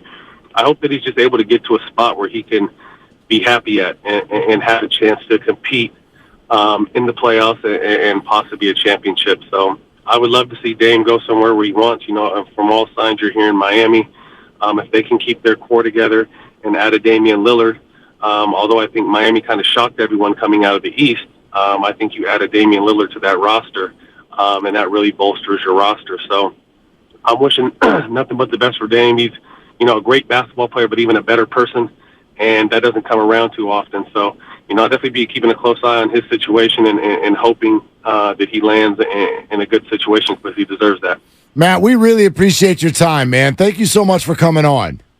All right, guys, have a good day. Okay, there he goes. Matt Barnes right here on Willard and Tibbs. That's some interesting stuff. I'm really torn on the Dame thing. More on that in a second. You're listening to 95.7 The Game, KGMZ FM and HC1 San Francisco, always live on Twitch, YouTube, and the free Odyssey app. I would never suggest that a player should take less money, go to the wrong place, what have you. Like, I think you've got to use your power and go where you want to go. We've supported that for years, and the whole idea, as Matt just said, of loyalty is kind of a joke, that a player should have to show loyalty and a team doesn't. This is different, though. Like, I sort of feel when you say I want to be traded is a very different statement than I want to be traded there. Because when you essentially say there's only one team where I'll go, you are ripping all of the value out of the trade for the team that is about to send you out. Completely, yeah. And while the player is allowed to say, hey, this is a business, well, then so is the team. And so, in a way, it sort of feels like Dame is kicking the Blazers in the shin on the way out the door. Like, I hear this request go down the way it's going, and I'm like, did they do you wrong somehow? Like, why is it public? Why does it have to be only one team? Right. Just tell the Blazers, get me to the Heat. Don't go to Twitter. That kills it. And don't have your agent out there, killing other deals, theoretically or allegedly, going out there and telling other teams, basically, don't trade for Dame because he doesn't want to be there and he'll make life miserable for you if he winds up there. I know you want to go to Miami, and Ramona Shelburne yesterday from ESPN said that, she thinks that eventually it will happen, and I agree, yeah. And, she's right, and Portland, unfortunately, is going to be in a spot where they have to make it happen, and Miami's going to eventually get a third or a fourth team involved, and they're going to shuttle picks, and they're going to make it work. But I'm with you, Mark. Like, why, if you're Damian Lillard, do you have to make it so public that there's only one team you want to go to, thereby limiting what Portland can get in a fair market? It sort of feels like, if you ask the average NBA fan, does it feel like Lillard and the Blazers are mad at each other? They'd be like, no, we haven't heard anything. Nobody's having a war of words in the media. But doesn't it actually feel that way based on the way this request went down? the way we're hearing the request, it's almost as if it was requested again, it was denied, fine, now we got to go public, and furthermore, we're going to name the team where we want to go. I mean, this is the Anthony Davis move all over again. Exactly. And it's not to say that it doesn't work, but I tell you what, for fans, it stinks for two reasons. One, the fans of the Blazers are sitting there going, why do we get nothing in return? And then for even the fans of the Heat, it's like, I love watching my team's business side do well also. Like, make a good deal, make a good draft pick. The Heat in this case they won't have done anything. They're just like, well, we're here, and he pointed at us. So right, but you're going to love it if you're a Heat fan. You're going to love it, but it's not like the Heat have done, if they get him, some sort of great job to get him. They just have to hand over their third, fourth, and fifth best players, and then, cool, you got him. It just kind of takes all the fun out of it, to be honest with you. I guess it doesn't take out the fun for me if you're a Heat fan, because you're getting one of the best players in the league to pair with another one of the best players in the league, and you realize that you were so close this year to winning an NBA championship. You were Eastern Conference champs, and you've been in the Eastern Finals 3 of the last 5 years, and now you add Damian Lillard to Jimmy Butler, a player that you love, and you've got maybe the best coach in the association and an unbelievable front office. So I don't think that the process is going to deter you from loving the fact that you're getting Damian Lillard. I do feel for Portland fans, and especially the way that this looks like it's going to end, because Lillard has been unbelievably loyal at every single turn. He's always said, no, I'm not chasing a ring and I want to be here. And then finally he gets to a point now where, for whatever reason, maybe it's because they drafted his replacement in Scoot Henderson, and it looks like they're going to more of a youth movement. Now he's finally fed up, but the way he's leaving Portland, it does leave a bad taste in your mouth. Yeah, interesting just to think about him because of A, his local ties, and B, the comments that were made yesterday on our show by Ramona Shelburne that the Warriors, it was potentially one path to wait. Like, it's not news that Damian Lillard wants a trade. Like, he hadn't requested it yet when the Jordan Poole trade went down, but it was common knowledge that it might go that way. And she made the statement on our show yesterday that that if the Warriors had waited, they definitely were on the list. This feels like the Warriors just decided to go all in with this current core, which is what we were talking about last year. Like, do they just stick with the big three and ride till the end? That's kind of what it seems like they're doing. And it's now the question is, who rides with them? Does Moody ride with them? I think Looney's kind of part of that now, isn't he? Like, he's not quite the big three, but he's at least Sean Livingston, at least in that level. Right. Can Moody join that? Can JK join that? That's a big question. So it's interesting. The Warriors had a couple of decisions to make this year, and the timing plays a part in this. Chris Paul's $30 million is, they're going to play him this year, but he's unguaranteed for next year, so it gives them optionality. They have that now with Klay Thompson's contract. We'll see if they do an extension and what it looks like. They have that with Chris Paul. They had another choice. I mean, they could have waited for Dame. Dame is from the Bay Area. I know he was interested. If he got to the point where he was going to ask for a trade and the list was given, the Warriors initially would have been on that list. But I think now it's not possible, right? Because of the moves they've made, they sort of locked in. I get it. I mean, hearing that yesterday is like, wait a minute, what? Yeah. Like, that would have been. You said something to me earlier, and I think the fan base would agree with you. And I think there are very, very few people on planet Earth this applies to, and Dame's one of them. You said, I'd trade Klay for that guy. And I know that there's a little bit of a bad taste in people's mouths right now about Klay because of the way he played in the Lakers series. But that's still Klay Thompson. That's a splash brother. Sure. That's a guy we're all activated at the idea of him finishing his career with the Warriors. The idea of just sending out a splash brother in return for a player, boy, I don't think there are many players where that would be well accepted by the fan base. This might have been one of them. Might be, yeah, because of the local ties and also because of what he does, I think, from a dynamic offensive standpoint. Dame Lillard's not a guy who tends to get hurt. He plays a lot of the time, and when he plays, he's good for 30 a night. And you think about Steph, who's 30 a night, and now you got Chris Paul, and Klay Thompson was great. He was good last year. He was fantastic last year. He was terrible last year. He was awful last year, all in the span of the same season. And I'm not looking to get rid of Clay, but if you could go from Clay to Damian Lillard, defensively, it hurts you because Dame is another small guard, and you already have a couple of small guards on your team. But Clay's not the defensive player that he once was. I'm not sure of the fit. Like, I'll admit that also. You know, having Dame and Steph, does that get redundant? Does it get too small? Answer to that is maybe. I also think great players like that could figure it out. But anyway, it's all water under the bridge now. But that did feel like a little bit of a gut punch where you're like, wait a minute, they could have gotten involved in that potentially. And maybe they do it without Clay being in the deal. Maybe it's young players. Maybe it's Poole and Kuminga and Moody and Picks. And you know, then I don't know who the hell would have been in your starting lineup. Like, obviously, your cup runneth over if something like that were going to happen. But I get it. I think the risk would have been too great to hold on to Jordan Poole, because it becomes a game of musical chairs then, and you cannot be left without a chair. Or a game of chicken even. Right, because you, like, obviously, with all we know now, like, Jordan couldn't be on the team.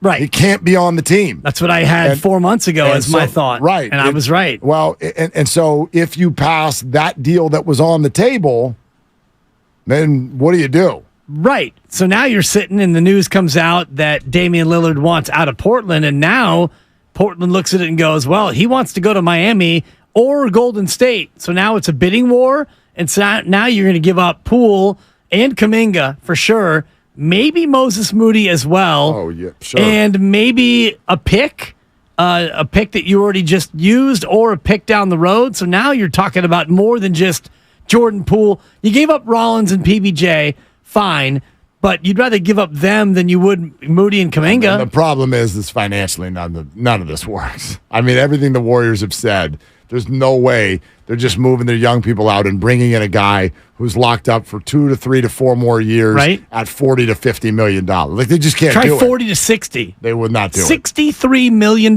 player option in 2027. That $500 million payroll, it would take the over. It would have been over. So in 2026, which I believe is Steph's final year, and Steph is making about 61, Dame is making 58. It's not doable. We're not doing $500 million, Mark? Not doable. Okay.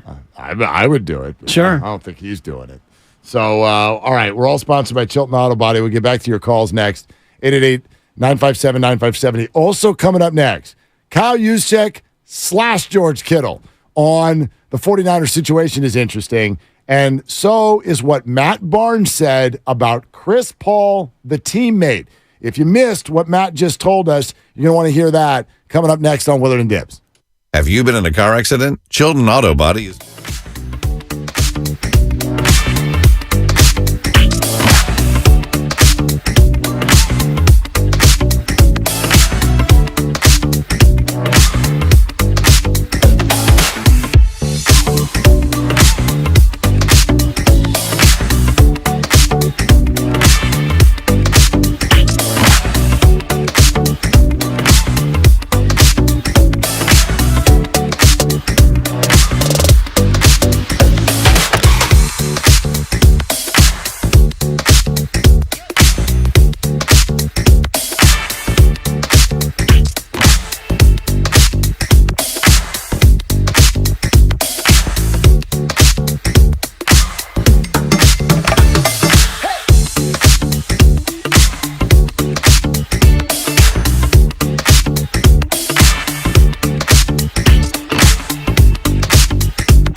on 95.7 The Game.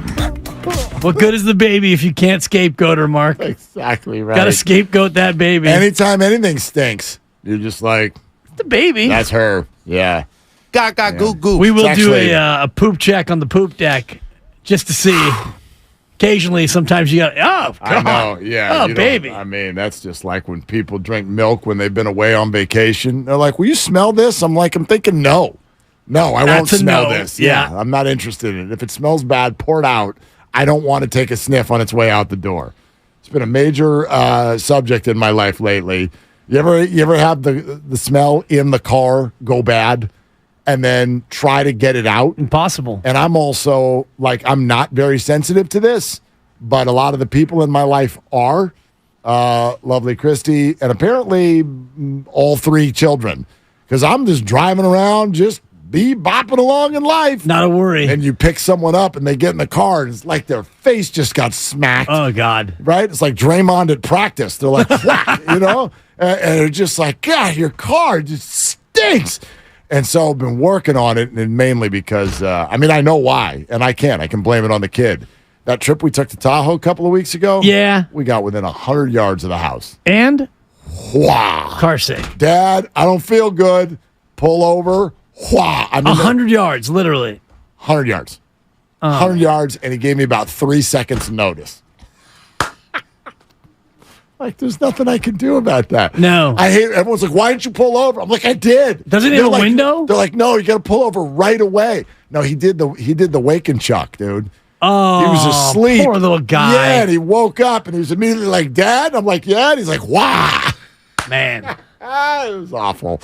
Anyway. One meal outside. Yeah, actually, unfortunately, inside. Yeah. All right. Anyhow, TMI. Yeah. Well, we get to Matt Barnes and Kyle Juszczyk sound here in a second, but Joe in Stockton has been patiently waiting for both Willard and Dibbs. Okay. Hello, Joe. What are you doing? Well, I'm actually working at the moment, but I'm Us on too. a break at the moment. All right. We're not. We're totally on the clock right now. Hit us. What you got? Oh, yeah, no, and I love it. You guys are the best and honestly my favorite radio show. Joe, Thanks, Joe. That's so crazy. You're our favorite listener. I highly doubt that, but I appreciate it nonetheless. You're the only one we're talking to right now. So anyway, go ahead, Joe. Anyway, I had two things that I called and not one earlier, but first things first, I'll let the short one be short. I got a name for the Chris Paul Steph Curry duo. Ready? Oh, let's hear it. Let's go. The point guard and a goat. The point guard and a goat. No, the point guard and the goat. And the goat. The point guard and the goat. Or PG and the goat. Okay. Okay. PG would be point general. That's Chris Paul, point general, and the goat, Stephen Curry. Okay. Okay, Joe. I don't hate it. It's a little beefy. And again, it breaks my number one rule, which is that I don't think Chris Paul can come first in this nickname. See, that's not the thing. I get it that his name's Comfort, but I put precedence. The GOAT is always the GOAT. And the PG, you get what I'm saying? I feel you. I got you, man. I like just the goat and the god, in case you want to call him the point god. Goat and the god. The goat and the god. Hey, Dibber Claus, I like it. I like it. Thank you, Joe. I like Joe. you in the 209. Joe, thank you for calling, and thank you for authoring one of our new favorite laughs here on Willard and Dibbs. Yeah, like Farhan Zaidi, eat your heart out. That was unbelievable. Seriously, Joe, if this is your favorite show, like you say, you should listen even more because I have a feeling you're going to be making more appearances on this show going forward. I'm looking at Grandy like, have you even cut that yet? Have you cut it yet? You've totally cut it. No, he's yet. cut it. Like, there's no way this is taking that long. Like, that was one of those. That was nonverbal communication. We didn't even need to say cut that. I know you're going to cut that.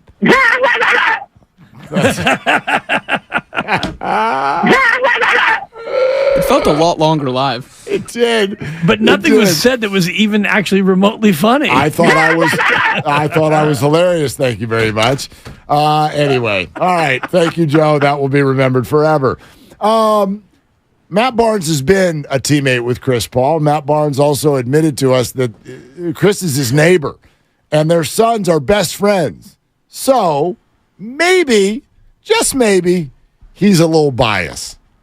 But by the same token, he has done it and we haven't, so we got to take his word for it. The concern about Chris Paul, the teammate, don't you worry about a thing, baby doll. He just makes the game so easy. I mean, you start with Tyson Chandler, who he helped, turn into the defensive monster and the lob threat he was. And then you look at what DeAndre Jordan was able to accomplish with Chris Paul with the Clippers, Capella, and Houston. So everywhere Chris goes, he makes those teams better. And that's not just me saying that because he's my neighbor and our kids are best friends.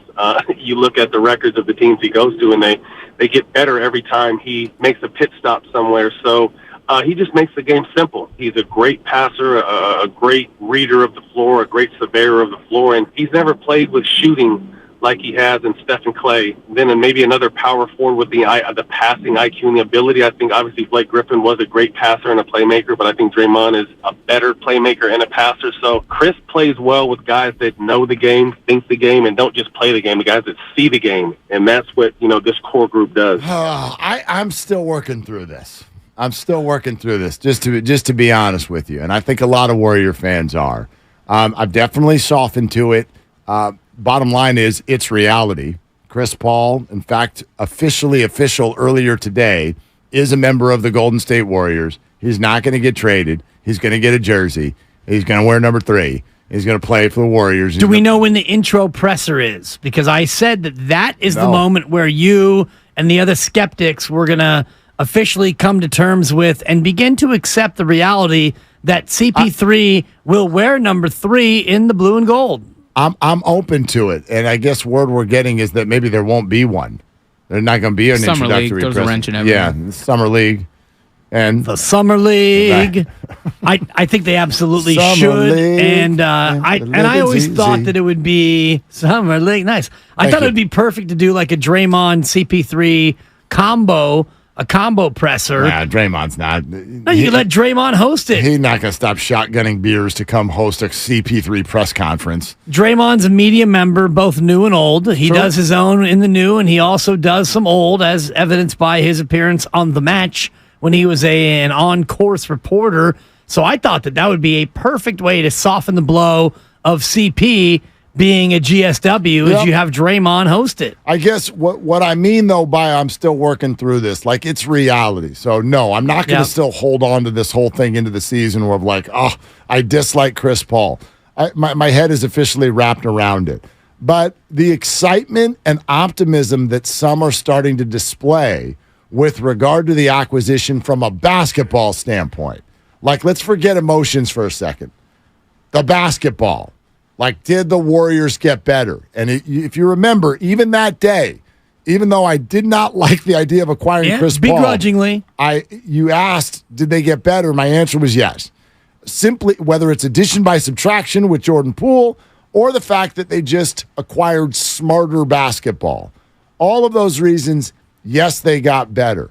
But the whole idea, like what Matt is sort of putting out there, every team he joins gets better. All of the young players will get better, like Jonathan Kuminga. It's like a piece of me can buy that. Then there's another side to me, which is there's no way in hell this was option 1 for Jordan Poole.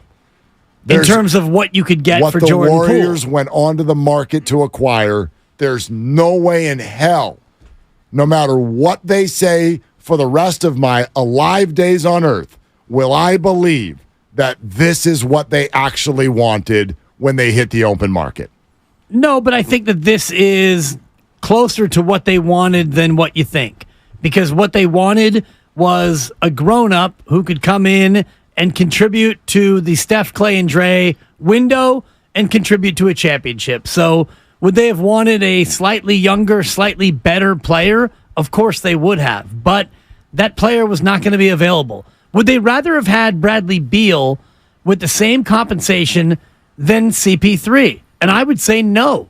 I think they'd rather have Chris Paul and his optionality, if I can borrow from Ramona Shelburne. She said in sports now, a lot of it's about optionality. And this contract gives them that very optionality to where you can get out from underneath Chris Paul.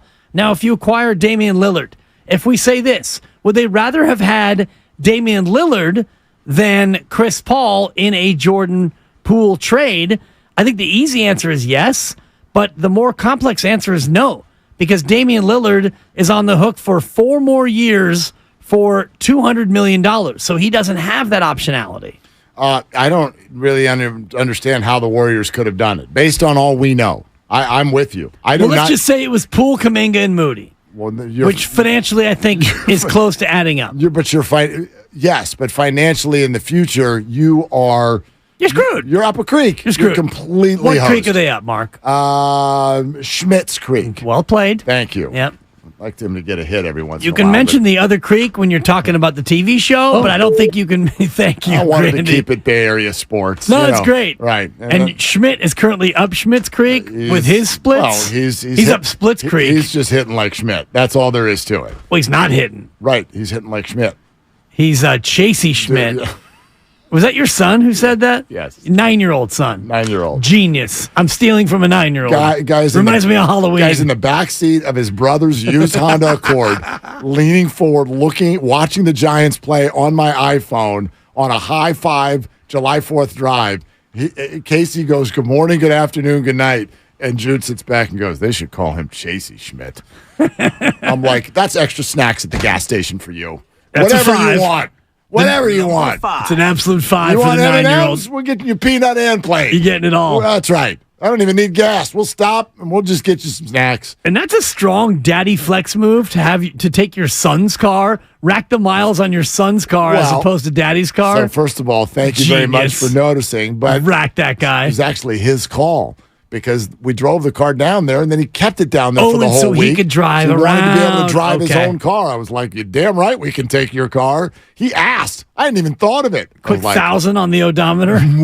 Totally. It's perfect. Yeah. A perfect plan. I hope you paid for gas on the there in the back, but he had, he had to pay for his own while he was down there. Yeah, of course he did. Good for him though. He was able to pimp it like driving around LA. That's right. Window down. Sure. One hand on the steering wheel only at all times. No 10 and 2 at that age. No. Joe in San Jose. Hey Joe, what are you doing? Hey guys, listening to you guys. Thanks for taking my call. Can you hear me? Yeah, gotcha. Back-to-back Joes here on Willard and We're on a Dibs. roll. Yeah, so I'm just wondering, all championship at this point go through Denver, and I don't think. Do you guys feel this dynasty is? Oh, I felt the dynasty was over last year, and I think this is a farewell tour this year. So, do you guys agree that the dynasty is over? No. Nope. I don't. Neither do I. And even though what I will say is you're probably right, but that's always the case. That's an omnipresent comment. The dynasty is probably over. Like, first of all, think about it. For it to even get to a dynasty, you have to win 3. Do we agree? You can't call yourself a dynasty until you've won a 3rd. It's got to be 3 minimum with the same group in the same relative amount of time. Right. So once a team has won 3 and someone comes out and goes, "It's over." Well, yeah, you probably, just by the law of averages, you're probably right. But we've already done that. We already declared this dynasty over. And then they went and won another one. Right. And what Joe just said was, I thought the thing was over last year. Well, when did you say that? At the parade? I mean, of every time they win one, the likelihood is they're not going to win another one because it's really, really hard.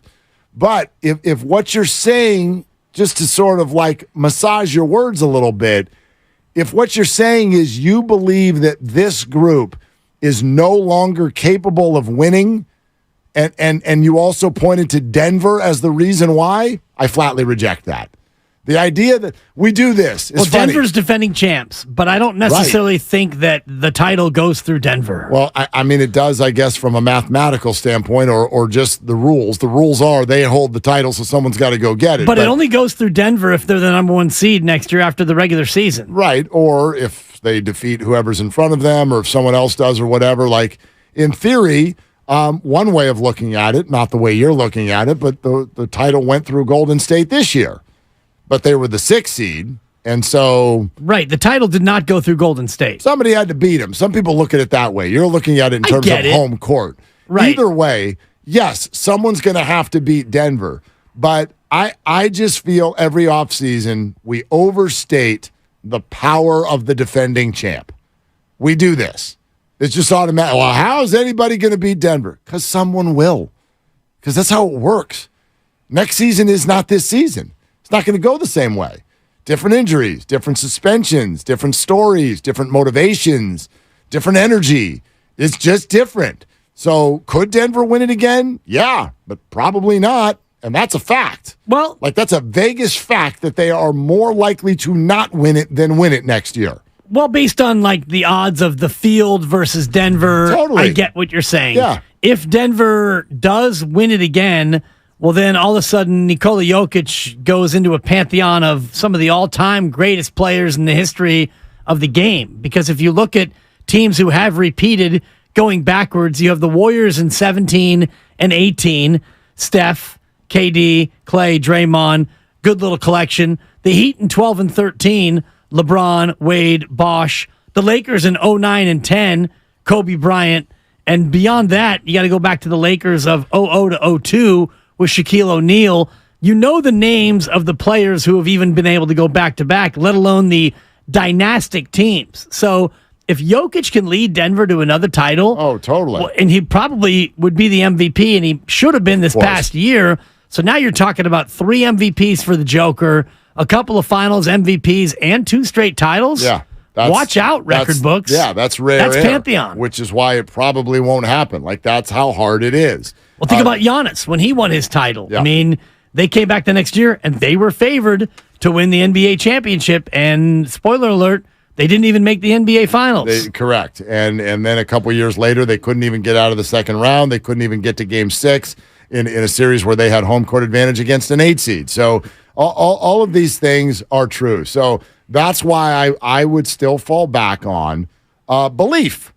It doesn't mean probability, right? This is not a homer opinion. Oh, yeah, Warriors are going to win next year. You'll see. No, they're probably not. They're probably not ever going to win again. Are they capable? Are they still a factor? Yeah, I fully believe that. I've been saying it all year that this team needs to recommit to the big 3 and play their brand of basketball.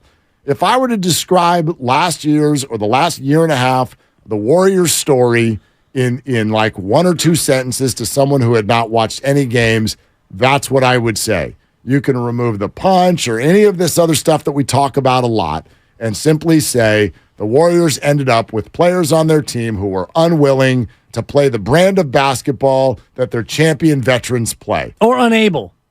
Correct. Unwilling or unable. Exactly. And that's where... Maybe Wiseman was unable, Poole was unwilling, and Kuminga's some sort of a combination of the two right now. Yeah. With hope that maybe that will change. And that's why this season looks to be, similarly like last year, a long shot for them to get it done. But you look at now the Draymond Green contract, 3 years and a player option. Steph has 3 more years. The expectation would be that Clay plays this year and he gets a couple more years.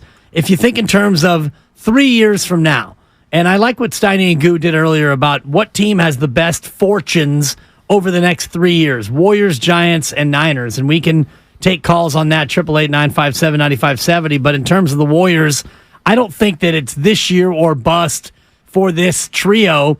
You've got basically 3 years. Draymond's got 3 and a player opt. Steph's got 3, and whatever he wants after that, he can have. Clay's got 1, and he can stay if he's willing to play for what they offer him. So over the next 3 years, can the Warriors get it done? Can they get one more, thereby matching San Antonio? San Antonio won 5, and that was over the course of 15 years. Yep. The Warriors would do it in a shorter period of time. I look at it now, and I haven't even looked at the odds to win the title next year. I wonder, how many Western Conference teams do I name before I get to the team or get to the point where you think the Warriors are the next most likely to go to the finals out of the West next year? I think the answer is 3. Okay, so Denver. Yep. All right, I'm going to keep naming teams. Phoenix. Yes. Sacramento. No. Lakers. Yes. Clippers. No. Grizzlies. No. I like your laugh. Well, just because, I mean... that was fun. And Ja only got 25 games. That happened while you and I were apart. Yeah. He's lucky, but... Yeah, they underplayed. Didn't we set it at 30? Yeah, I thought he was going to get 50. Yeah. But, pay the under for sure. Timberwolves? Come on. Yeah. Are we going to go any further? So we're there. So in other words, I do think it's 3. You gave it 3 and you hesitated on Lakers. The only 2 that you firmly said yes were Nuggets and Suns. Correct. And the Suns, I think the changes that they have endured are being undersold. I know but I think on paper, yes, they have. I love the on paper argument. They have Booker and KD who have played a total of about 25 games together, maybe max. Sure. Okay, a bunch of new role players. Like all the role players are brand new, and your ball handler and passer left, who apparently made DeAndre Ayton according to other NBA players. And we're all like, boy, Suns are going to be amazing. I mean, maybe. Maybe, or maybe not. They're completely turned over. So they got Damian Lee back. Yeah, thanks. You're welcome. Thanks. Totally. The continuity goes to Denver, and in a short way, it goes to the Lakers. They're bringing a lot of their people back, but most of their people got there 4 months ago. So, if you're a big continuity person, Nuggets, Warriors. I guess. I mean, I'm only a continuity person as far as your talent is, and I think the KD, Booker continuity, that will now grow between now and April. As long as both of them stay healthy, I think that's a nasty duo. We're presented by Fremont Bank. Full-service banking, no compromises. Always plenty of time for your calls. 888-957-9570. We haven't gotten to the Juszczyk Kittle stuff yet. We'll do that coming up next. Also, another opportunity to remind you of the All-Star Week blowout, okay? This is coming up next week, and you're really going to want to be tuned in. Every show, every day, all week long, okay? So that's 5 times 3, right? 3 shows, 5 times, 15 consecutive shows. You will have an opportunity to win something incredibly cool. Autographed jerseys from Steph and Clay, $250 gift cards to places like Alexander's Steakhouse or Buon Vino, which hosted the Warriors Summit not too long ago. How about my peeps over at Evolve Fitness offering up fitness or boxing lessons? All of this, rounds of golf with all of the hosts here at 95.7 The Game. So starting on Monday with the morning show with Bonte and Shasky, and then every show all the way through the entire week. Every show, every day, great prizes every time. All-Star Week blowout on 95.7 The Game. Back to your calls coming up next. Plus, what exactly did Kyle Juszczyk say about the quarterback situation with the 49ers? That's next on Willard and Dips. It's time for summer with the San Francisco Symphony. Single tickets are on sale now. Here are thrilling concerts by the Queen of Mariachi, Ida Cuevas.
sticky, fragrance-free protection.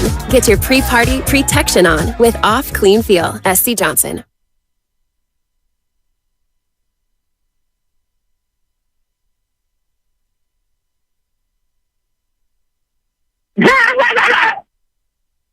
Now, back to Willard and Dibs on 95.7 The Game.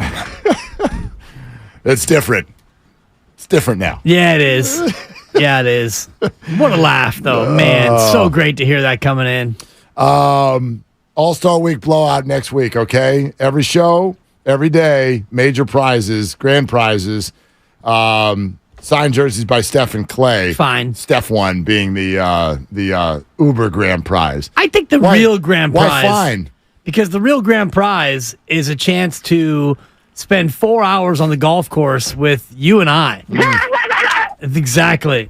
As the previous winner would attest, it didn't take any longer than 2 holes to get the full Willard and Dibs experience. Well, we are way more fun than a Steph signed jersey because the Steph signed jersey cannot interact with you. Correct. Now, we will not be posted in a frame on your wall for the rest of your life. No. But the memories. But we were posted on the balcony of a great listener, I think behind the 3rd hole at Berkeley Country Club. And my third. Sir, if you're still living in that spot, I would love another Willard and Dibs sign. Or maybe the same sign. That's happening. Yeah, just pull it out of the garage. I imagine it's still there. You didn't throw it away, did you? I hope not. Because we're coming back in just a few weeks' time with a couple listeners. You're going to get me this time. I'm not the player I was even like a year ago. No, I mean, my God. I've probably played 3 rounds since then. Okay. No joke. And when was that? I feel like it was at least a year ago. At least a year. Yeah. And I'll be fresh off of 3 rounds in 3 days because I'm going to a tourney.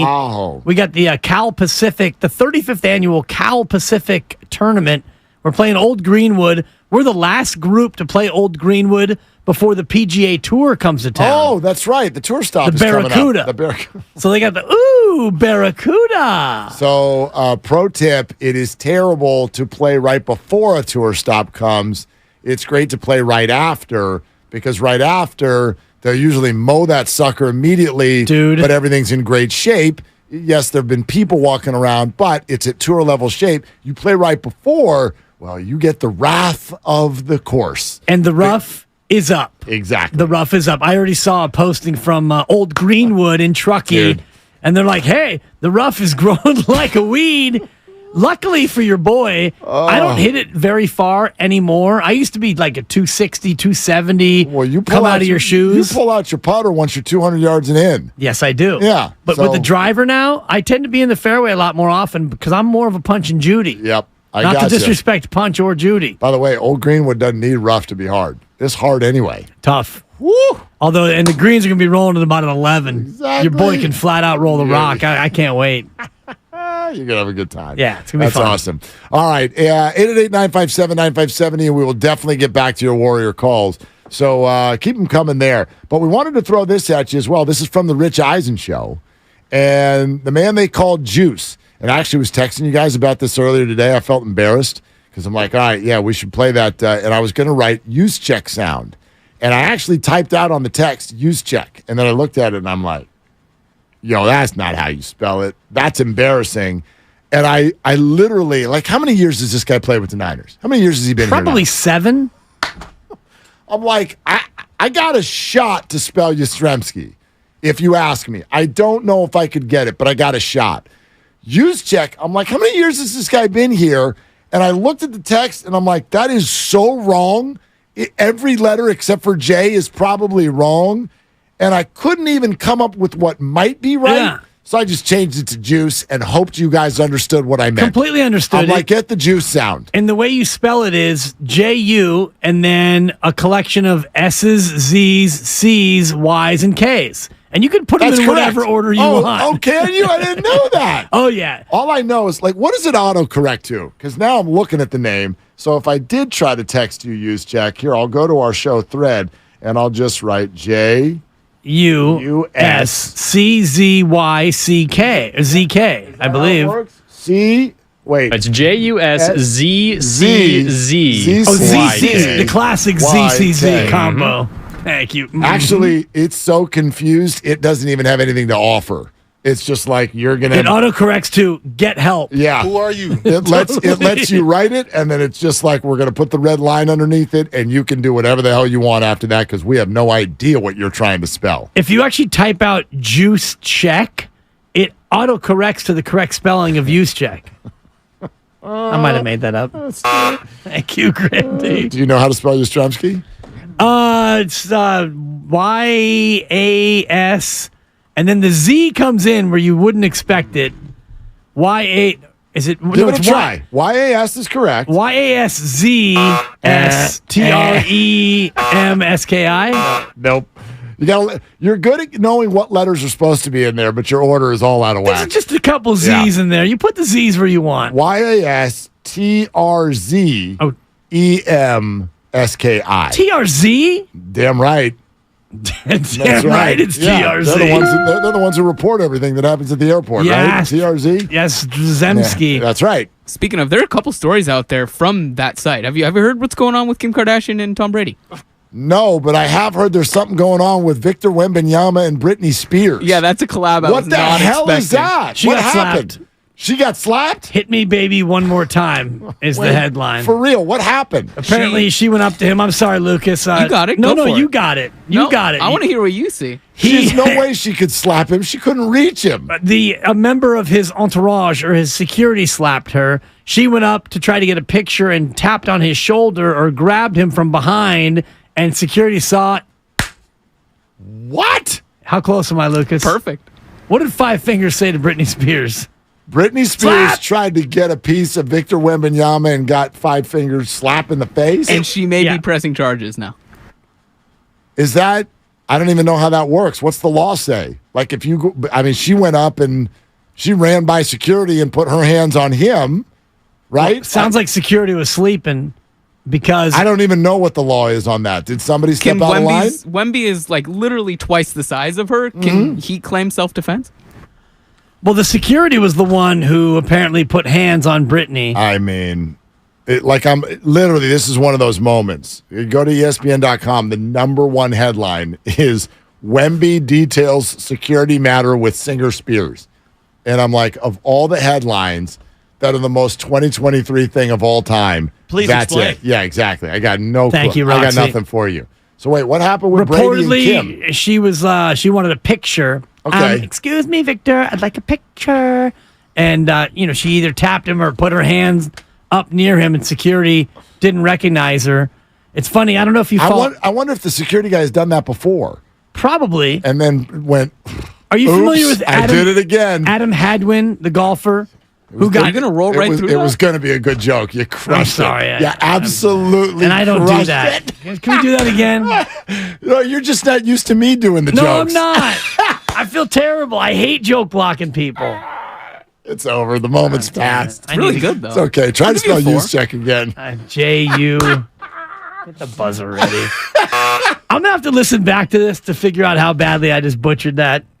Because I don't like to do that. Did you even hear the joke? It was my one joke for the whole year of 2023. Oh, that was it. Now you wait till January. I'm sorry. That's it. He set it up perfectly. You missed it. I did. I wonder if you he's done it set before. out. You were a part of the joke and you didn't even know I it. totally blew it. I just joke blocked you. And I never talk block you. That's your bit. God. And I did that. I'd feel terrible. I may go home. No, Now, what was it? I need to know worked out now. better. Oh, I said, I wonder if the security guard has done that before. And you're like, I bet he has. I go, I wonder if he said, oops, I did it again. That's genius. Not as funny now. No, it's really funny. I blew it. Man, choked on the open net. All right, what were we talking about? I don't even know anymore. Tom Brady and Kim Kardashian. Yeah, what happened to them? They're flirting. Well, that's cool. They're at a party together. It's Right chemistry. on. Yeah. Tom Brady, apparently the perfect guy for Kim K. They're both divorced and available, right? Yep. Okay. Darn tootin'. And they're both equally high profile enough to be the other one's future third spouse. And they were both wearing white on that night at that party. What does that have to do with it? It's an all-white party. Oh, okay. Well, then they didn't have a choice. Yeah. So. Perfect fit. I'm so camera. I'm gun shy right now. I don't want to say anything. Tim's like, I'm done for the week. No, I just go to Old Greenwood now. Just leave. I talk blocked you the one time you were trying to be funny. Exactly. I feel terrible. No, you know what? We should just both stay in our lane. Okay? No, you do the jokes, I'll talk block, and everything will be fine. It's not. I like our show because it's a revolving kind of back and forth, and I just blew that. Oh, gosh. Oh, that was funny. All right, back to all the consonants and Kyle Juszczyk. Okay. This is from... I'm defeated right now. This is from the Rich Eisen show. And obviously, if a 49er is talking, then the quarterback position is going to come up. So he is asked about Brock Purdy and what makes him good. When I describe Brock to people, and I truly, like, this is the biggest compliment that I could ever receive, is like, I say he's a football player. Like, the guy has just played a lot of ball. He started, since he was a freshman at Iowa State. So he played a lot of games. And when you're playing that position, especially a quarterback, you just need those reps. You need those live reps, those live bullets, just certain little things, timing things, natural reactions. They just get ingrained in your head, and you're just not thinking as much out there. You're just reacting. And I felt like that's what he was doing. If he was just going out there and he was reacting, he didn't have to think about it as much. And it sounds so much easier than what it really is. Like, to have the confidence to do that as, the last pick of the draft, rookie, you're the first year in this offense, to have the trust in Kyle to, all right, this is what Kyle told me to do during the week when we did the install. All right, I'm just going to go do that, and I'm going to react. I'm not going to overthink it. And I felt like that's what he really did. He was so well prepared that he didn't have to overthink things. Okay, so Juice is giving him all kinds of compliments. I know we're all of our brains. We all just went to the same place, though, and we're incapable of having anything said about one quarterback and then not applying it to the other quarterback or quarterbacks in the room. So when he's sitting here talking about why Brock Purdy is so great, because he's a football player, and the reason he's a football player is because reps and experience and live bullets and college ball. I know where all of our brains go. He's literally saying Brock is what Trey isn't. How do you get around that, right? Yes, he's saying that Brock is the way he is and who he is because of all those things. And those are all things that Trey Lance couldn't possibly have because he had 1 year of FCS and he didn't have any pro reps. And now Brock has had 4 years in college where he was the starter. And then now he's got all these pro reps. And so he's giving Brock all the praise and all the flowers and all the compliments, while at the same time, he's not disrespecting Trey Lance, but he's basically saying what we all kind of understand anyway, that Trey can't possibly be as good as Brock right now because he doesn't have the experience. Yeah, well, I mean, I guess he could. Like, he'd be allowed to be. There are people who bust the myths, if you will. But by the same token, I think what Kyle is talking about sort of displays why the 49ers are so comfortable with sticking with what they've got, and they don't want to make this a quarterback competition. More on that thought in just a second. You're listening to 95.7 The Game, KGMZ FM and HD1 San Francisco, always live on Twitch, YouTube, and the free Odyssey app. This is Willard and Dibbs. Glad you're with us. YouTube, Twitch, thank you for being there. And we love connecting with you, whether it be at 888-957-9570 or on the Comcast Business text line or the chat rooms on any of these available platforms. So keep that up. Obviously, Rich Eisen's a pro. Therefore, that's where the conversation's going to go next. Boy, if you love Brock and you love all of that experience, then where does that leave the quarterback competition? And Juice is there, but then somebody else joins the party, and his name rhymes with Borge Biddle. Is this a true competition, do you think, at the quarterback spot where we do not know September 10th who's your starting quarterback in Pittsburgh? I'm gonna bring in a guest speaker here. See if you recognize his voice. He's gonna answer for you. Hey, Rich Eisen, George Kittle here, out here at Kyle Juszczyk's house in Long Island. And, you've been asking a lot of quarterback questions over my entire career, and the fact that you just keep asking guys is just kind of crazy. Is there any other content out there that people want to know about San Francisco 49ers? Kittle, you're not still drunk from the Beer Olympics, are you, George? Great question. All I know about the Beer Olympics, Rich, is that I won with DeForest Buckner as my partner. Cole 85, baby. Oh, wow. Well, this is a pleasant surprise. Okay. Hey, me and George, we don't go far from each other, man. All season, in season, we're always working together. Hey, Rich, man, we're in the middle of a nice upper body pump right now. And Kyle's talking to you instead of working out with me. So just let you know that he likes you a lot. He's not lying. 49ers have effectively reached the point of, we are exhausted answering this question, so we're going to turn the whole thing into a big joke. Yes, and it is kind of a joke because all indications are that there is no quarterback competition. If Brock Purdy's healthy and he's trending toward being healthy, and the veterans report in about 2.5 weeks from now, 3 weeks, 2.5, I think it's the 25th, so 19 days, the vets report, and when he reports, he won't be able to throw fully or he won't be able to compete fully, but he's made enough progress to where this question is a non-question. So, yeah, I understand the frustration, and this is the silly season in the NFL where all of the mandatory minicamps are over, and you've got a month of downtime before everything ramps up again. So anytime you want to be, Rich Eisen, for example, and you're looking for some content, that's a question that has to be asked. Each sport has a subject matter, I believe, that gets over-discussed by fans and media. In basketball, many apologies, it's Summer League. Every year, somebody goes off in Summer League. People lose their minds. Oh, my God. Lester Quinones. He's going to be the next thing. Yeah. He's him. And then we never hear from him again. What's up, Mac McClung? Nice dunk contest. Okay, so that's how it works in basketball. In baseball, it's usually what's happening down on the farm. Okay? Baseball America, top 100 prospects. Like at any given moment, if I gave you the top 100 prospects in minor league baseball, how many of them turn into the stars that we're told that they're going to be? Maybe 5 to 7, I would say. They're literally 10 at the most. Yeah, it's that. I mean, it's a Johnny Cueto base hit chance of happening, and those are the top 100 guys. So I think that gets too much discussion. In football, it's the backup quarterback. It's the backup quarterback. He's popular. He's untouched. He's clean. He's always the next option. He is the source of so much debate.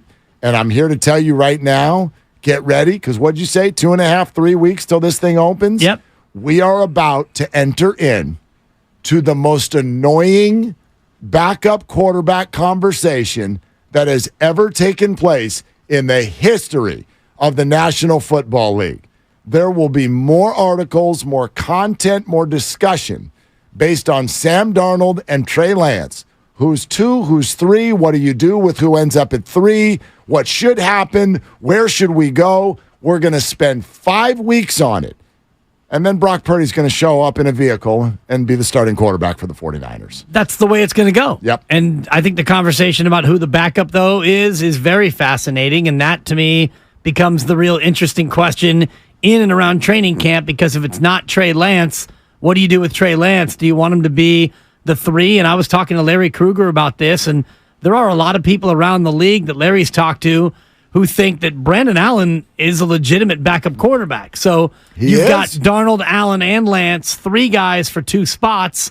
And if Lance is not going to be the 2, then you might as well have him be the 4. And if he's going to be the 4, you might as well trade him to another team. If he's not good enough to be your 2, then what are you doing? Well, but if the trade market already didn't exist this offseason, what's it going to be at the end of preseason when he wins the QB4 job?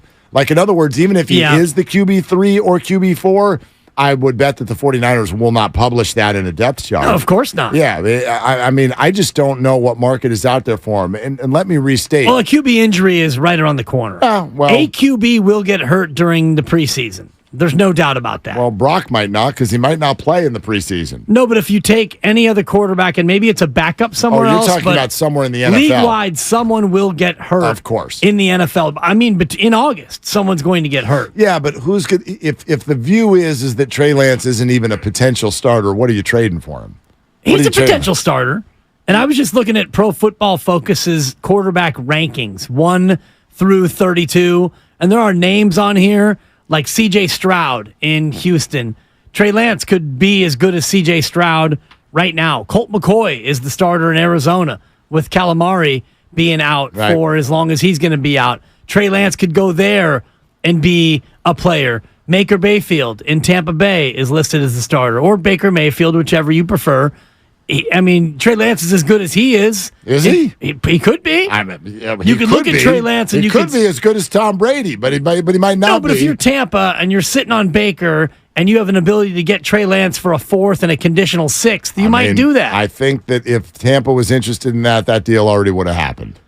I think the 49ers I think the price for Trey Lance goes down before it goes up. I agree, and I don't think the price is already down. That's my point. If you're Washington and you're sitting on Sam Howell, you're not thinking, okay, we got our guy of the future. If the market is what we think it is now or before the draft, what it was before the draft, then you get into training camp and Trey does not shine in preseason games. Is there anyone who would even give you a 7th? I don't know. I really don't know. This isn't me saying what I think of Trey Lance. The reports are that there was no market for him. And I think that we do, as a fan base, tend to fall into this trap. If I had told any Warrior fan, if I had told you at the beginning of this year, hey, you could package James Wiseman and Jordan Poole and a draft pick. Oh, and Ryan Rollins. You could package all that. What do you think you could get for him? And if the answer was GP2 and a 38-year-old Chris Paul, you'd have laughed. You'd have thought the value was way more than that. But it's not. We overvalue people who are in our system because we know them and we know the story. The reports I hear, nobody is interested right now in giving up anything for Trey Lance. And the market changes based on need and what happens between now and the start of the year and based on the way things shake out. And, I don't think that the market is such to where no team is willing to offer a 7th-round pick for Trey Lance. I don't think that the Niners have gotten the offer that they think would be right to part with Trey Lance at this point. So when you get into July and into August and the rookies report in 12 days, the veterans report in 19 days, and as we get closer to that first game against the Raiders in the preseason, I think it's August 13th, is the opener of preseason football. So we're barely more than a month away from that date. We're basically 5 weeks away, 38 days. It'll be this weekend, 5 weeks from this weekend. Preseason football is here. 3 preseason games. And if you get to that point, Trey Lance, there's going to be so much positive chatter about Trey and how good he looks. And, man, even if Brock is healthy, he's probably pressing Brock. And, Trey Lance is our guy. And so his market's going to probably go up a little bit, but not that much. By the way, to say, what I said earlier, like the Darnold Lance thing, I'm not saying it's not intriguing. It's interesting to all of us. My point is your hope as a 49er fan is that it's completely irrelevant. That's the hope. And it is. The hope is that it is a completely interesting yet irrelevant conversation. I know it's a huge if, but what your hope is that Brock Purdy plays 17 games. Right. And that's that. Well, you can put whatever number you want against the other quarterbacks who are standing on the sideline watching it all. Well, honestly, your other hope would be Trey Lance balls out and he is legitimately your number 2 quarterback. And sure. He has a chance to maybe at some point in a blowout or in some setting show what he can do. Because if you believe in Trey Lance, and I don't know if the Niners do or not, but let's just assume that they do, then you want to be able to see what you have with him, and you want to showcase Trey Lance, because I don't think you're going to give both of these guys second contracts, Trey Lance and Brock Purdy. No. That's not the way this goes. No chance. But, okay, so you've got Trey Lance, and let's just say Brock Purdy turns into the starter that we all think that he's going to be based on last year, and Brock stays healthy, and Brock is your guy, and he quarterbacks all year, and he's not hurt, and the season ends however it ends. Well, now you're sitting on Trey Lance, and you're not going to give him an extension. You're not going to even pick up his 5th-year option. So what do you do with Trey Lance? You trade Trey Lance. But how do you get the most out of Trey Lance? You build up his value. You show other teams around the league that, yeah, this guy's great. I mean, how do you do that? We love Trey Lance, but we just happen to have a Brock Purdy who's a little bit better, and, we're going with Brock Purdy. You do it in preseason. You do it in mop-up duty, and you do it through PR. Yeah. Or actually, I mean, this is a wild thought. I'm not saying that I'm hoping for this, and there's no way to engineer this, but the way that quarterbacks get acquired for something big and then signed, the way you get another team excited about them is the same way the 49ers got excited about Jimmy Garoppolo. Matt Schaub was one of these people once upon a time. Yeah. Somebody ahead of you gets hurt for one game, maybe 2 games. So Brock has a little, just a little ankle sprain or something like that, and he misses one game. And Trey goes out in that one game and goes 17 for 23 for 282 yards, 2 touchdowns, no picks. 49ers win by 10 points. You do that. All it takes, I'm telling you, is one game where it looks like you're a starting quarterback, but the other team can't keep you, and you're going into, as you said, 5th-year option time. Yeah, and that's how you could get a really nice return. So, again, I'm not saying I'm hoping for this, but if the 49ers want a perfect scenario this year, maybe it's not Brock Purdy for 17 games. Maybe it's Brock for 16 games.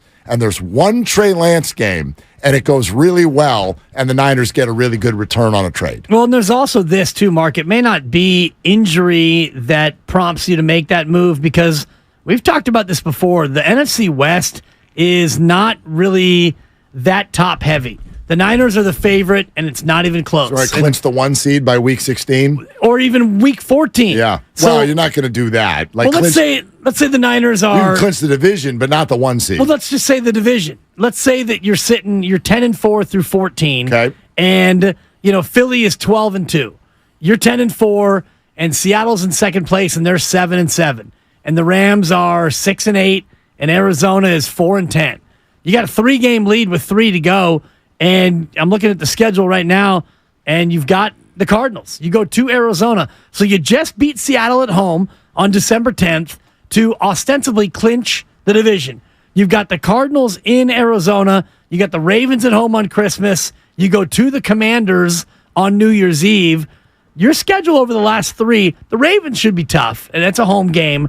You got the Cardinals in Arizona. That would be a spot where you could... Brock's got a little bit of a groin. It's a hammy. It might be a hamate. I'm not sure what it is, but we're going to go with Trey Lance here, week 16 at Arizona. I think the schedule is built to where there might be some spots late, especially where you can get Trey in there. Yeah, although, remember, that has to also go along with Brock having a great season. Because if Brock's having a mediocre season and Trey comes in and flashes for a game, that's true. This fan base is going to be like, don't trade him, keep him. Make him your guy.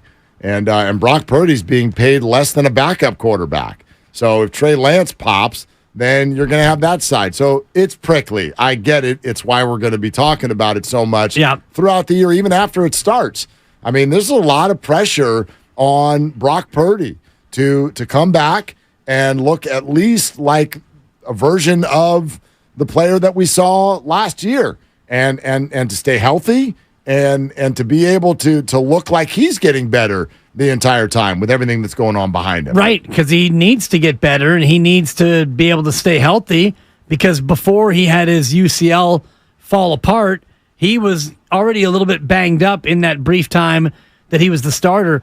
I want to revisit something that Juszczyk said, Juice, when he was on with Rich Eisen, because he did talk about reps and the amount of reps. And I started thinking about all the other starters in the NFL, and you realize just how true it is in terms of how much football these other guys played. And put aside what they've done in the pros, but Mahomes, what he did in college, Josh Allen at Wyoming, Joe Burrow at LSU. These are quarterbacks, Justin Herbert, Aaron Rodgers, JC, and then he went to Cal, Lamar Jackson. You start to go through all these names, and you realize all of them, Jalen Hurts, the guy played 4 years at the highest level for 2 different guys. And then you go to Trevor Lawrence, national championship appearances in successive years. Kirk Cousins, Michigan State, playing in the Big Ten. You start to go through all these names, and you realize they all have one thing in common, and that is big-time, long college resumes. The one guy who we compare Trey Lance to the most is another guy who didn't have that much college time, and that's Justin Fields. If you look at what he did in college, he only played about 2 seasons, and he didn't have that same level of experience. Trey Lance is much more closely resembling Mitchell Trubisky at North Carolina, who played 1 year at Carolina. So I do think what Juice said, I think he's not wrong. And I know that he was praising Brock Purdy, but also what he says about Trey Lance, I think, is accurate in terms of he just hasn't had the high-level reps. By the way, there's another comment from Juice and Kittle. We'll play it for you here in a second, but I think this is a thread that we've been talking about in different ways with all of the teams here all year long, and the word is experience, and it's a boring word. It's not an exciting word. People don't show up and buy tickets to see experience, but it becomes a controversial concept because players who are championship ready crave it. They crave it, and it does matter. I don't think sometimes we overrate experience in terms of, for example, Brock Purdy's going into the playoffs. Well, he has no playoff experience. Sure, but he's played a lot of football. And, was he great in the first half against Seattle? No. Was he great in the second half? Yep, he was. And then he beat the Cowboys defense and obviously never really got a shot to do much against Philly, but he looked by and large fine. It wasn't like, oh my gosh, the lights came on and I can't function anymore. But in a more basic sense, the idea of experience, just having played a lot, my gosh, could it be more important to all of the subjects that we're talking about? You look at Trey Lance, lack of football, James Wiseman, lack of football, even Jordan Poole, James Wiseman, lack of basketball. And lack of football. Definitely. Yep. Even Jordan Poole, who played a lot for the Warriors for 3 years. It was fascinating that it felt like as the stakes got higher, Jordan got smaller most of the time. Yeah, he had some good playoff games, but there's no doubting that once we got to the playoffs both years, he became a lesser player. He's still inexperienced. And watch what we're watching with the Giants. We get all excited. Everyone wants a Casey Schmidt jersey. Then he has 3 hits in a month. Matos has been good, but he hasn't blown everybody away. He hasn't burst onto the scene. Yeah. Same with some of the pitchers. Patrick Bailey is the one who seems to be the experience buster. Why the heck does he show up and it just looks like he's already been here for 5 years? But that's what everyone is craving. And so that's why I think sometimes we get into this spot where we're stuck on the future and the excitement about these young guys. I get all that, but usually excitement about young players it's for teams that aren't ready to win most of the time. Right, and that's especially when it comes to the NFL and quarterbacks. And as I look at this PFF list a little bit more closely and their rankings, when you get toward the bottom, number 32, Anthony Richardson, yet to play in the National Football League. Desmond Ridder is number 31. I think he started 1 game last year for Atlanta. C.J. Stroud hasn't played. You've got Jordan Love, who's been watching Aaron Rodgers play for the better part of 5 years. Bryce Young is toward the bottom of this list, a rookie. So when it comes, and I know this is just one ranking, and it's Pro Football Focus, and you either love what they do or you don't like what they do. I happen to be a fan of their work. But in general, when you look at quarterbacks in the NFL, all these other names I mentioned, even Brock Purdy, a guy who played 4 years at Iowa State, and Kenny Pickett, who had a long run in college as well, you start to look at all these quarterbacks who have more experience than Trey Lance, and it becomes part of the frustrating conundrum because it's like a catch-22 when you're trying to get that first job in broadcasting and you go and you send in your tape and they say, well, I'm really looking for somebody with experience. Well, how do I get experience? Right. Well, you get a job like this. How do I get a job like this?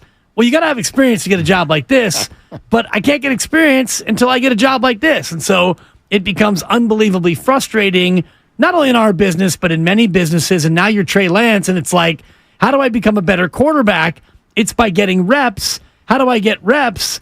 Well, you got to have experience to get a job, so you got to have already had the reps. And he was partly screwed by the pandemic because he missed a whole year, and he had a year where he just played the 1 game. That was the pandemic, and then he comes out, and it's like you didn't have a chance to get the experience you need, and you got drafted to a team that We can't wait a year. And if you listen to Albert Breer and what he said last week, apparently out on his patio or whatever, looked like he was out on some sort of a deck. Nice. And he put a video together where he said, look, the 49ers knew going into last year that was going to be a bumpy ride, and they were willing to basically cash out the season in exchange for Trey Lance getting experience. And I think they felt that way all along, except for he got hurt right away. And then before he came back, they found an option that allowed them to win right away. And who's Jimmy Garoppolo? No, that's who it was. Well, but Jimmy wasn't a long answer either. They found a long-term potential option that offers the potential to win right now. And who's going to pass that up? And essentially, Trey is still in the exact same spot that he was at the beginning of last year, which is when he comes in and is a starter, he's going to mess up a bunch. And who's gonna sign up for that when you have another option right there on your sideline? Matt Barnes joined us earlier today. We'll let you hear in a few minutes what he said about Chris Paul as a teammate, because he played with him for 3 years. Turns out he's his neighbor as well. And we'll certainly take your Warrior phone calls.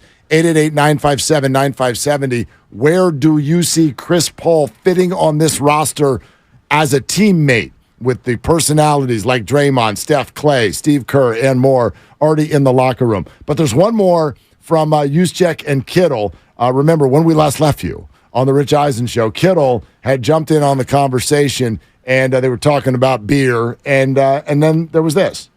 I was thinking about calling in, Rich, but I didn't want to interrupt you guys. But you swooped in just when I asked the juiciest question to @JuiceCheck. I know, but Rich, how juicy is it when it gets asked all the time to every single player on the San Francisco 49ers? He's got you there. He's got you.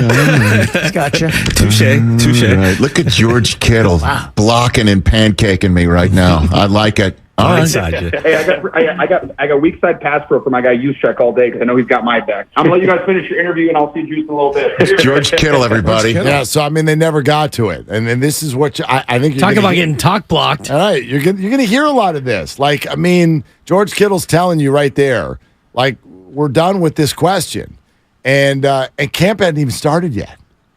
Yeah, it's. I think it's adorable that George thinks that we're done with this question, but camp hasn't even started yet. Right. And when you and I were out at camp and we talked to Larry Krueger, friend of the program, cousin of the show, and we talked to so many other people, everybody, to a man, to a woman, had their own opinion about what we were seeing in terms of the other quarterbacks. We didn't see Brock Purdy out there, but we saw Sam and Brandon and Trey, and we all have our opinions about where they might potentially fall and what might happen. This question about who's the two, it's going to go on and on to the break of dawn. Well, sorry, George. No, every single day, whatever we see, that's going to be the lead, which I also understand from the perspective of the players is going to be really annoying, because what they're also probably thinking in the back of their mind is what I said a few minutes ago, which is that their hope is that this whole thing's irrelevant. Like Sam, Trey, Sam, maybe a little bit of Brandon, and they're like, Brock, week 1.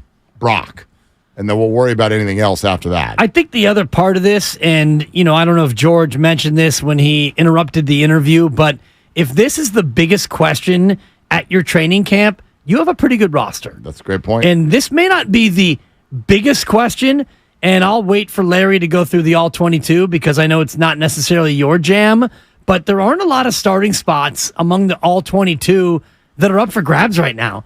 And if you look at the offense, your 2 wide receivers, you're good. Your fullback, yeah. Your tailback, he's decent. Your tight end, I know who he is. Your left tackle, your right tackle, I mean, there may be a guard spot up for grabs. They're just looking for depth. Exactly. The whole camp is just about building depth because so if that's where your that, camp questions are, you're loving it, kid. Yep. And Absolutely you're right about injuries, and you add in some legitimate. Listen, I don't even think it's a bad thing that Brock Purdy's going to miss training camp or a good portion of it. All of the good quarterbacks do this now. Hell, watch the way the Rams, and maybe not now, but watch the way the Rams handle the preseason. You're not going to see Matt Stafford, Cooper Kupp. Are you kidding me? Can't stop Kupp or Coop. You're not putting them out there. They're not doing it. big-time quarterbacks are not playing a lot of preseason football. And I understand Brock is not that, and he's still a young player, so you'd love for him to have more reps, and that's all true. But I don't know, man. Having him fresh and ready to go without taking a lot of hits by week 1, I think that's probably a good thing too. Yeah, and I don't think that he's going to be ready until, August 20-something, I think, was the estimated date. Yeah, I don't know if they've got an exact date anymore. I know that when we looked at, it's going to take 6 months, but we've also heard he's ahead of schedule every step of the way. So I don't know where that puts him. The preseason dates are August 13th, 19th, and 25th. Those are your 3 preseason games, and then the opener is September 10th at Pittsburgh. So even if he was ready for August 13th, let's just say hypothetically he's cleared to play. Shout out Doc Pandia and Dr. Feely. He's probably not playing on the 13th. No, I don't think he'd play on the 19th. He might get a sniff, just a 3 or 4 play, stretch out the legs against the Chargers on the 25th. The August 25th is their 3rd preseason game? Yes. Yeah, I predict he does 1 series. And then let's go. Pittsburgh. Yeah, he had surgery March 10th. 6 months from March 10th is literally the day of their week 1 game.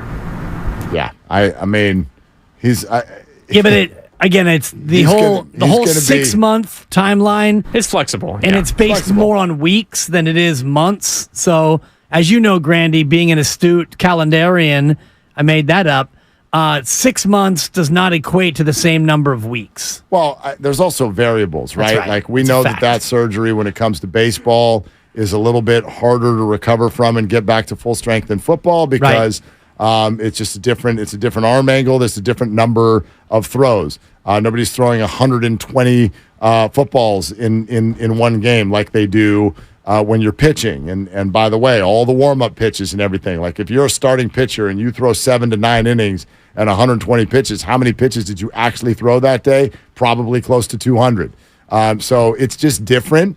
And then you're also talking about a kid who's only 23, and seemingly every step of the way has bounced back very, very quickly. So all of that factors in. That would be, and we could ask Doc Pandia this next week, that would be my guess right now. 1 series on August 25th, and then we'll see you against Pittsburgh. Yeah. That'd be my guess. I think that's about right. And, you get him out there for just the 1 series, and he's got 16 days after that until the opener. So if he's able to go on the 25th of August, if he's able to throw even a little bit, give him a series, give him a couple of throws, a little pitch and catch, and get him off the field. All right, we loved having Matt Barnes on with us earlier today. Little did I knew that he was a teammate of Chris Paul's. Did not know they were neighbors. Did not know that their sons were best friends. So a great guy to answer a question that I think all of us have been asking about, or at least wondering about. I know, do you remember back when the Chris Paul son story first broke, that they were potentially headed for a divorce? And you were on the side of, I think that he'd be interesting on the Warriors. And I was like, hell no. That doesn't even make sense, let alone do I think it would happen. And a big part of the reason was whoever Chris Paul has been to this point in his NBA career, from a locker room leader to a starting point guard for an NBA contender, that is what Chris has been his whole career. None of those jobs are open with the Warriors. You can't be the starting point guard. You cannot play 35 minutes a game. And you cannot be the voice in the locker room. None of those things are open. So I've had all kinds of questions.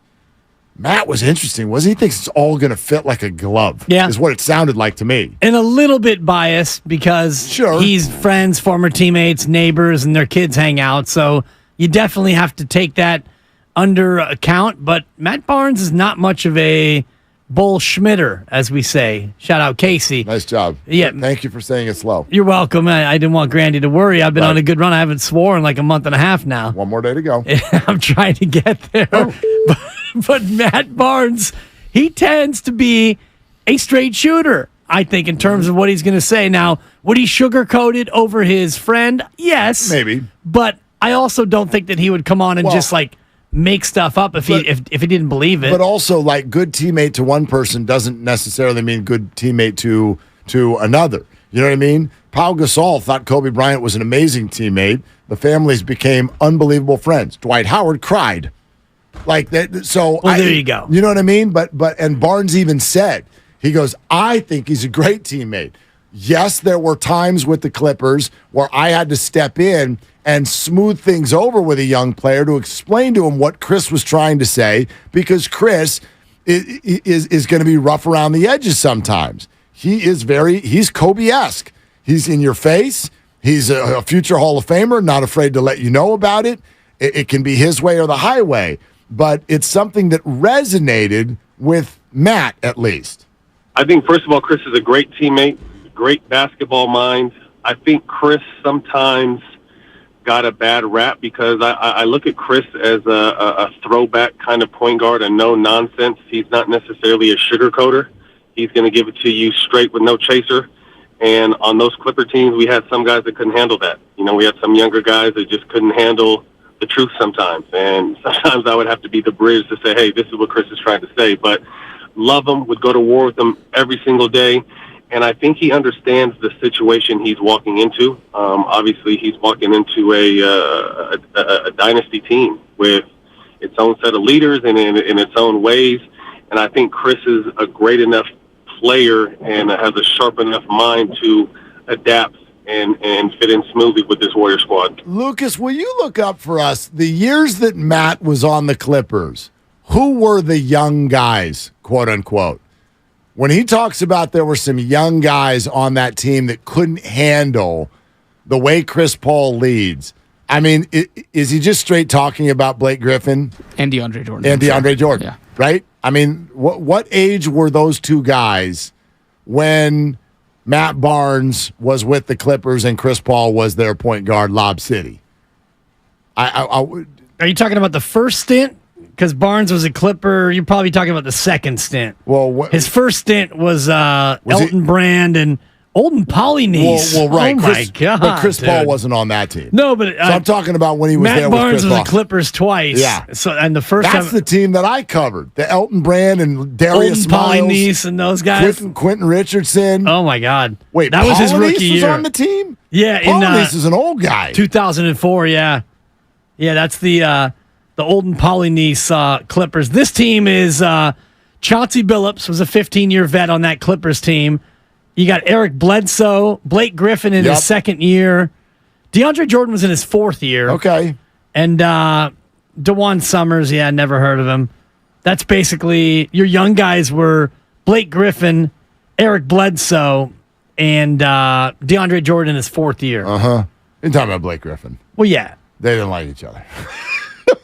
They didn't like each other. Lamar Odom, Chauncey Billups, Grant Hill, Jamal Crawford. So those guys were vets. Yeah, it's kind of interesting because this Warriors team resembles that Clippers team a little bit in that you had Grant Hill in his 17th year. You had a 13-year Lamar Odom. You had super vets and then some young pups. So Blake Griffin was in his second year, but now this is interesting to me. How old was he, though? What was his age? Blake Griffin, second year. He's born in 89, March of 89, and this was 2013, so he was 23, 24. Okay. He's 24 in March that year. Blake Griffin literally plays the game the same way you want Jonathan Kuminga to play. Well, at that time, Blake Griffin, although Blake Griffin could fly. Oh my God, he would smash on anybody. He's a bigger body presence than Kuminga. Yeah. I would say Kuminga is already a more accomplished outside shooter than Blake was at that point. Oh boy, you're not wrong. Right, but Griffin became 17.9% from behind the line. But where did Blake go in his career? Like that's now. I know now he doesn't even play. But a couple of years ago, Blake Griffin could shoot a three, right? Like that's how it evolves, where you can't do it at the beginning and you can fly over everyone. And once you can't fly over everyone, you have to learn how to shoot. So this to me, of all of the Chris Paul pieces, is the one that I'm the most excited to see. Because I as you know, like I have a hard time with the fact that this guy's on the Warriors. But if there's one thing I'm truly excited to see, it's the dynamic between Chris and Kuminga. That's where my optimism starts. I think it could be great for Kuminga, But Matt Barnes also told us that the problem with Kuminga was not about his shooting and is not about his relationships on the bench. It's between the ears. And if Chris can go get that right, if he can help Kuminga between the ears, then could Jonathan Kuminga become a Blake Griffin type presence on the floor? Because I actually do think that's the ceiling. That's what you're looking for. You're looking for a guy who is a dominating, flying, interior in the paint presence that intimidates people and has the ability to play both back and front to the basket. That's who you're looking for Jonathan Kuminga to be. 18-8 that year. Blake Griffin played in 80 games, 32 minutes a night, and he averaged 18 and 8, and he shot 54% from the floor. Didn't shoot a lot of threes, but he was a monster presence in and around the basket. But you wonder, Lob City. Yeah, but you wonder why, because Lob City, in the end, underachieved. Why? I believe it's because of things like this. Listen to what we talk about with Draymond and Poole, and think about how hard the Warriors had in terms of a time on the road this year. Why did they struggle on the road? This is where stuff like team chemistry matters. For sure. Matters on the road. It matters when you get to the playoffs, right? Your talent takes you to a certain level, but if you really want to be great, there's got to be cohesion. There's got to be a vibe, okay? And the Clippers didn't have it. And it's why when it got to the end, even though they were usually the most talented team, somehow, some way, they found a way for it to fall apart. That's how the Warriors felt this year. Defending champs, but they found a way to mess it up. I am uber focused on how Kuminga receives Chris Paul's type A leadership. Because if he handles it well, gosh, he could be the key. He could be the key to the whole thing. And I wonder if Chris takes on the mantle of mentor to the youngsters away from Draymond Green, because this year it didn't happen for the Warriors. And that's what Green, Draymond said. Exactly. What we played yesterday. And Draymond was unable to reach Jonathan Kuminga, Jordan Poole, obviously, and the other rooks. So, and Draymond said, I'm looking forward to learning from CP in terms of mentoring these youngsters. So maybe that is the key. Can Kuminga get out of his own head and become that kind of a player? You also wonder if Chris Paul maybe learned some things from how he led Blake Griffin and how it didn't go well. Yeah. And maybe he brings that to a Warriors locker room where he doesn't need to be the only leader. Interesting stuff, man. That's the one that I really, really want to see and hope it goes well. We're sponsored by Chilton Auto Body. Your Warrior phone calls continuing next, 888-957-9570. This is Willard and Dibs. Have you been in a car accident? Chilton Auto Body has 15 convenient Bay Area locations to help restore your vehicle to pre-accident condition. Chilton Auto Body is also actively hiring for all positions. For more details, head to ChiltonAutoBody.com, the Bay Area's leader in collision repair. Hey, it's Willard for Evolve Training Center. You've heard me talking about it. In fact, they're even going to be a part of our All-Star Week blowout next week, where you have an opportunity to get some free time and free classes at Evolve Training Center. I can tell you all the things that we always tell you, that they've got great classes ranging from boxing and jiu-jitsu, Muay Thai, and conditioning, how they build a community-type presence. I really want you to understand that if you go to Evolve Training Center, you're going to feel like you stepped into your comfort zone. That's what has been created by my people, Jay and Jane over there. They will make you feel at home. They will make you feel like you have found a spot where you can be your best self. And if you have a hard time getting away and you're like, man, I got to be home with the kids. No, bring the kids.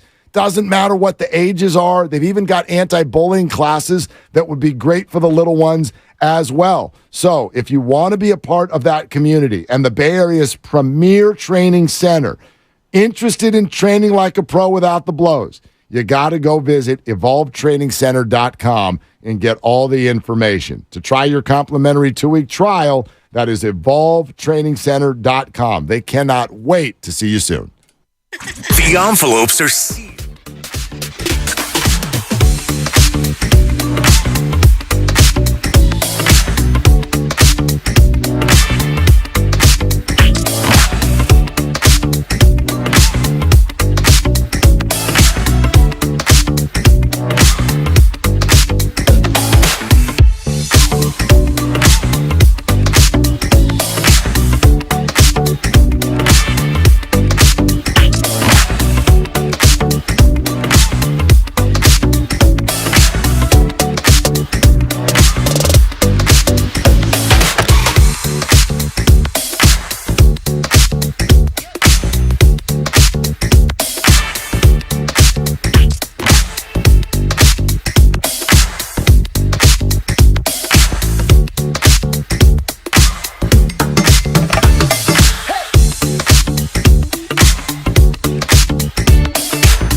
Grainger.com or just stop by. Grainger, for the ones who get it done.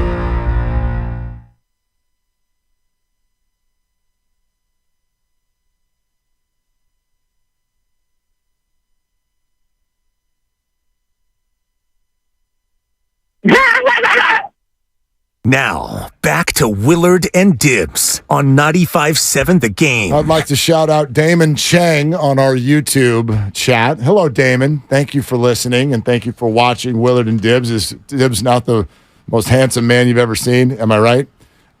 Damon says, it's going to be a boring sports night in the Bay. What to watch tonight?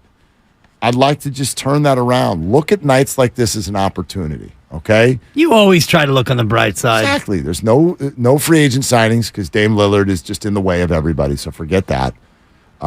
Training camps are still 3 weeks away. Sure. If you'd like to do some fantasy mock drafts just to start your practice, go ahead and do that. The boys were doing that in the car the other day. I found it helpful just to start hearing the names again. Yep. McCaffrey might be the number. Some people will take him number 1 overall in your fantasy draft this year. That's a possibility. Number 1. That's right. U.S. Open for the ladies at Pebble Beach. If you partake, we're on the back 9. And birdies are hard to come by. Yeah, well, and if you enjoy watching the best of the best play Pebble Beach, as I do, that's on right now. And Tsitsipas is done, right? Or is that his name? I know he you was love to down say that name. 2-1. Okay. Tsitsipas against Andy Murray. Andy's Last Stand, Part 7. Apparently suspended.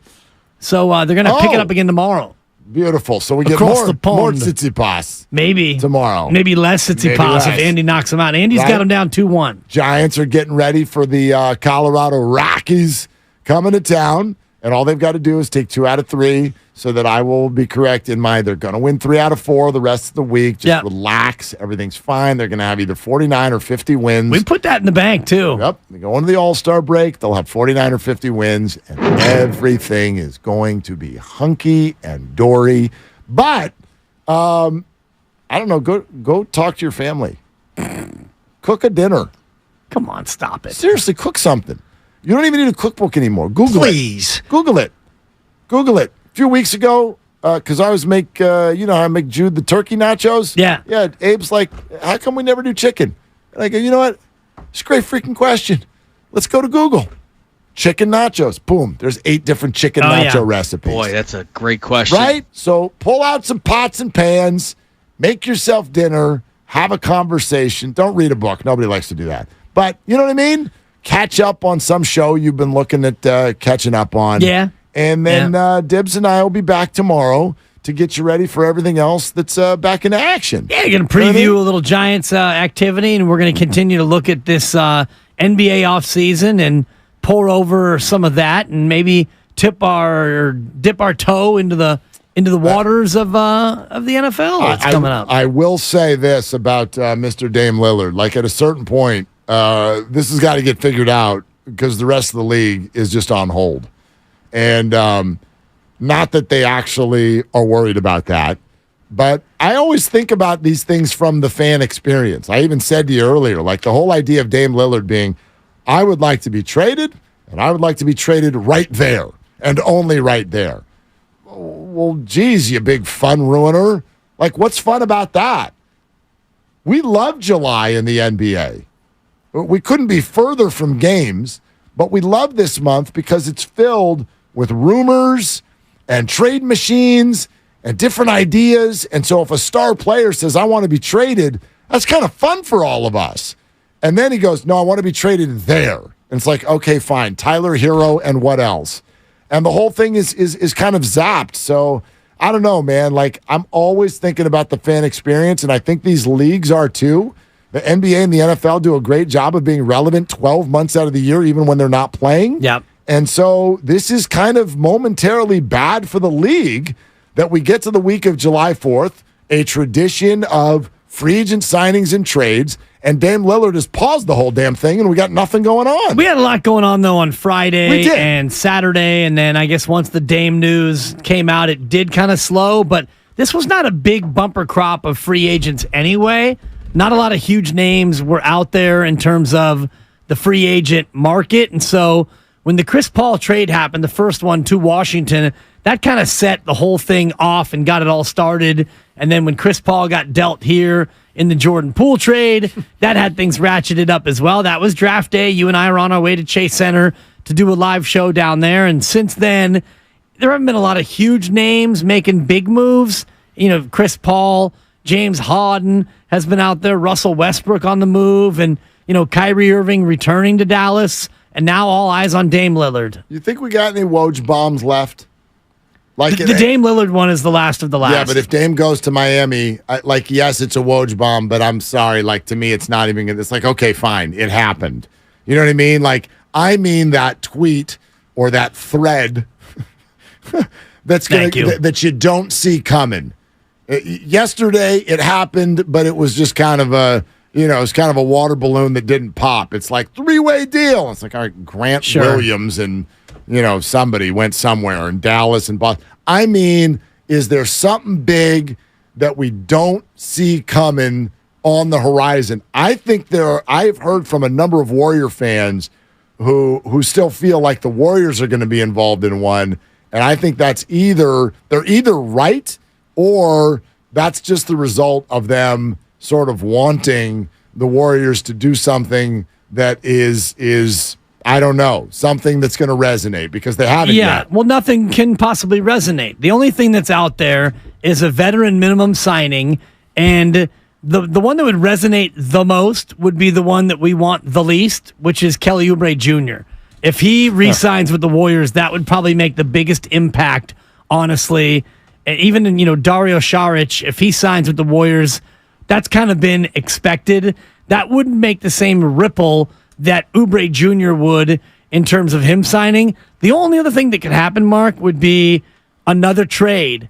And if you're going to make any other trade to really make a ripple, like a Woj bomb level ripple, it would have to involve Klay Thompson, in my opinion, and I don't think that's going to happen. No, Klay Thompson's not going anywhere, and Klay Thompson's also not going to get an extension. But they're not going to trade Kuminga between now and the end of July? No. So what would what could they possibly do that would make a ripple? It is what we don't see coming. So you and I would be wrong. I agree with you. But Nahigian thinks otherwise. Kruger, I've seen these guys tweeting about it. Warriors are about to do something. But I don't Kruger think thought they were trading Klay Thompson. And I don't know if he still thinks that. Really? But yeah, he thought that Klay would be traded. Klay got to go.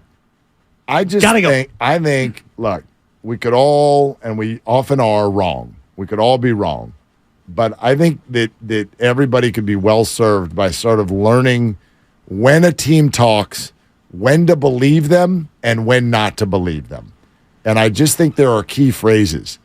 The Warriors, for example, when they said, we can't win a champion, we can't even compete for a championship without Draymond Green. That was all you needed to know, that they were going to re-sign Draymond Green. There's no way they would say that publicly and then lose him because they would have egg on their face, and they're too smart for that. Same thing when they're asked about the future of Jordan Poole. You could tell he was going to get traded because they were asked about Draymond, they fawned over him. They asked about Klay, they fawned over him. They're asked about Jordan, and they went, he's got a contract. That's all you need to know. Yeah, you can tell. We predicted it back then. Exactly. And so the idea of trading Klay, listen to what they're saying. They're foaming at the mouth at the idea of these three guys finishing in Warrior uniforms. You don't have to agree with it, but they're signaling to you what they want to do. I agree with you, and so I don't see where another big splash is going to happen. I don't know what that would be. If you trade Jonathan Kuminga for whomever, I guess that would be a big splash in that you're trading a guy who many people think is the future of your team, but you're only going to get a $7 million player back. Yeah. So who's that player, and how much of an impact would it be? And is Draymond on Paul George's podcast talking about how great Paul's going to be for Kuminga if the team's about to trade Kuminga? Agreed. Yeah. I don't see it.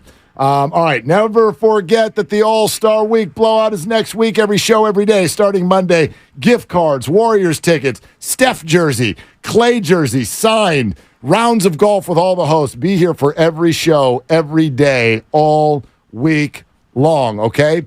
All right, coming up here on The Game, which is brought to you by Fremont Bank, full-service banking, no compromises. It is the best of the game, okay? So here comes Grandy with a full hour of 95.7 The Game's best content from the day. I'll only ask you this one more time. You want to do this again tomorrow? I do, Mark. I mean, I will ask it to you again, but not for a couple of weeks. No, you can ask me tomorrow, and I might give you a Joe in Stockton. That was a good laugh. Thank you.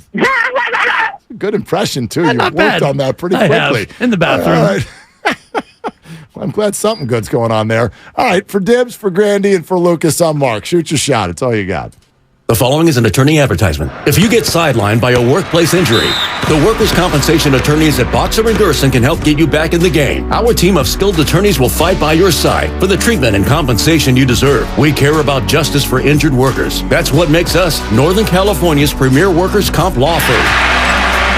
Call Boxer and Gerson at 510-345-2341 or visit boxerlaw.com for a free consultation. Boxer and Gerson, your life is worth the fight. We're BMO, the bank coming to California. Now, you might be thinking, why should I trust a bank I don't even know? Fair question. For one, we've been around for over 200 years, through the best and worst of times. And because Global Finance Magazine ranked us in the top 5 safest banks in North America last year, rest assured, we're not going anywhere. So if you haven't heard the name BMO, it's only because we haven't met yet. We're new to California, not new to banking. Learn more at BMO.com. Banking products are subject to approval and are provided in the United States by BMO Harris Bank N.A., member FDIC. If this were a Reese's TV ad, you'd be staring at a Reese's peanut butter cup. And sure, my voice is peanut buttery smooth, but still, you need to see the peanut butter cups, right? No? I can really just say Reese's and you'll go get some? Okay, Reese's. Reese's. Reese's. Really working, actually. Reese's. Reese's. I'm on to something. Reese's. Reese's. Reese's. Discover credit cards automatically double all the cash back you earn at the end of your first year, which means... Wait, hold up. Question for the audio engineer. Go ahead. Did I read that right? Discover automatically doubles all your cash back? Yeah, that's what the script says. So if I get a Discover card right now, I can earn twice the cash back. Apparently. Wait! Unlimited first-year cash back match. Only from Discover. See terms and learn more at discover.com/match. Start screaming now, because this sale is epic. So epic, it could only come from Six Flags. Save up to 50% off single-day tickets and passes. The Six Flags Epic Mega Sale. All the epic rides you love at mega savings. Talk about a thrill. The Six Flags Epic Mega Sale. The sale is on. Visit sixflags.com.